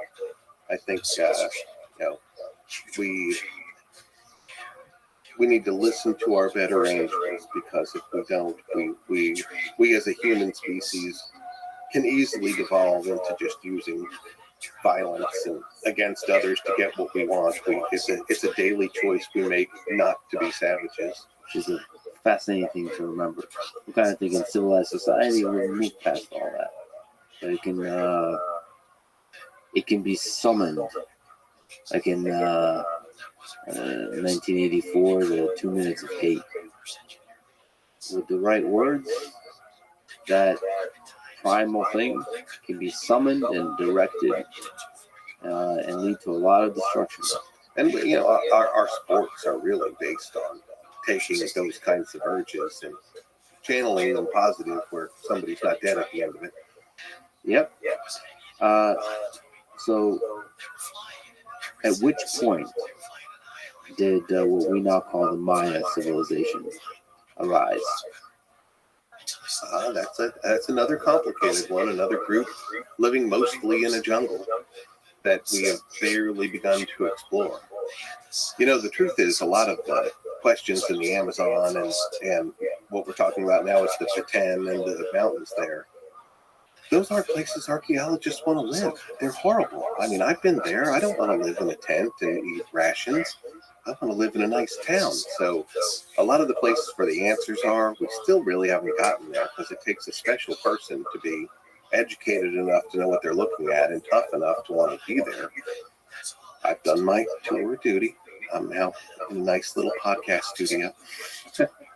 But seriously, the Maya, the first hint that we see people who are culturally Maya, very close to where the time period for that Chavin culture is, about 1800 BCE. There's a culture that some call the Mokaya, not Maya. But they're on the Pacific coast where Guatemala and Mexico connect. It's called the Soconusco.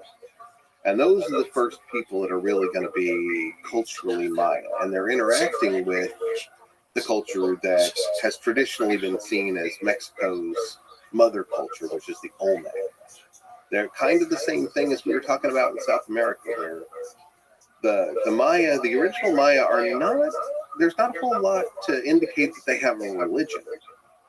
But the Olmec have this religion they develop, and they start exporting it. And you see the Maya become more and more involved in the religion that's being created by the Olmec, who are to the north of us in the swamps, is what we call the Isthmus of Tehuantepec. I have a lot of questions to ask you about just the natural stupid confusion. So first, did the Maya or the Olmec come first?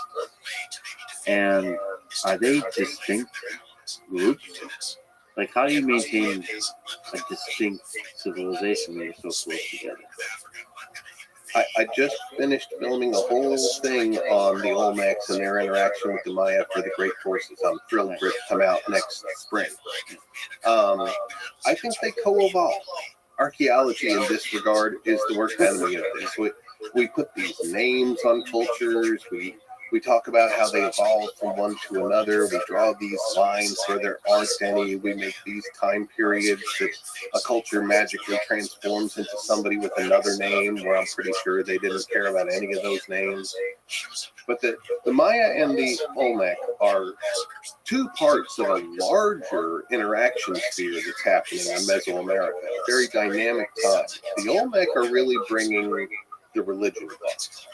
But the other areas are bringing technology, ceramic technology, making hematite mirrors, making tools out of obsidian and other stone types. So you've got Olmec in the middle, where Mexico gets skinny and it gets swampy down there. That's called the Isthmus of Tehuantepec. That's where the Olmec are. Then you've got the Maya to the east of them. Then you have the Valley of Oaxaca, where the people called the Zapotecs, they're rising up. And then you have the Valley of Mexico, which will eventually become the Aztecs, but not millennially. All those areas are interacting with each other. Can we just also draw some more lines? Yeah, sure. So what is Mesoamerica and what is South America? And what you just said, the Olmecs and the Maya, like, can we linger on the geography that we're talking about here in the, what is this, like 1000 BC? Yeah, the time period we're talking about where the Olmec are there, 1000 BC is great midpoint of it. I'd say it starts about 1800 BCE, and by 500 BCE, the Olmec are gone. And a whole new wave of civilization and population increase happens. In terms of Mesoamerica, looking at your map here, I'd say about halfway through the Chihuahua Desert up there in the top left. That's about the boundary of Mesoamerica. There's this big desert where almost nobody lives, and once you get north enough, you get into the ancestral Pueblo people of what's now America, the Four Corners area. They're not Mesoamerican. They have different lives. Where does modern Mexico end? Modern Mexico ends right, you see the name Maya there with the white line around it, that's Guatemala. So Guatemala cuts off most of Mexico from Central America. But Mesoamerica only goes about halfway through Honduras. And then it's really kind of a no man's land. Nicaragua, Costa Rica, Panama, they really, they're neither. They're not Mesoamerica, they're not South America. They're more South America because they've got some gold there. But then basically you get on the other side of Panama and you're fully in South America with two distinct groups too. You've got the guys that are on the Andes on the west coast, and then you have the Amazon. So the west, the Andes and the Amazon are very distinct. So when you refer to the Andean region, is that referring to the Andes and the Amazon, or just the Andes? Just the Andes, and the coast to the Pacific. That's Andean civilization. So did Maya make it to the Andes, the Andean region? Not that archaeology proves, but it's almost certain that they interacted with each other. Number one, it's just, it's biased to think that these people couldn't travel as widely as people on the other side of the planet did. But there's all sorts of hints, like that first ceramics I was talking about, the Maya made. They show up strangely sophisticated technologically already. And down in Ecuador, they had them for 1,000 years before. So a lot of people, myself included, think that the idea of ceramics actually came from South America. Did the Maya get seeded by the second wave across the Bering Strait, or did that initial wave of people that came and populated South America, were they the ancestors of the Maya? Like how did the migration happen? Do you understand? We're still piecing it together. I don't think, I'd be lying if I told you I had the answers. But we do have evidence of Maya stature people. There are small people. Generally speaking, people that grow up in the forest are smaller, and people that grow up in the open plains are taller. Probably about, just generations of people that hit their head on a branch or not.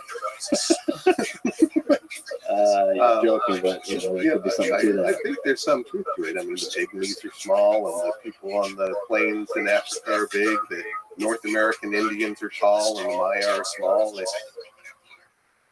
There is definitely a pattern of smaller people in the forest.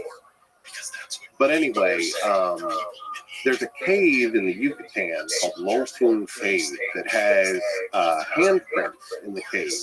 If somebody who put their hand on the cave and spit charcoal around their hand like a negative print, we can date that charcoal, and it comes from 10,000 years ago. And the hands are all small. It's, typical old Mexico. I walked right up to these things and could put my hand, I didn't, mess with them, but I put my hand next to these hands. And they're all smaller than my Northern European hand. And so either it was a bunch of kids who were in this cave 10,000 years ago, or it was people of Maya stature who did it. So cool that you can date the charcoal, and it's so cool that 10,000 years ago there were people who didn't. And actually we have one that's, I think, 2,000 years older now. Just a couple years ago, again in Yucatan in a cave, they found a woman they named Naya now, and she's like 12,000 years old. So the best guess maybe that you have is it goes across the Bering Strait to South America, possibly the Amazon, develop a lot of cool ideas in the Amazon and start drifting back up into Mesoamerica. It was kind of a co-evolution. The technology of ceramics, I think, got there through an interaction. See, the interesting thing is that Maya didn't really have religion, didn't have as a vibrant religious set of ideas, and they borrowed it from the Olmec. I've been doing a deep dive on this for this Olmec course that I just did, and it really does seem like these other cultures that have jade and hematite and obsidian, the Olmec had none of that stuff. They were living in a swamp and building things out of dirt. But they were importing those materials from those areas, carving them into all sorts of religious iconography, and then exporting them back to them. And still the Fang deities? No, the Fang deities nowhere in Central America and Mesoamerica. That's why there's jaguars, there's jaguar iconography, but it's not the same thing. This whole jaguar transformer deity does not exist there. They do have a pantheon. So the Maya, the Olmec, are the interesting peoples of the region. What was their I'd love to ask questions about who were they. Or one question I'm curious about: what was their sense when they looked up at the stars? What was their conception of the cosmos? That's a question I've spent my entire career trying to answer. I think that they saw it as proof of the cyclical nature of life. And certainly they saw, like every ancient Greek did, like, are those the gods? Why are those things so far away? But I think that the Maya especially looked at it with a much more mathematical mind than most did. So they watched these things move every night. And if you do that even today, you notice that all the stars move in tandem. They're just this blanket. They're like this curtain behind them. They're the stage upon which some very important players are dancing. And that's the moon, the sun, and the planets. There's 5 planets you can see visibly. So they started watching, like, why are just those 7 moving differently from the rest? And those are the things that they keyed on mathematically. The sun, of course, was also involved in the agricultural cycle, so that was important in and of itself. But the planets, we can see them coming up with ideas, definitely doing the math, and seeing that there is a repeated cycle, and then coming up with mythology around it. Like, Venus for them was associated with war. And they had very ritualized times to go to war that had something to do with Venus. Sometimes in the classic period Maya, it was the first appearance of Venus as the morning star. That was a good time to go to battle with your neighbors. And when it became the post-classic with like Chichen Itza being the capital of the Yucatan, then it looks like if you watch Venus day after day, it goes slowly up every day. And then when it hits its highest point as morning star in the morning, it goes down to the earth like 3 times as fast. All of a sudden, it just shoots down and hits the earth. And so the people of post-classic Maya civilization saw that as the gods shooting a spear into the earth. And that was a good time to attack your neighbors. That was like wartime, when the spear is going to hit the earth. Right, so this is fascinating. They just had at the foundation a sense that life existence at the various time scales is cyclical. Yeah, that's the starting point. And then you just look out there and you feel extremely precise, which is fascinating how precise they were. You can just measure the cycles. Yeah, and they did it really well. Now, of course, they are the only ones to develop a fully elaborated writing system in all of the Americas. South America had the Tipu, but it's so different than our writing. We're still trying to figure out what the heck it is. We know there's math there, too. But they had the ability to take a lifetime worth of measurements and hand it to the next generation, who would then do it more and do it more. That's how they figured out kind of the holy grail of ancient astronomy. How good were they? Was whether they could see the precession of the equinoxes. The fact that we're just barely wobbling and there's a 26,000 year period where the stars as that backdrop will spin all the way around and come back. It's 26,000 years. But the Maya were able to figure out when it's moving 1 degree every 72 years, and did a calculation based on where it should be in the ancient past. And they're using constellations.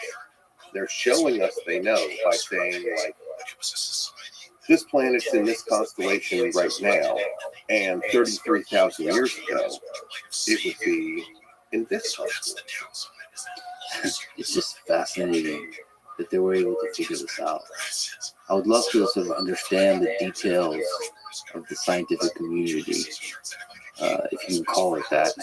I think we absolutely could, and that's actually one of the things that I'm hoping to move the needle on in my generation with my career, is to give these cultures the respect they deserve as standing toe-to-toe with the rest of our ancient civilizations we respect.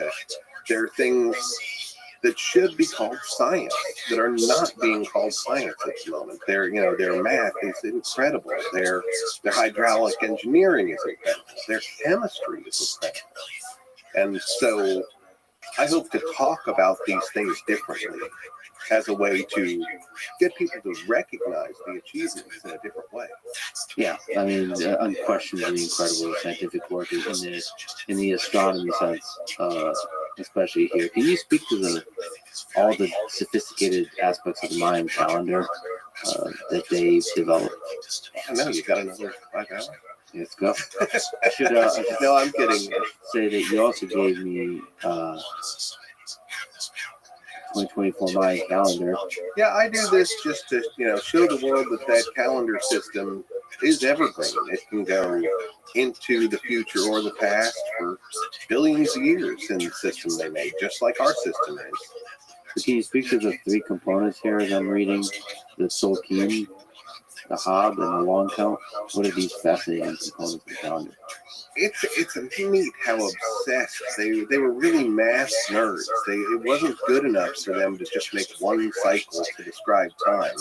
They had all these cycles that interlocked into each other, like cogs in a machine, though they never thought of it like that.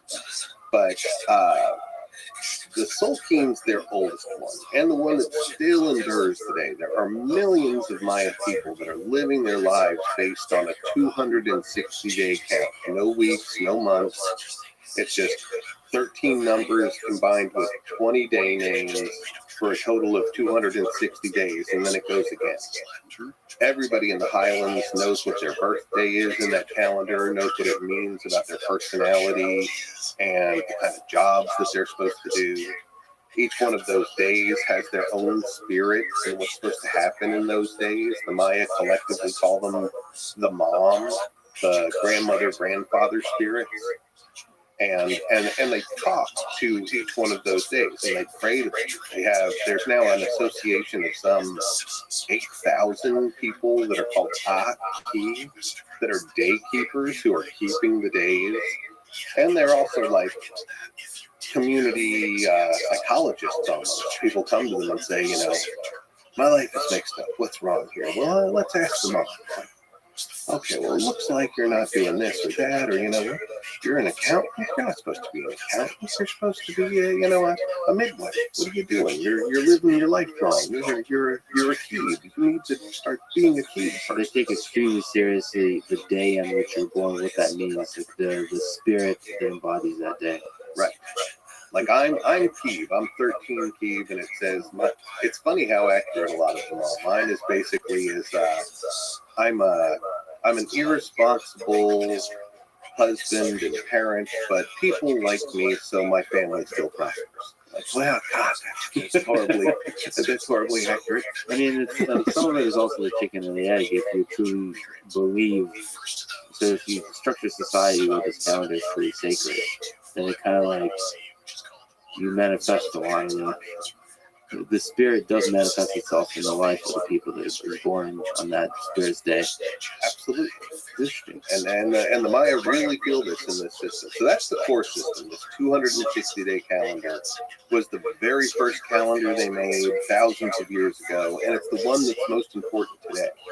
Why is 260 days better? Is there a reason you have? From most Maya agree with this today, and you know, who knows what the original architects thousands of years ago were thinking, but it's 9 months. It's the human gestation period. So if you conceived on the day 13 monkey, chances are your kid's coming out on or near 13 months. And I think it's beautiful. I mean, if that's right, that means the Maya and the people of Mesoamerica will all share it together. When they thought about we need a count of time that's for us. They didn't look up into the heavens. They looked like into their bodies. What's the first cycle that we actually go through as humans? And they picked this 9-month thing. It really is our cycle.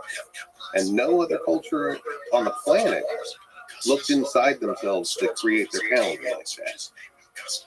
So that's the oldest one and the sacred one that still carries through to today. What's the second one, the Hob? The Hob is the solar calendar, the one that everybody on the planet eventually comes up with. We know it's second, though, because when they start talking about it, they use all the symbols and the numbers from the 260 one. They say, well, we need a solar one, too. Let's just keep counting this another 105 days, and we'll get to 365. Oh, interesting. They kind of carry the same. Got it.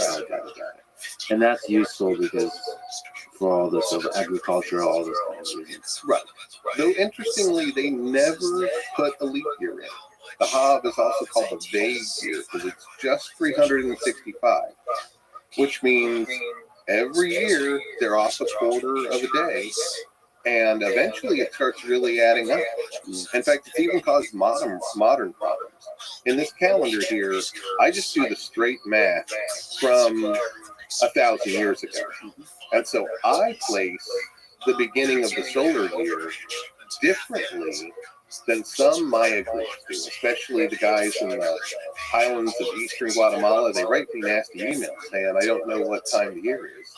But their relatives changed it in the 1950s because their agricultural cycle was so far off, they moved it 60 days back to make it in the spring again. But it drifts, which is strange because it's not a very good thing for the agricultural cycle. It's one of these mysteries we still don't have an explanation for. So that's the Hob. And then what's the long count? The long count, they're really mysterious because it's a linear count of days, which are not like that. It's a bunch of cycles like ours. You know, our weeks are a cycle, our months are a cycle. But it's weird in that its estimation of the year in the long count system is only 360 days. So it's miserably off a solar year. And they count in base 20. So they count, like we count in 10 for decimal, they count in base 20, but decimal. And so it should be, there's ones, there's 20s, there's 400s, there's 8,000s, there's 160,000s. It goes just like our 10s, 100s, 1000s, 10,000s, but it's times 20. So that third, so they have days, months of 20 days, and then they have these years that should be by their math 400, but it's only 360, and that throws the whole thing out of whack going further up. Then they have a 20-year period and a 400-year period. 400 years to their calendar, but it's only, by that time, it's only 396 years in our period, in our record. So it's mysterious that why did they tweak it at the year to be only 360 days? That doesn't follow in astronomy. That's not human cycle. Yeah, but it's interesting that they build up towards thinking about very long periods of time. Like Bactun is 144,000 days. Right. Or a Bactun is 400 of the long count years. So it's kind of like our millennium. We think it's a big deal when we hit a millennium or a century. They have a 20-year period that they do a lot of celebrations on called Katun, and then they have 400 Baktun, which is the big one. That's like their millennium. And 13 of those Baktuns occurred in the creation before us. They also think that that the world has had multiple creations. They're not alone in that. There's lots of ancient civilizations who say that, but we're technically in the fourth creation. And they have a creation story called the Popol Vuh. And the Popol Vuh is clear as day that the third creation ends with the help of these heroes called the Hero Twins. And the fourth creation began. And so on the Maya monuments, we see them doing the math through the long count. And we can calculate it back very exactly. It happened, the fourth creation started on August 11th, 3114 BC. And it doesn't say it's day one. It says it's the last day of the 13th Baktun of the third creation. Which leads us to believe that a creation is only 13 Baktuns long. Right. So, and this would be the fourth creation. The calendar starts fourth creation. But if you do the math, going from 3114 BC and count 13 Baktuns forward, you get to 2012. And hence the very popular notion that 2012, whenever that was, December 21st, 2012, would be the end of the world. Right. So can you explain this? Those were very fruitful years for me. I had so many lectures around the country. That's like Garrett Morris and Saturday Night Live. The apocalypse was very, very good for me. But that is pretty interesting. So that would be, so technically it would be in the fifth. No. Yeah, technically we'd be in the fifth. So my argument was that actually, if you look through all the corpus of Maya mathematics and calendars, they never say anything like that. In fact, there's a handful of days that tell us that the fourth creation does continue farther on. That Baktun place should have 20 Baktuns in it, like their counting system would dictate, not 13. And there's a place in Palenque, there's a place in the Dresden Codex, and one other place I'm forgetting that all talk about time after 2012. So how does that happen? It's a conflict. Isn't this supposed to be an overlap of So it's like 13 is the core of it, and it's 21. They love the number 13. It's all over the place. It's a magic number to them. My explanation, which I admit is not very solid, but I think that the magical deeds of the hero twins in their creation story at the end of the third creation hit the magical reset button, and that it just restarted time right there because of their magic. But that was not to say that the natural boxing cycle should be 13. And there are certain texts that go way forward in time or way backward in time, and whenever they want to do that, there are higher increments than just the box tune. Above that, there's the pick tune, then there's the Kalaba tune, then there's Alawa tune, and it goes on and on. And these are like 160,000 years. Huge increments of time. Whenever they want to do that, and they talk about a long period of time, they start putting 13s in all of those increments, those higher increments. And I think what they're saying is they're making an esoteric statement about the never-ending nature of time. That's what I think they're telling us in those texts, that time goes on forever, magically. But they still had a conception that it didn't go on forever before, right? That there was other civilizations that came before, and this is the fourth creation. This is the fourth creation, and the gods made everybody. The first ones were made of mud and they melted. The second ones were made of sticks, but they were jerks to the animals. The third ones were like us, but flawed and in some other way. And then we're finally made of the blood of the gods and corn. We're made out of corn, so we're perfect. And as it explains to us, the Popol Vuh does, we got it right this time. There's no reason to believe that this creation has a set duration.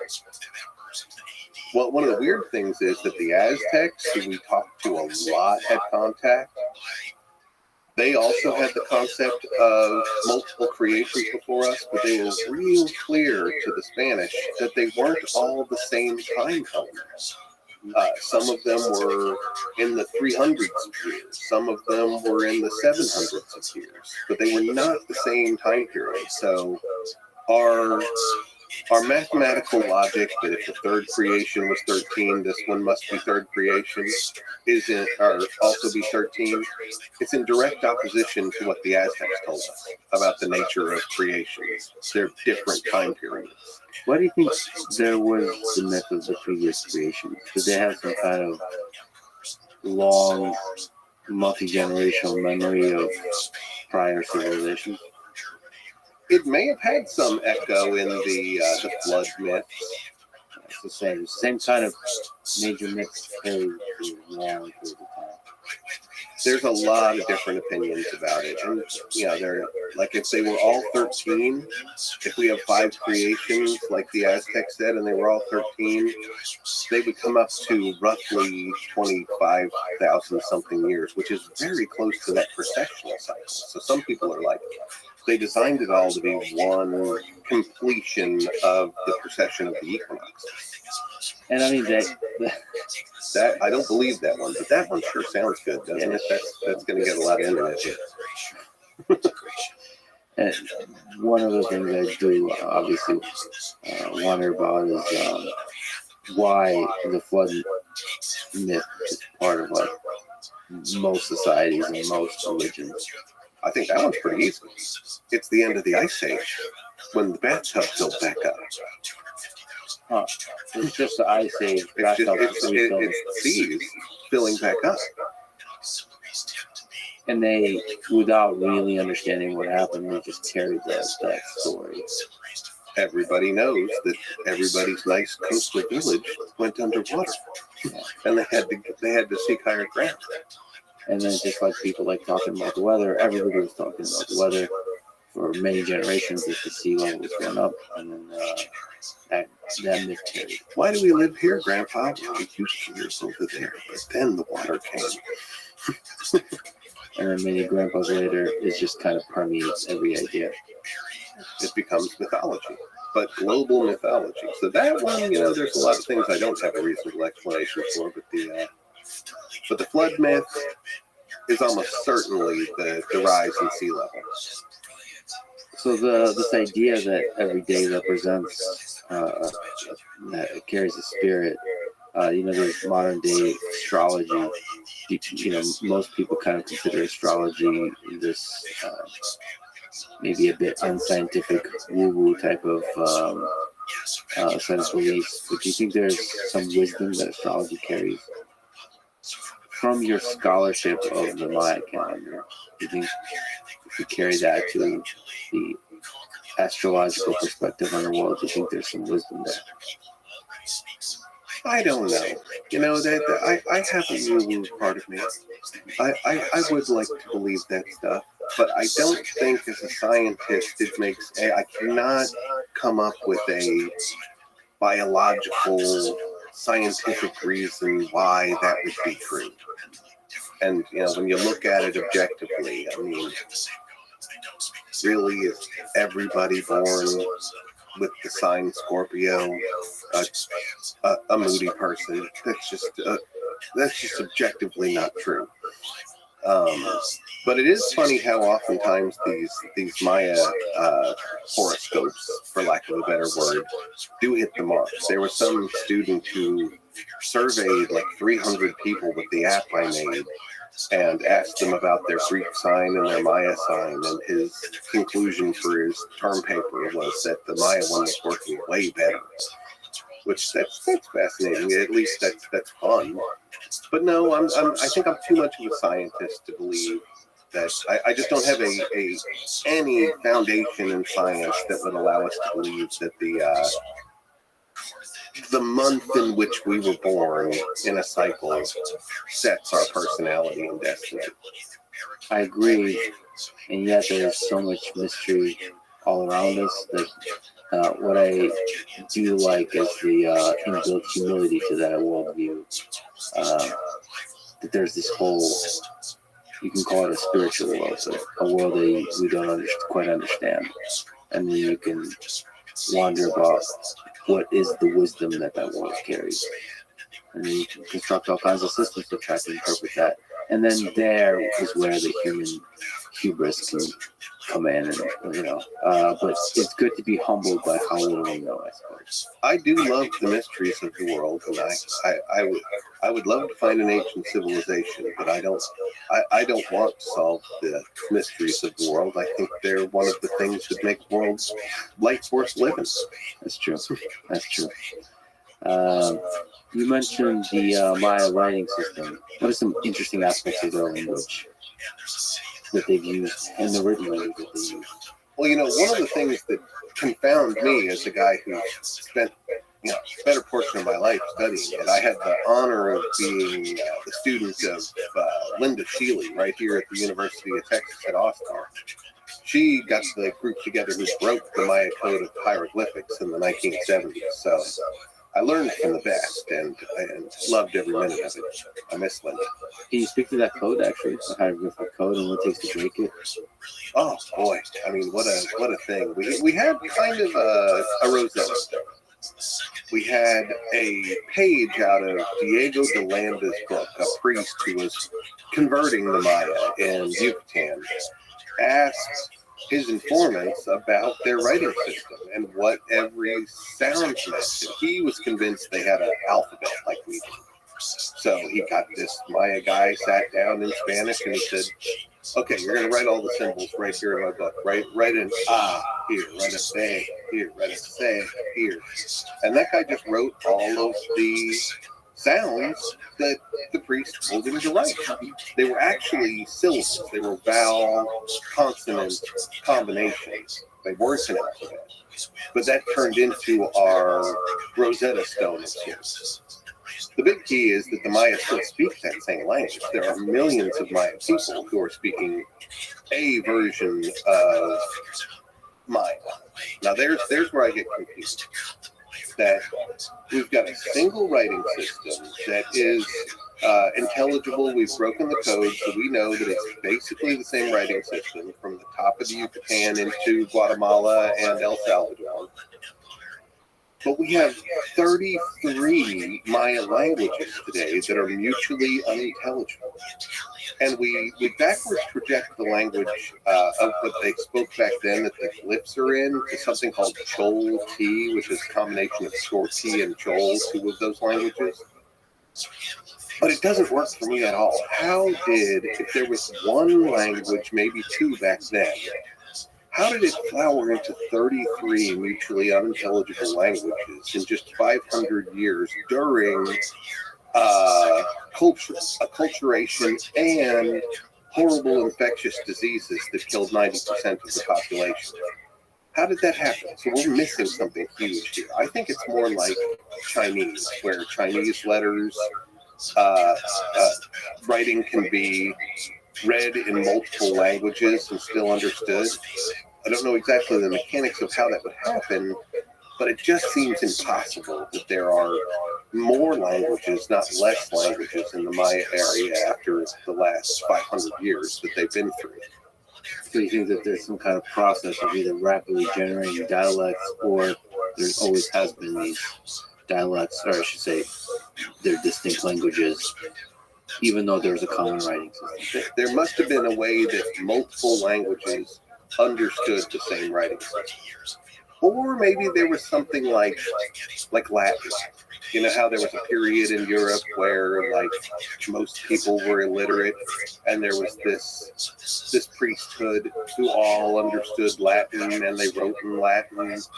Maybe the hieroglyphs represent the kind of Latin in the ancient Maya world. Well, we don't really know, and there's not clear evidence just filling the gaps of how it's possible to have it. Right.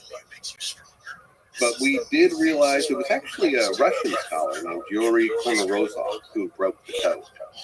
The Americans and the Europeans were absolutely sure that the language was, that the written language was a dead language. But Yuri, not knowing any of that, not being filled with all of those thoughts from America and Europe, went about it in the way that he was taught in his grad school in Moscow, and just went to the dictionary, and he looked at Yucatec language that they're speaking today, and he applied it to the symbol system, and he knew that there were certain sounds. He used Landa's alphabet, and he found there was his two key examples were a picture of a dog with a symbol over it and a picture of a turkey with a symbol over it. And the dog, a dog in Yucatec is food. So he saw two symbols, and he said, this one's probably Sioux, and this one's fool. And then the turkey was coots. So it would be coup ending in Sioux. And he showed how, look, this is coots, this is Sioux. Those two things that should be Sioux are the same symbol. And that began this process of unraveling the syllables that we're still working on today. That's fascinating. Just that decoding process is fascinating. Like, how do you even figure that out? There's probably still, is there still, are you aware of any written languages that haven't been decoded yet? Yeah, there's a number of them. There's Easter Island script. I was just talking to, we've apparently made a few advances there now. It's called Rongo. And we only have about maybe 25 examples of text. But we're beginning to break that. There's also the big one is Harappan. Harappan, for a long time, we used to say there were 5 independent scripts on the planet. And those were Chinese, cuneiform, which is Mesopotamian, Egyptian, Maya, and then Harappan, which is from northern India. That's the only one that we've never cracked. And now all the epigraphers, the people, that's the term, epigraphy is translating these languages. They're all ganging up on Harappan and want to kick it off the list because we can't break it. It had a big enough symbol set but no one's been able to crack it. And now they're saying it's just an elaborate symbol set and doesn't reflect the spoken word. That's a hypothesis, but which is would explain why it's right. But we could just be faced with a quitter generation. Maybe somebody will pick up the baton next generation. The other one that fascinates me is from the Americas. It's the quipu. The Inca had the quipu, this knotted string records, but it was definitely encoding more than just math. We know the math. I know lots. I can do the math quipus and figure out what they're totaling. Yeah, there's the quipu right there. Quipu are recording devices fashioned from strings historically used by a number of cultures in the region of India and South America. A quipu usually consists of cotton or camel fiber strings. So there's a set of strings and they're supposed to what? To be saying something. There's one long string that the little ones dangle off of, and each one of the dangling strings have sets of knots on it. And the knots, some of them are mathematical quipus, and those we can just do the math. We can prove that it's math. They also encoded language in it. They had entire libraries in Cusco where Spanish conquistadors were brought through, and the caretakers of the libraries would they'd say, pull that one down, read that one to me, and he'd pull it out and just read a history of something that happened 200 years earlier. So it was definitely writing. But in the 1570s, one head of the church there had all of the people that could read them, called people Kamaya, gathered up, had them read all of their quipus and transcribe them into Spanish books, and then had the quipus burned and those people murdered. Yeah, there you go. And so we can't break the code still today, but we know it was absolutely a written language. So it wasn't written, it was weaved or knotted. And there's still some quipus available that could be that. I think now we've just crossed the 1,000 mark. So we have 1,000 quipus. There's enough to break the code. And I think this generation might be the one that does it. It's sad that so few have survived. Yeah. I mean, 1,000 is good, but see, Peru has barely scratched the surface with archaeology. There's so much out there. There was a priest I read about named Diego de Flores, who was one of the early people in Peru converting communities. And his chronicle is real clear that he wanted to teach this community of 3,000 people all the Spanish prayers, the important ones for them to be converted into Christianity. And he had the community's people Kamaya knot quipus for each person that told them that they could read them out and memorize the prayers. And if they were caught without their quipu in town, they were flogged. So he had 3,000 of the same quipu made and handed out to the community. If we find that community and find its cemetery, there is our Rosetta Stone.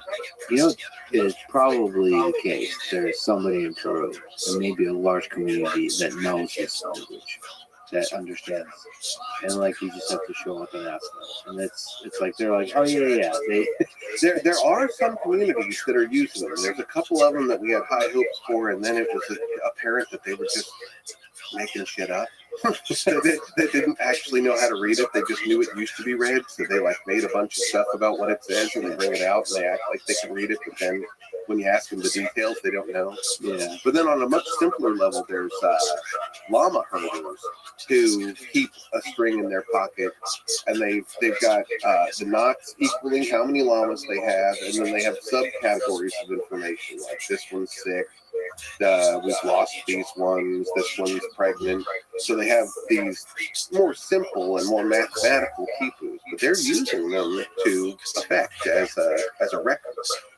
Is it possible through archaeology to know what, the social organization of the Maya was? Like what, maybe if there was a hierarchy, maybe what the political structure was, if there was a leader, different roles?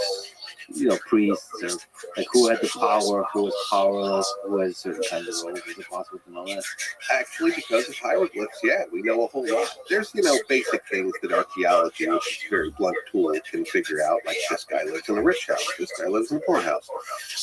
But the hieroglyphs tell us specific stuff about who can rule, that it was hereditary, that hereditary rule was based on royal blood that could be burned and connect to the ancestors that lived up in the sky versus the one that lived in the underworld. It also told us things about hierarchy, like that there were councils of lords underneath the king, who each represented clans who had their own neighborhoods, and that there were revolving positions of authority. There was the site that I mapped for my dissertation and spent years in the jungle there, Palenque, had lord's title named Fire Lord. That was one of the generals of their army. And we could tell that position changed over time. So there was one guy named Chakboots who was the Fire Lord for the early part of a reign of a king called the Kalmonab. And then by the time he carves this other panel, there's another guy in the position of Kak Ahau, which was the Fire Lord. And so he had got promoted. It was well, he could have been killed. I mean, there's a case of that. But then we have the interesting case of in the post-classic, they shed the idea of kings. They don't like kings anymore. That's probably a big part of why the classic disappearance and the abandonment of all those cities happened. People just got sick of kings. And so they turn into this whole council system at Chichen Itza. But then when Chichen Itza falls, there's a new city that's architecture looks a lot like Chichen Itza. It's called Mayapan. But it has what is called the League of Mayapan. And it has a council of representatives from the communities from all around the Yucatan. And it is basically a democracy. It is a Maya democracy that happens. The individuals from all around the Yucatan are there. Each family has their own council house at Mayapan, though they live back at their place. It's kind of like a Maya Congress. And representative democracy. It really was. I mean, and this happens in, I guess, 1250. AD, that this Maya democracy happens. And we know the names of them, we know their families, and of course, they were humans. So eventually, they screwed it all up. One family murdered another family, and the whole city burned. Yeah, and of course, it's probably some fascinating corruption, which is hard to discover through. Part of it was the Aztecs screwing things up. The Aztecs came down with all sorts of, we'll buy everything you're making. And then eventually they were like, could we maybe buy some humans? Yeah. And then one family was like, no. And the other family was like, I don't know. They're making us a lot of money. So then, they murdered each other and the water supply got polluted and then the city burned. Seems like slavery, murder, and disease is a large component of the story of humans. You mentioned different periods in the Maya, the classic, the post-classic, the pre-classic, the archaic. Can you just speak to that? So archaic is before there was really a civilization. Archaic is pretty much when everybody's hunter-gatherer. So the classic period was the golden age, and then the pre-classic is the interesting time that we were talking about. And the post-classic is when the democracy came about. Well, midway through it. Yeah. Reverted back to council systems. The Maya loved to be part of it. So yeah, we have pre-classic is like the origins of civilization. They're starting to build cities. They're starting to create their calendar. They're starting to create these wonderful works of art.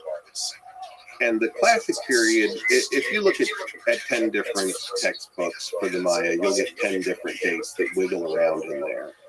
But basically, that's the age of kings to me. That's when these cities decide that they're going to organize themselves around elite royal families that have this magical blood that can contact their ancestors that are directly in contact with the gods. The Maya never contact their gods directly. They contact their ancestors who are up there, who act like liaisons to the gods. And so the Maya Age of Kings has these dynasties sprouting up where these people have basically snowed the rest of the people, that they've got a special quality of their blood, and only their offspring can do the same trick and talk to the gods. Where everybody, every Joe Maya can let their blood and burn it and contact their ancestors. But Joe Maya's dad is just a corn farmer who lives down below, and he's got no influence over the gods. But the rulers, their spirits go down briefly, but then they go up into the heavens and reside where the gods are and can act as liaisons. So that's the validation for this kingship that happens for about 400 years. I know we say 250 to 900, which is kind of the encompassing edges of it, but it's interesting that it's actually specifically the ninth Baktun of their history. The ninth Baktun begins in like 426 and it ends in like 829. So it's a 400-year period of time. And before that, there were no kings. And after that, there really aren't kings. They're heads of councils. So it's I call it the Age of Kings, where everybody's following the directives of basically a despot. And for a while, that's great. I mean, cities build up, population's happening. That's it. I see it as kind of a cult of personality moment too. Strong, charismatic leaders inspire people to do great things together. But eventually, like happens all the time with power, too much power corrupts. All of a sudden, there's this unwieldy, huge elite class that has to be treated special by everybody else, and they start saying, "Well, I think we should fight with those guys, and we should go take these things." And people eventually get sick of it, and they walk away from these cities, and that's how we get the mysterious Maya collapse, where all these cities are just gone. That's one of the great mysteries of Maya civilization, is that over a very short period of time, like 100 years, it seems to have declined very rapidly. It collapsed. What do you think explains that? What happened? I think it's a failing of archaeology to properly see what was happening. I think that most of those cities, populations moved no more than 20 to 40 kilometers out, started their own farm, and they lived in perishable houses, and all archaeology signature sees is that nobody lives in the city center anymore. We don't see a bunch of mass bodies. There's no evidence of people getting sick. There are certain cities that fought with each other at the end, and we see that signature plain as day. We know what city was attacked and burned. Mostly that didn't happen. People moved and migrated. And it seems like right there around like between 800 and 900, a lot of the elites that were on top most of it was in the rainforests of northern Guatemala. They moved. They moved in two directions. Some of them moved into the highlands of Guatemala, and some of them moved up into the Yucatan. The city of Chichen Itza becomes the next big capital in Yucatan, but the word Itza is actually a word describing the people who lived around Lake Piten Itza in northern Guatemala. And all of the Maya are super clear about that the Itza came in as immigrants with these new ideas and created Chichen Itza, so that the elites who were no longer welcome in their cities just moved and set up shop somewhere else. So why was there a decline? What was the catalyst? Was there specific kind of events that started this? Was this an idea that kind of transformed society? We are still debating that. I don't think there is a single reason. I think humans are complicated. I think a lot of things led to this. One thing we can see archaeologically is that every one of the cities became overpopulated. They were too popular, and we think that they pushed the limits of their capacity to feed and house people. We see it in lots of the cities at the end of the Classic period that people are seasonally starving. I remember really stark evidence in Copan, Honduras. Copan was this beautiful city, lineage of 17 kings. But the last kings and the last elite burials that we dig from the city center, the teeth are the telling part. They get this thing when you're growing up and you're not getting enough food seasonally, it shows up in the enamel of your teeth. It's called dental hypoplasia. And if somebody's seasonally starving, it gets these lines in their teeth. And that last generation of Maya, before they left Copan, even the rich people are seasonally starving. So there's a problem there for sure. But I also think it's a weird thing. It was not an empire. It was a group of independent city-states like Greece.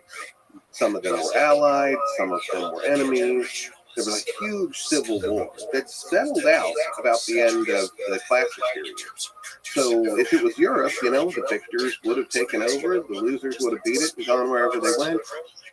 But when they abandoned these cities that were independent still, they all left, both the guys that won and the guys that lost the war. So it couldn't be just as simple as spoils go to the victor. It's such a wide area. Not everybody was starving like the people in the Copan Valley. So I personally think it was calendrically timed. It is interesting to note that that ninth period, that ninth 400-year period ends right then. And I think a lot of people, I can't prove it archaeologically, but I think a lot of people said, we're coming to the end of a great cycle and we need to renew. We need to change what we're doing. When you talk to the Maya today, like at the end of this 2012 thing, if you actually talk to Maya, say, what happens at the end of a big cycle? They say cycles are a time of renewal and transformation, that it is all of our obligation to change our lives at the end of cycles. If change is coming, we can either be part of it or we can get steamrolled by it. The Aztecs did this neat thing called the New Fire Ceremony. Every 52 years, which was the biggest their calendar would go, they burned down perfectly good temples. And they burned down their houses sometimes. And they would just, everybody in society would perform this, what they called the New Fire Ceremony. And they would renew the world. So I think my personal theory is that the Maya decided at the end of the ninth Baktun that it was time to renew the world. I think this theory makes sense because they really internalized the calendar. It was a really big part of their culture, the sense of the cyclical nature of civilization. That's what I think. I think that that they created that calendar to perceive the cycle and to harmonize with it. Yeah. You mentioned the Aztec. What was the origin of the Aztec? Where did these people come from? At what time? And how? Almost every one of the cultures we're talking about now, we have two different versions of the answer to that question. We have the archaeology version, and we have the Aztecs themselves. The Aztecs have this wonderful migration story where they say that they came from a place well to the north called Aslan, and that they had this migration that went through kind of a hero's journey where they go to this Snake Mountain place and they encounter the birth of the war god that they'll worship after this, and how they stepped into the Valley of Mexico as the lost brothers of everyone in the Valley of Mexico. They said that they all came from the north near Aswan as a place, a cave with 7 different passages called Chiquimoscac, and that all of the people who spoke the language Nahuatl came from the cave, and most of them went early to the Valley of Mexico. And in the Aztec stories, they were just the lost tribe. They were the last brothers to come in. But then they show up late game and they become mercenaries. They just start working for communities in the Valley of Mexico. And this takes place in the 1300s. So about 200 years before Cortez shows up, the Aztecs show up to the Valley of Mexico. and they make themselves this indispensable group of mercenaries. They do the dirty work. All the civilized communities around Lake Texcoco, which is in the middle of which is now Mexico City. It's all dried up. But those guys were too civilized to fight with each other. But they could hire the Aztecs to do their dirty stuff. So the Aztecs did that and really changed the politics and the game of the Valley of Mexico. The dirty stuff is so the muscle. Yeah, they'd go in and they'd kill whoever you wanted killed. And now you're the king of this area. So one of these kings that they were working for really liked them and decided, I'm going to make the Aztecs part of our ancestry. I'm going to give them my daughter to marry the head of the Aztecs.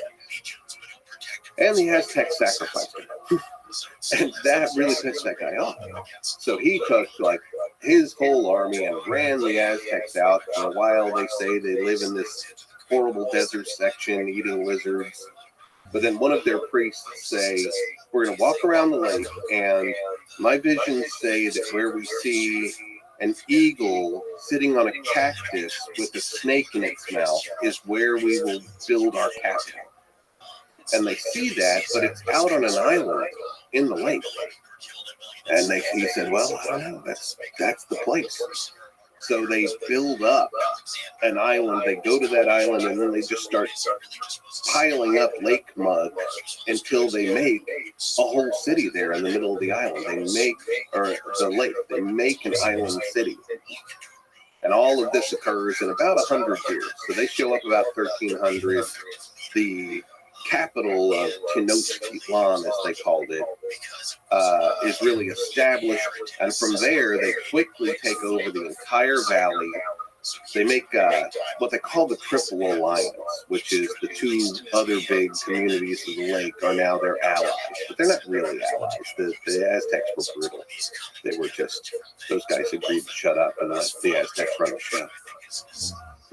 And then the Aztecs spread like a wildfire all the way down into the Maya area. Everywhere they go, they rename everybody's towns and make them pay tribute.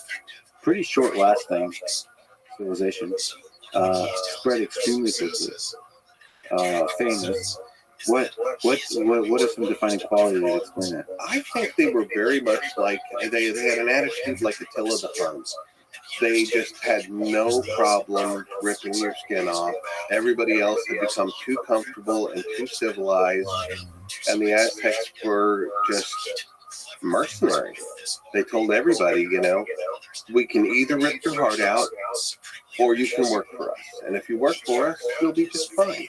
They'd go to every town they'd go to. The first thing they do is they'd show up with a bunch of merchants. There was a merchant class who were also military. They were really the people who assessed where they were going to attack next. They'd go in with a bunch of Aztec products and say, we'd like to trade with you. But all the time they were assessing their military prowess, what products they had that they could take. And then soon after the Pocheteca were there would come the military with the reconnaissance. So the Aztec had a huge warrior class, as you're saying. So what was their piece? Weave around their whole relationship with war or violence. They worshipped a war deity. Their main temple was the Templo Mayor. It had two temples up on top. One was to Tlaloc, the rain god, who liked a lot of sacrifice himself. But then the other one was Huitzilopochtli. He was, that translates the hummingbird on the left. But he's the war god. I love that he's a hummingbird. Maybe he's fast and he comes from the magical side or something. But then right next to the temple on either side were the two temples of the warriors. One was the Eagle Warrior clan, the other one was the Jaguar Warrior clan. And they were symbolically in competition with each other, though a unified force. I guess, probably an analogy between like the Navy and the Air Force. They had a good-natured competition who was better, but they were the same force. So those were their symbolic warriors, dressed up in all of their finery. and they would come at people with these two forces, and it was very unlike anything that had happened before in Mesoamerica. Again, I think I could draw a parallel to what happened in Europe. You know, the famous Henry V moment in Agincourt, where his kind of ragtag army wipes out half of France's aristocracy with the longbow. Like, up until that moment, Europe had a very wars for the elite classes kind of attitude. And then after France lost half their aristocracy, then I was like, maybe we should be hiring from the villages. The same sort of thing happened with the Aztecs, that there was Mesoamerica really didn't have huge standing armies. But the Aztec put this army together, and they intimidated people. They didn't actually have to use it a lot. It was used to great effect in the Valley of Mexico, and for the rest of Mesoamerica, it was mostly the fear factor. But there also seemed to be, a celebration of violence. I think you said that beauty and blood went hand in hand for the Aztecs. Maybe like the Roman Empire, they just had maybe a different relationship with what violence, where that stood in the purpose of life, purpose of existence. Is that fair to say? I would hypothesize so. I mean, I think it's one of the wonderful things about studying these ancient cultures, knowing what our human capacity is. And the Aztecs, when I said that statement, what I meant by that is they were absolutely comfortable with human sacrifice and ripping people's hearts out. They had this just grotesque, violent bent, but in the same way, they also absolutely loved flower gardens and poetry and music and dance. The same Aztec king who would order the hearts of 1,000 people extracted also would stand up at dinner parties to recite his own poetry, or the poetry of famous statesmen that had come before him. And they spent money on things like flower gardens. All of the causeways leading to the Aztec capital had beautiful flower gardens, and they had a museum, and they had an aquarium and a zoo, and they had an opera, and they had a ballet. Yeah. And these things existed together. There was not in the Aztec mind any conflict between witnessing someone's heart getting ripped out one moment, in the evening we go to the ballet. How does that contrast the relationship with war and violence with the other civilizations of Mesoamerica and South America? Maybe the Maya. What was their relationship like with war? The Maya were certainly influenced by the Aztec at the end, so we get a skewed perspective from the contact period accounts, because the Maya were much more violent and sacrifice-oriented in their post-classic rendition, but in the classic period, it was mostly the priests and the king who were doing the sacrificing of themselves. We know that the Maya kings would cut their penises and then bleed that blood onto paper, and the paper would burn and become the smoke through which they'd commune with their ancestors. But they'd actually tie this paper onto their penis, cut it, and then dance so the blood splattered. But it was them cutting themselves. It was different than killing a bunch of other people for it. It was auto-sacrifice, we call it. Still very macabre, but very different than deciding a whole bunch of other people should die. It was a self-sacrifice thing. Can you speak to the sacrifice a bit more? Animal sacrifice, human sacrifice. What role did that play in for the Maya, for the Aztecs, for the different cultures here? Is that religious in nature? It was absolutely religious in nature. And the Aztecs were of the opinion that the war god demanded people were captured and sacrificed. And it had to be valuable people. There was a lot of, before they made that big standing army, they had just ritual battles. that they would have, and they'd take captives. In fact, all around Mesoamerica, they wanted captives so that they could bring them back and sacrifice them for the gods. And the Aztecs, deciding to specifically follow the war gods, did this more than anything. They did it so much and so successfully that they didn't have any enemies nearby. So they decided this one poor sucker group, not that far away, called the Tlaxcalans, that they were never going to make peace with them, so that they could go close by every year and just have a little symbolic war with the Tlaxcalans and haul them back for a sacrifice. Cortez met those guys, and he was like, there are people who hate their guts.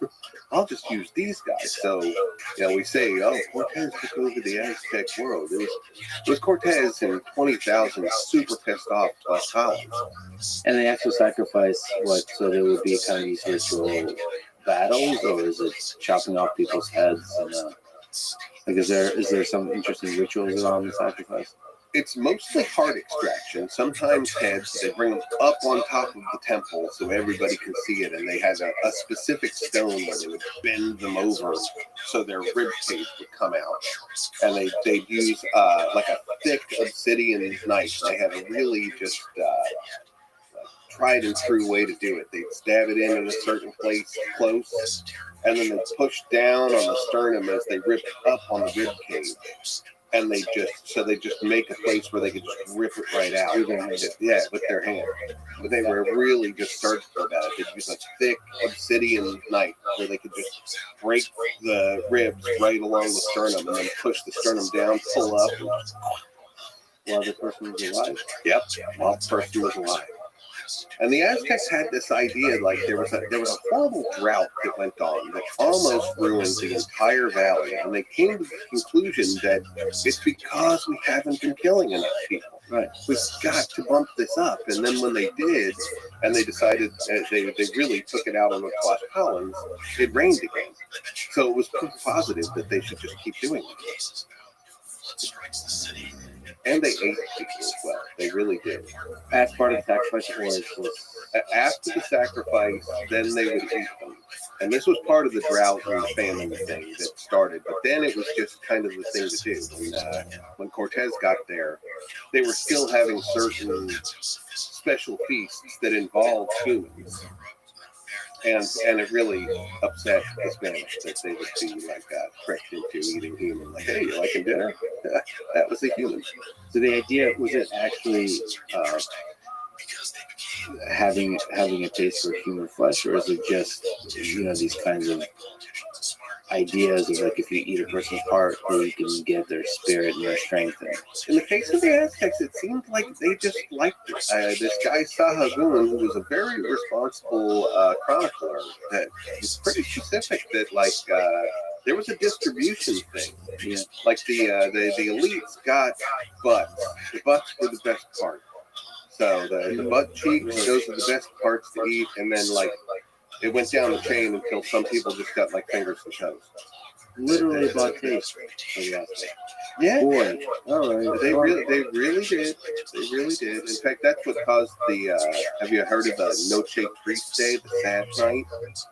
The night that the Aztecs really go nuts on the Spanish and kick them out. It's all triggered by this one guy, Pedro de Alvarado, who's left in charge by Cortez. As Cortez goes to the coast and tries to talk to the new force, talk them into being for him, which he does. But Pedro Alvarado's left back in town in charge.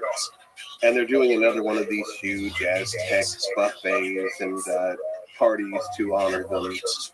And it happens. The guy says, hey, do you like dinner? Well, it's humans. You're eating humans. See, I told you they were good.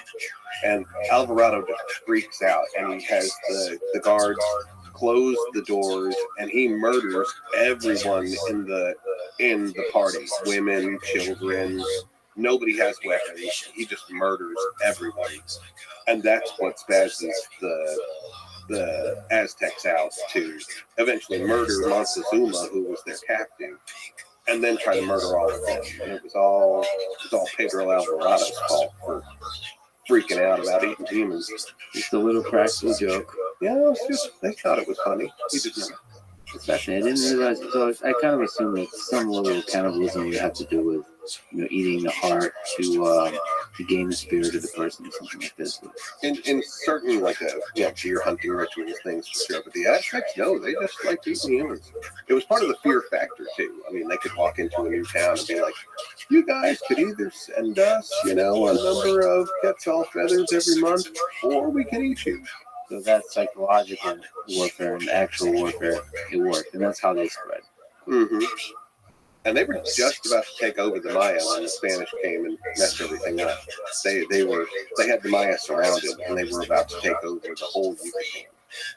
So you think without the Spanish, it would be this Aztec Empire that would last a very long time? Well, I think there would have been an Aztec Empire. I think they would have finished dominating everybody, but they did it through hate, and everybody hated the Aztecs.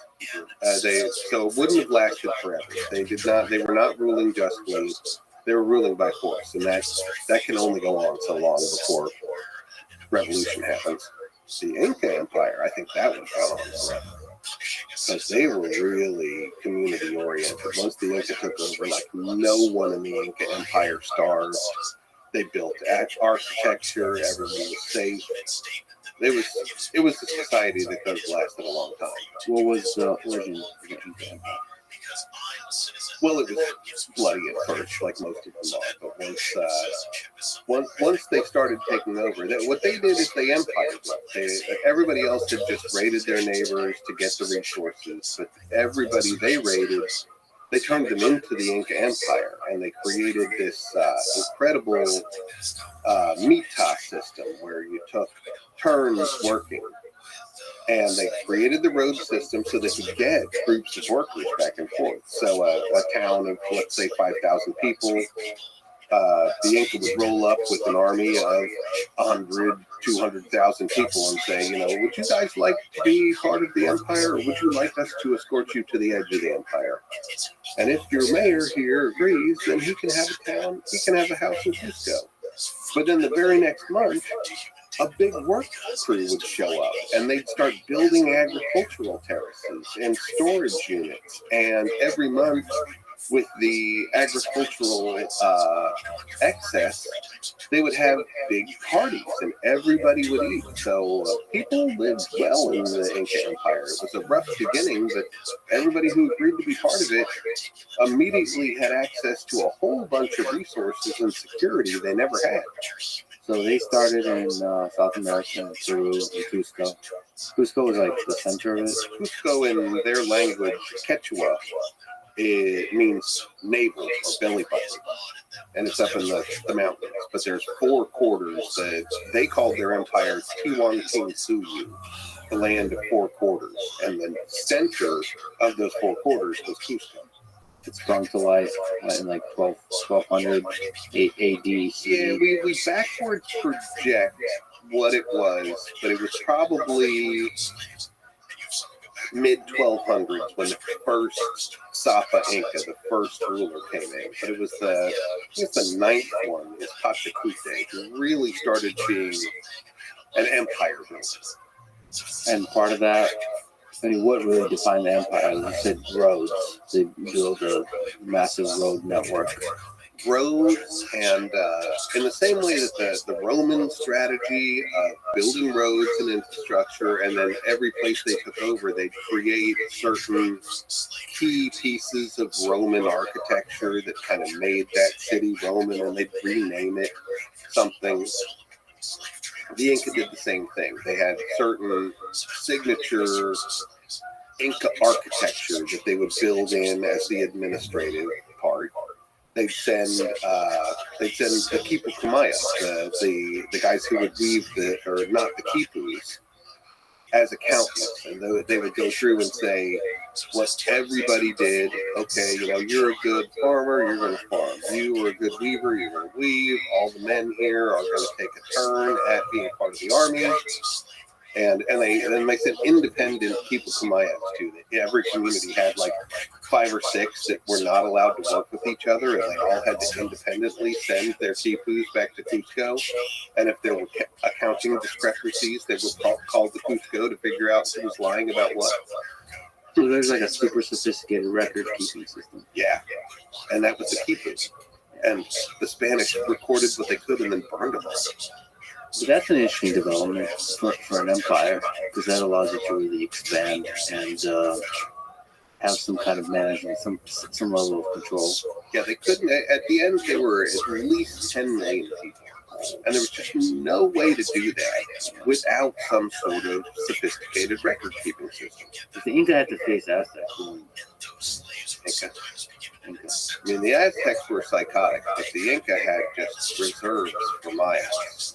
And they had that essential hearts and minds.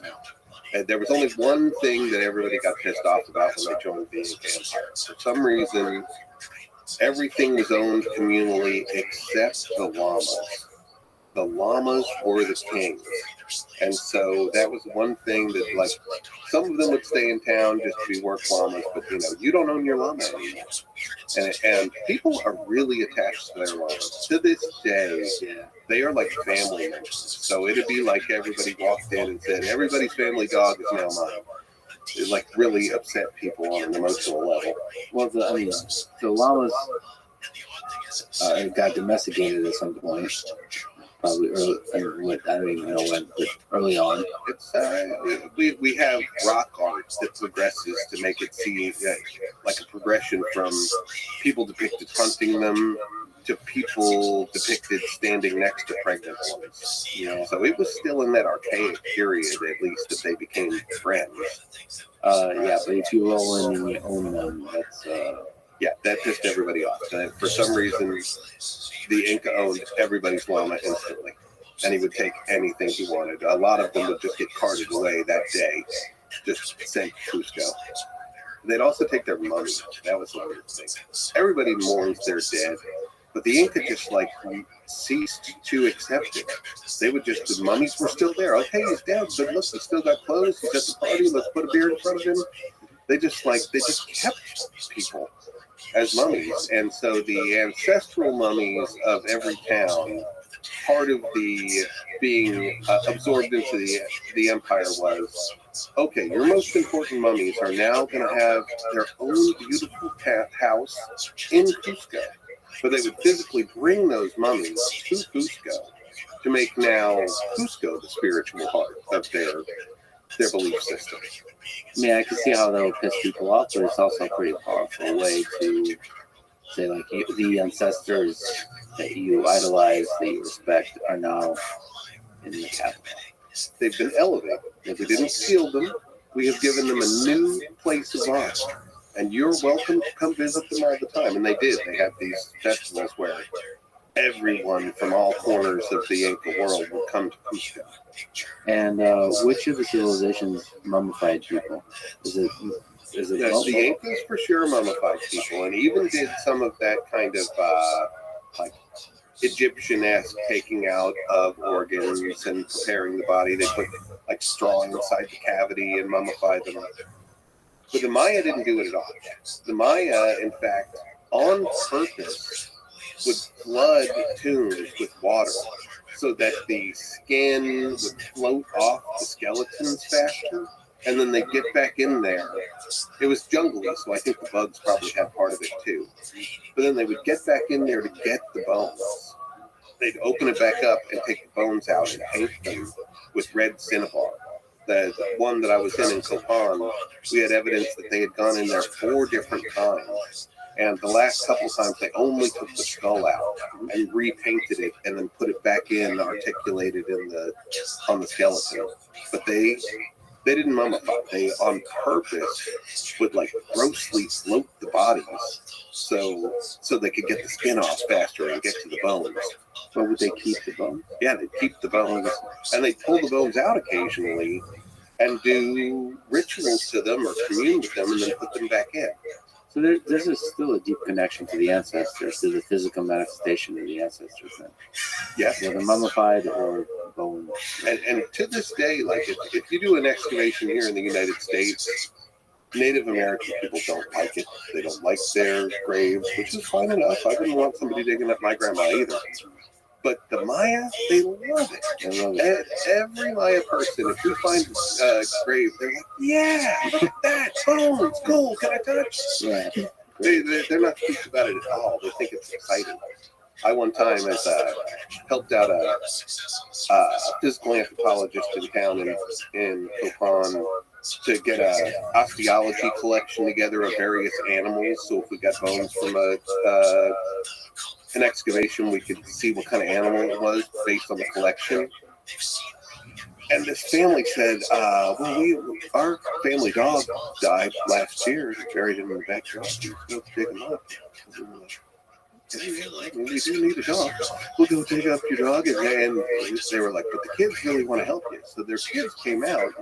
And this was like their puppy. And they died, less than a year ago. When we got to it, one of them just grabbed up a bone and he was like, we see bones, like little bitty bones. Yay! Like, what a weird attitude. That's your dead dog there. But they have a different relationship with the dead. In some sense, it's a beautiful attitude. Right? And yeah. Why pretend like we're not mortal? We're not just the process of it. It's kind of, as you say it now, that would be cool. That's what Day of the Dead is all about. I love Day of the Dead. Halloween's this creepy thing where they're all monsters. But Day of the Dead is this beautiful time where we remember our ancestors. I convinced my kids after the movie Coco came out. Now we have an altar with all of our great grandparents on the altar, and we talk about who they were and how they lived, and we put things on the altar that mattered in their life, and we remember them on that day. It turned something that was a weird eat too much candy and wear a monster mask thing into something beautiful where we discuss where we came from. I have to ask about the giant stones that Inca had been able to somehow move and fit together perfectly. Do you understand? Is it understood how they were able to do that so well? No. The moving of it, I think that we have reasonable theories. There are ways to pivot large weights. There's a great guy named Wally Wallington, a retired contractor here in the U.S., who built Stonehenge in his backyard in Minnesota, single-handedly, showing how you can move big stones. So I think Wally's already figured out how to move them. It's the perfectly fit, so carefully fit together that you couldn't even put a dime in between the stones. That's the one that I think still has people baffled. The common archaeological wisdom that you find out of a textbook is that they just kept hacking away at it with hammer stones and setting them and resetting them until they were perfect, which has to be bullshit. That is, there is no way that they just were that meticulous. I mean, everybody's got a hammer stone. I personally think it's acid. I think they melted them together. And there are weird places when you really look at closely to these stones, which I've done a number of times. I'm going back next month to Machu Picchu and especially Cusco. I walk around in the alleys where these 500, to 1,000-year-old walls are still there.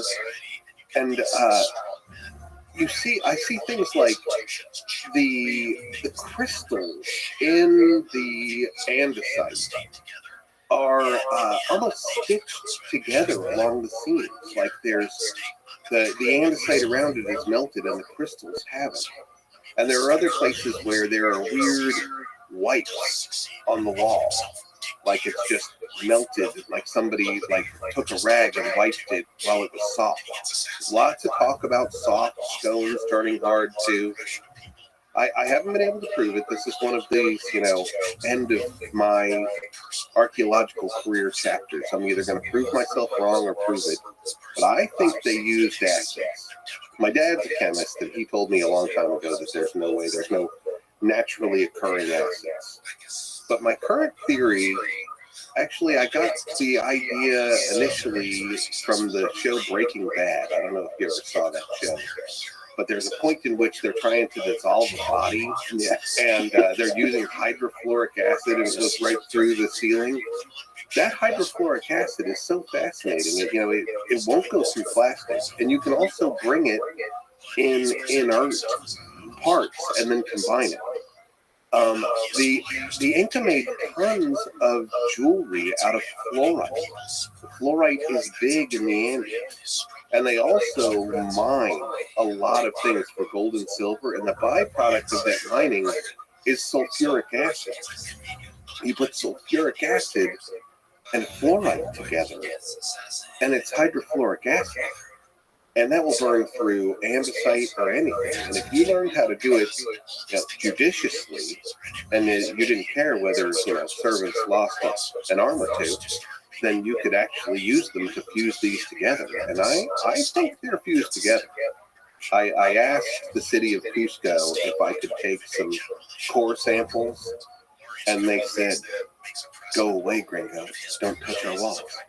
So this next time I'm going to go try to talk to the more Quechua authorities in a place called Oleum Taekwondo, and maybe I can convince them. But right now they just think I'm a weird ass gringo who wants to put holes in their walls. This is fascinating theory.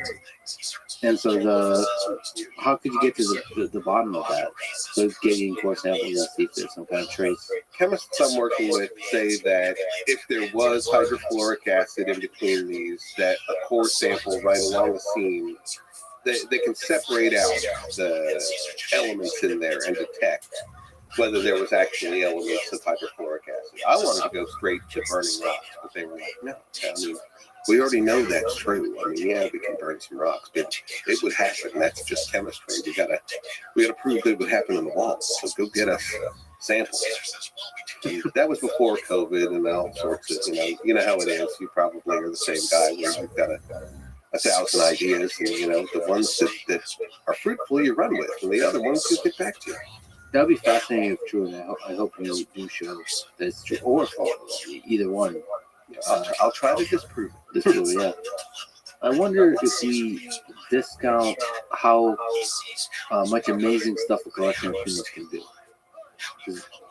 It just feels like if a large number of humans are just working a little bit, chipping away at stuff, at scale, they can do miraculous things. So the question is, how can a large number of humans be motivated to do a thing?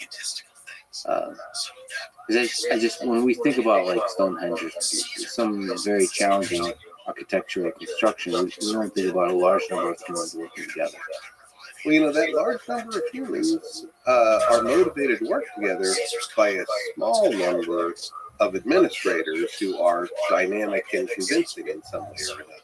Right. One of my favorite quotes is, and I'm probably going to misquote it here, I think it's Margaret Mead who said, "Never underestimate the power of small groups working together," and the truth is that those are the only people that have ever changed the world. That small, dedicated groups of people are what changed the world.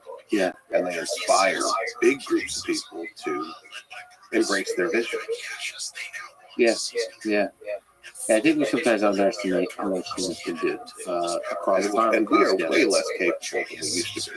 I mean, the average human had all sorts of skills that at least I personally do not. I'm wearing a shirt, but I can't make a shirt. That's what somebody else did. You've also lectured about, which I really enjoyed, about North America, and also helped teach me that there's a lot more complex societies going on here for a long period of time. So maybe can we start at the beginning? Who were the early humans in North America? Well, we go through that Paleo-Indian and Archaic period for thousands of years. As we started this conversation, probably 30,000 years as a conservative now humans first entered the Americas. But the first cultures we get here are mound builders around the Mississippi and to the east, and then also a totally separate group in the what we call the American Southwest now, the Four Corners, who will develop into mostly the people we call the Pueblo people, who are still there today, like Zuni and Hopi people. So we've got these two clusters. The very first major community in North America is in the most unlikely place. It's in northern Louisiana. People think I'm crazy when I say this, but there is a pyramid in northern Louisiana, a big one, at a site called Poverty Point, that is 3,500 years old, so it's the same age as the pyramids in Egypt. And it is a giant thing just poking out of the bayous of Louisiana. And people don't believe me when I say it, but it's there. The mound builders. What was that society like in comparison to everything else we've been talking about in Mesoamerica? They evolved over thousands of years. We call them mound builders. This is something I object to. I think we should have a better. We do. There's the last version of them we call the Mississippians now. But generally speaking, we call all these guys mound builders. But what they built were pyramids. They look like mounds now. And they didn't build them out of stone. That's kind of our just inherent Western bias. Something that's built out of stone is sophisticated, and something that's built out of dirt is rudimentary. But in their full living form, they did have cores of dirt, but then they also had kind of clay caps. So they had terraces, they had whole complexes of buildings up on top. There were kings that lived up there. There's the biggest of the Mississippian cities is called Cahokia, and it's right outside of St. Louis. And it was huge. It had a population of 20,000 people and pyramids all over the place, a huge palisade wall around it. It was absolutely gigantic, a thriving metropolis. And we in America have kind of a collective amnesia, like we never hear about these massive civilizations. Cahokia was the big first city, but then it spread from the Mississippi all the way to the Atlantic. There were hundreds and hundreds of these big cities that had 5,000 to 10,000 people each. Were they their own thing, or was there some kind of thread connecting all of them? They had a unified religion and culture. They were, again, not an empire, so there were warring city-states. There were kind of territories that were owned by big kings, and then the cities around them were kind of the subsidiary lords and kings. And then one kingdom could either ally with the neighbor or have a fight. So they were kind of countries, I think. We could safely say there were different countries within this patchwork that was Eastern United States. And it's so weird that we don't know this, because it was clearly documented by the Spanish.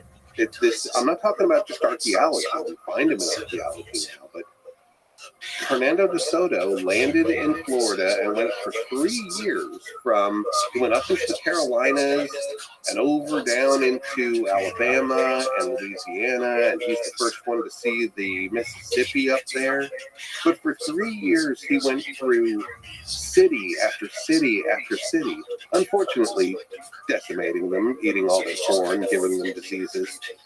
But the documentation's clearly there. He met collectively millions of people in a very sophisticated and uniform civilization. Those disease and stealing of resources, but was there like explicit murdering going on? Unfortunately, yes. He was a murderer and a psycho and a liar. He snowed them that he was some kind of deity. Actually learned a trick from the Inca, who he was with Pizarro in his first run, and went back to Spain, was rich, had a wife, a castle. Then he got bored and he decided to have a reign of terror on Northern America for 3 years. But he had people burned at the stake. He had his dogs rip them apart. he was very, very brutal. He ruled that area through fear and had absolutely no respect for anybody. He made promises and broke them all the time. He was a brutal man. This whole period when Christopher Columbus came, how did that change everything? Well, there's a great anthropological body of literature. It's called the Columbian Exchange, based on Columbus. But it's all this trade back and forth between the New World and the Old World. And the Old World got just wonderful stuff. All of a sudden, their diet didn't suck. All these vegetables came in. The New World got herd animals. It got pigs and cows and goats that it didn't have, but it also got 13 infectious diseases. Europe had wave after wave and kind of had herd immunity on a lot of things, but it didn't actually go away. It just couldn't spread like a wildfire through the community. So when they arrived to the Americas, all of a sudden a pile of horrible diseases hit people. I think in the first 20, 30 years, there were people who had contracted multiple deadly diseases at once and died of them. But the numbers, it's a shameful part of history, and it wasn't something that Europe perpetrated on them. The medical science at that time was still the four humors theory, that people were made of yellow bile, black bile, blood, and phlegm. And we did things like, well, you've got a bleeding, you'll feel better then. So we had no idea what an infectious disease was. But the reality was that this horde of diseases hit everyone. And the numbers are now saying in the first 50 years that 90% of everybody was dead. And that the number of people has increased as well. As far as our estimates, we're thinking it's somewhere around 150 million people. And 90% of them died. And with them, all their knowledge. Imagine the moment where, who dies when things get bad? It's the young and the old. So all the knowledge keepers die suddenly. The children die. This next generation is half taught and now completely demoralized, thinking that this is a spiritual attack, that their gods hate them. That the only way out of it is to accept this new Christianity.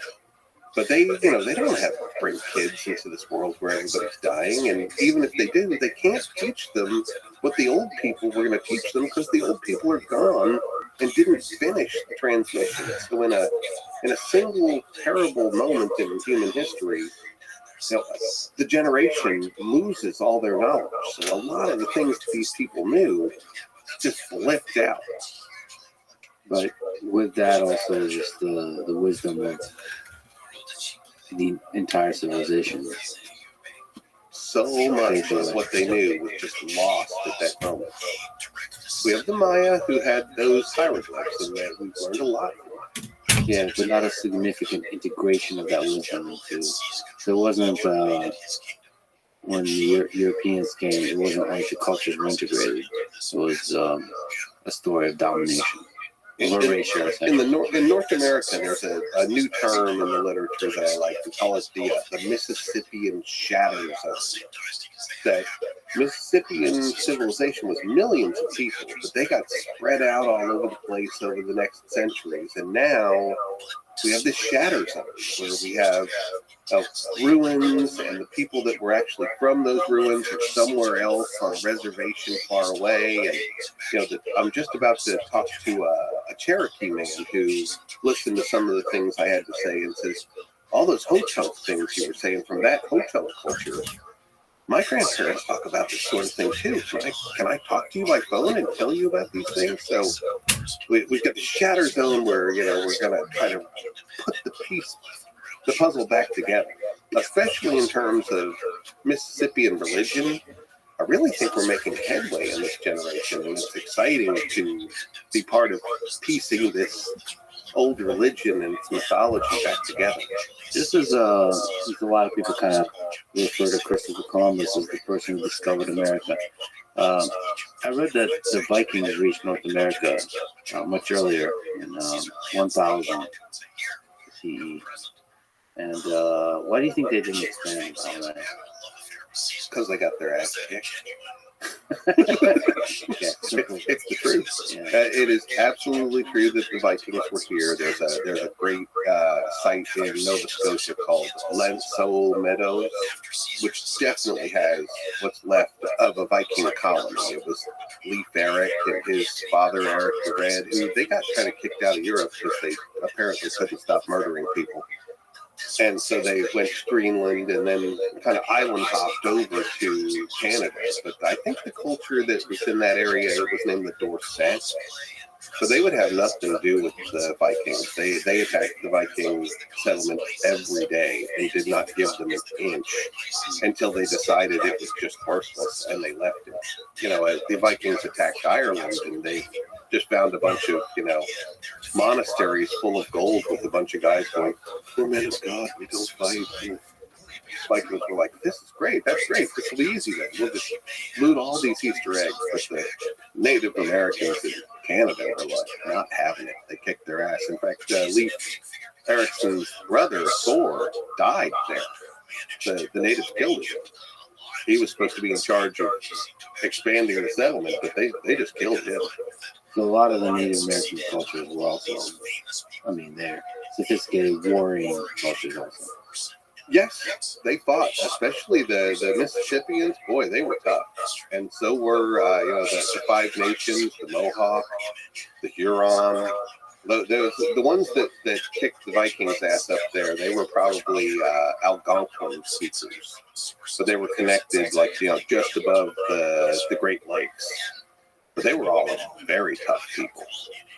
When you think about the Spaniards and the Portuguese and the over 100 million people that were killed, do you see that as a tragedy of history, or is it just the way of history?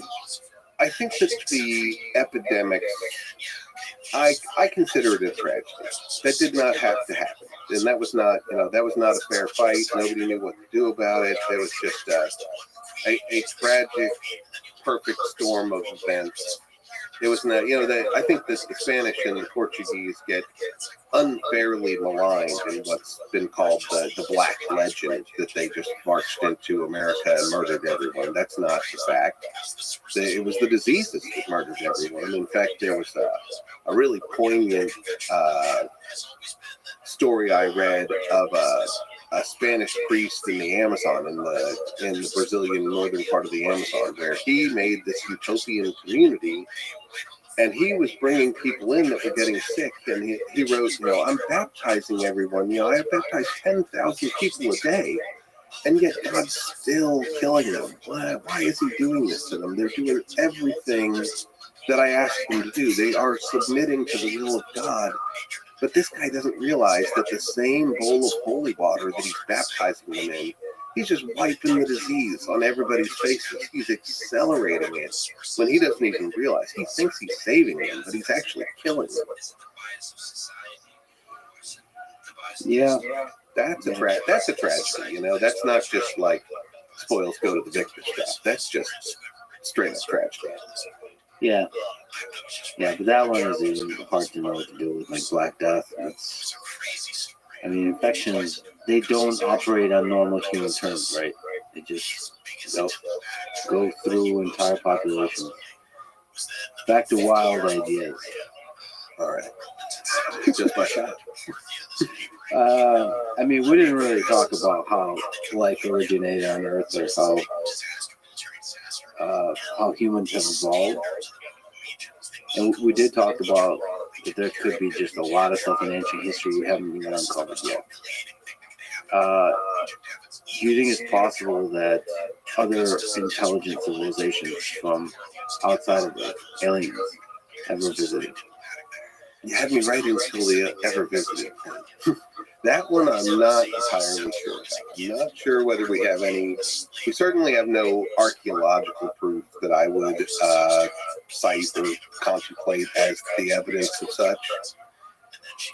But the guys that discovered DNA, Watson and Crick, Watson who actually habitually used hallucinogens to invigorate his thinking. He said that he thought that DNA on this planet was way too complex to have developed over the time period that it had at its disposal, and that his guess was that our DNA was somehow seeded from outside of our planet.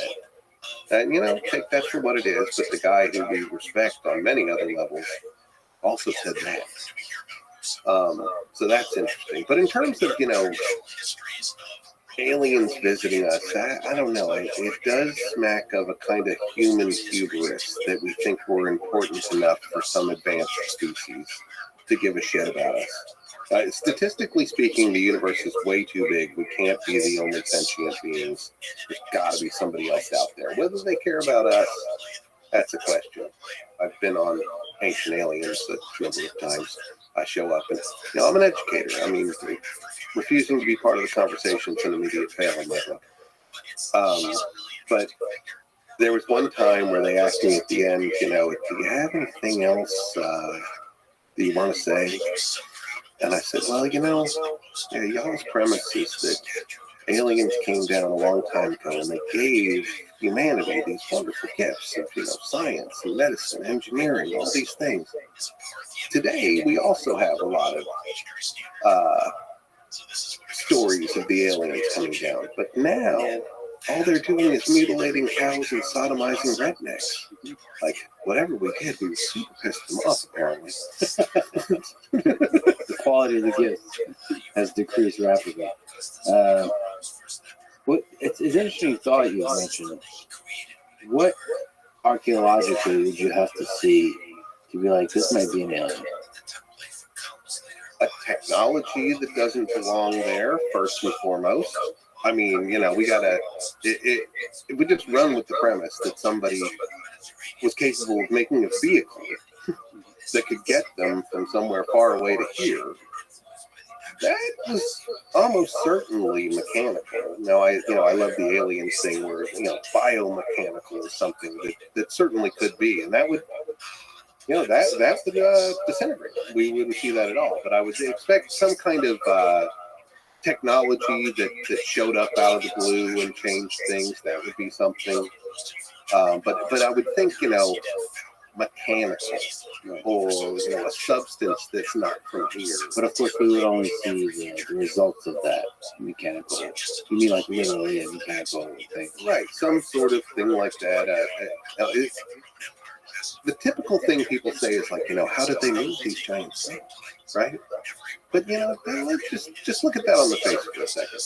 Aliens come from across the universe to meet humans. And the thing they tell them is how to move rocks? Are you fucking kidding me? I mean, like they give them antibiotics or a combustion engine or something. They came across the universe and they showed them how to move big rocks. I mean, that doesn't make any sense. That just doesn't make any sense. What do you think Earth will look like 10,000 years from now? That's an interesting question. I think it will be a lot more automated, or it'll be a smoldering pile. I mean, there is a possibility we could end ourselves. There's always that possibility that we've really opened Pandora's box in some regards. I did listen to one of your podcast guests, the what would happen in the case of nuclear war. That was chilling. Her opinion was certainly we would burn everything to a crisp within minutes, apparently. So we have that capacity. That's scary. That's a possible future for us. But I'm an optimist. I'd like to think that guys like you are going to make friendly robots who make my job better. But 1,000, 10,000 years is a long time. And technology is improving, becoming more advanced rapidly, and the rate of that improvement is increasing ever more. So that's the part that frightens me, actually. I don't know, does that frighten you? Yes, terrifying. I heard somebody say, I forget who it was, but systems of any kind, human systems, biological systems, can be put on a graph that's changed over time. And any graph that the change is way faster than the time, and the line starts going straight up, that is a system in crisis. In almost any biological system that has that fast change over that little time, any other thing, you'd describe it as a crisis. When you apply that chart to technology change, it's a crisis. From that perspective, absolutely. But I also have a faith in human ingenuity, that we humans like to create a really difficult situation and then come up with ways to get out of that difficult situation. And in so doing, innovate and create a lot of awesome stuff, and sometimes cause a lot of suffering. But on the whole, on average, make a better world. But yeah, like with nuclear weapons, the bad stuff might actually lead to the death of everybody. I guess there's always that chance. But I am an optimist. I think you're an optimist too. I think exactly as you just said. I think that the greatest capacity of humans is our ability to innovate, and we are never more innovative than when we're under distress. I think that a lot of the developments of humans over the last thousands of years have been about, we didn't change the world when we were comfortable. It was when we were in crisis. Necessity is the mother of invention. And I think we'll be all right. I think that this impending climate crisis is real and happening. I actually personally think that I'm gonna answer a question that you didn't even ask me. I think we're wasting our time thinking that we can reverse this. We're delusional. I'm all for electric cars and being good stewards of the environment, but we are wasting our time not technologically adapting to what's about to happen. We're spending too much time pretending. The average American thinks if we all just drive electric cars, we'll be okay. That's bullshit. That's not going to happen. We need to start making technologies to desalinize water, a host of things that we need to use our technological capacity to accept it and adapt, instead of Pollyanna thinking we can make it go away. Yeah, kind of accept that the world will change and a lot of big problems will arise, and just develop technology that addresses them. I think you have some guys that have their finger on the pulse there. We need to start thinking about how we're going to survive this, not that we're going to make it go away. Not just survive, thrive. Again, we're pretty innovative in that regard. But if some catastrophic thing happens, or we just leave this planet, what do you think would be followed by aforementioned alien civilizations when they visit? The anthropologists, the grad student anthropologists that visit Earth and study, how much of what we now have and love and think of as human civilization will be lost? Well, time moves on and things that are perishable perish. So, you didn't put a time element in there, but I would say that, everything that can perish will, and whoever shows up here will be stuck with only things that didn't perish. So we'll have, buildings, plaques, but they won't have any books. They won't have any, billboards. They'll have the incomplete record I have. I one time did a talk in Sioux Falls, and I said, I drove in here, and there was a big obelisk in front of the town. And everywhere I go, I see the names Lewis and Clark. And 1,000 years from now, if I was an archaeologist investigating this place, I would think that it was founded by the Egyptians, and their kings were named Lewis and Clark. But the truth is, Lewis and Clark stayed one night here. But it's just a big deal. So I would be so wrong about what I thought about your town based on what preserved. It's so beautiful as a thought experiment. Like, what would archaeologists be really wrong about? And what would they could possibly be right about?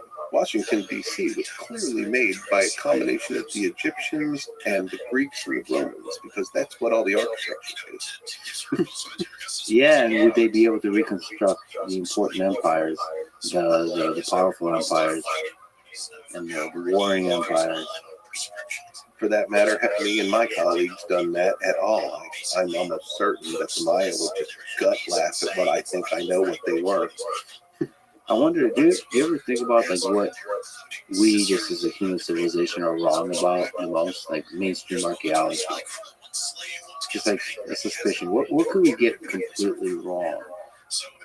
Well, one way to get something wrong is totally like lost themselves, like an obviously gigantic civilization that was there along with the Maya or something like this in the 10,000 years ago. There's certainly that. There could be things that were either wiped away or still hiding under the oceans that would completely change the way we think about things. And everybody knew they existed. Everybody interacted with them. I think it's our estimation of their motivations that were probably most wrong. My teacher Sheely a long time ago said, you know, I've come up with all sorts of theories. I was always thinking about stuff, and she looked at me and she said, if you don't stop thinking like a Western European and start trying to put yourself in the mindset of these people, you will never understand any of it. Which I've always taken to heart. I mean, I really do. When I approach these things, I try to step out of my cultural assumptions, try to think like they would think is the best I could. And it's very different. I mean, this whole, you know, the Maya are cyclical. You know, the whole sacrifice, we're so, you know, obsessed with that. But, you know, that was an austere actual sacrifice on their part. They weren't just, you know, hey, let's all get together and kill that guy that's pissing us off. I mean, they were like, you know, giving the best of them. There was a different mentality. This was not brutal. This was a, you know, bona fide sacrifice on their part. A law. Well, that's the whole mystery of the puppy that eventually starts having sex with this mystery. That one, I'm gonna unleash that one of these days. One of these days. Now, that puppy appeared on pottery. All over pottery. Yeah, he's everywhere. I gotta write this book. This next year is the year I'm gonna write my Fang Deity book. I will have a whole chapter dedicated to the puppy. The mystery solved. I mean, it could just be the birth of mean humor. I don't know. I mean, again, humor. You don't know what the nature of their humor or what their jokes are. Oh, that's a neat one too, and that's so human. You know, I'll tell you a little like side story here that when I worked with the Maya people in Palenque, I spent 3 years making this map of the city and hiking through the jungle every day. And they would talk to each other in their own language. It was Seltal, was the group I was working with. But I noticed after a while, they were big jokers. They loved to make jokes, and they would laugh at jokes. But then they would also, one of them would say something, and the other ones would go, hoo-hoo. And I eventually asked him, what is that? Why do you guys always make that hoo-hoo noise? And he said, that's because he made a really smart pun. It was like he said 3 different things at once. It was a turn of phrase that was smart. And they didn't make laughs at that. It was they had a noise for when somebody said something just super clever. So there's also that, like, you know, just clever turn of speech. Yeah, wit. And I think about that when I'm a hieroglyphic translator. Like, here's a beautiful thing. It's going to be like a poem or a political statement, like. And I'm just ploddingly looking in a dictionary of what that word means. There's probably double, triple entendres all through this text, and the real meaning is the subtext. And I'm thinking they're talking about porn, and they're talking about the nature of life. Yeah, it could be satire. It could be, as it was in the Soviet Union, when there's a dictator, maybe there's an overpowering king. You're not allowed to actually speak. You have to hide the thing you're actually trying to say in the subtext. So, and all of that. There was a funny Maya ceramic that had the ceramics are neat because they don't the monuments can be kind of broken records. I'm the king. I was born this time. I beat these people up. I married this woman. I died. But the ceramics will tell us like things out of mythology stories. And there was this one with a rabbit looking at the merchant god. and nobody could translate the text. And finally, this Eastern European, actually a Ukrainian guy, translated it. And the rabbit saying to the merchant god, "Bend over and smell my ass." And like, oh man, we were expecting this wonderful piece of mythology, but no, it translates "bend over and smell my ass." That's great. That's human. As we mentioned previously, human nature does not change. You mentioned Palenque and mapping it. It's just out of curiosity, what is that process like? It seems fascinating. Oh, it was a great adventure. I loved it, but it was difficult. I woke up every morning thinking, I will be hurt today somehow. I don't know how. I don't know how badly. Where on my body it will occur, but it's going to happen. Because it was the jungle. So in the jungle, what's the process like? What do you have to do to map it? Well, it was tricky too because it was also a national forest. So the forestry department didn't want us to cut down anything more than we had to. So we basically just cut tunnels through the foliage, and we'd map everything twice. The first thing we do is I go in, find a building, draw it on a piece of graph paper. And I'd say, like, you guys go north, you guys go east, west, find other buildings. And when you find them, pace back to this one.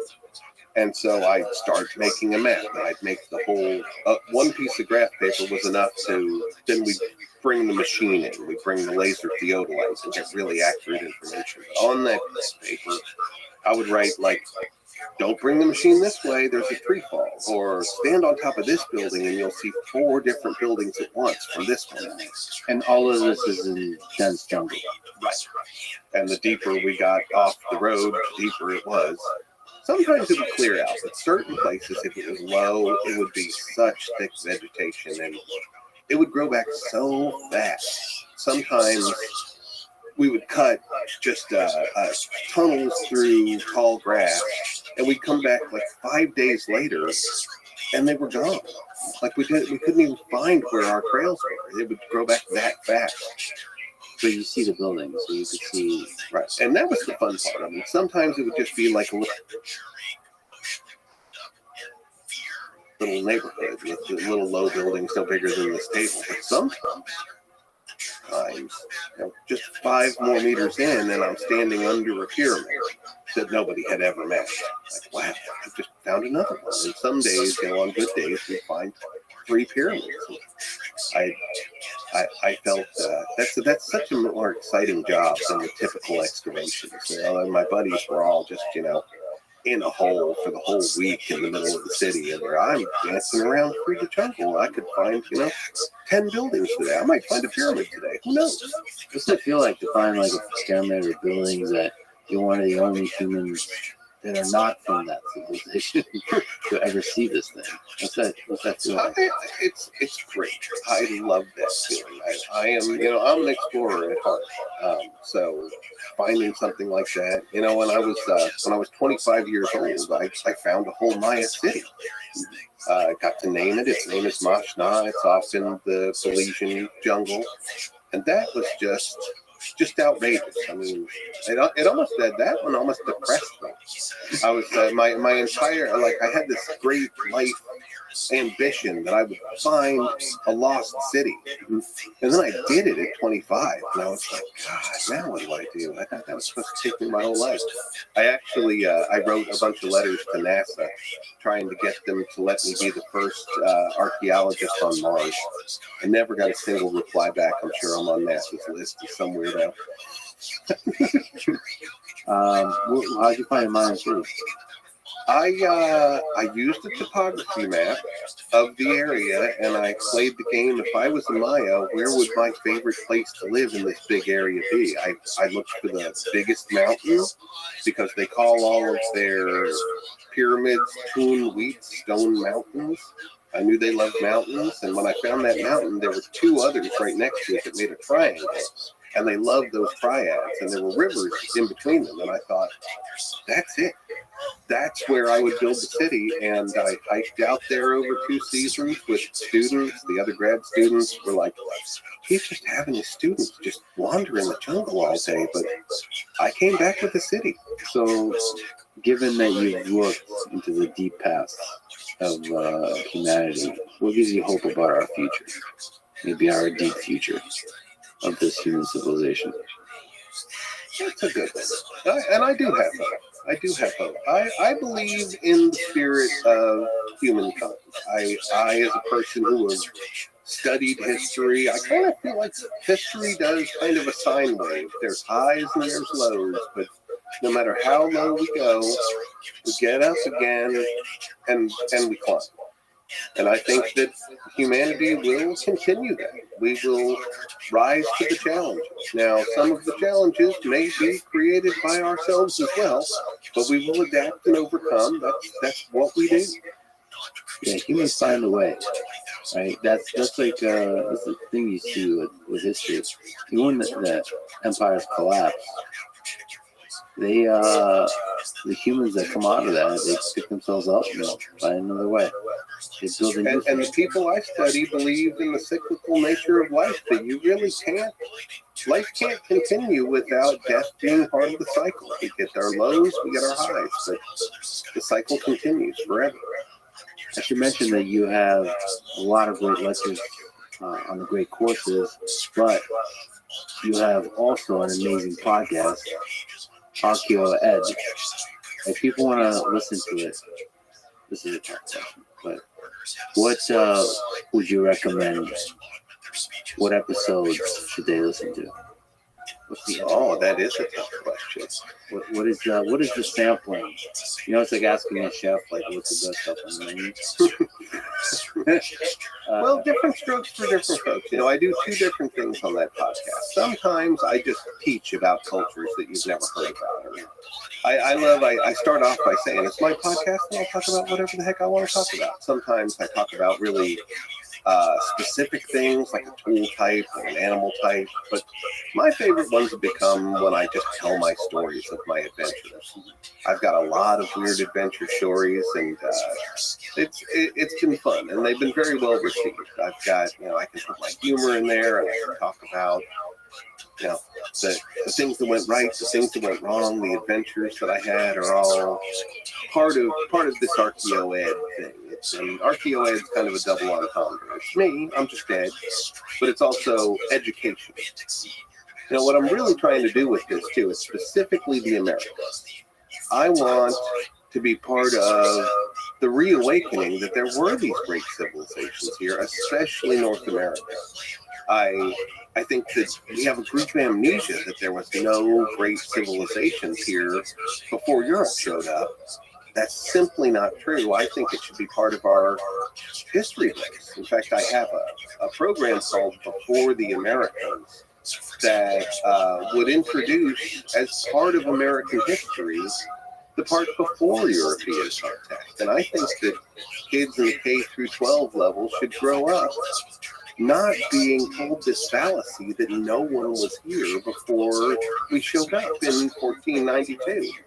And one of these days, I'm going to find a funder to help us put together Before the Americas, and we're going to make it part of the curriculum for every kid in the U.S. to know the full history of this country. It's a great project. Ed, thank you so much. Thank you for talking today. Thank you for all the fascinating ideas that you put out into the world. And I can't wait to hear your new course. Thank you so much, Lex. It was a real pleasure. Thanks for listening to this conversation with Ed Barnhart. To support this podcast, please check out our sponsors in the description. And now, let me leave you with some words from Joseph Campbell. Life is but a mask worn on the face of death. And is death, then, but another mask? How many can say, asks the Aztec poet, that there is or is not the truth beyond? Thank you for listening, and I'll see you next time.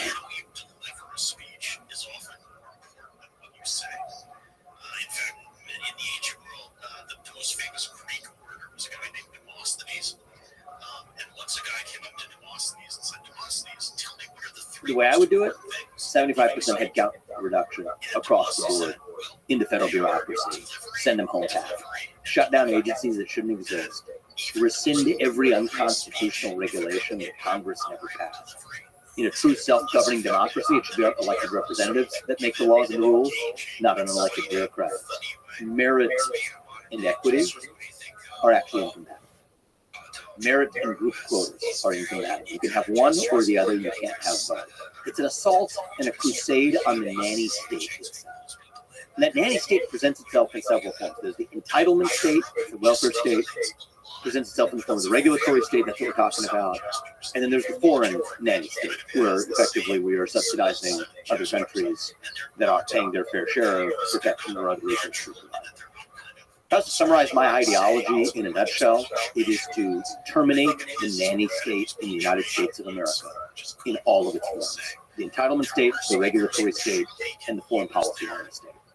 Once we've done that, we've revived the republic that I think would make George Washington. The following is a conversation with Vivek Ramaswamy about the future of conservatism in America. He has written many books on this topic, including his latest called Truth, the Future of America First. He ran for president this year in the Republican primaries and was considered by many to represent the future of the Republican Party. Before all that, he was a successful biotech entrepreneur and investor with a degree in biology from Harvard and a law degree from Yale. As always, the topic is politics. I will continue talking to people on both the left and the right, with empathy, curiosity, and backbone. This is the Let's Go On podcast. To support it, please check out our sponsors in the description. And now, dear friends, here's Vivek Ramaswamy. You are one of the great elucidators of conservative ideas, so you're the perfect person to ask, what is conservatism? What's your, let's say, conservative vision for America? Well, actually, this is one of my criticisms of the modern Republican Party and direction of the conservative movement is that we've gotten so good at describing what we're against. So there's a list of things that we could rail against: wokeism, transgender ideology, climate ideology, COVIDism, COVID policies, the radical Biden agenda, the radical Harris agenda, the list goes on. But actually what's missing in the conservative movement right now is what we actually stand for. What is our vision for the future of the country? And I saw that as a deficit at the time I started my presidential campaign. It was in many ways the purpose of my campaign, because I do feel that that's why we didn't have the red wave in 2022. So they tried to blame Donald Trump, they tried to blame abortion, they blamed a bunch of individual specific issues for fact. I think the real reason we didn't have that red wave was that we got so practiced at criticizing Joe Biden that we forgot to articulate who we are and what we stand for. So what do we stand for as conservatives? I think we stand for the ideals that we fought the American Revolution for in 1776. Ideals like merit, right? That the best person gets the job without regard to their genetics. That you get ahead in this country not on the color of your skin, but on the content of your character. Free speech and open debate, not just as some sort of catchphrase, but the idea that any opinion, no matter how heinous, you get to express it in the United States. Self-governance, and this is a big one right now, is that the people we elect to run the government, they're no longer the ones who actually run the government. We, in the conservative movement, I believe, should believe in restoring self-governance, where it's not bureaucrats running the show, but actually elected representatives. And then the other ideal that the nation is founded on that I think we need to revive, and I think is a North Star of the conservative movement, is restoring the rule of law in this country. If you think about even the abandonment of the rule of law at the southern border, it's particularly personal to me as the kid of illegal immigrants to this country. You and I actually share a couple of aspects in common in that regard. That also, though, means your first act of entering this country can't break the law. So there's some policy commitments and principles: merit, free speech, self-governance, rule of law. And then I think culturally, what does it mean to be a conservative? Is it means we believe in the anchors of our identity, in truth, the value of the individual, family, nation, and God. Beat race, gender, sexuality, and climate, if we have the courage to actually stand for our vision. And that's a big part of what's been missing, and it's a big part of not just through the campaign, but through a lot of my future advocacy. That's the exact reality of the show. Yeah, we'll talk about each of those issues: immigration, the growing bureaucracy of government, religion is a really interesting topic, something we've spoken about a lot. But you've also had a lot of really tense debates. So you're a perfect person to ask to steel man the other side. Yeah. So let me ask you about progressivism. Can you steel man the case for progressivism and left-wing ideas? Yeah, so look, I think the strongest case, particularly for left-wing ideas in the United States, so in the American context, is that the country has been imperfect in living up to its ideals. So even though our founding fathers preached the importance of life, liberty, and the pursuit of happiness and freedom, they didn't practice those values in terms of many of our founding fathers being slave owners, inequalities with respect to women, and other disempowered groups, such that they say that that created a power structure in this country that continues to last to this day.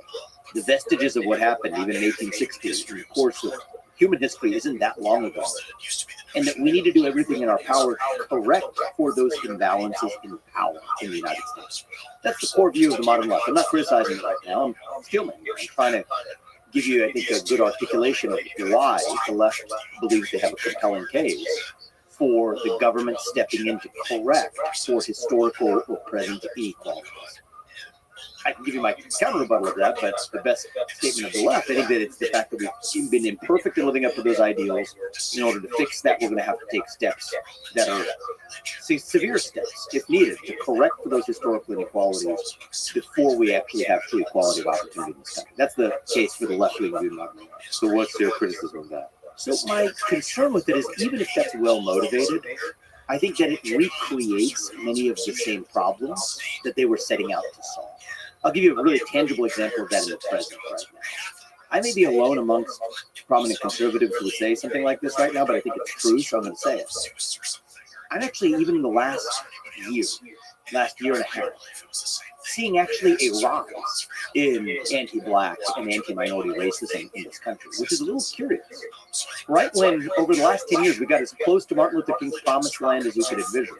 Place where you have every American, regardless of their skin color, able to vote without obstruction. A place where you have people able to get the highest jobs in the land without race standing in their way.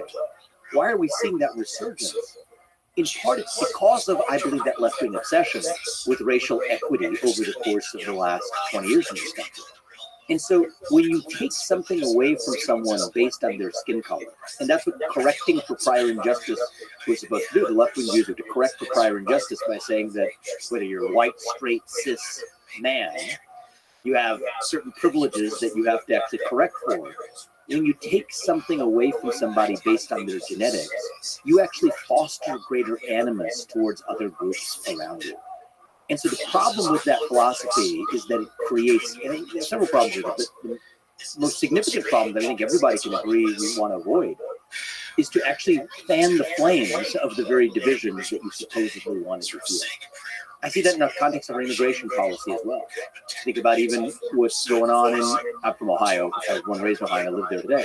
The controversy in Springfield, Ohio. I personally don't blame really any of the people who are in Springfield, either the native people who were born and raised in Springfield, or even the Haitians who have been moved to Springfield. But it ends up becoming a divide and conquer strategy and outcome where if you put 20,000 people in a community where 50,000 people, where the 20,000 are coming in, don't know the language, are unable to follow the traffic laws, are unable to assimilate, you know there's going to be a reactionary backlash. And so even though that began perhaps with some type of charitable instinct, right? Some type of sympathy for people who went through the earthquake in 2010 in Haiti and achieved temporary protected status in the United States. What began with sympathy, what began with earnest intention, actually creates the very division and reactionary response that supposedly we say we wanted to avoid. So that's my number one criticism of that left-wing worldview. Number two is I do believe that merit and equity are actually incompatible. Merit and group quotas are incompatible. You can have one or the other, you can't have both.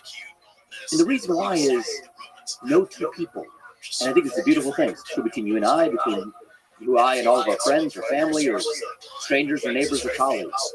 No two people have the same skill sets. We're each endowed by different gifts. We're each endowed with different talents. And that's the beauty of human diversity. And a true meritocracy is a system in which you're able to achieve the maximum of your God-given potential without anybody standing in your way. But that means necessarily there's going to be differences in outcomes in a wide range of parameters, not just financial, not just money, not just fame or currency or whatever it is. There's just going to be different outcomes for different people in different spheres of life. And that's what meritocracy demands, that's what it requires. And so the left's vision of group equity necessarily comes at the cost of meritocracy.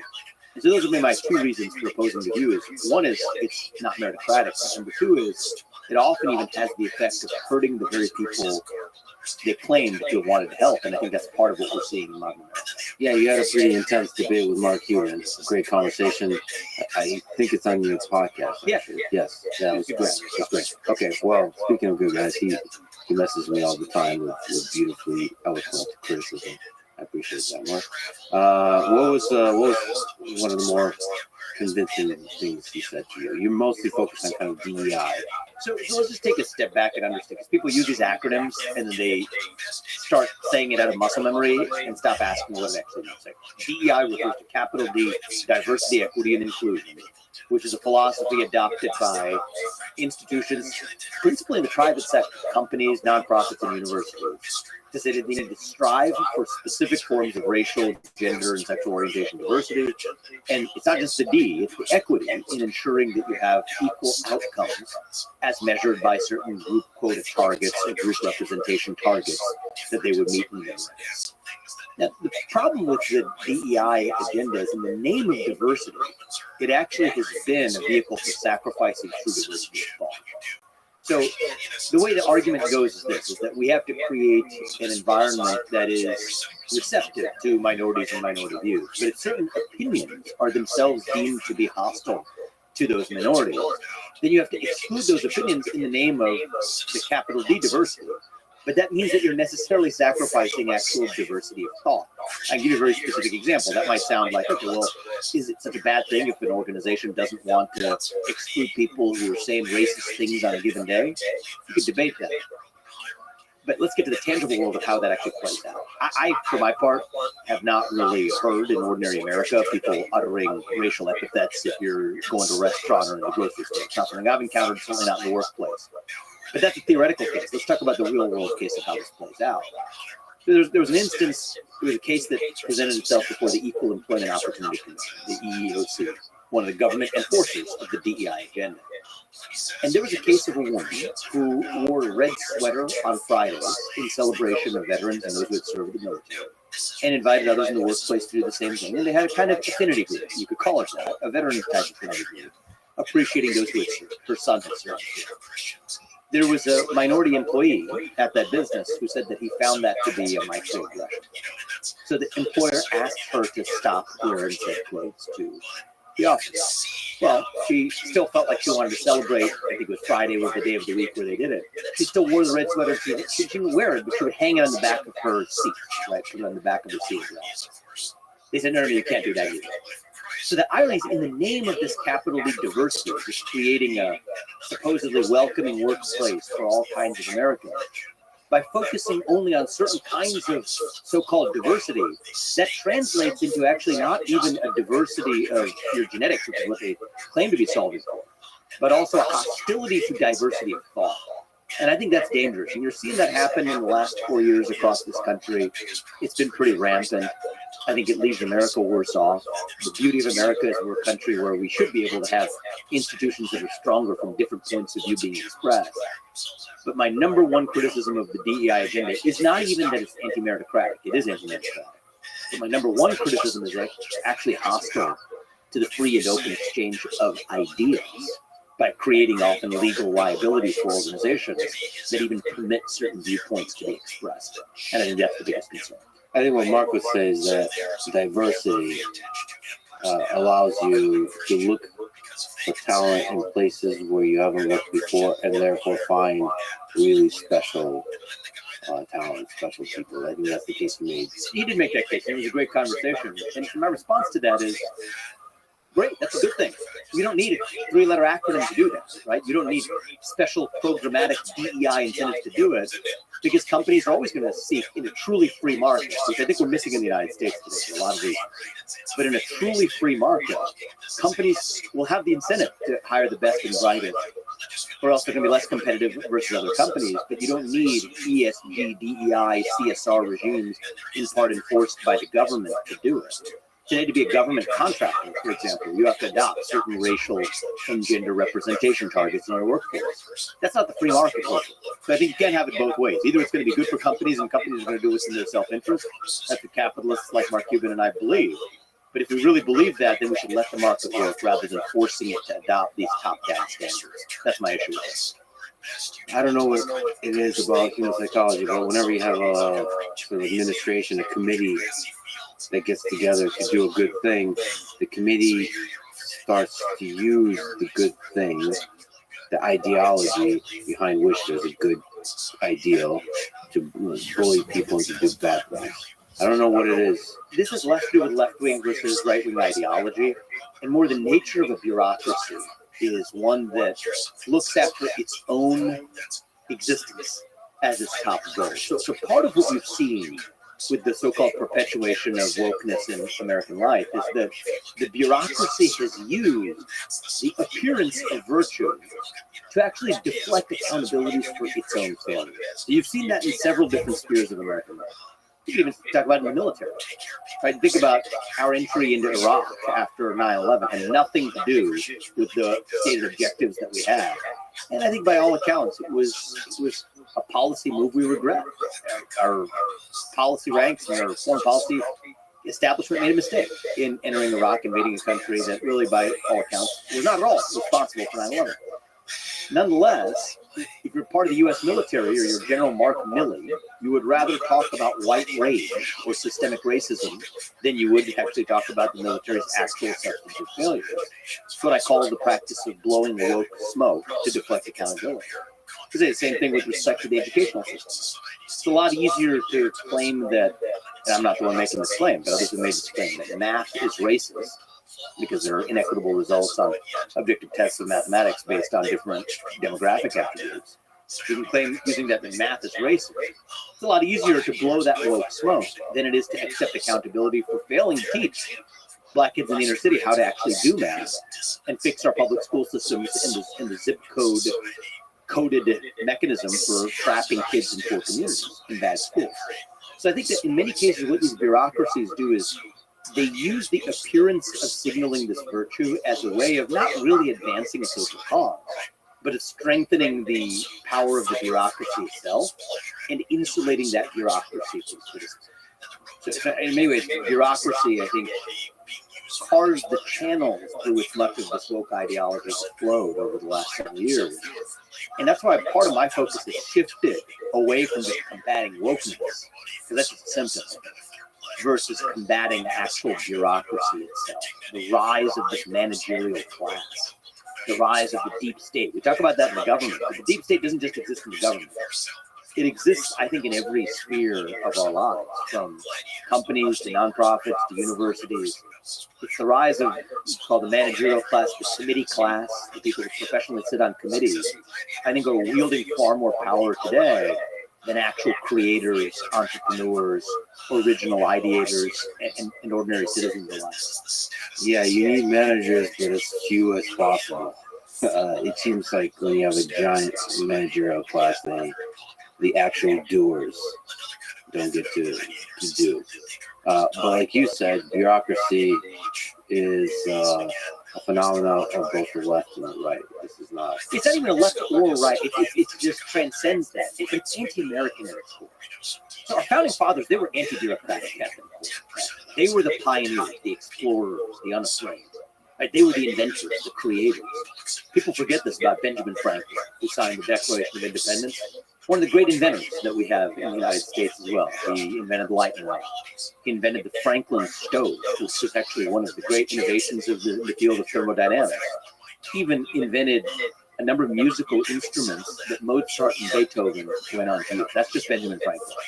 So you think, oh, he's a one-off. Everybody's that way. He was the one zany founder who was also a creative scientific innovator who happened to be one of the founders of the country. Wrong. It wasn't unique to him. You have Thomas Jefferson. What are you sitting in right now? You're sitting in a swivel chair. Mm-hmm. Who invented the swivel chair? Thomas Jefferson? Yes, Thomas Jefferson.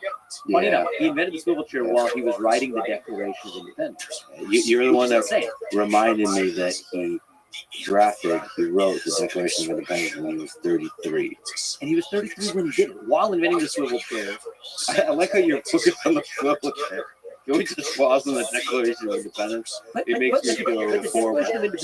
The Declaration of Independence part, everybody knows.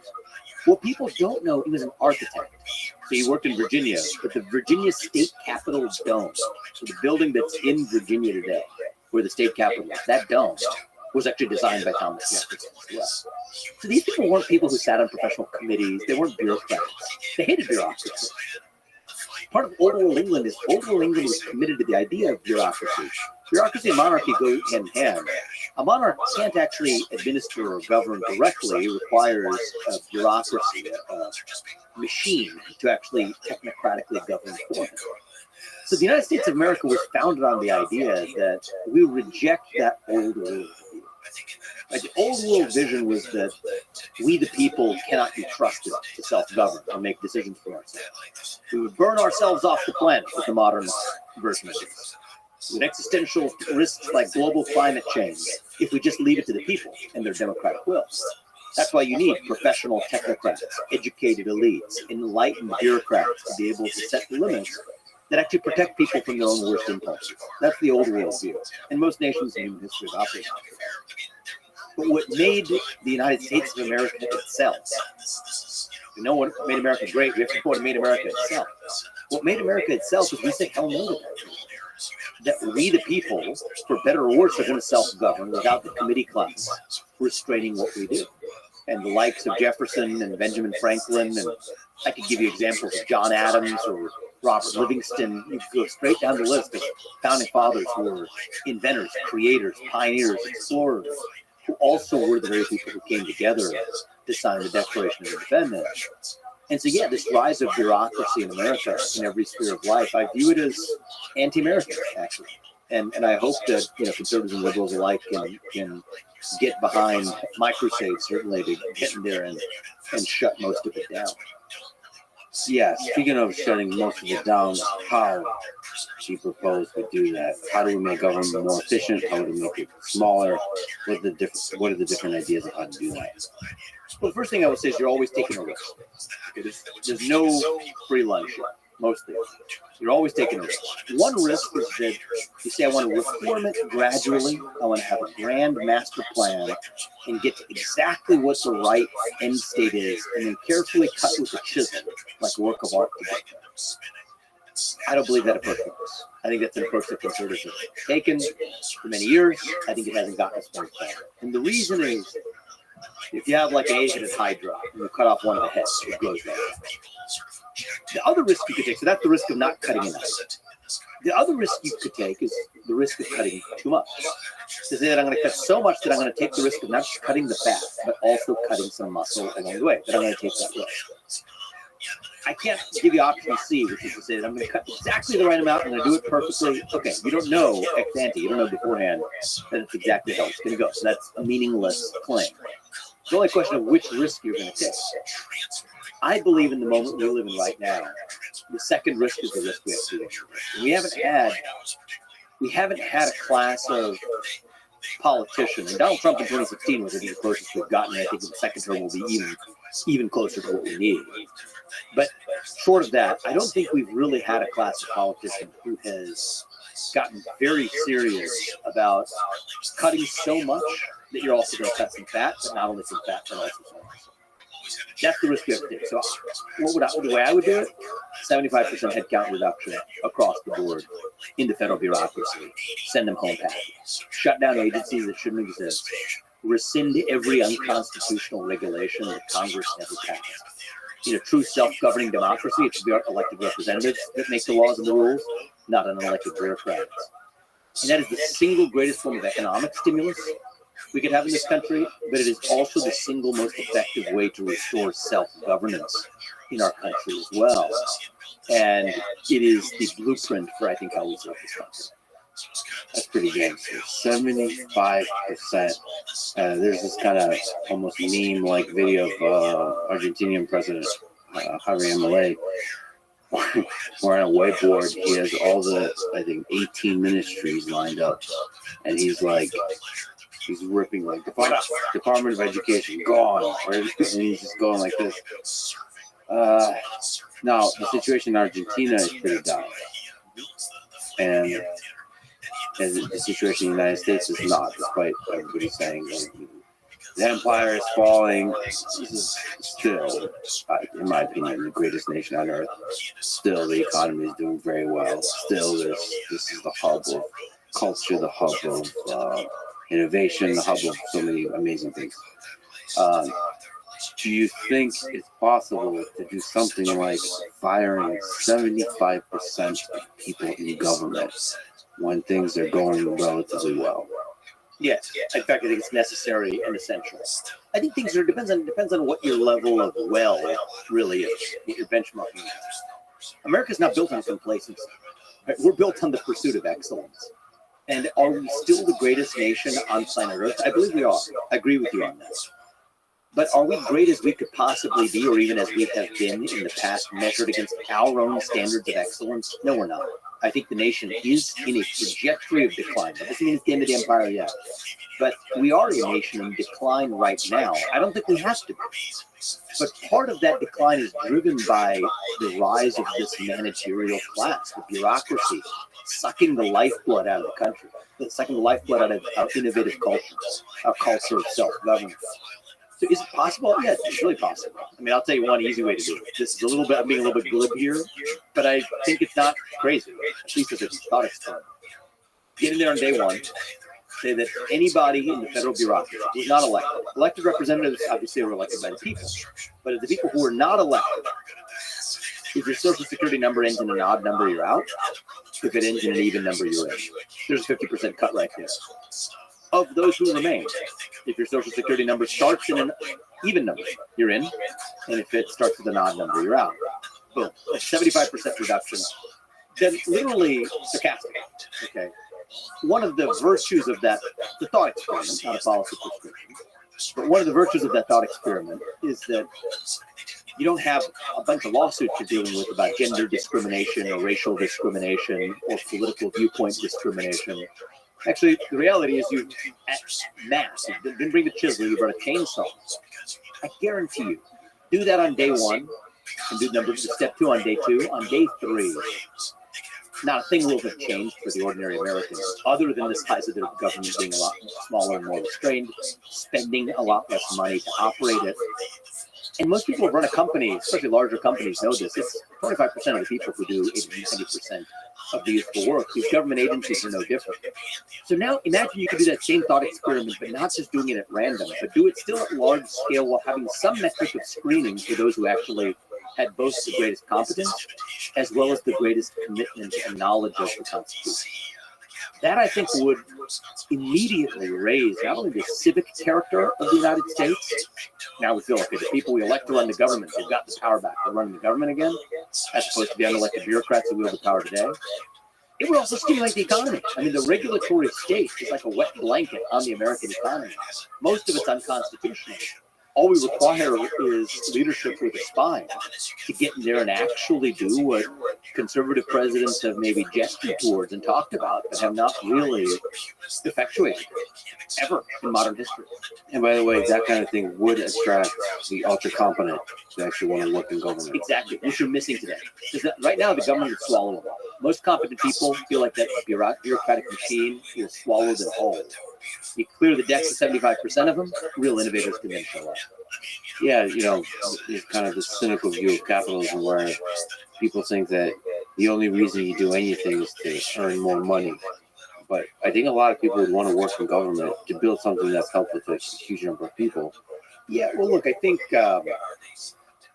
there's opportunities for the very best to have large-scale impact in all kinds of different institutions. In our universities, to K through 12 education, through entrepreneurship. I'm obviously very biased in that regard. I think there's a lot you're able to create that you couldn't create through government. But I do think in the moment that we live in, where our government is as broken as it is as responsible for the declining nature of our country. Yeah, I think bringing in people who are unafraid, talented, and able to have an impact could make all of the difference. And I agree with you. I don't think actually most people, even most people who say they're motivated by money, I don't think they're actually motivated by money. I think most people are driven by a belief that they can do more than they're being permitted to do right now with their skills.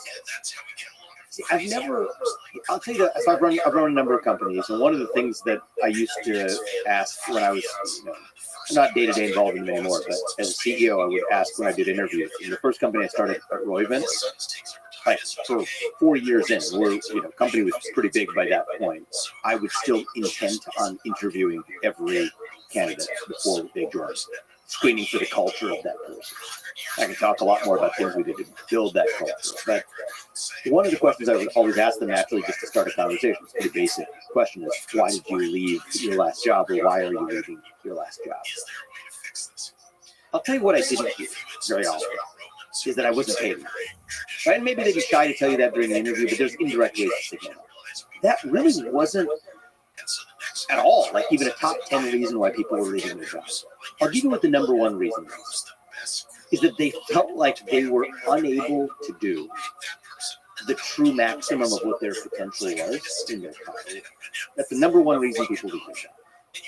And I think, by the way, I would say that I'm saying that in a self-boastful way that we attract these people. I think it's also true for most of the people who left the company as well, right? And that was true at Roy, for other companies I've started. I think the number one reason people join companies, the number one people leave companies, whether they've been to join mine or to leave mine in the past, have been that they feel like they're able to do more than they're able to with their skill set than that environment permits them to actually achieve. And so I think that's what people hunt for. We think about capitalism and true free market capitalism, and we used words earlier like meritocracy. It's about building a system, whether it's in a nation or whether it's even within an organization, that allows every individual to flourish and achieve the maximum of their potential. And sometimes it just doesn't match the organization. Whether the mission is here, and somebody's skill sets could be really well aligned with different missions, then the right answer is it's not a negative thing. It's just that person needs to leave and find their mission somewhere else. But to bring that back to government, I think part of what's happened right now is that the rise of that bureaucracy in so many of these government agencies has actually obfuscated the mission of these agencies. I think if you went to most federal bureaucracies and just asked them, like, what's the mission? I'm just making one up off the top of my head right now. The Department of Health and Human Services. What is the mission of HHS in the United States of America? I doubt somebody who works there, even the person who leads there, could give you a coherent answer to that question. I just heavily doubt it. And you could fill in the blank for any range of the Department of Commerce. And there's could go straight down the list of each of these other ones. What is the mission of this organization? You could say for the U.S. military. What's the purpose of the U.S. military, the Department of Defense? I can give you one. I think it is to win wars, and more importantly, through its strength, to avoid wars. That's it. Well, okay, if that's the mission, then okay, stop tinkering around and messing around in some foreign conflict where we kind of feel like it sometimes, and other ones where we don't. And who decides that? I don't really know, but whoever the people are that decide that, we follow those orders. No, our mission is to protect the United States of America, to win wars, and to avoid wars. Boom. Those three things. What's protecting the United States of America means, number one, the homeland of the United States of America and the people who reside there. Okay, that's a clear mission. I mean, the Department of Health and Human Services maybe could be a reasonable mission to say that I want to make America the healthiest country on planet Earth, and we will develop the metrics and meet those metrics. And that's the goal of the Department of HHS, to set policies, or at least to implement policies that best achieve that goal.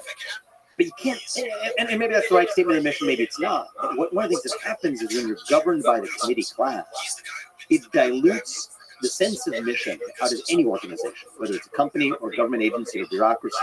And once you've done that, then you lose the ability to attract the best and the brightest, because in order for somebody to achieve the maximum of their potential, you have to know what it's towards. There has to be a mission in the first place. Then you're not getting the best and brightest. You get more from the committee class, and that becomes a self-perpetuating downward spiral. And that is what the blob of the federal bureaucracy really looks like today. Yeah, you said something really profound. At the individual scale, the individual contributor, doer, creator, what happens is you have a certain capacity to do awesome shit. And then there's barriers that come up where you have to wait a little bit. This happens, there's friction always in it. When humans together are working on something, there's friction. And so the goal of a great company is to minimize that friction, minimize the number of barriers. And what happens is the managerial class, the incentive is to create barriers. That's what it does. I mean, that's just by the nature of the bureaucracy. It creates sand in the gears to slow down whatever the other process was.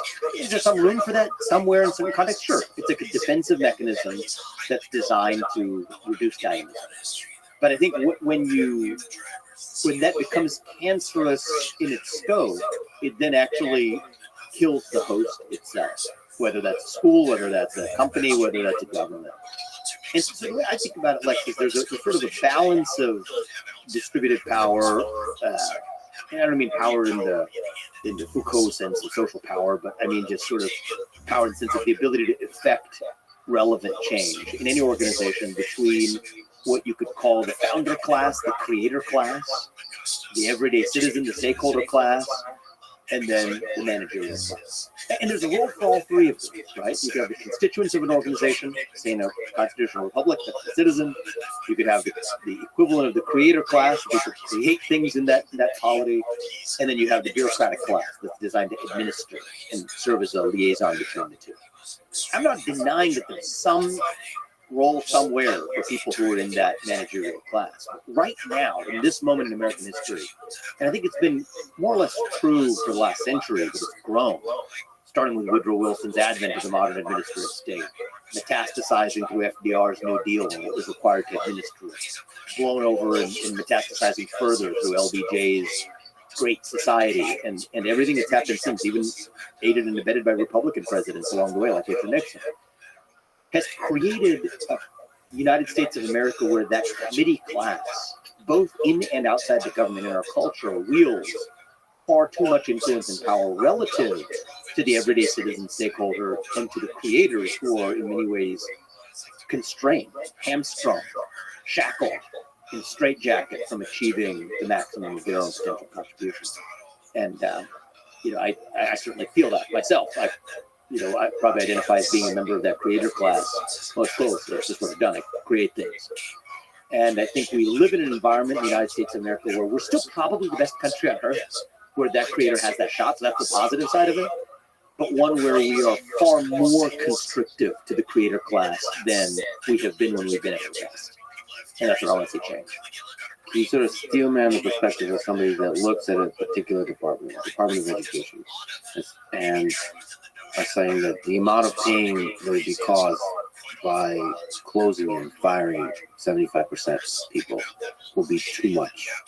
Yeah, so I go back to this question of mission, right? A lot of people who make arguments for the Department of Education aren't aware why the Department of Education was created in the first place. Actually, so that might be a useful place to start, is that this thing was created. It had a purpose. What was that purpose? Might be at least a relevant question to ask before we decide what are we doing with it or not.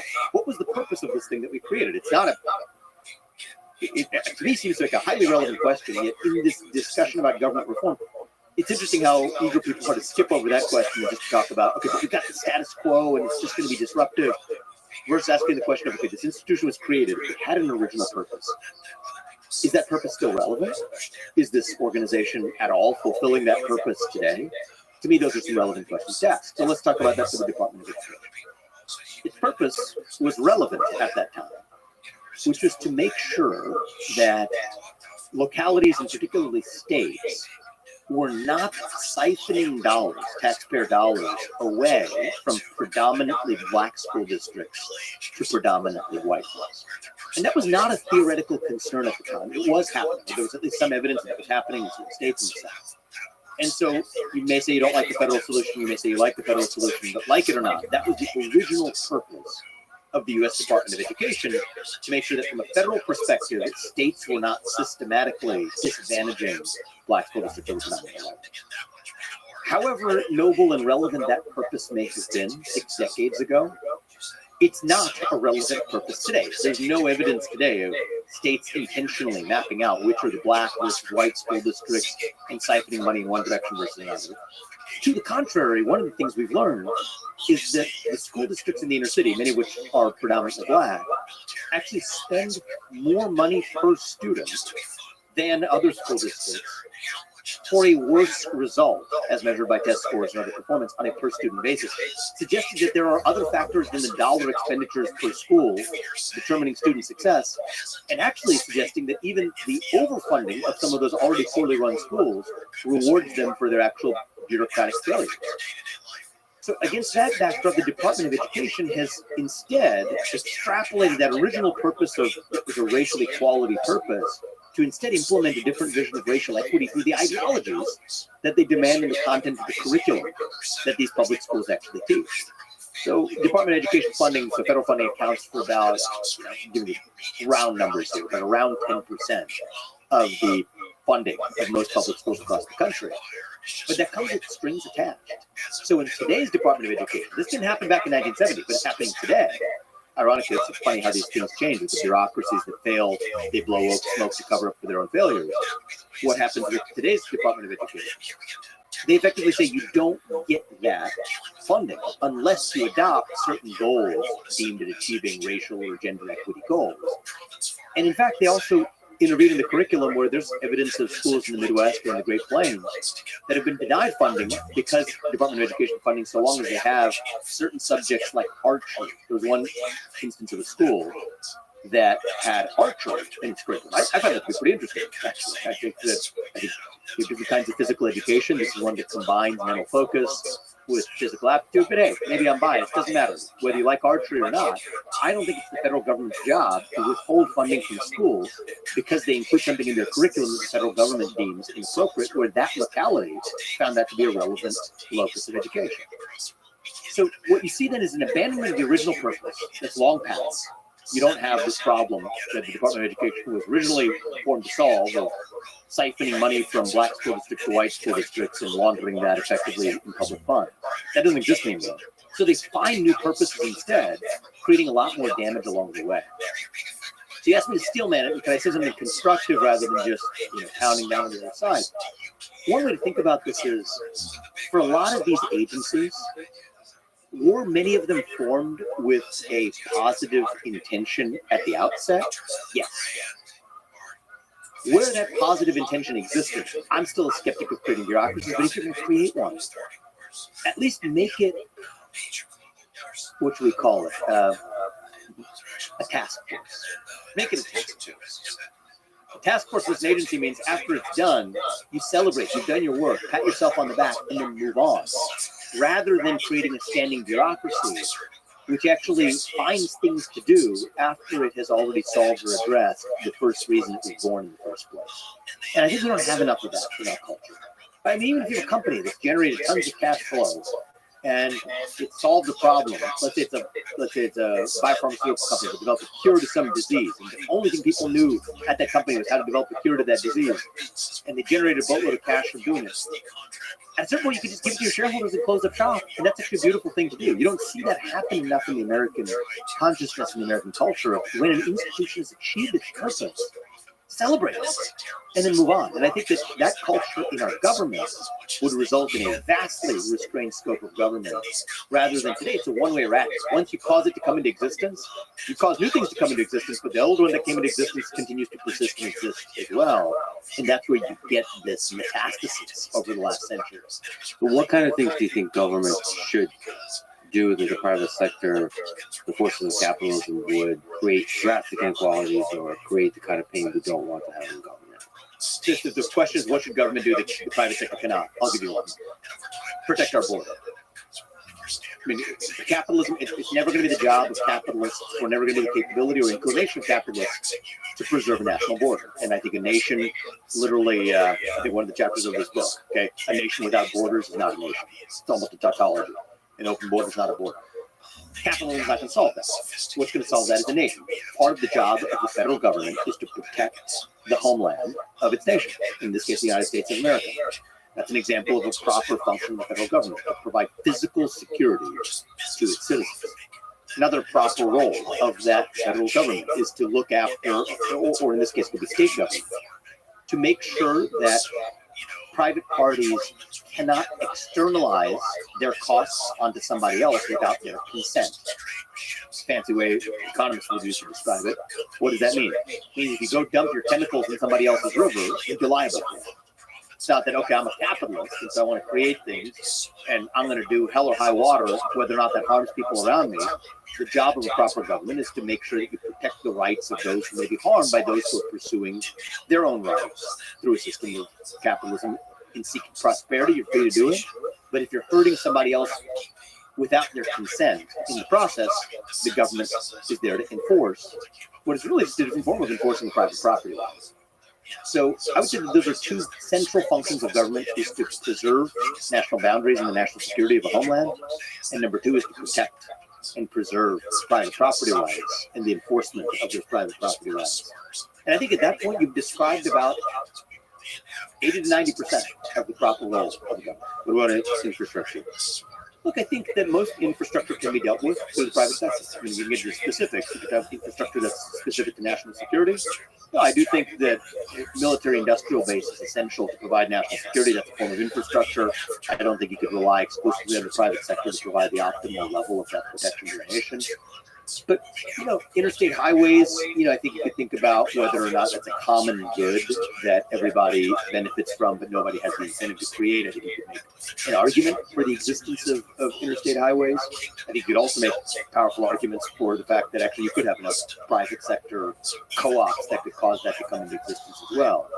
But, I'm not dogmatic about this. But broadly speaking, 80 to 90% of the goal of the federal government, I'm not going to say 100, 80 to 90% of the goal of the existence of a federal government should be to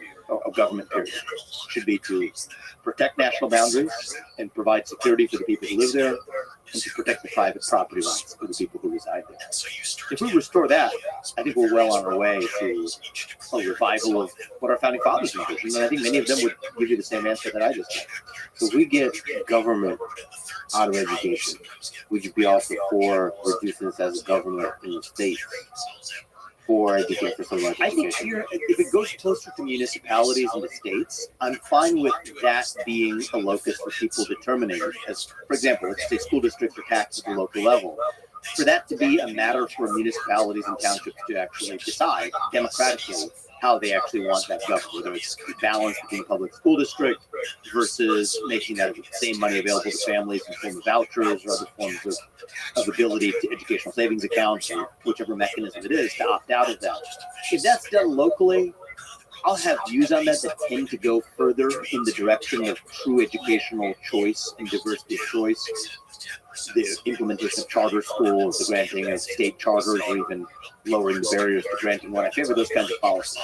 But if we've gotten the federal government out of it, that's achieved 75% of what I think we need to achieve, that I'm focused on solving other problems and leave that to the states and municipalities to cover.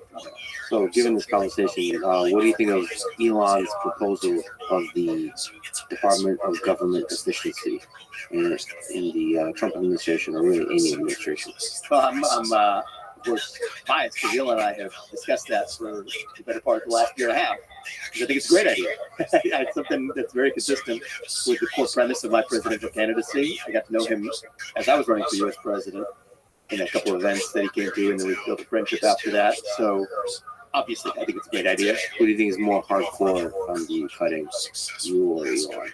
Well, I think Elon sounds pretty hardcore. I 75% of federal bureaucrats, and while I was running for president, he said you need to put at least 75%. So I agree with him. I think I would I think it'd be a fun competition to see who ends up more hardcore. I think again, I don't think there's someone out there who's going to be more hardcore than Peter Ives. And the reason is, I think we share in common the willingness to take the risk and see what happens. I mean, the sun will still rise in the east and south anyway. That much I guarantee you. Is there going to be some broken glass and some damage? Yes, there is. There's no way around that. But once you're willing to take that risk, then it doesn't become so scary anymore. And here's the thing: like it's easy to say this. Let's talk about where the rubber hits the road. Even in second Trump term, this would be, the discussions. President Trump and I have had this conversation, but I think we would continue to have this conversation. Is where does it rank on our prioritization list? Because there's always going to be a trade-off. If you have a different policy objective that you want to achieve, a good policy objective, whatever that is, right? You could talk about immigration policy, you could talk about economic policy, there are other policy objectives. You're going to trade off a little bit in the short run the effectiveness of your ability to carry out that policy goal if you're also committed to actually thinning out the federal government by 75%, because there's just going to be some clunkiness, right? And there's just going to be frictional costs for that level of cut. So the question is, where does that rank on your prioritization? To pull that off, to pull off a 75% reduction in the size and scale of the federal government, the regulatory state, and the headcount, I think that only happens if that's your top priority.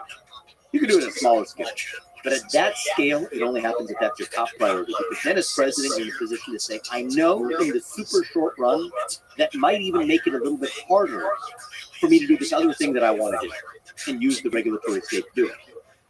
But I'm going to pass on that. I'm going to pass that up. I'm going to bear that hardship and inconvenience because I know this other goal is more important on the scale of decades and centuries for the country.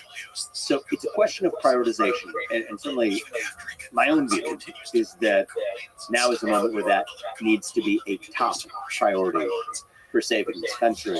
And if there's one thing about my campaign, if I was to do it again, I would be even clearer about, actually we talked about a lot of things in the campaign, and we can cover a lot of that too, but because there's one thing that I care about more than anything else is dismantling that bureaucracy, and moreover it is it's an assault and a crusade on the nanny state. And that nanny state presents itself in several forms. There's the entitlement state, the welfare state, presents itself in the form of the regulatory state, that's what we're talking about. And then there's the foreign nanny state, where effectively we are subsidizing other countries that aren't paying their fair share of protection or other reasons we provide.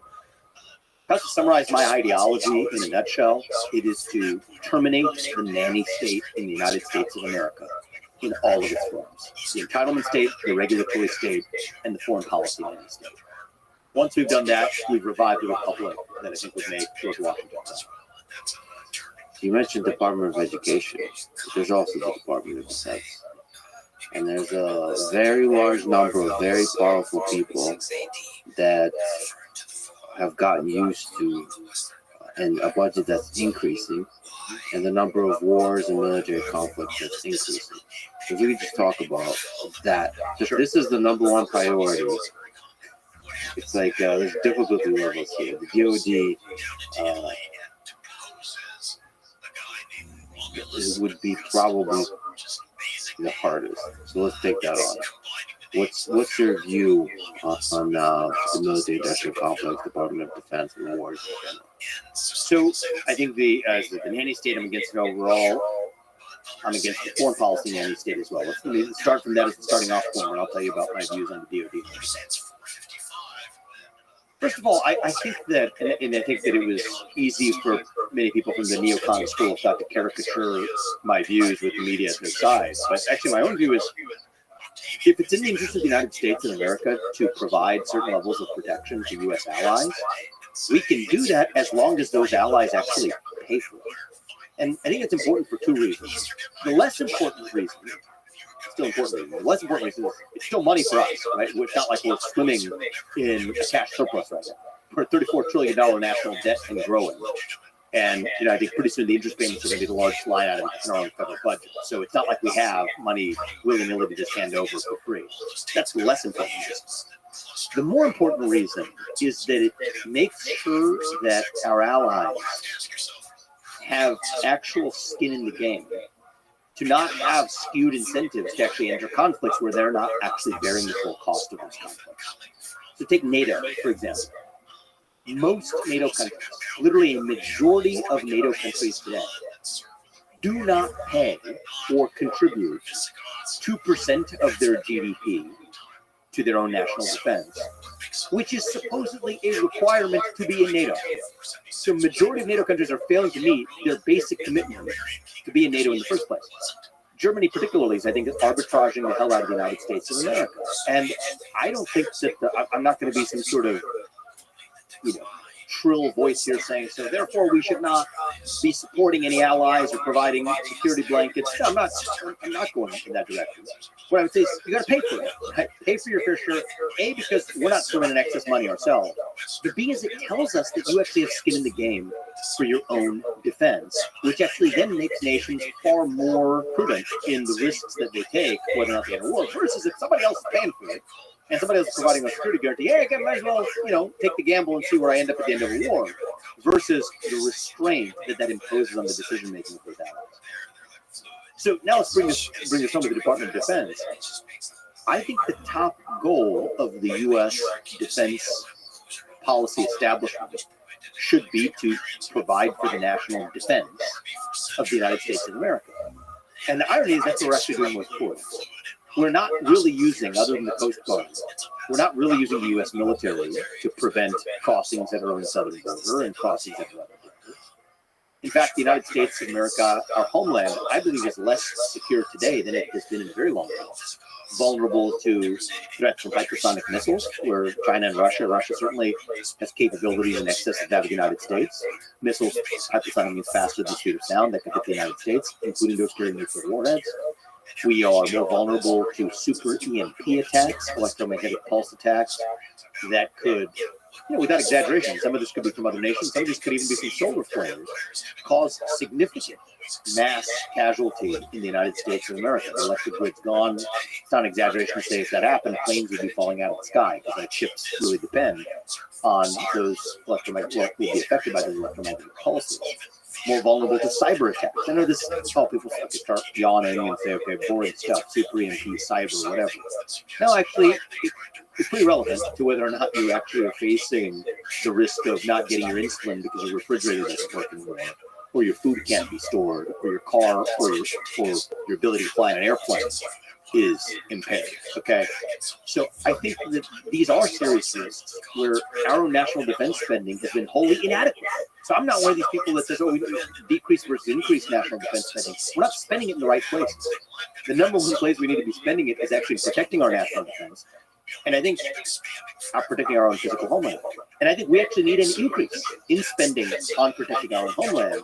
But that is different from the agenda of foreign interventionism and foreign nanny-statism for its own state, where we should expect more and demand more of our allies to provide for their own national defense, and then provide the relevant security guarantees to allies where that actually advances the interests of the United States of America. So that's what I believe. And, I think this process has been corrupted by what Dwight Eisenhower famously in his farewell address called the military-industrial complex in the United States. But I think it's bigger than just, I think it's easy to tell the tales of the financial corruption. It's a kind of cultural corruption and conceit that just because a certain number of people in that expert class have a belief, that their belief happens to be the right one because they can scare you with what the consequence would be if you don't follow their advice. And one of the beauties of the United States is, at least in principle, we have civilian control of the military. The person who we elect to be the U.S. president is the one that actually is the true commander-in-chief. I have my doubts of whether it operates that way. I think it's quite obvious that Joe Biden is not a functioning commander-in-chief of the United States of America, yet on paper, supposedly we still are supposed to call him that. But at least in theory, we're supposed to have civilian control of the U.S. military.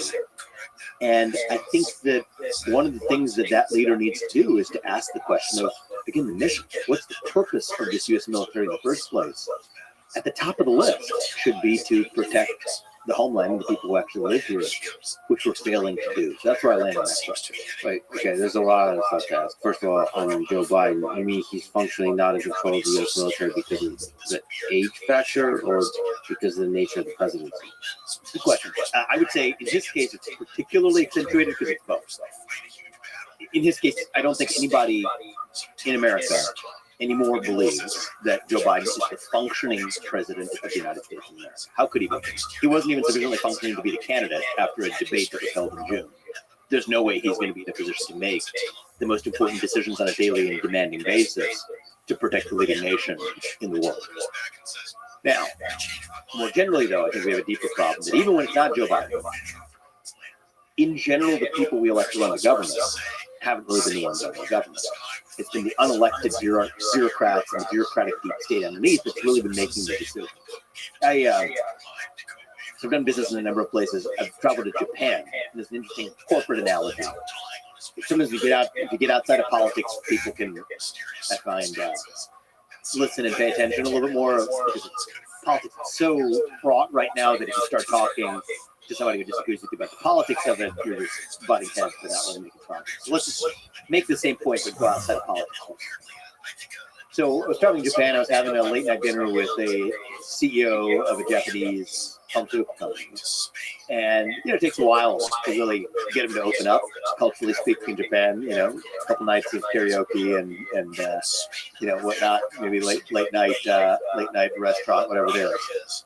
Well, we built a good enough relationship where he was a great candidate. He said, I'm the CEO of the company. I could go and find the head of the research unit and tell him, okay, this is a project we're no longer working on this project. We don't want to spend money on it. We're going to spend money somewhere else. And he'll look me in the eye and he'll say, yes, sir. I'll come back 6 months later and find that they're spending exactly the same amount of money on those exact same projects. And I'll tell them, no, we agreed. I told you that you're not going to spend money on this project. And we have to stop now. Should have stopped 6 months ago. Get a slap on the wrist for it. Yes, no, sorry, yes, no, of course, that's true. Come back 6 months later, same person is spending the same money on the same project. And here's why. Historically in Japan, and I should say in Japan this is changing now, but historically, until very recently, and even to an extent now, it's near impossible to fire people. So if somebody works for you and you can't fire them, that means they don't actually work for you. It means in some deeper, perverse sense, you work for them because you're responsible for what they do without any authority to actually change. So I think most people who have traveled in Japan and Japanese corporate culture through the 1990s and 2000s and 2010s, and maybe even some vestiges in the 2020s, wouldn't really dispute what I just told you. Now, we're bringing it back to the more contentious terrain. I think that's basically how things have worked in the executive branch of the federal government of the United States of America. You have these so-called civil service protections on the books. Now, if you really read them carefully, I think that there are areas to provide daylight for a truly constitutionally well-trained president to act. But apart from those, that's a contrary view that I have that bucks conventional wisdom. But apart from that caveat, in general, the conventional view is that the U.S. president can't fire these people. There's 4 million federal bureaucrats, 99.9% of them can't be touched by the person who, people who elected to run the executive branch can't even fire those people. It's like the equivalent of that Japanese CEO. And so that culture exists every bit as much in the federal bureaucracy of the United States of America as they did in Japanese corporate culture through the 1990s. And that's a lot of what's wrong with not just the way that our Department of Defense is run and our foreign policy establishment is run, but I think it applies to a lot of the domestic policy establishment as well. And to come back to the core point, how are we going to save this republic? This is the debate in the conservative movement right now. This is a little bit, maybe a little bit spicy for some Republicans to sort of swallow right now. And, my top focus is making sure that we win the election. But let's just move the ball forward a little bit and skate to where the puck is going. Okay? Yes, let's say we win the election, all is well and dandy. Okay, what's the philosophy that determines how we govern? There's a little bit of a fork in the road amongst conservatives, where there are those who believe that the right answer now is to use that regulatory state and use those levers of power to advance our own pro-conservative, pro-American, pro-worker goals. And I'm sympathetic to all of those goals.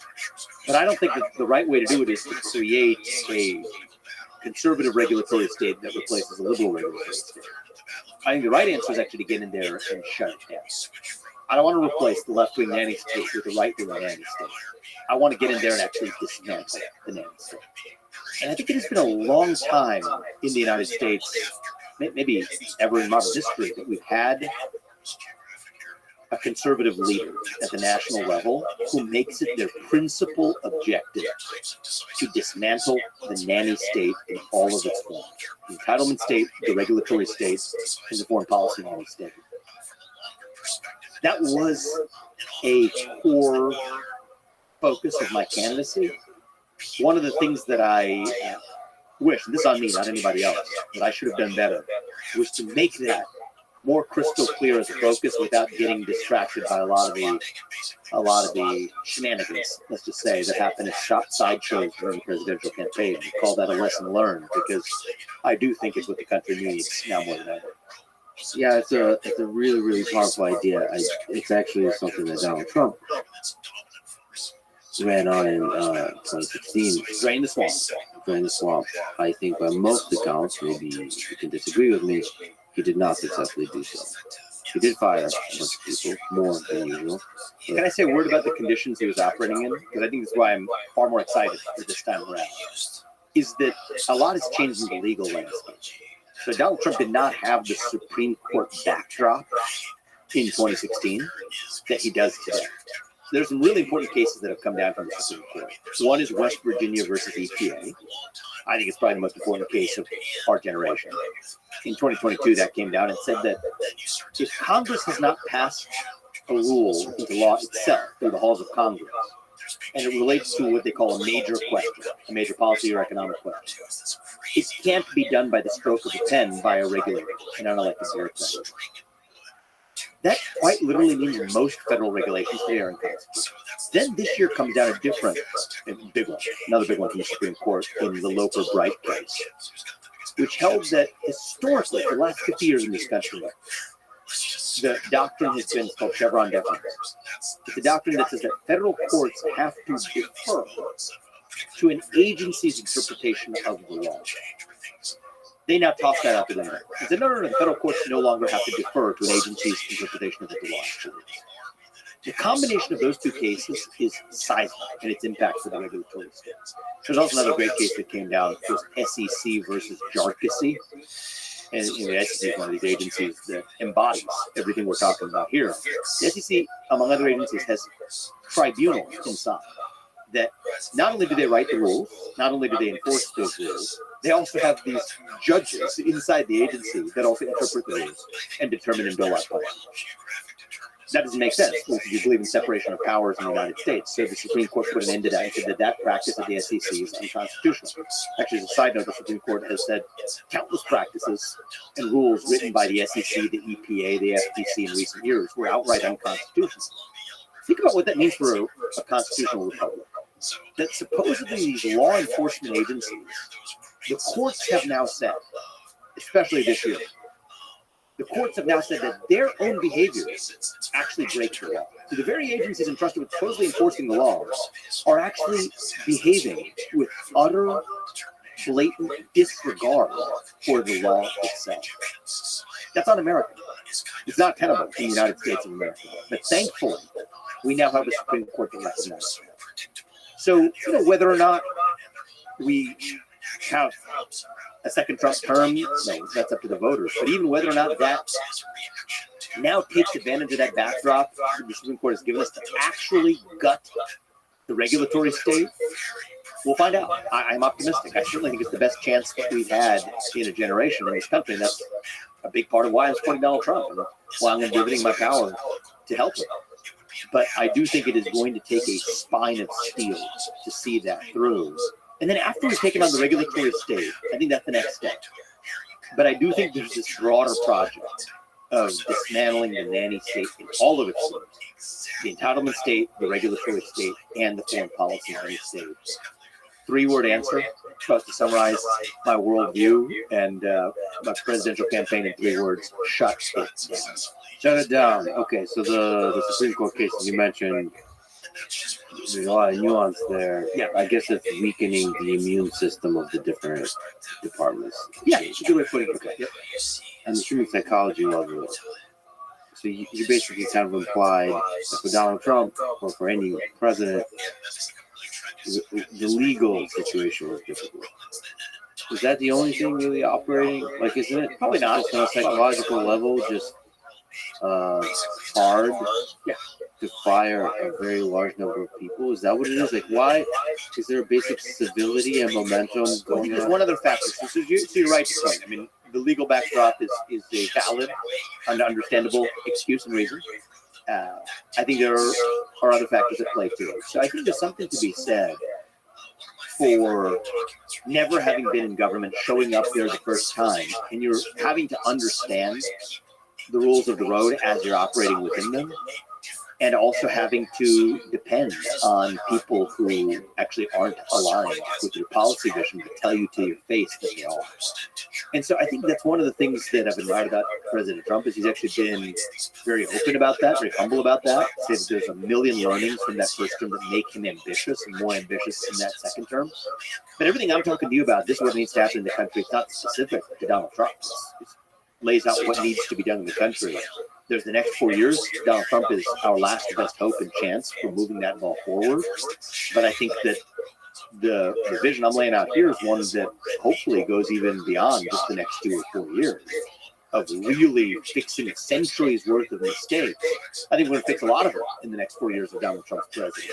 But if you have a century's worth of mistakes that have accumulated with the overgrowth of the entitlement state in the U.S., I think it's going to take, probably the better part of a decade at least to actually fix it. I disagree with you on both the last and the best hope. Donald Trump is more likely to fire a lot of people, but is he the best person to do so? You got two candidates, right? People face a choice. This is a relevant election. One of my goals is to speak to people who may not agree with 100% of what Donald, who do not agree with 100% of what Donald Trump says. And I can tell them, you know what, I don't agree with 100% of what he says. And I can tell you, as somebody who ran against him for U.S. president, that right now he is, when I say the last best hope, I mean in this cycle, the last best hope that we have for dismantling that Democratic class. And, I think that I'm also open about the fact that it's going to take, it's a long run project, but we have the next step to actually take over the next few years. That's kind of where I landed. I mean, you talked to him, I guess, a few weeks ago. I saw you had a podcast with him, right? What was your impression about his preparedness to do it? My impression is his priority allocation is different than yours. I think he's more focused on some of the other topics that you are also laser focused on. And there is a tension there, just as you clearly highlighted. We share the same priority with respect to the southern border, and those are near-term fixes that we can hit out of the park in the first year. But at the same time, I think we've got to think also on decade-long time horizon. So my own view is, I think that it is my conviction and belief that he does care about dismantling that federal bureaucracy, certainly more so than any Republican nominee we have had certainly in my lifetime. But I do think that there are going to be competing schools of thought where some will say, okay, well, we want to create a right-wing entitlement state, right? To shower federal subsidies on favored industries while keeping them away from disfavored industries and new bureaucracies to administer them. And I don't come from that school of thought. I don't want to see the bureaucracy expand in a pro-conservative direction. I want to see the bureaucracy shrink in every direction. And I do think that from my conversation with Donald Trump, I believe that he is well aligned with this vision of shrinking bureaucracy. That's a longer-term project. There's so many priorities at play here, though. I mean, you really do have to do the Elon thing of walking into Twitter headquarters. Cut it down. With a sieve, right? Let that sink in. That basically firing a very large number of people.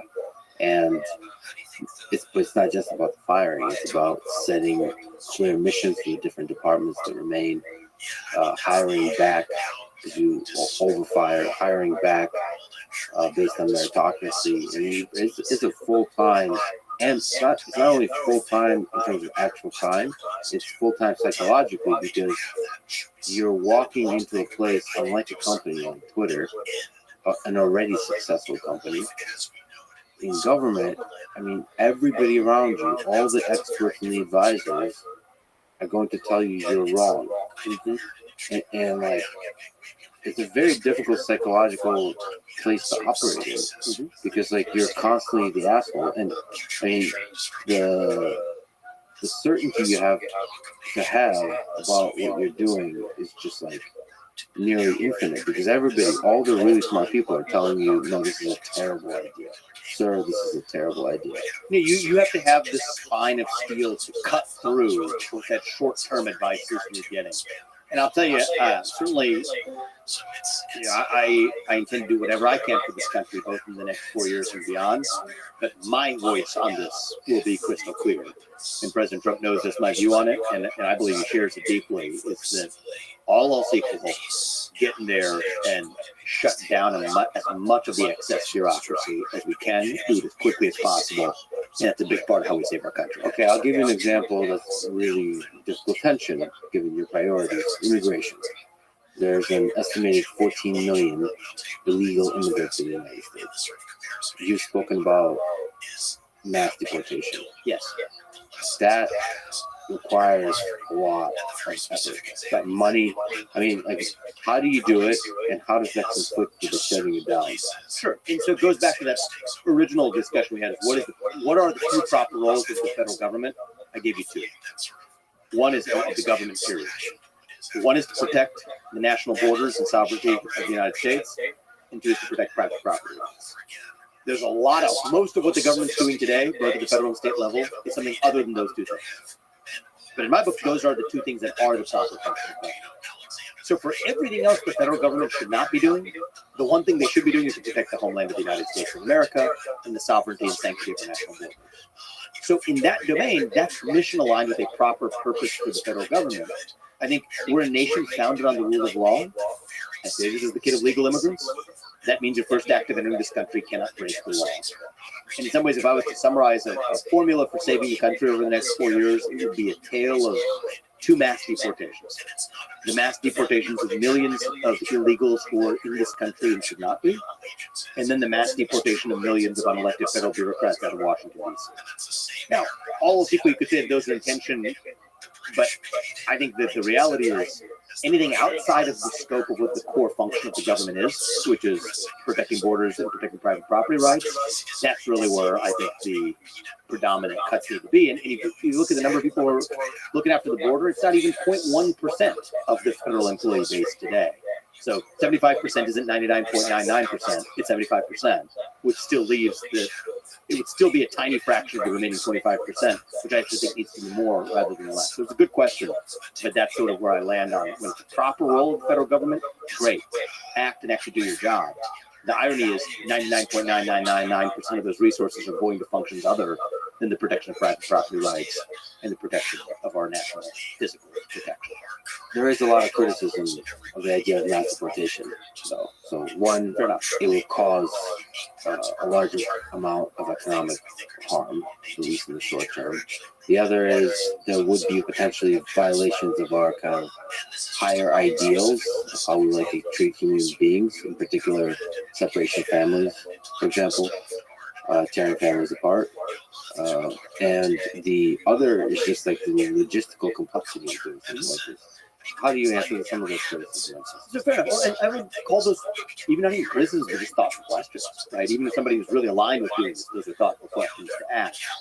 So I do want to say something about this point on how we think about the breakage of the rule of law in other contexts. There are 350,000 mothers who are in prison in the United States today who committed crimes and were convicted of it. They didn't take their kids with them to those prisons either, right? So we face difficult trade-offs in all kinds of contexts as it relates to the enforcement of law. And I just want to make that basic observation against the backdrop of we're a nation founded on the rule of law. We acknowledge that there are trade-offs to enforcing the law. And we've acknowledged that in other contexts. I don't think that we should have a special exemption for saying that somehow we weigh the other way when it comes to the issue of the border. We're a nation founded on the rule of law. We enforce law that has costs, that has trade-offs, but it's who we are. So that backdrop is the easiest fact I can cite is 350,000 or so mothers who are in prison and did not take their kids to prison with them.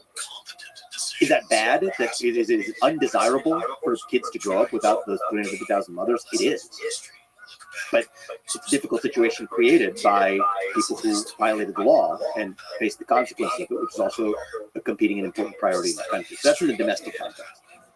As it relates to this question of mass deportations, let's just get very practical, because all that was theoretical. very practically, there's ways to do this, starting with people who've already broken the law, people who have not just broken the law of entering, but are committing other crimes while already here in the United States. That's a clear case for an instant mass deportation.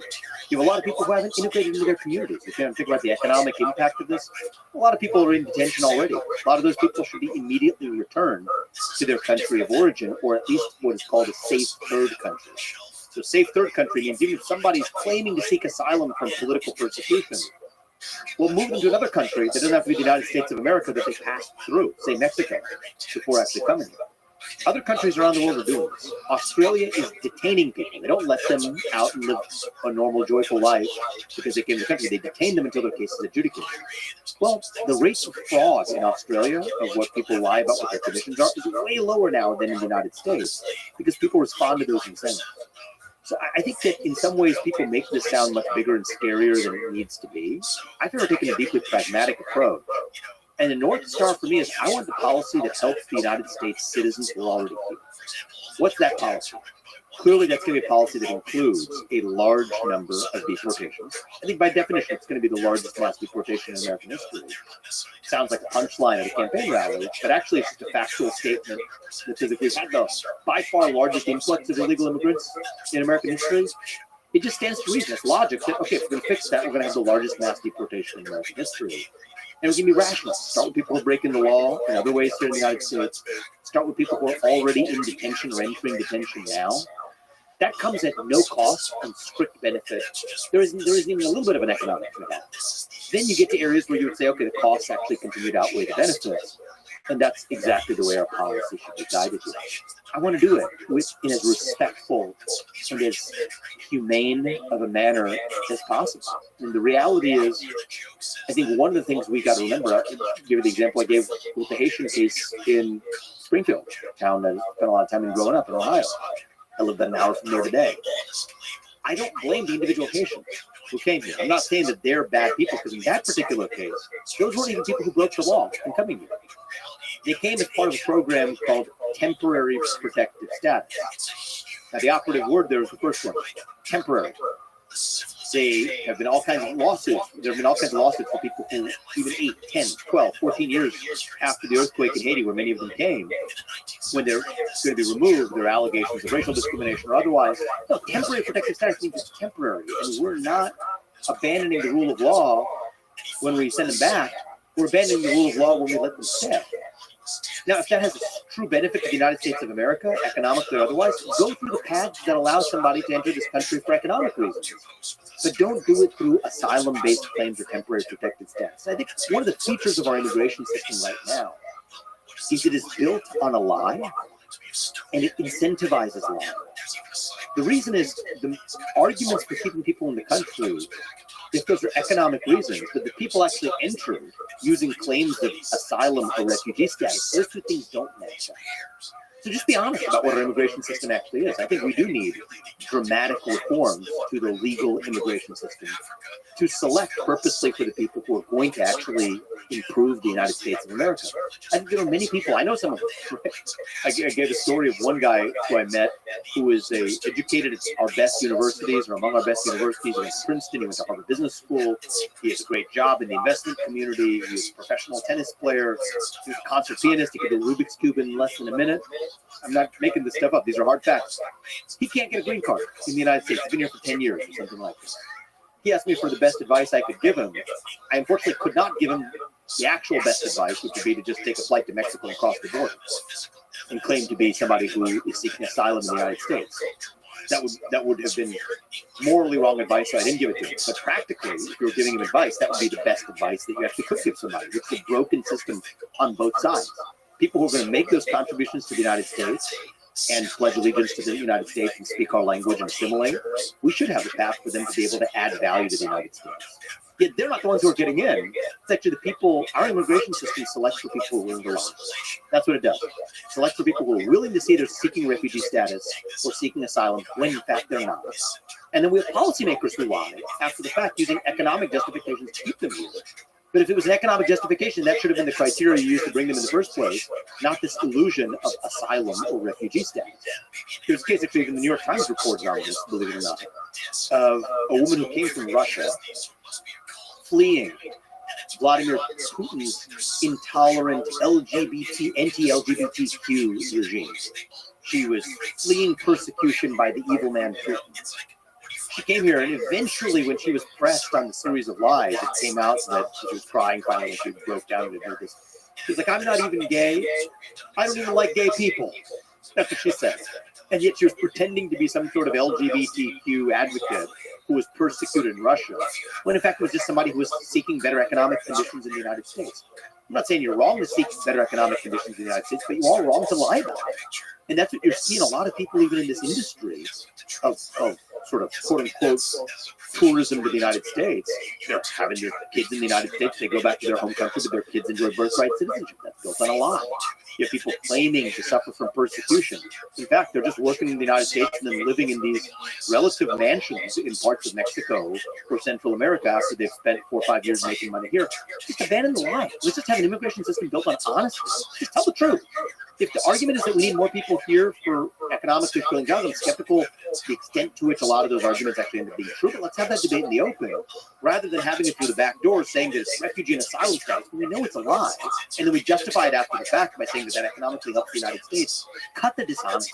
And I just think that that is a policy we would do well to expand to every sphere. We talked about the military-industrial complex, to the rise of the managerial class, to a lot of what our government's covered up about our own history, to even this question of immigration today. Just tell the people the truth.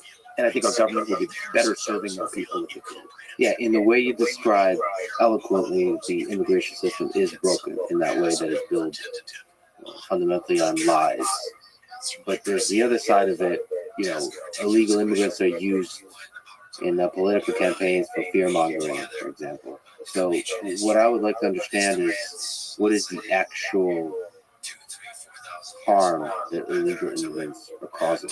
So the claim, one of the more intense claims is of crime, and I haven't studied this rigorously, but sort of the surface level studies all show that legal and illegal immigrants commit less crime in I think that is true for legal immigrants. I think it's not true for illegal. That's not what I saw.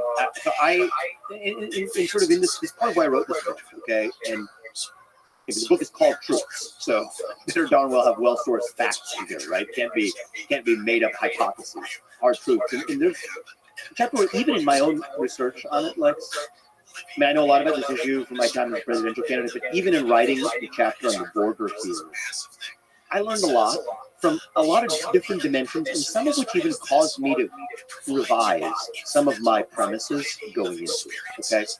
My main thesis in that chapter is forget the demonization of illegal immigrants or whatever, as you put it, right? Fear-mongering, just put all that to one side. I want an immigration system that is built on identify what the objective is. We could debate the objective. We might have different opinions on the objective. Some people may say the objective is the economic growth of the United States. I air that argument in this book. And I think that that's insufficient, personally. Personally, I think you need the United States is more than just an economic zone. It is a country, it is a nation bound together by civic ideals. I think we need to screen not just for immigrants who are going to make economic contributions, but those who speak our language, those who are able to assimilate, and those who share those civic ideals and know the U.S. history even better than the average U.S. citizen who's here. That's what I believe. But even if you disagree with me, the sole goal is economic production in the United States, then at least have an immigration system that's honest about that, rather than one which claims to solve for that goal by bringing in people who are rewarded for being refugees. We should reward the people in that model, which is, I don't even think should be the whole model, but even if that were your model, reward the people who are have demonstrably proven that they would make economic contributions to the United States, not the people who have demonstrated that they're willing to lie to achieve a goal. And right now, our immigration system rewards one quality over any other. There's one parameter that it rewards over any other. It isn't civic allegiance to the United States. It isn't fluency in English. It isn't the ability to make an economic contribution to this country. The number one attribute, human attribute, that our immigration system rewards is whether or not you are willing to lie. And the people who are telling those lies about whether they're seeking asylum or not are the ones who are most likely to get in, And the people who are most unwilling to tell those lies are the ones who are actually not getting it. That is a hard, uncomfortable truth about our immigration system. And the reason is because the law says you only get asylum if you're going to face bodily harm or near-term risk of bodily injury based on your religion, your ethnicity, or certain other factors. And so when you come into the country, you're asked, do you fulfill that criteria or not?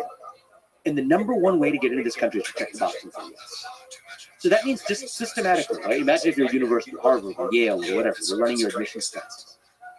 The number one attribute you're selecting for isn't your SAT score, isn't your GPA, isn't your athletic accomplishments.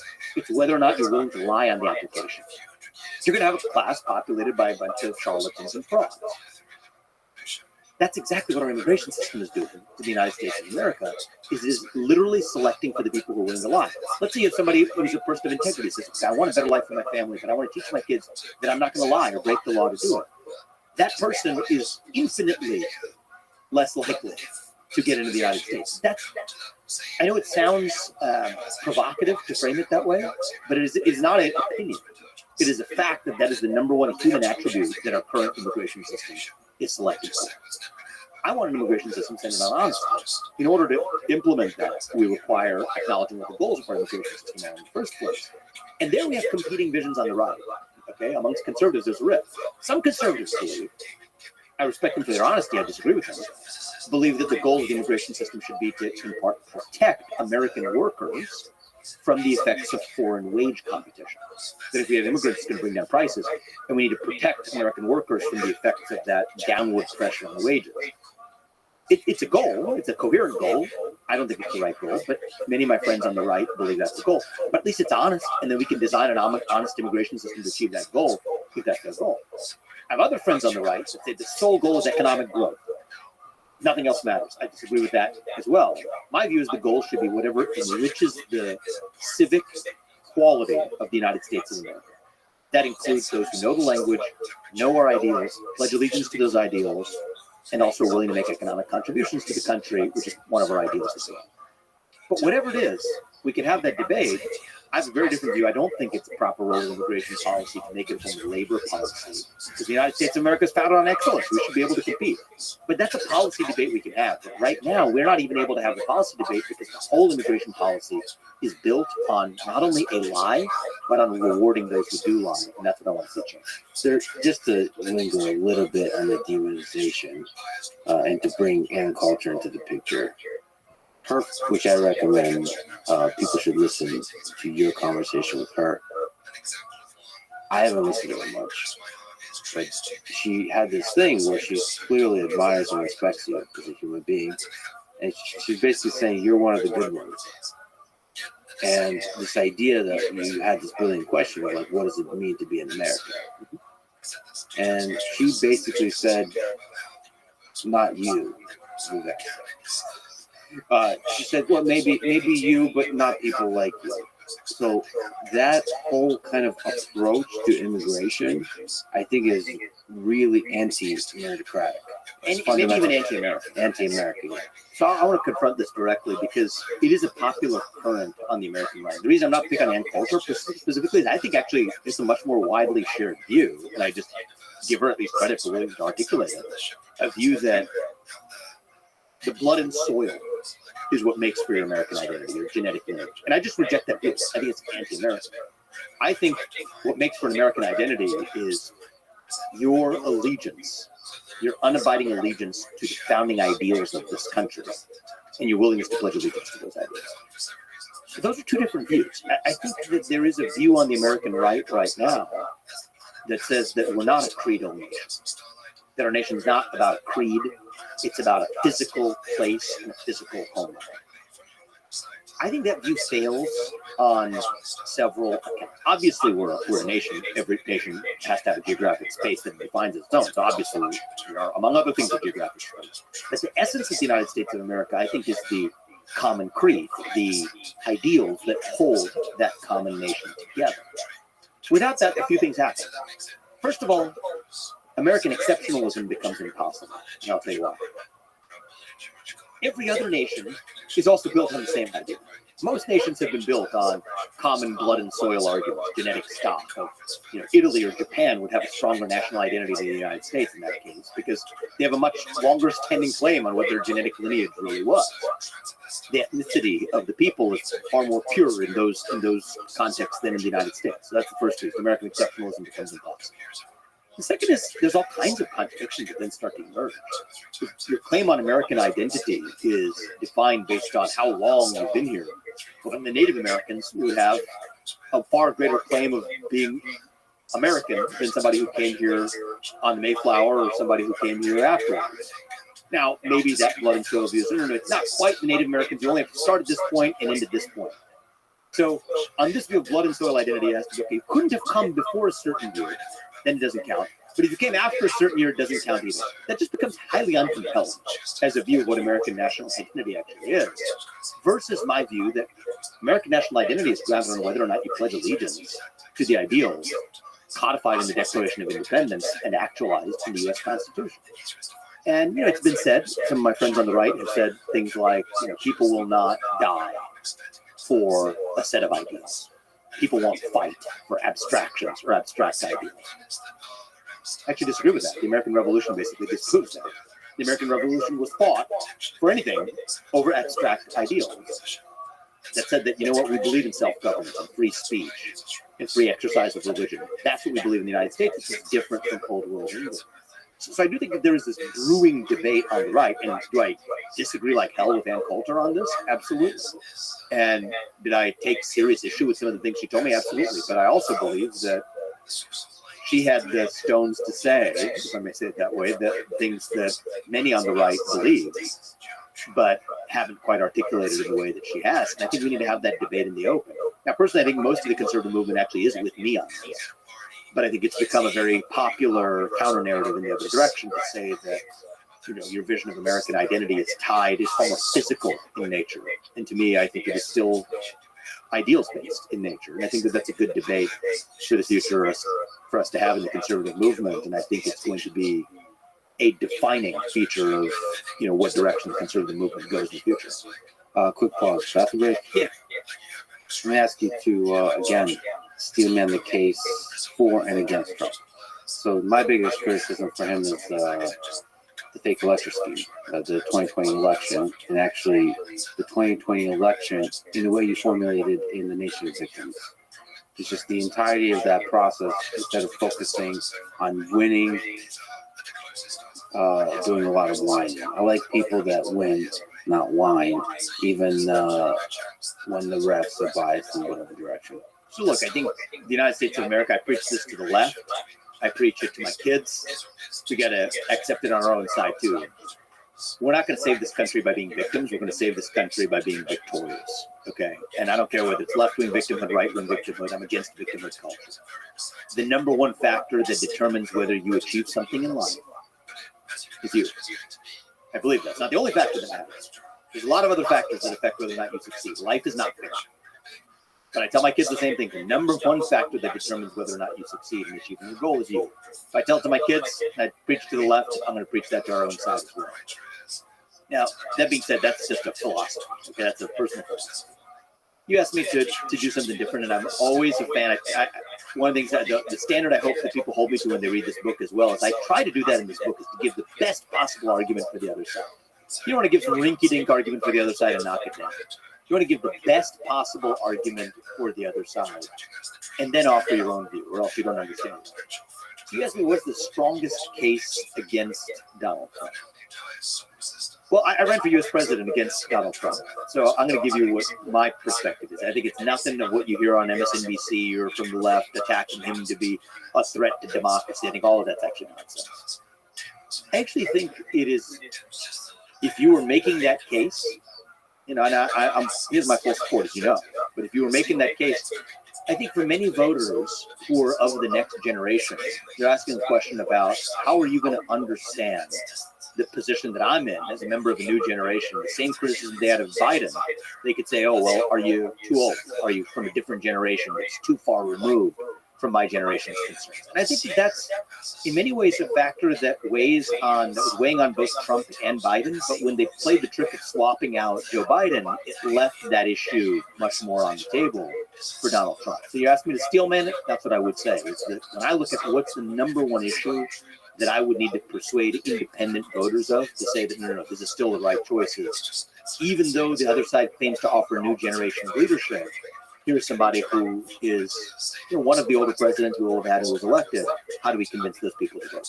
That's what I would give you in that case. Right, but I get it, and you share a lot of ideas with Donald Trump, so I get when you're running for president that you would say that kind of thing. But there's other criticism you can provide, and again, on the 2020 election. Let me ask you, you spoke to Donald Trump recently. What's your top objection to potentially voting for Donald Trump? And let me see if I can address that. 2020 election, and not in the what is the TDS kind of objection. It's just I don't think there's clear, definitive evidence that there was voter fraud.